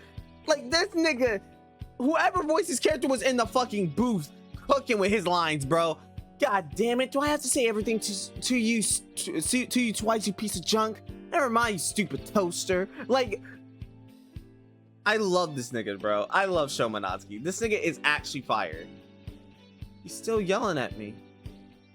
But Shokun does seem a little different from how he'd been before the fight. His voice and his expression too. Maybe it's just my imagination. It doesn't seem like he's going to get violent either. But now that is. Shokun, where you going? It's none of your business. If you don't shut the hell up, I'm gonna cut you. But everyone's waiting for you. This nigga said, if you don't shut the hell up, I'm gonna cut you. He's doing so much. He said, if you don't shut the fuck up, I'm gonna cut you. Nigga said that with all his heart. Shut the hell up. I'm not gonna start listening to what anyone wants now. Go back to where you belong. Shokun! Hey, Scrap. Shokun makes as if to leave this place and stops to talk to me. It seems he remembers something. I'm actually a little surprised that he's talking to me. Yes? Yes. Yes? Seriously? Now you can't even speak properly. Oh man, it's too. I know there's a much. Labras figure, but no Shokun is insane, man. Atlas, what the fuck you doing, man? You don't have to laugh that much. Oh, damn it. You really are broken, aren't you? Hey, do you think even now he might be... Never mind. See you later, robot.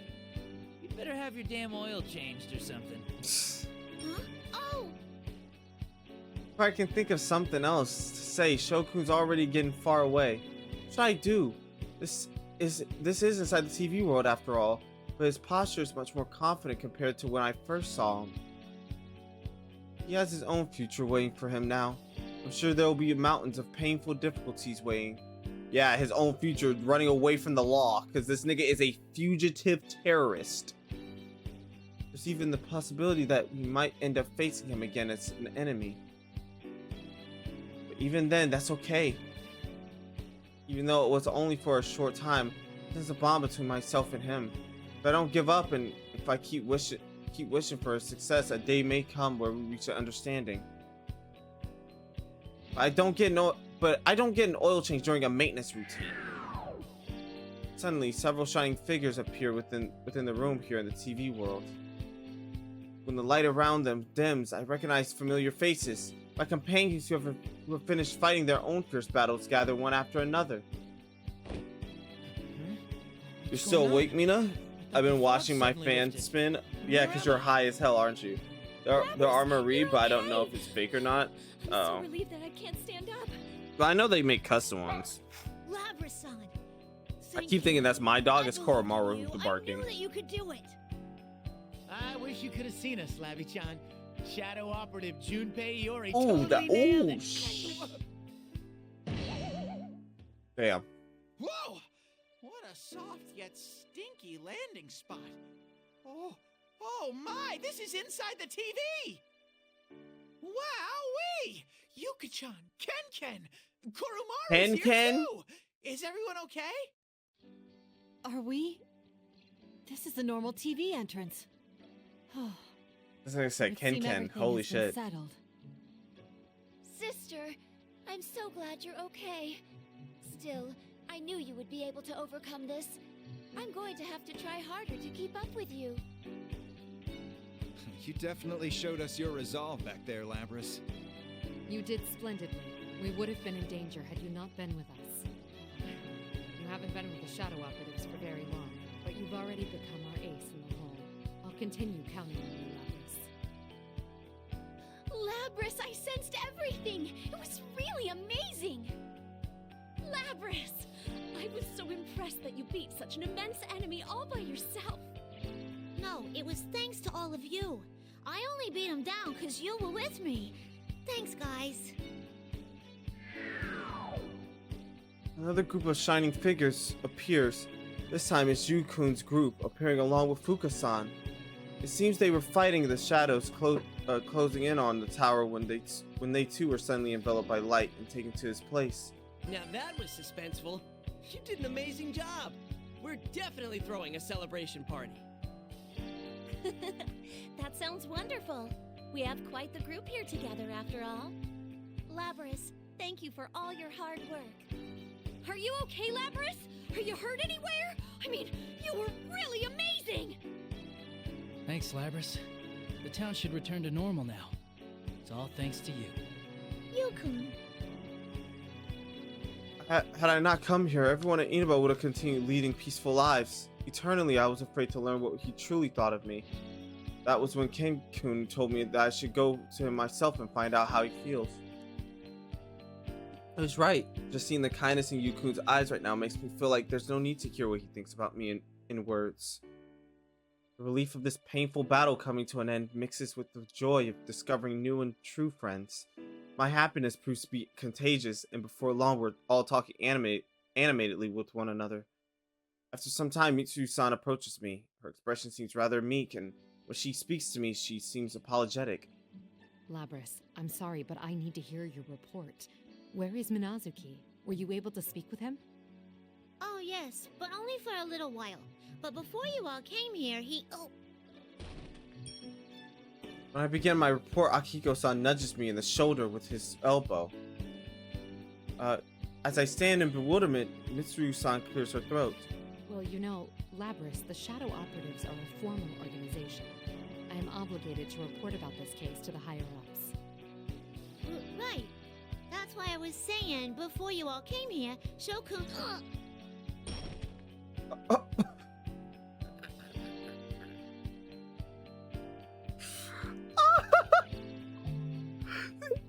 Shut the fuck up!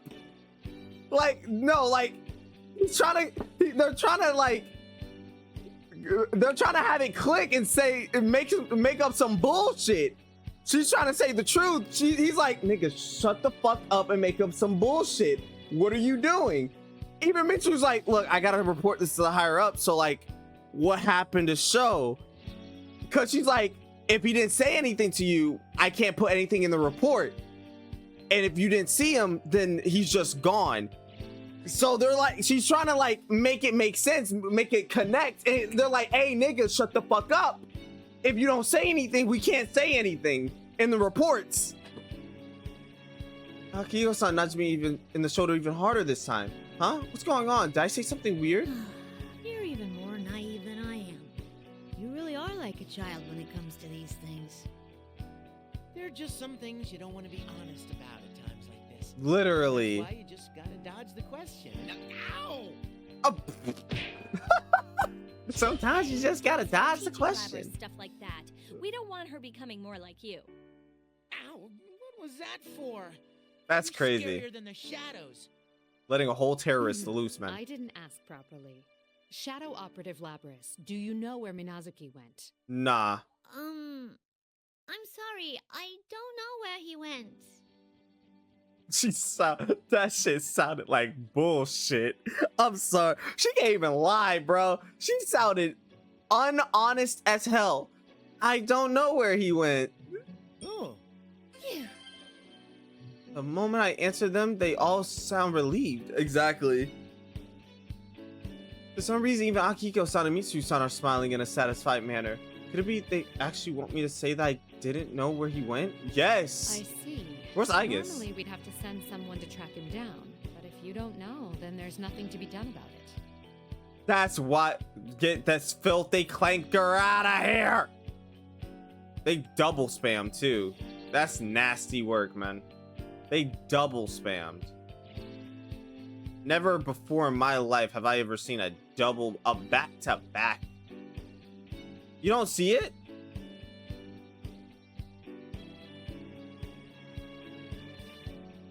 Oh shit. It didn't even show. That nigga shot. Oh nah, you're getting fucking banned. There you go.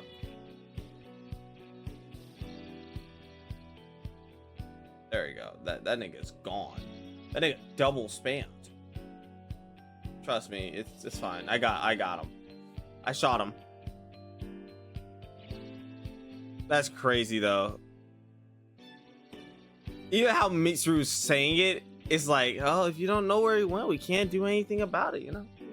Damn. I will report this case to our authorities. He's like, damn, that's Shadow crazy, man. operatives will take responsibility for it. All of us. Mitsuru-san!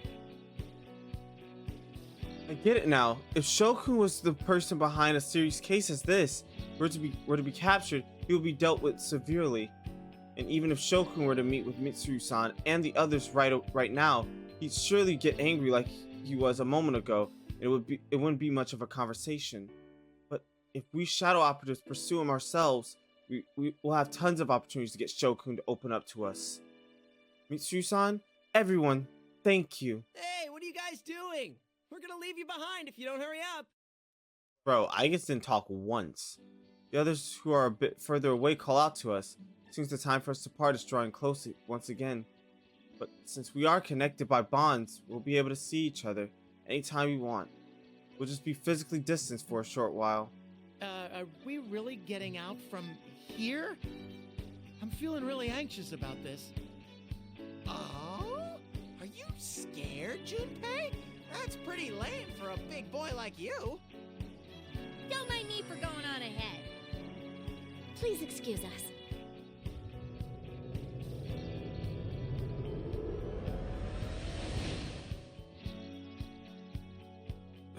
Thank you for blessing me with that. Thank you for blessing me with this. I am eternally grateful. Chat. My Marie poster. I was internally grateful for this. Your kindness will be repaid in tenfold. I can promise you that. Forever. Anyway, back to scheduled programming. Everyone from Inaba jumps through the exit TV one after another, as if they were completely used to it. Mitsu-san, Aigis, Akiko-san, and Fuka-san, who also have experienced this once go as well. We should go too. Well, I guess I'd better go for it. Here goes.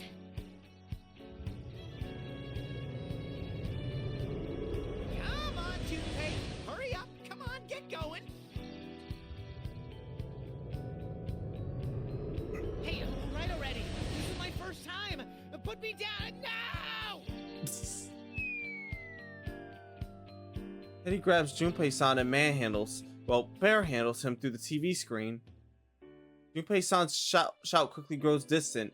Teddy then beckons to me before passing into the TV as well. I place my hand over the TV screen in the now empty plaza. Below this place is the school that I built. Now that I have a place to belong, I doubt I'll ever come here again. Bye. It's time I went back with the others.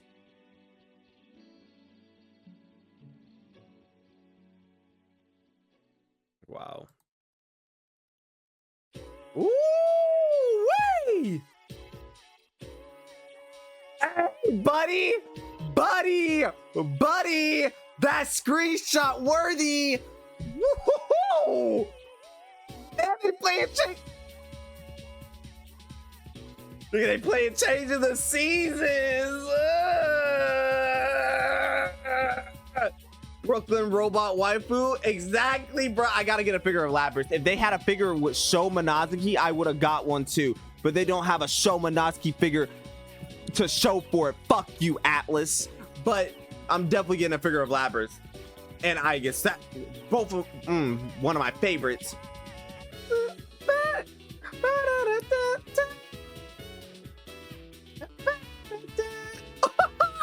Yo.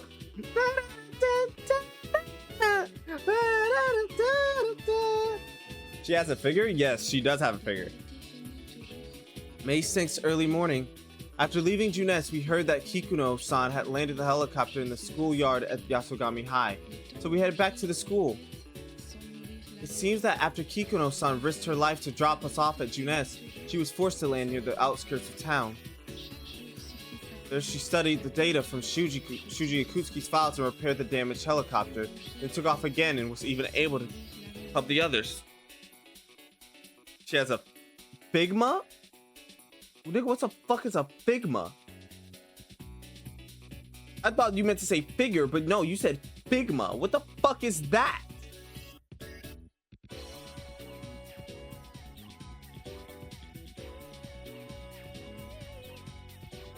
Oreo. Come on now. That means we Persona users weren't the only ones fighting. The other reason why we returned to Yasogami High was because we needed to check on the crime scene as members of the Shadow Operatives. We go up to the rooftop and look down on the school now that it has regained its original form. Oh, good small brand. The memories. Oh, what the fuck? Nigga, that's what it's called? It's already been 3 No. years. No. I don't think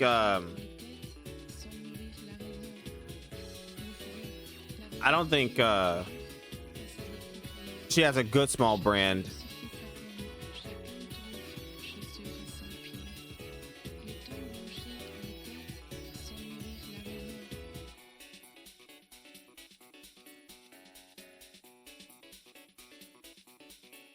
Yeah, I don't think she has a good small brand. Oh, that shit looks tough though.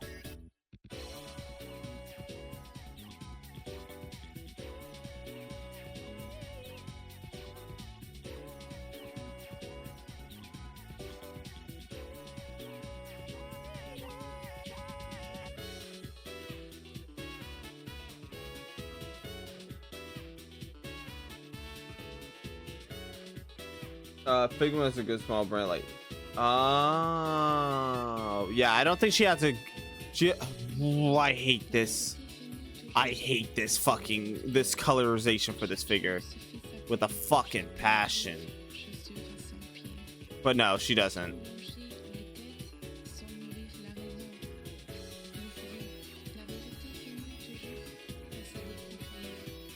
Yeah, nah.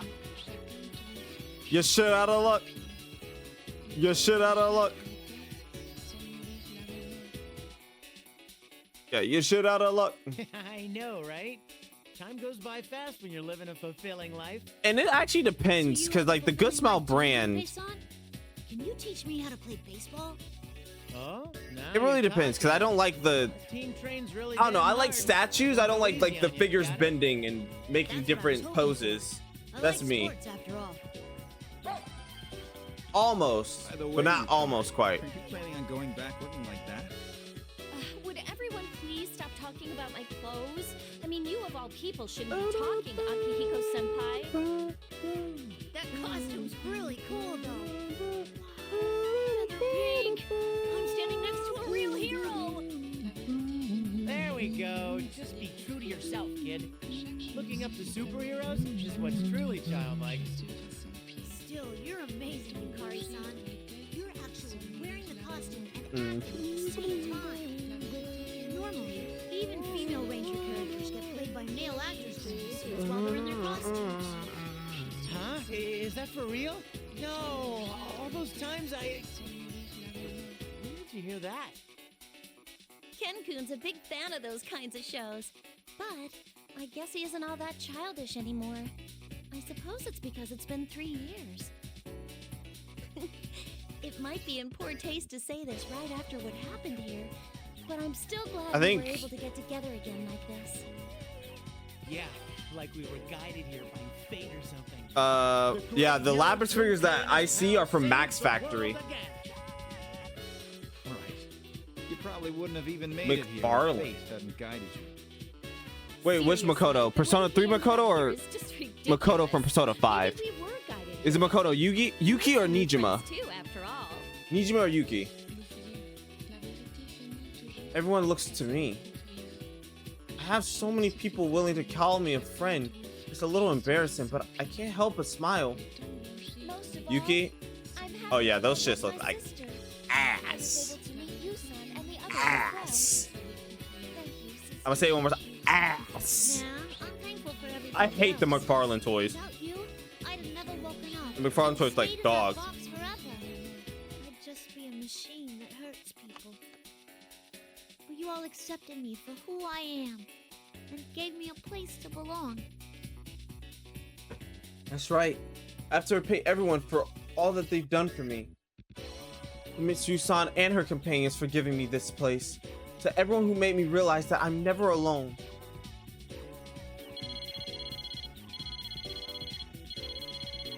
Wish I had a Marie figure, man.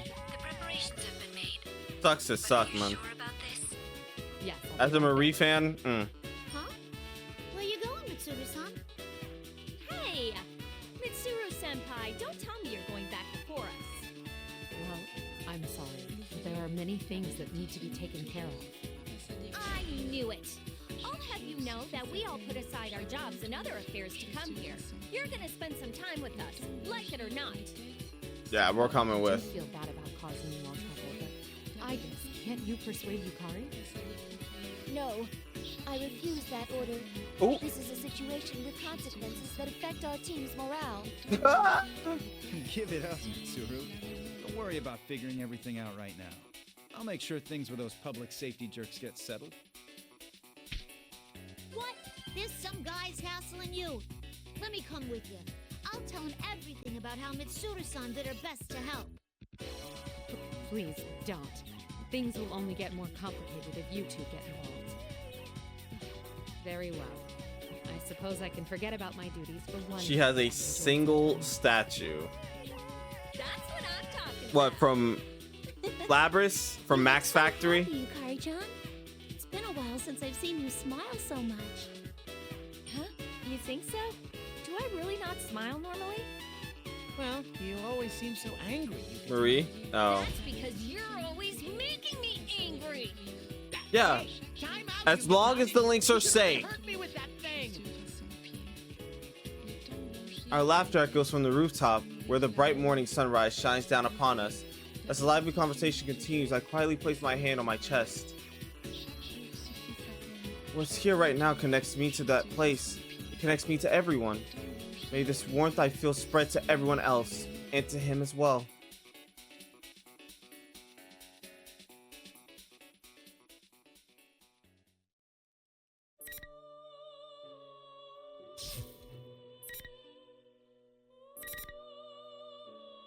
Yeah, as a Marie lover boy over here, man, it hurts my soul that she does not have more than one figure.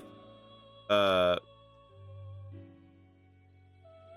goddamn, it's tough being yeah, it's tough out here in these streets, bruh. It's tough. And by the way, that's not what I was thinking about. This.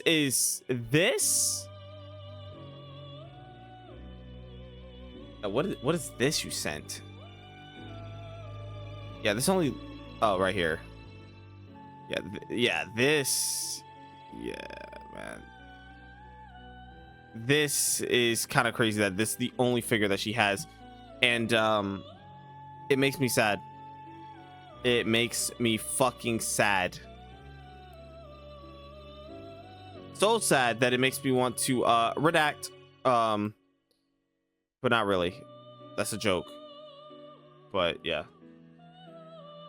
You can at least see all of her merch.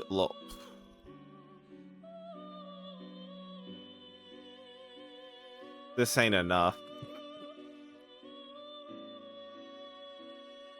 No, that's not enough, man.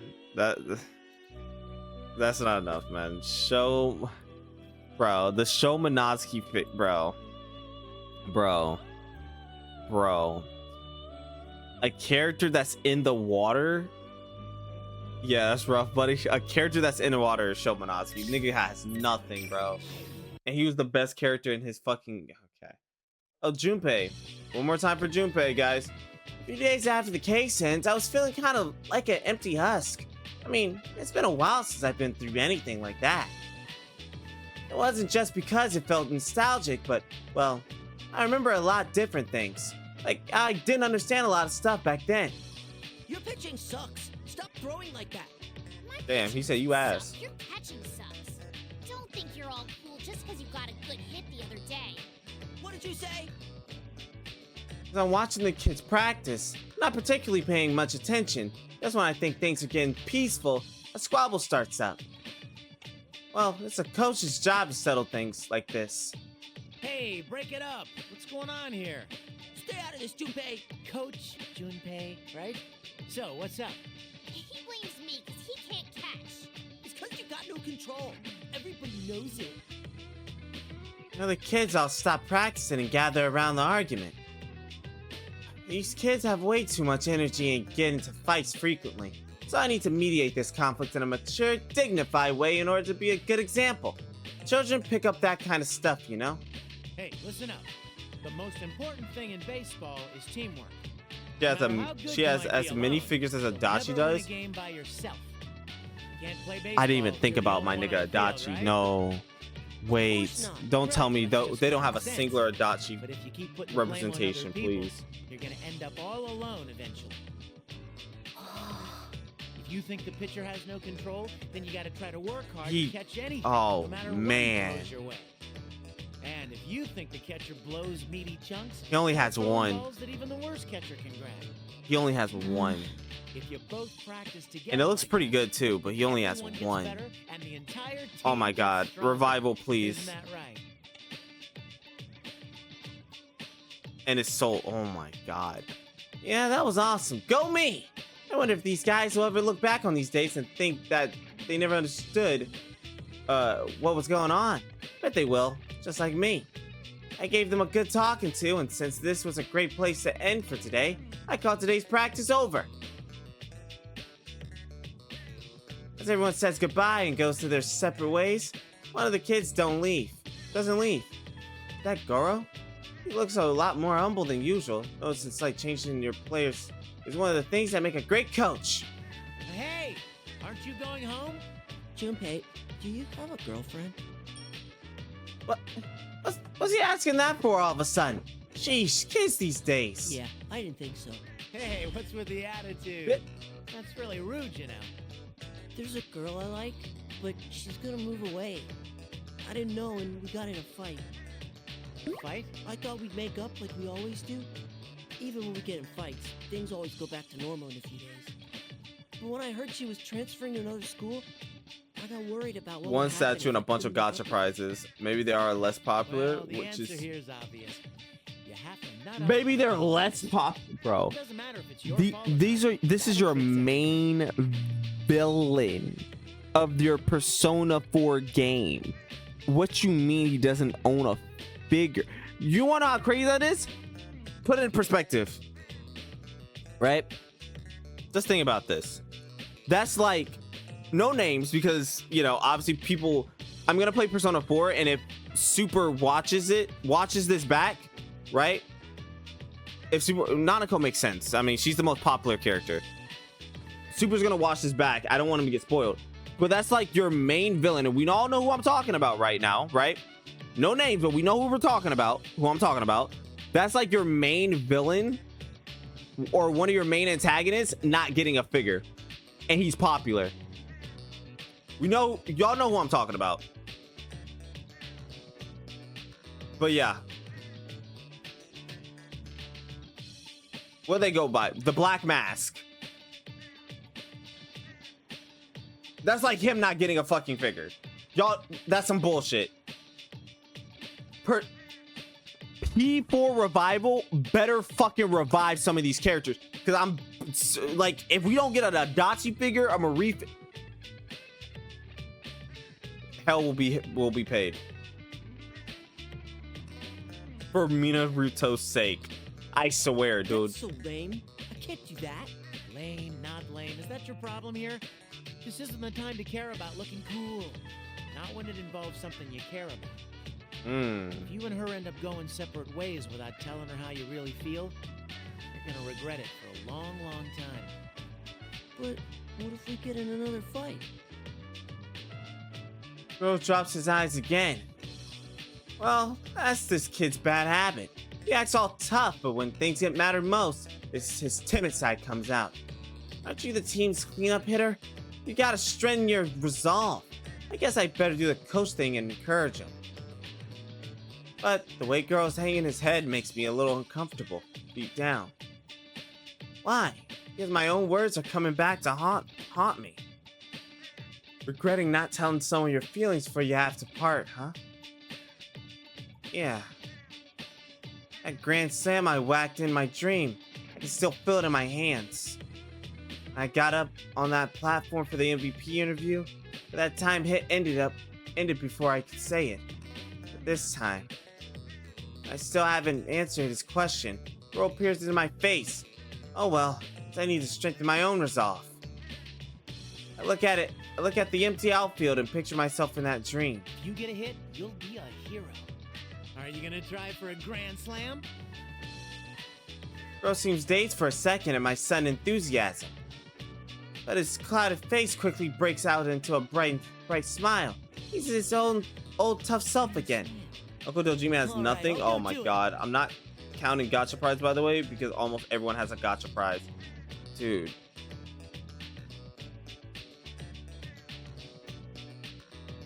That's unfucking fortunate. Honestly, I feel like everyone should have a figure. Like, even the social link should have a figure. Not just the popular characters, man. Crazy. Bro's going for a grand slam with his girlfriend, huh? I don't know if I should call him optimistic or if he doesn't really know what he's talking about. At least he looks like I got through to him. In which case, I think it's time that Ace Slugger swings for the fences too. All right. Nice. That shit clean as fuck. After high-fiving girl, I grab my stuff and run for the station. This time I won't oversleep.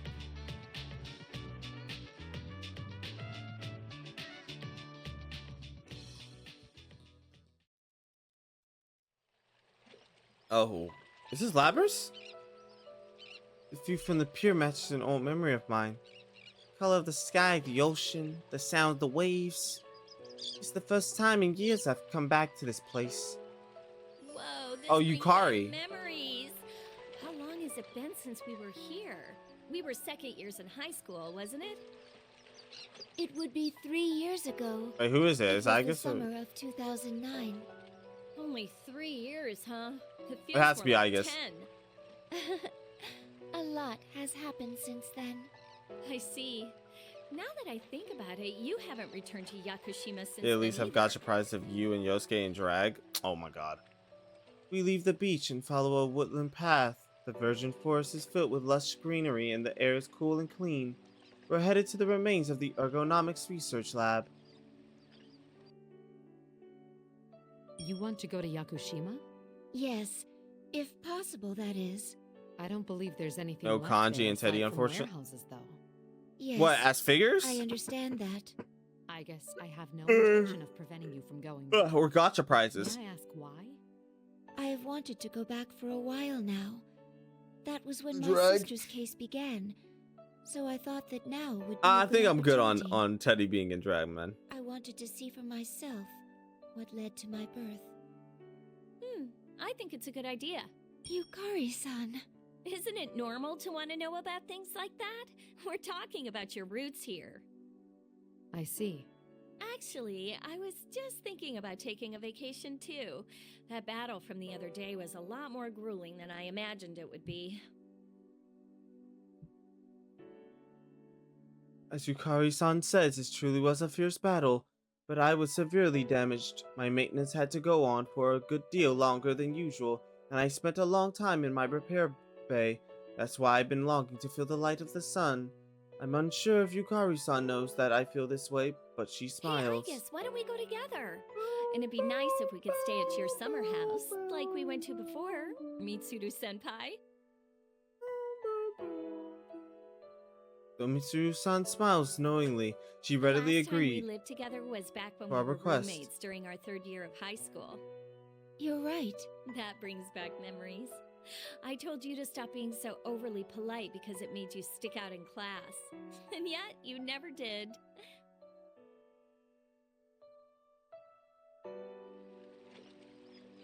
Oh wow, the Labra shit, where she busted out.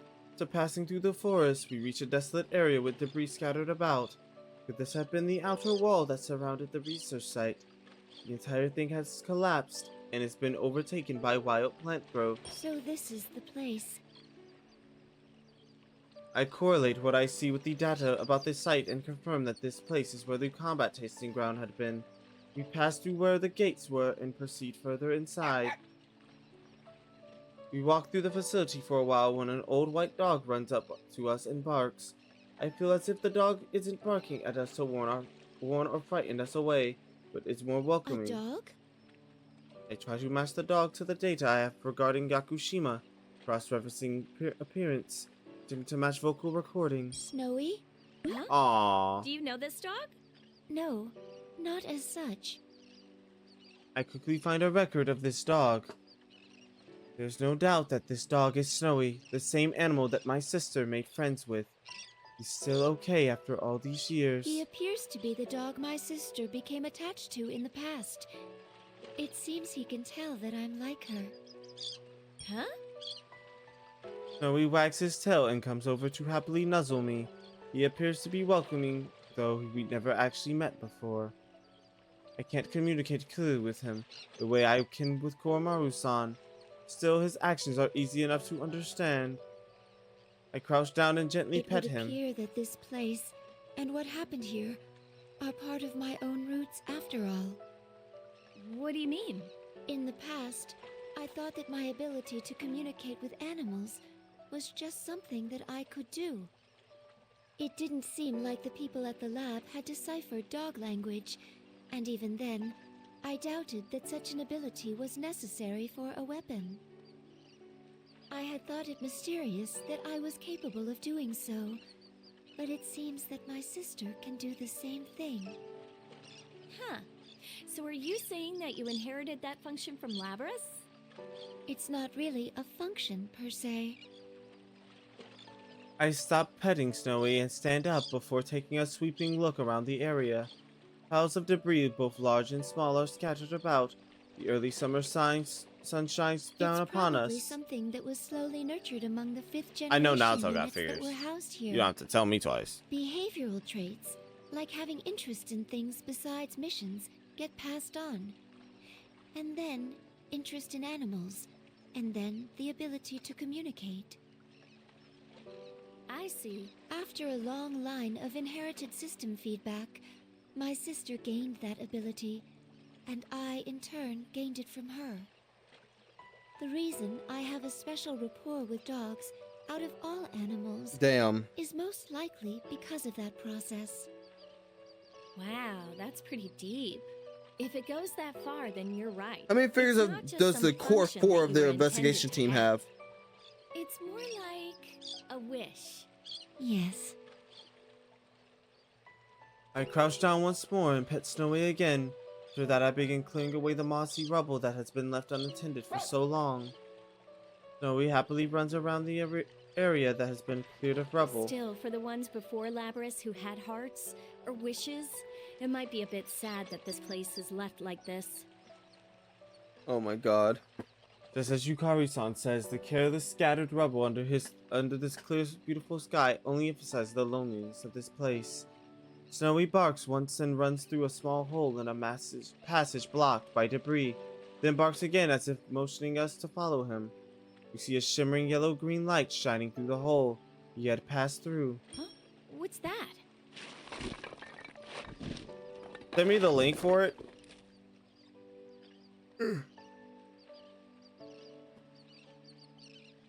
I move aside more debris to make a hole large enough for a person to pass through.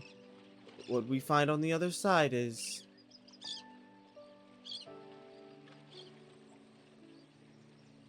Oh, wow. Oh. Wow, it's super pretty here. What is this place? There's this tall cylindrical structure that looks like a greenhouse, reaching high above us. It seems this area was once indoor, but the ceilings have long since collapsed.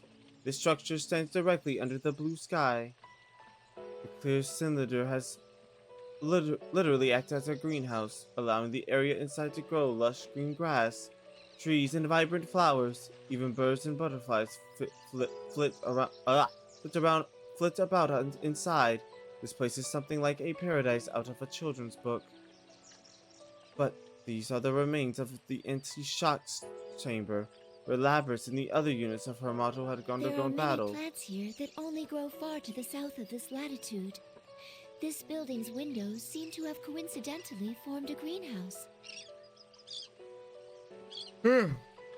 I take a closer look around and notice a large sword stuck in the ground in the center of the room. The unit that used this weapon is thought to have been destroyed, but the sword remains here, unchanged. The number 024 is stamped into this. It may have belonged to a unit that fought here. Isn't number 024 Aegis' sister? Or not Aegis, sorry. Labrys' friend. Oh, I see. It's kind of hard to believe that this place was once such a nightmare.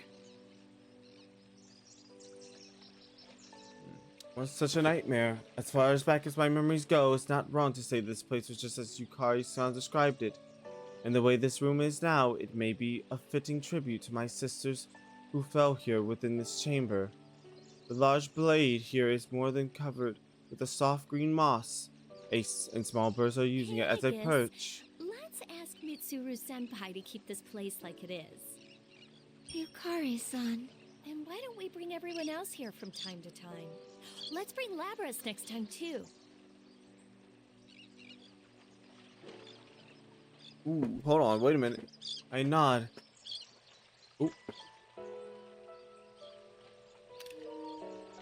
My power is your power. That's why I'll never forget you all. As the last of the anti-shadow suppression weapons, I will fulfill my duty to protect my companions and my sister. Protect humanity and create a future with your memories with me. Here. I feel happiness in the depths of my heart and take a step forward. I raise my voice as loud as I can, so it echoes throughout this entire chamber. Thank you. The chirping out of the birds and the sound of the waves echo on forever.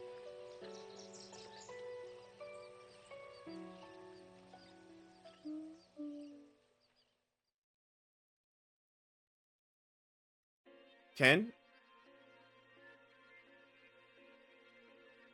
Hold on, before I continue, I'm gonna go use the restroom real quick, chat. Alright, I'm back. Let's continue. A few days after the case was resolved, I stand before a gravesite. The marker is still new and clean. We finally met. Oh, this is Labrys. I'm sorry it took me so long to Damn. I thought this was Ken. Some of my memories are those from another machine like me, Unit 024. She and I were in the same production generation. Some of those memories are of a girl. Mitsuru-san and her people aided me in finding that girl and finding out who she was. The first word in her records after her name, deceased. Mitsuru-san was apologetic when she told me about this, but I wasn't surprised. The girl in my memory had been in a hospital room. That's why in my heart I was kind of expecting things to turn out this way. There's a bunch of stuff I wanted to say, and I don't know where to start now. But thanks so much for giving me life. No words come back to me from the gravestone. I didn't make it in time. I have a younger sister, and I've got companions and friends too. Because you wished for it, I have a happy life now. But there's nothing I can do to repay you. Mommy, there's someone here. As I was standing still, a boy approaches me and looks up with curiosity. A woman, apparently his mother, follows him and bows to me. He's holding a bouquet of flowers. It seems his family has come to visit this girl's grave. Oh, I'm sorry. Are you, this girl's family? Oh no, it's just my boy has the same illness as the girl who's here. I look at the boy. He does seem thin, but he otherwise doesn't appear to be in poor health. The girl here agreed to submit to a great many examinations when she was young. Because of that, the doctors learned a great deal about her disease. And it's thanks to her sacrifice that my little boy is still alive today. He can even go to school. tells me more about her son and then explains that they come to visit the girl's grave to thank her. After they lay the bouquet on the grave, the boy and his mother stand silently for a moment. When they leave, I'm alone in front of the grave once more. You dreamed of being useful. Oh my god, what the fuck is wrong with my headset? Useful to the world, and that wish has come true. I know she would have wanted to see the results of how she helped people. But in the end, she never could.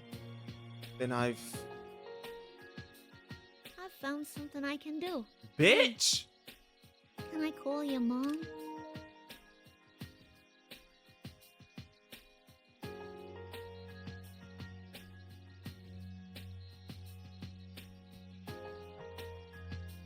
Peak. What a fucking shot. But carry on your dream. My mother, protect the world where all the lives you save reside. Just as you wish for my happiness, I will wish for the happiness of all humans, and will do what I can to protect them. I'll do it to the very best of my ability, as a shadow operative.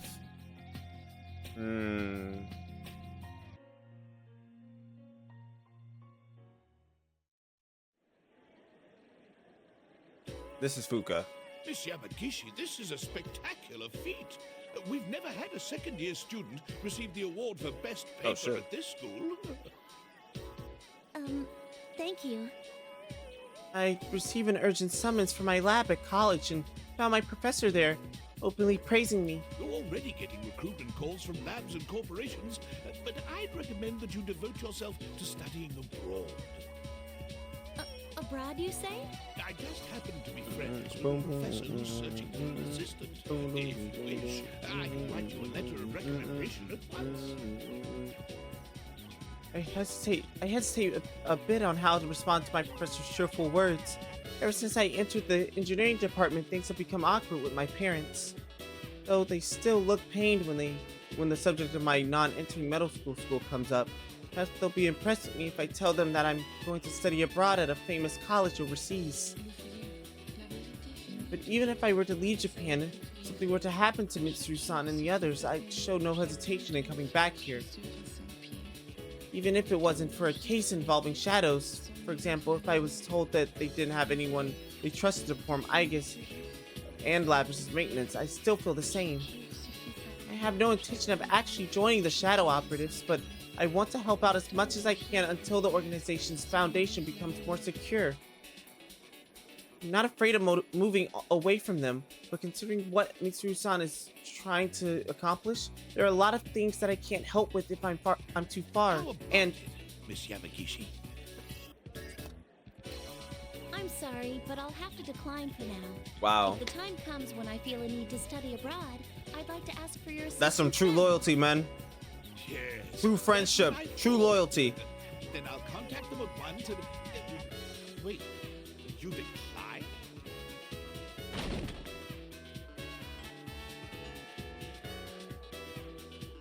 Oh no! Classes are about to start. Please excuse me. Thank you for telling me about this. Miss Yamagishi, wait! Hey! Wow. I'm not staying here because I need it. I'm staying because I choose to do so. That's more important than taking a course that someone else has prepared for me. I can study wherever I want, after all. I join the flow of students moving from class to class and hurry to my next class. Wow. That boy got folded. He was like, what? You what? Oh, there's Ken.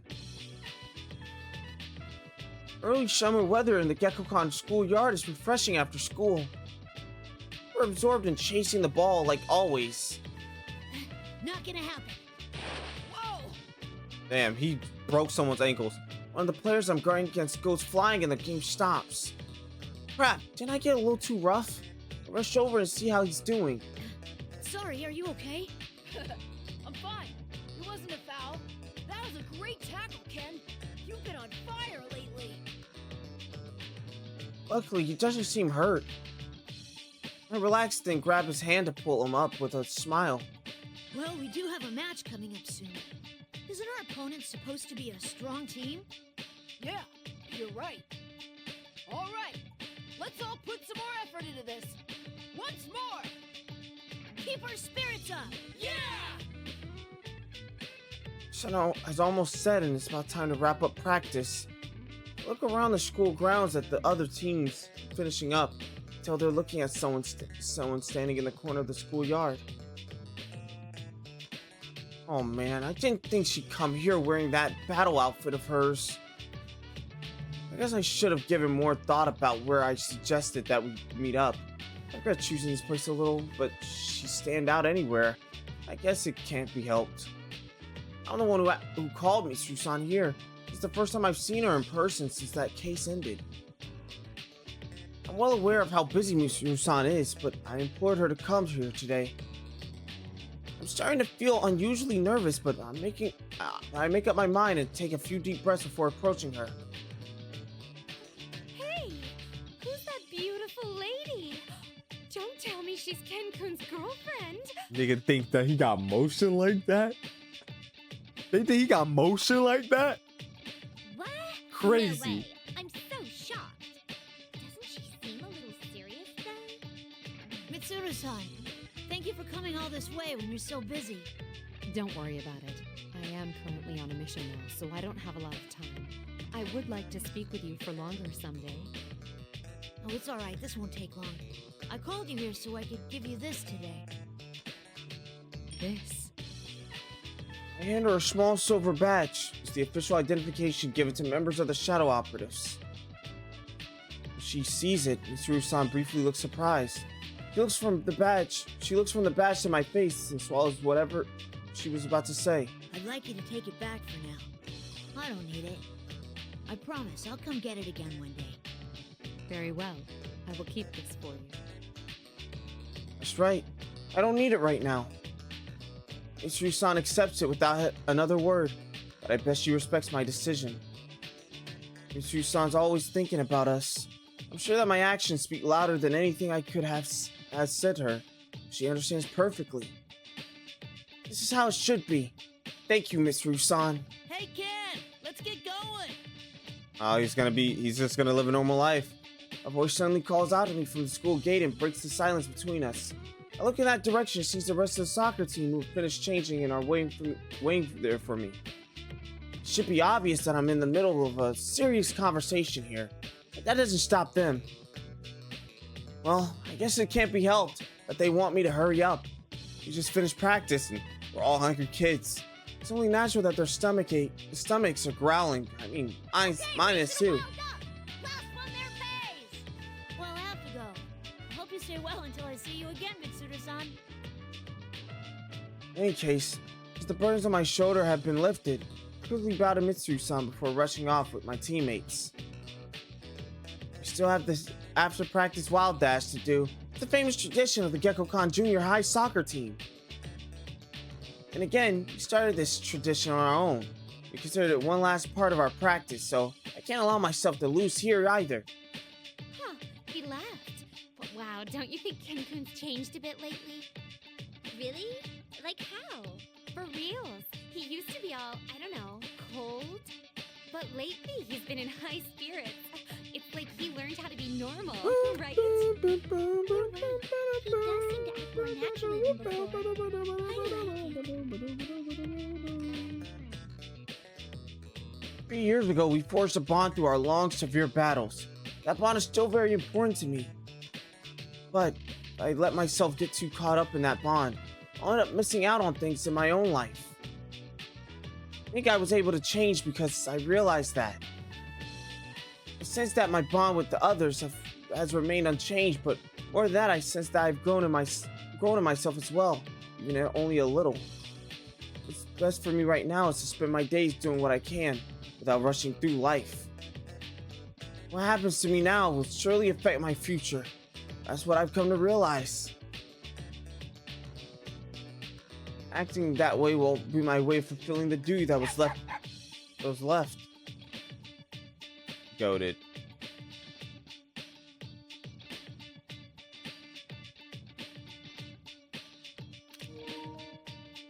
Romaro appears from our side street and magnificently runs past us. Romaro's been showing up like this from time to time and racing us to Burger Place. I remember thinking this during the recent battles, but even though Kormal is quite old, he sure doesn't seem that way. I bet he's determined to not let his kids beat him either. Well, if he's challenging me, I can't just let him win without a fight. I pick up the pace and chase after the white furry shape ahead of me.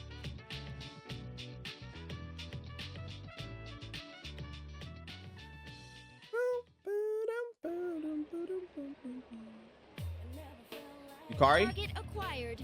Commencing capture now. Hi, Kiss. Oh, this is. Oh, bitch, who does second think he feeling like? Fucking CSI Miami Akihiko Sanada over here. Bruce Wayne, nigga. Holy shit. Thought I was well concealed in the crowd in front of the station, but Aigis comes charging towards me. People around me draw back, and people walking by stare dumbfounded. Not again. It's time for your English 2 class. Are you pissing a Yakuza game? Yeah, literally. Without Mitsuru-san's express permission will not be tolerated. Well, the class doesn't do roll call. If I pass the final exam, I'll get the credits I need. I've already mastered English anyway. I've heard that some college classes randomly take roll. One cannot discount the possibility. That professor? It'll never happen. You stand out, so your absence will immediately be apparent. How do I stand out? I'm not dressed for missions today. In any case, you must prioritize your studies. After the case had closed, I went back to college even though, until recently, I've been taking time off to go on my training journey. Though Mitsuru had a hand in getting me to go back. Annoyingly, I mean, thankfully, I guess it's taken upon herself to manage my college credits, which has led to situations like this. The moment I go off her radar, she suddenly shows up out of nowhere and drags me back to class. My attendance, classwork, study groups, assignment, submissions, exams. She has total control over every move, and I don't even have time to train anymore. Stop being so persistent, Aigis. I told you I have plans today. You were the same as always, aren't you? You both stand out a lot. Kurosawa-san. Kurosawa-san appears out of the crowd with his redesigned expression. Yes, I was here to meet him today. He's currently a detective with the Metropolitan Police Department, and is a trustworthy man who's been helping us in secret. Even now, he's caught on to the Public Safety Department's moves before anyone else was able to warn us. I wasn't told that you had class today. Should we postpone?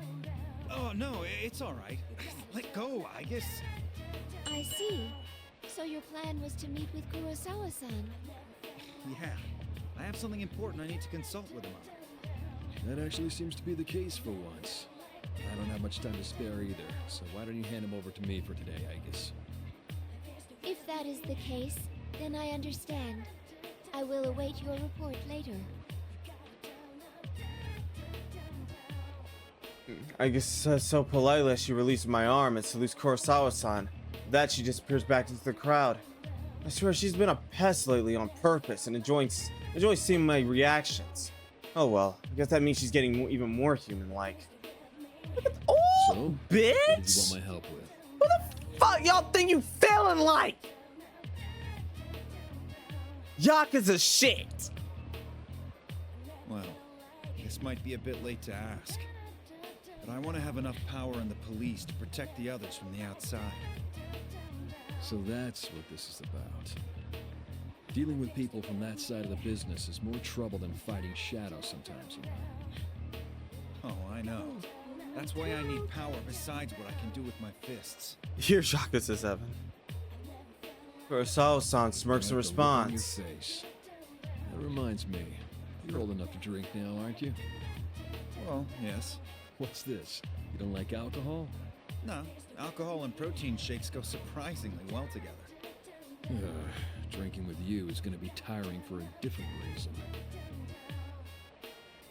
Kurosawa-san looks amused for a moment, then turns and walks away. I follow him into the city.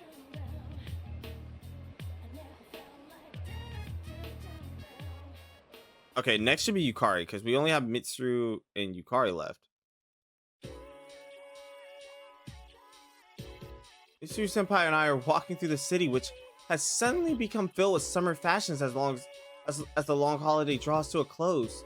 We've been going out together like this for a while, but when she wears clothes more appropriate for her age, Mitsuru Senpai looks even better than models. Heads turn to follow her wherever we go. Mitsuru Senpai doesn't seem fazed by this, though it's more likely that she doesn't have a clue what she's standing out. It's a mystery to me how she doesn't notice that. The only thing that appears to bother her is how she's walking. I'm not comfortable in these clothes. Come on, you look good. And you know what they say, when in Rome, do as the Romans do. Look at the fit, man. Look at the fit, man. But doesn't such a frilly skirt interfere with how you walk? Huh? Senpai, I know you wore a skirt as part of the Gekukan High uniform. A uniform is fine, since it's like battle attire. Battle attire, huh? Hey, ladies. How's it going? Are the two of you looking for a good time? Oh, hell no. Why don't you join us and have some fun? Oh, hell no. Would you mind getting out of the way? I'm trying to enjoy my day off with my friends. I mean, yeah, she stands out, but how many times have we been hit on just today? Well, if not today, how about another time? Can I get your phone number? Maybe we could go out. Definitely sometime. fuck no. Oh. The man hitting on us touches my shoulder. This guy either has guts or he really so on the uptake. Either way, this isn't good at all. Mitsuru Senpai's arm flashes out like a snake and grabs the man's wrist. Mitsuru Senpai, hold on. I'd prefer if you kept your hands off my friend. I also believe it to be in your best interests if you left at once. I'm okay. Jeez, you guys better get going. He said, I'm afraid for y'all. The guys who talk to us are scared off by Mitsuru Senpai. They run for their lives. I'm happy that she protected me, but it's like she's seriously turning into an empress. She's the head of a special battle unit with the mission of exterminating shadows. I wonder if that environment is what's making things worse for her after all. I really need to help her have some time to enjoy herself. Senpai, let's go over there.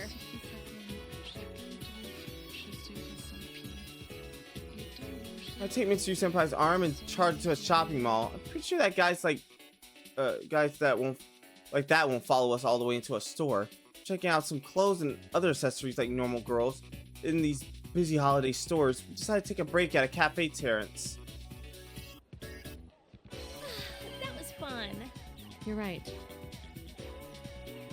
I relaxed and enjoyed the fun we had and take another sip of my iced coffee. Mitsuru Senpai answered me absent-mindedly and her tea is left untouched. Senpai, you promised that you wouldn't think about the other day. Yukari. I know that it's impossible to keep it from getting to her. After all, the case this time was all because of the Kirijo group's negative legacy. Mitsuru Senpai had taken on the role of the leader of the Kirijo family to atone for her family's past.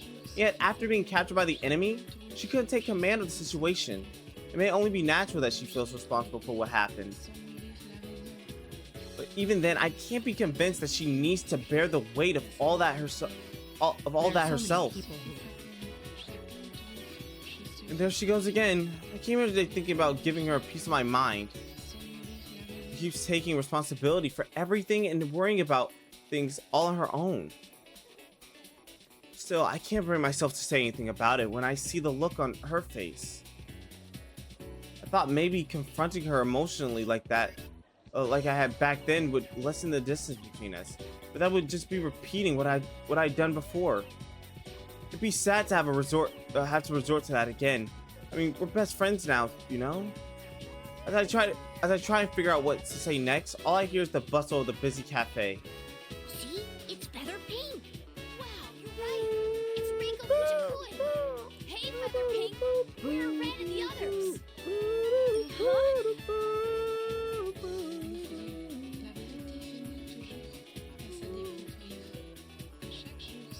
Suddenly, a little boy points. Oh my God! You're mistaken. Points at me. Everyone turns around at his shout, and the children walking past makes a wide circle around us. I hurriedly waved my hands in an attempt to disperse the crowd. Having a role that shows my face would be really inconvenient. You're quite popular, Yukari. How does it feel to be a hero? Huh? Well, I guess it's worth it since these kids are really into it.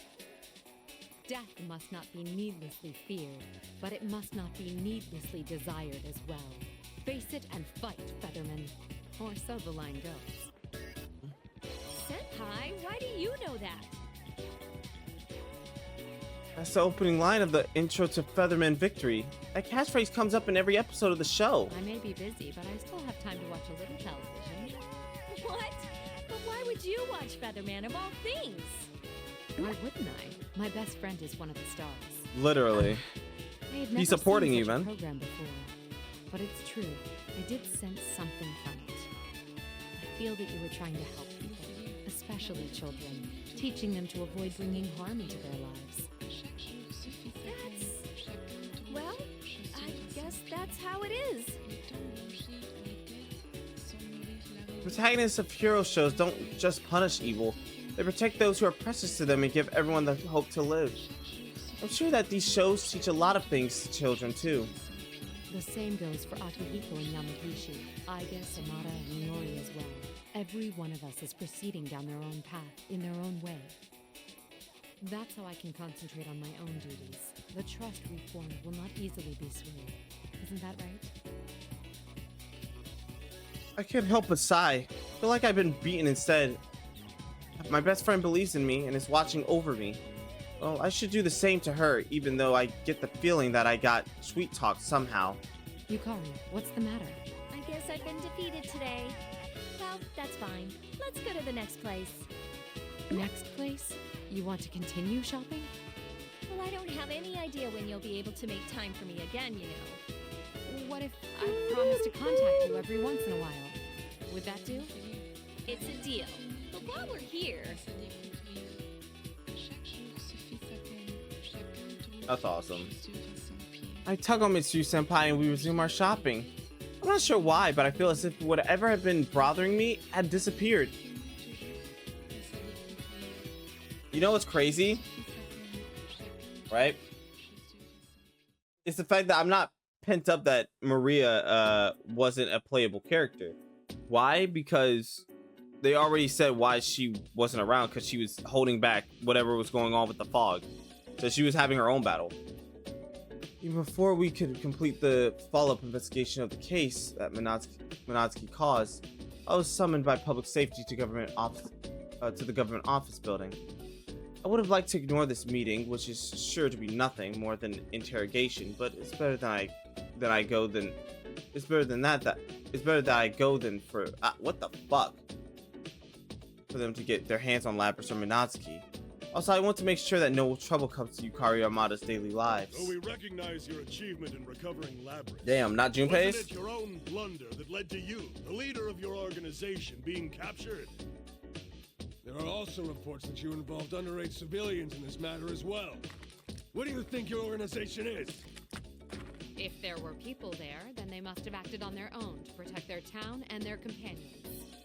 Also, with regard to the members of the auxiliary staff, the emergency suppression unit, they became concerned for me after my disappearance and came after me as individuals. That is all. It is absolutely unrelated to the Shadow Operatives. You're just playing semantics. Furthermore, when the second case occurred, the Shadow Operatives were forced to begin an investigation based on a lack of evidence. Since you were the ones who ordered the investigation, I believe you would know whether or not they were able to go on duty or not. Also, even though it may have been merely an intimidation tactic, I received a report that my people were fired upon during the incident. I laughed it off at the time, since it's impossible that this organization could have been so stupid as to send my people into danger unprepared. You little... But as you pointed out, it was due to my own lack of preparedness that I was captured by the enemy. I will accept any kind of punishment for that. The report says that your capture was nothing but a ruse, though? Excuse me. What is it? We're in the middle of an inquiry here. I was ordered to bring these documents the moment they arrived. The man who enters the room hands a binder full of documents to the men interrogating me. Although distracted for a moment, the newcomer glances at me. I feel as if I know that man from somewhere. But what was that about? What is this? As you can see, it's the report from our undercover investigation of the Kirijo group. You fool! These are not the kinds of details we asked for. This deliberation is temporarily suspended. You will be notified of our further decisions at a later date. Their sudden sourness makes me think that this case is coming to an end. But to think someone would be able to turn in a report that would instantly suspend any investigation from these sticklers, it would seem that there are some people, even in public safety, who do not respect their higher-ups. Also, that undercover investigation report must have been made by Shirogane. Seems I'm in her debt. Oh, that transition. I leave the conference. I see that the other shadow operatives have gathered. Mitsuru-san! What are you all doing here?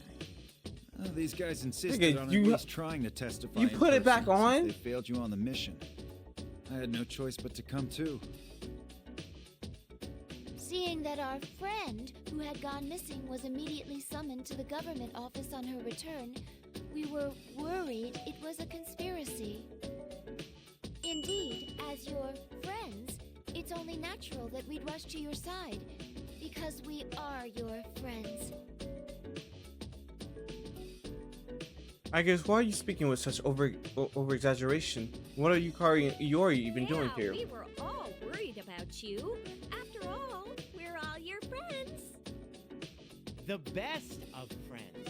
Yep. Yes, sirree. You realize I won't be able to stick up for you if they come down on you because of this. It'll be fine. Look, I'm in the middle of a shoot right now. I'm just out walking Koromaru.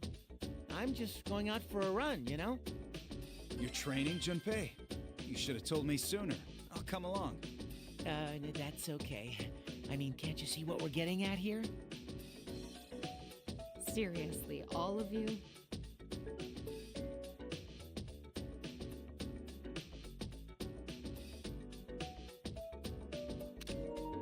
That's fucking fire. I can't help but laugh with amusement. Though this makes me happy as their friend, I have mixed feelings as the leader of our organization. The higher-ups that gave themselves away this time are only the tip of the iceberg. There must be many people in the police and in the political realm who don't think well of the Kirijo group.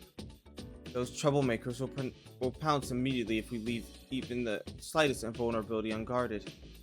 But even then, the shadow operatives will continue to protect and serve. We won't let anyone be forced to be alone. We can create a world where everyone will have the strength to deny the fate of destruction. Let's go. Yes! Went from shirtless Yakuza to shirtless again.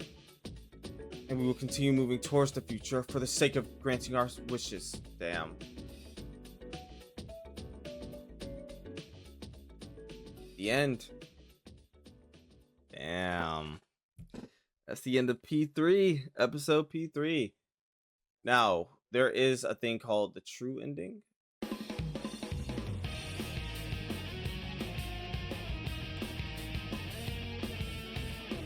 That was good. Now, do I think one was better than the other? No.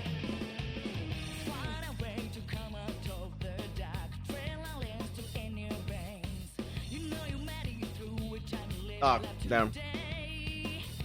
Let me unplug this. Oh shit! No! No! There you go. Now, do I think that one was better than the other? No. But I did like this. I did like episode P3 a lot, and I did like that the ending for episode I.G.S. was Labras. So yeah, that was good. By the way, we are at 6 hours and 22 minutes. Holy shit. We're reaching FF7 rebirth levels of finale. But to be fair, that shit was 10 hours. That was a 10-hour stream. We've been live for 6 hours and 23 minutes. And honestly, I don't want to say anything, but we might be back, chat. We might be back.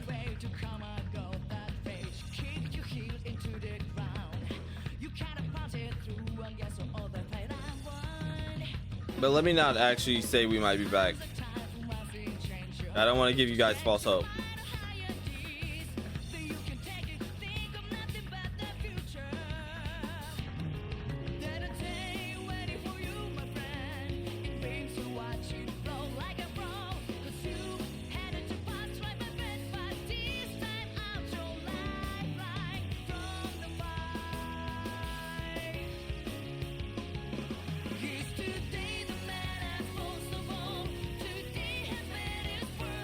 I was like, that moment was cool. I will say, Sho Monogatari was so much better. I like Sho in this episode P3 more than episode P4. Because his writing was so much more intertwined with Labris that they just mesh well together.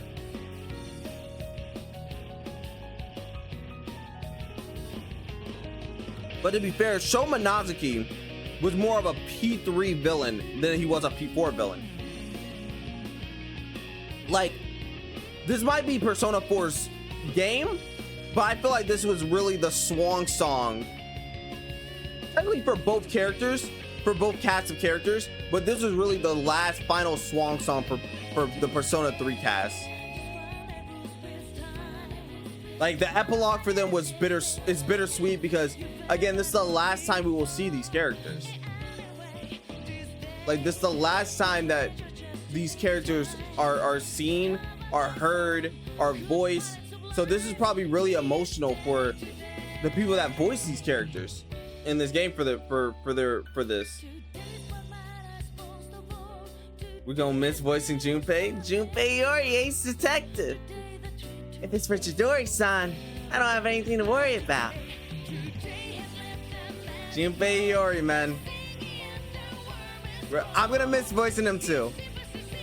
But all great things comes to an end, man. All great things come to an end. Like I said, I voiced him one more time. Everybody got their voice in at the end. I was on and off with the voices, but yeah. Aw, what a shot, man. Look at that goof ass nigga, bro. Junpei. Goofy ass nigga, just fucking goofy ass walk. But yeah, I enjoyed this a lot.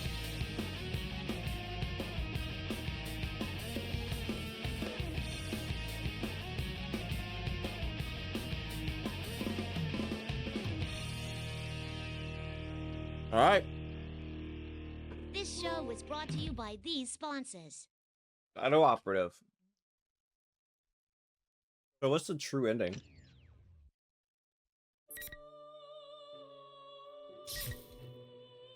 The true ending of episode P4 is now available.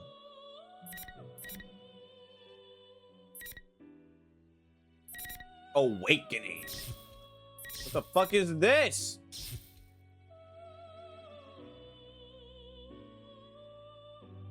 All right.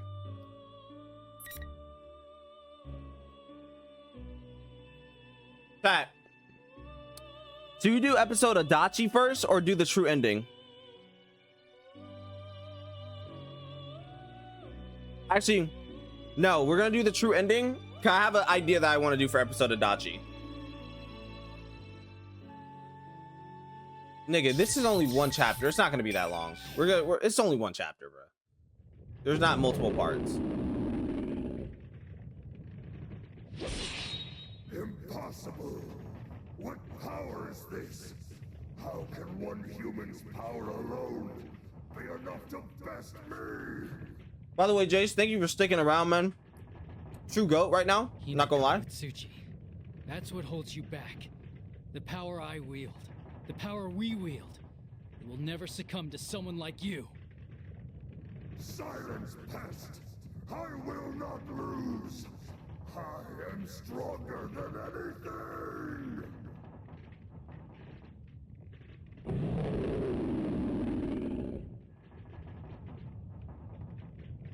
Kagutsuchi's giant arm swings up high into the sky. This isn't good. This place takes a direct hit from that enormous thing. Never mind sweeping me off my feet. Destroy this entire tower. What with all the quaking? Persona!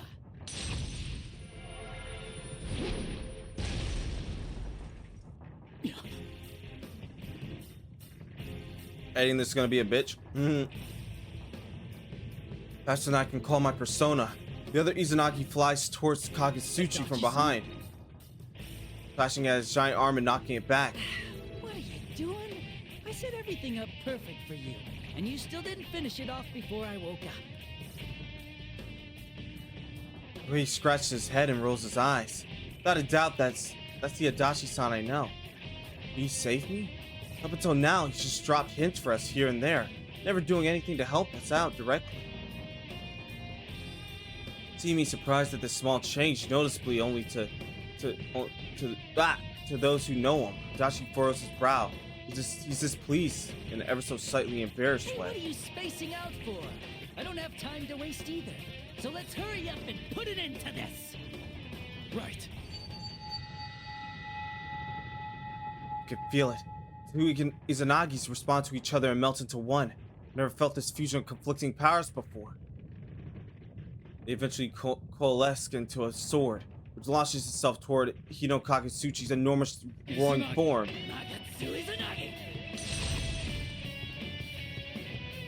Beautiful shot, man. W shot. What a W shot that is. The giant sword formed with the sword turn to power pierces Hino Kagutsuchi and disperses his body into fragments.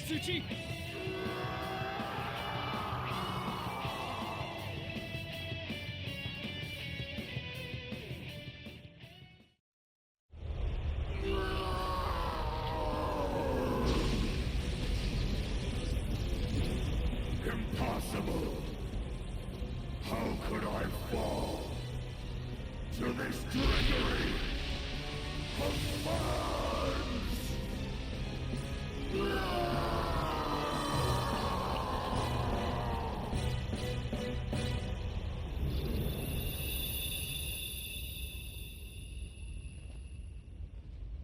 Ooh. The malice has been defeated. But your true battle begins here. Oh. After all that has happened, I'm eager to see what you will do. Forgive my insolence, but the fight about to transpire piques my interest. I wish to witness its outcome. Yeah, this is new. Oh.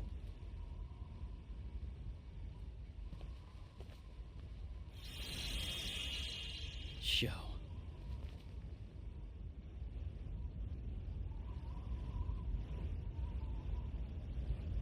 How hard is this? Oh, what the fuck? The frenzy that was raging only a moment ago has unbelievably quieted down. There's only the cold and calm moonlight. Red fog has disappeared somehow, and I feel like time has stopped here. Where is he? I'll have to ask who he's talking about. It's easy enough to figure it out. He's asking about Minazuki, the other self within him. I don't know. He was trying to protect you from Kagutsuchi. I see. It's different. The madness and childish denial he's shown up until now is all but gone. And now he's just standing there with an air of quiet, icy menace. It's like he knows everything that happened when he was When I Minazuki. woke up, I was in the hospital. I didn't know anyone there, or even how long I'd been out.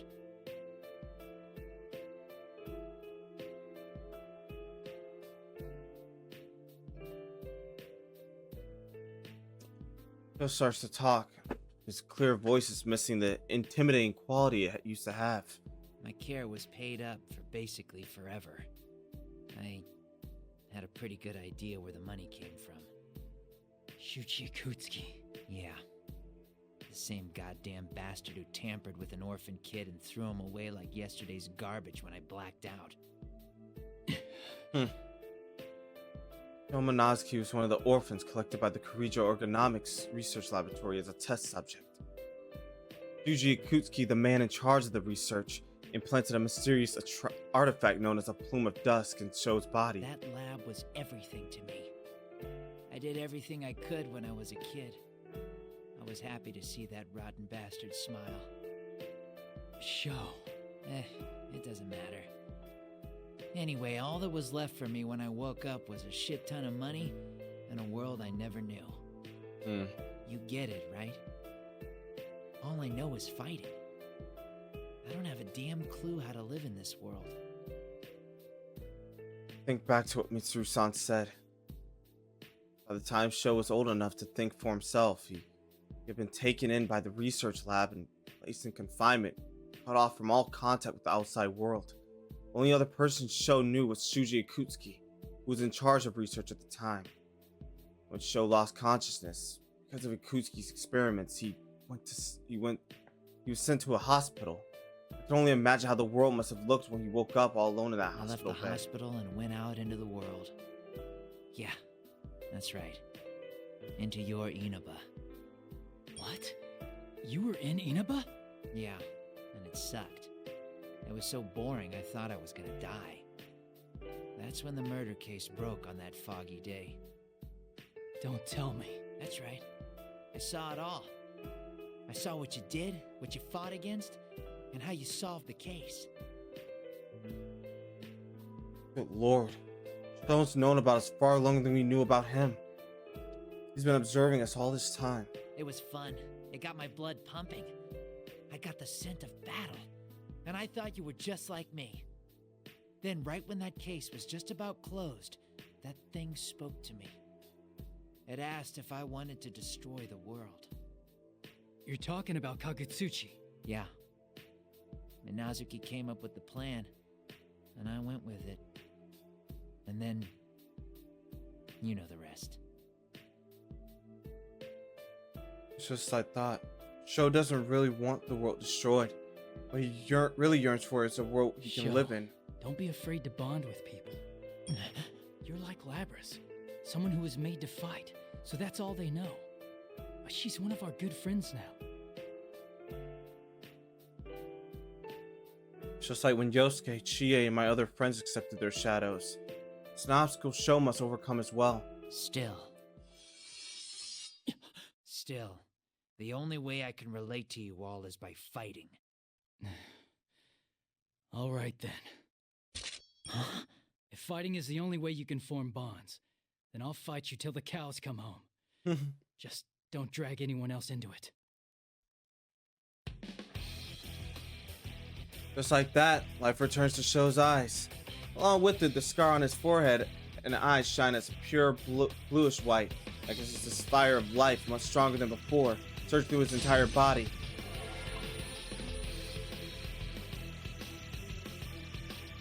Not only that, but something rises behind him. It's the persona that Minazuki was using. So this is Sho's true unbound strength. Oh well, looks like this strategy was a failure. I can't go easy on him at this rate. Oh shit. Let's get ready to rumble! Roll? Oh shit. Oh shit, he's blocking, chat, he's blocking. Bitch! Hold on. Wow.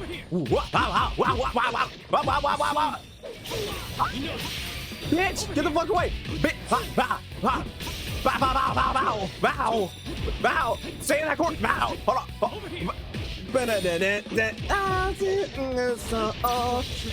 Bitch!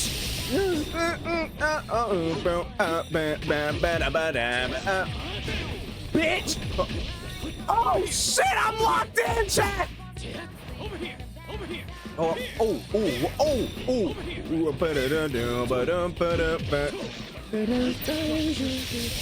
Die, bitch!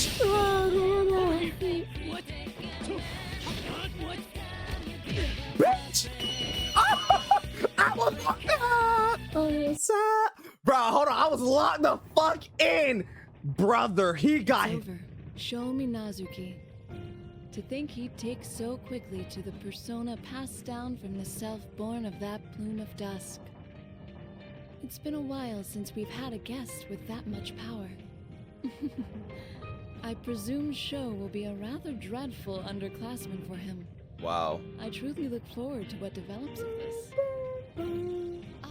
So that red-haired young man has reached an epiphany. Yes. The many encounters he had here have brought about a change within him. He'll surely have many more experiences and battles on his journey from here on, as a new guest of the room. Damn. Elizabeth, will you not return to us? Theo was worried about you. I believe he had been to this place as well. Oh, did he? I hadn't noticed at all. Not even a raindrop's worth. Is that so? Well then, it seems the time has come for me to take my leave. Please tell my incompetent brother this. My journey has just begun. My incompetent brother is crazy. Elizabeth. I sense that you may become a guest of our room someday yourself. I see. So they really do tease Elizabeth a lot throughout Persona 4 and Persona 3 and Persona 4 of her potentially becoming a guest at some point as well. Honestly,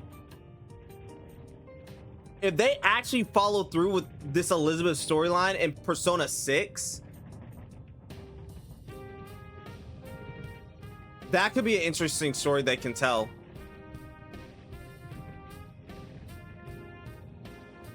Oh, it's close.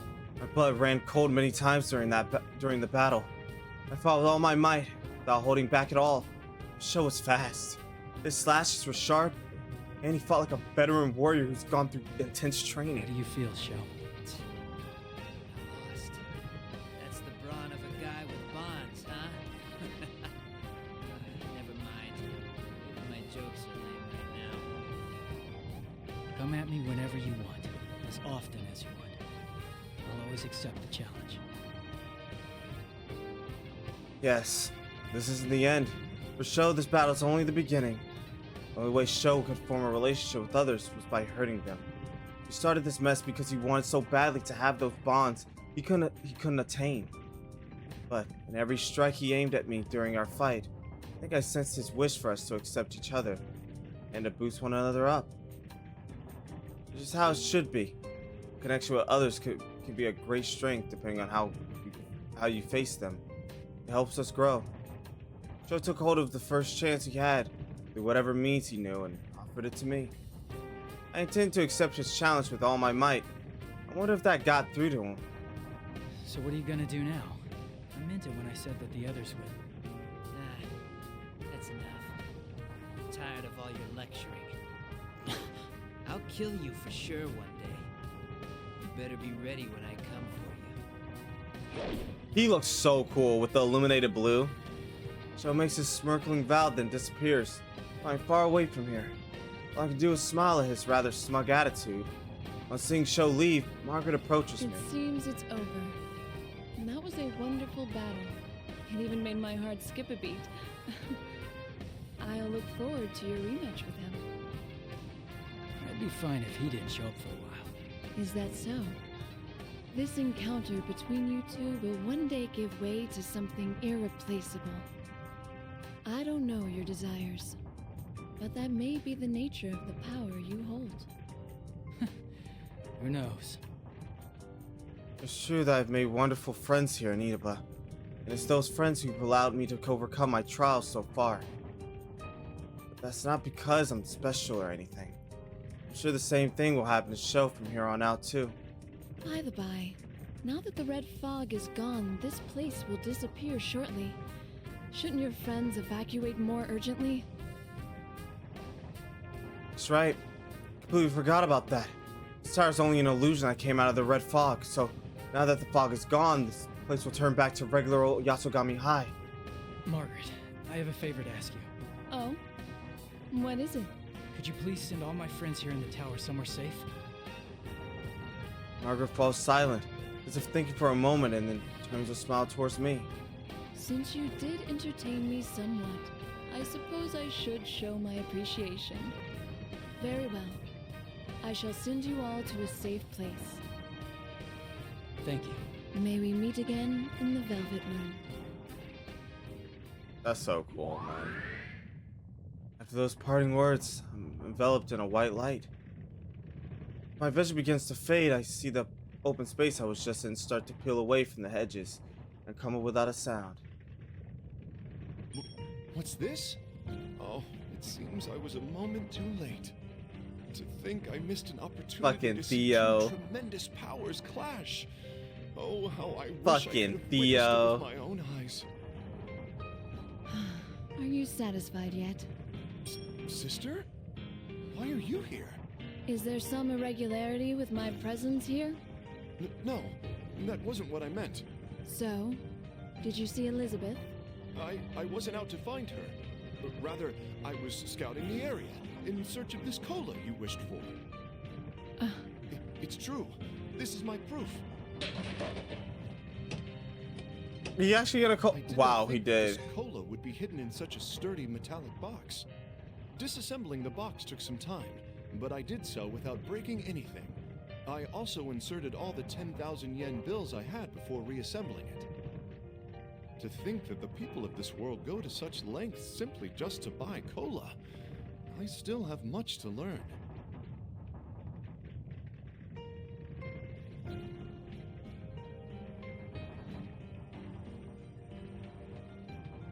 This nigga assembled, he disassembled, reassembled to get, he disassembled it to get the cola out, then reassembled it, and then put the money in the fucking vending machine.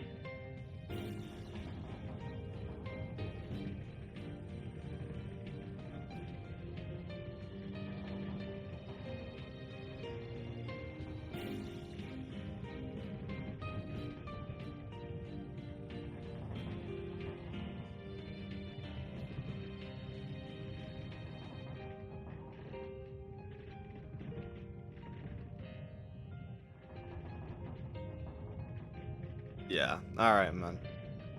It All doesn't right, man. matter. So, All right, were man. you able to take a look about All this right, world? man. Ah, of course, sister. The people I encountered here exhibited much stronger powers than usual by trusting in these bonds between each other. I gather that the reason they display such powers is because they have a wish they desire, along with the ones their bonds connect them to. I see. I'm surprised. You did rather well. I think Elizabeth may have found such a wish as well. She has. What makes you say so?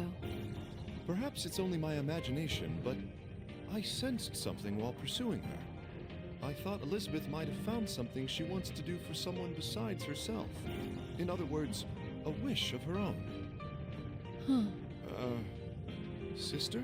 I see. Very well. So, what kind of bonds do you intend on exploring? Well, I believe we should first start by making a toast with this cola.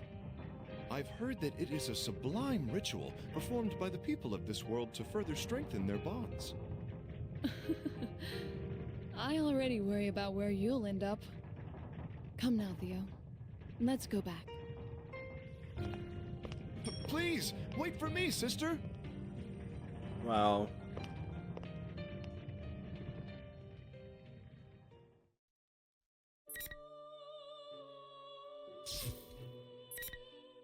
Wait, today? Fuck is, huh? Today?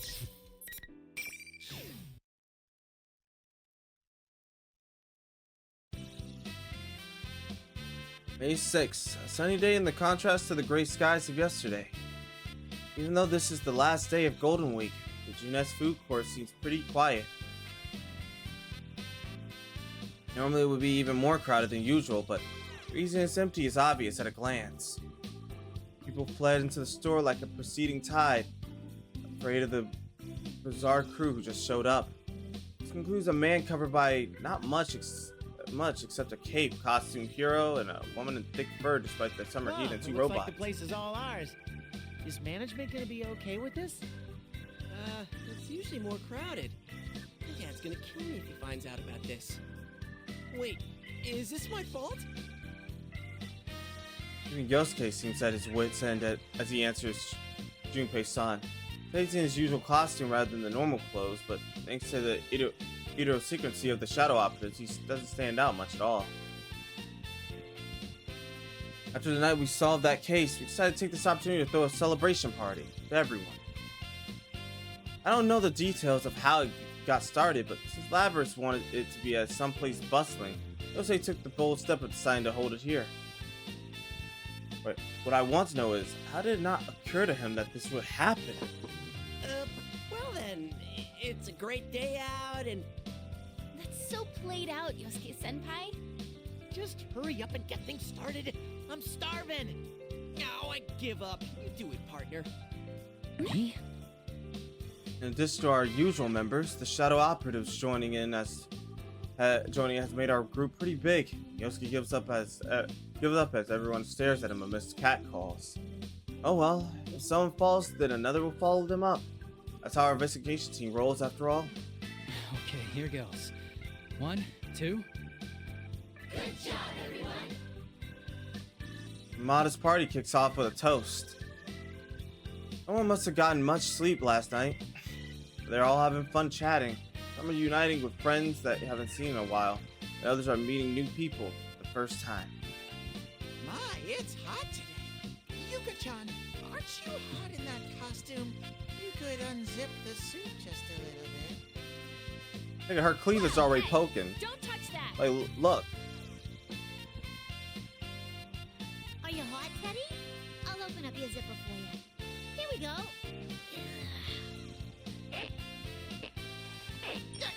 Labby-chan, it doesn't open that way. No! Huh? It came off. Ah! The pretty boy within can't come out now. It came off. Speaking of pretty boys, that definitely applies to Ken-kun. He's got, like, this natural aura around him. You're right. He seems like someone you just can't resist looking after. No, he got hoes. Did someone say my name? Oh my god, Ken, you got hoes. Skin is clearer than the average girl's, too. Hoes. He got hoes. What? You're after my position as pretty boy, aren't you, Ken-Ken? Nigga, he took that shit from you a long time ago. I knew I should have bought a change of clothes. I'm sticking out like a sore thumb. May as well put on my mask since that actually might help. Wait, huh? Where's my mask?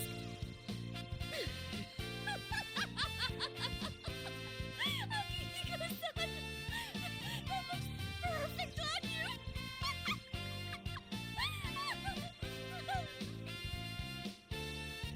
Interesting. It really limits your field of vision. If I wear it during my training, Nigga, what it the really helps fuck? a low visibility situation.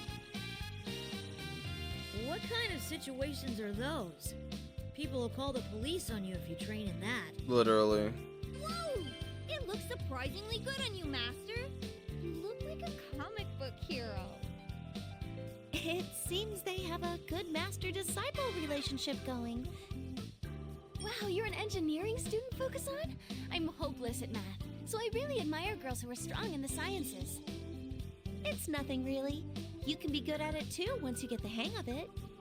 Hey, what do engineering students do anyway? Do you know, Yukiko? Maybe they do experiments. You know, like adding secret ingredients to dishes. So that was an experiment. What kind of guy do you go for, Mitsuru-san? Are you engaged or something? Me? I did have someone like that in the past. But all I can focus on right now are my missions. Oh, that fuck ass Whoa, nigga. You got guts taking a shot at Mitsuru-senpai and all this chaos, kid. She's a tough one, so be prepared. What? You're so funny, Junpei-san. I think you might be one of the top 2 funniest people I know. Who's the number one? What's this? Is the lovely Rosette actually complimenting? She's not complimenting you at all. So who's the other one? Literally. What are y'all looking at me for? Kind of rude, don't you think? Hey, Yukiko-senpai. Can I pet him now, too? He says he wants to stay here a bit longer. Right, Gangaro-maru? Based on his actual name. Nigga, it's Koromaru. That's why there are some cases where one can't help but to take drastic action. I see. Impressive now, Tosan. You really live up to the Shirogane name. Well, it's a bit of a dirty tactic, but in certain pressing circumstances. Impressive. Pressing? Naoto-san, was that a pun just now? It's well over the phoneme threshold. Huh? Of course not. It was just a coincidence. We've been fighting all throughout Golden Week, and we're only just now getting a moment to catch our breaths. Party goes on with the usual drift from the topic to topic. I eventually noticed that Labyrinth stepped away from everyone, too, to stand alone in the corner of the food court. I go talk to her. What's the matter, Labrys? Oh, I was just looking out at the town. I didn't get a really good look at it the other day, so I want to take it in as much as I can now. Labrys's gaze past the fence in the distance. The area around here is just an ordinary country town. It's hard to think that there's anything novel about it, but this is Labrys. She's been asleep for over 10 years. Everything she sees must be fresh and new to her. What do you see? Lots of things. There's tons of people, everyone living their life to the fullest. Hey, Yukon. Thanks for everything. Labrys suddenly bows formally to me. Did we do something? Is she thanking us for helping her out? It was you who helped us out this time, Labrys. We're even now. But Labrys slowly shakes her head. Guess that wasn't what she meant. So what then? Can't think of anything else she could be thanking us for. No, that's not what I meant. I slept for so long that everything's a first for me. Like having a celebration party with so many folks. Huh. Well, are you enjoying it? For sure. Everyone seems like they're having fun, so that makes me happy. And there's something I figured out, too. You guys and all them shadow operatives might not be together all the time, but that don't matter. Labrys and I look back towards the group. There's no investigation team or shadow operators anymore. Only a cheerful timeshare between friends. The bonds we forge won't disappear no matter how far apart we may be. That's something I learned from Mitsuru-san and her people. They all went their separate ways, but they united here after quite some time because of this case. Hope our investigation team will be like them from now on. I think we have it in us. What happened over the last day was our first step towards that goal. I agree, but doesn't the same go for us, since we got to meet during Golden Week? You're right. We promised to meet again, and though that was literally just the other day, here I am again. It was tough, but fun too. That's why I want to thank you. I could say the same to you. A smile naturally forms on both our faces. After Labrys has a good laugh, she looks straight at me. I'm sure Shokun will be okay. He might have lived all alone, without anyone to talk to, but we're there for him now. Yeah, Sho's journey is just getting started. We can change as much as we want by learning from other people. You got that right. Labrys mumbles to herself and looks into the distance once again. Her expression is bright. It's like she really is human. And I have no doubts that Sho can make just as dramatic a transformation. I'm gonna do my best too. It's a truly wonderful day out. The sun's risen up in the sky, casting strong shadows on the rooftop. The clear blue skies of Inaba look as though they're blessing our futures.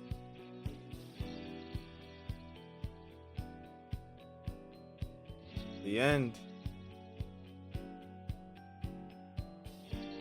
That was nice.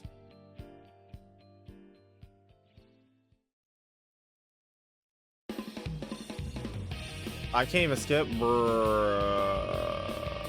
Well, that was a nice ending. So I will say it is almost 3 o'clock in the morning. Okay, so this idea came up while I was playing. We're not gonna do episode Adachi right now. So we got one more stream.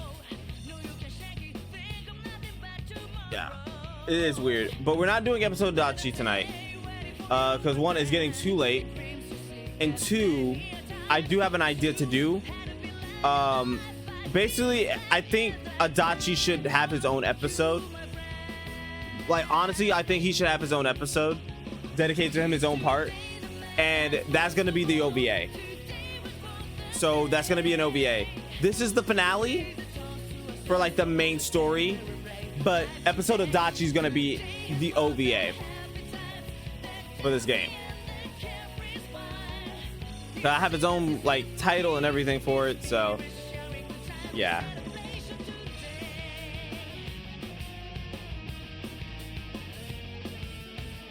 So yeah, yeah.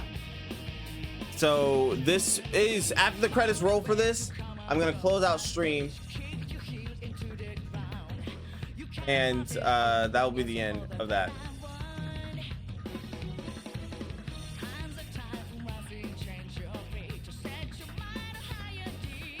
Actually, no, I can close out stream right here.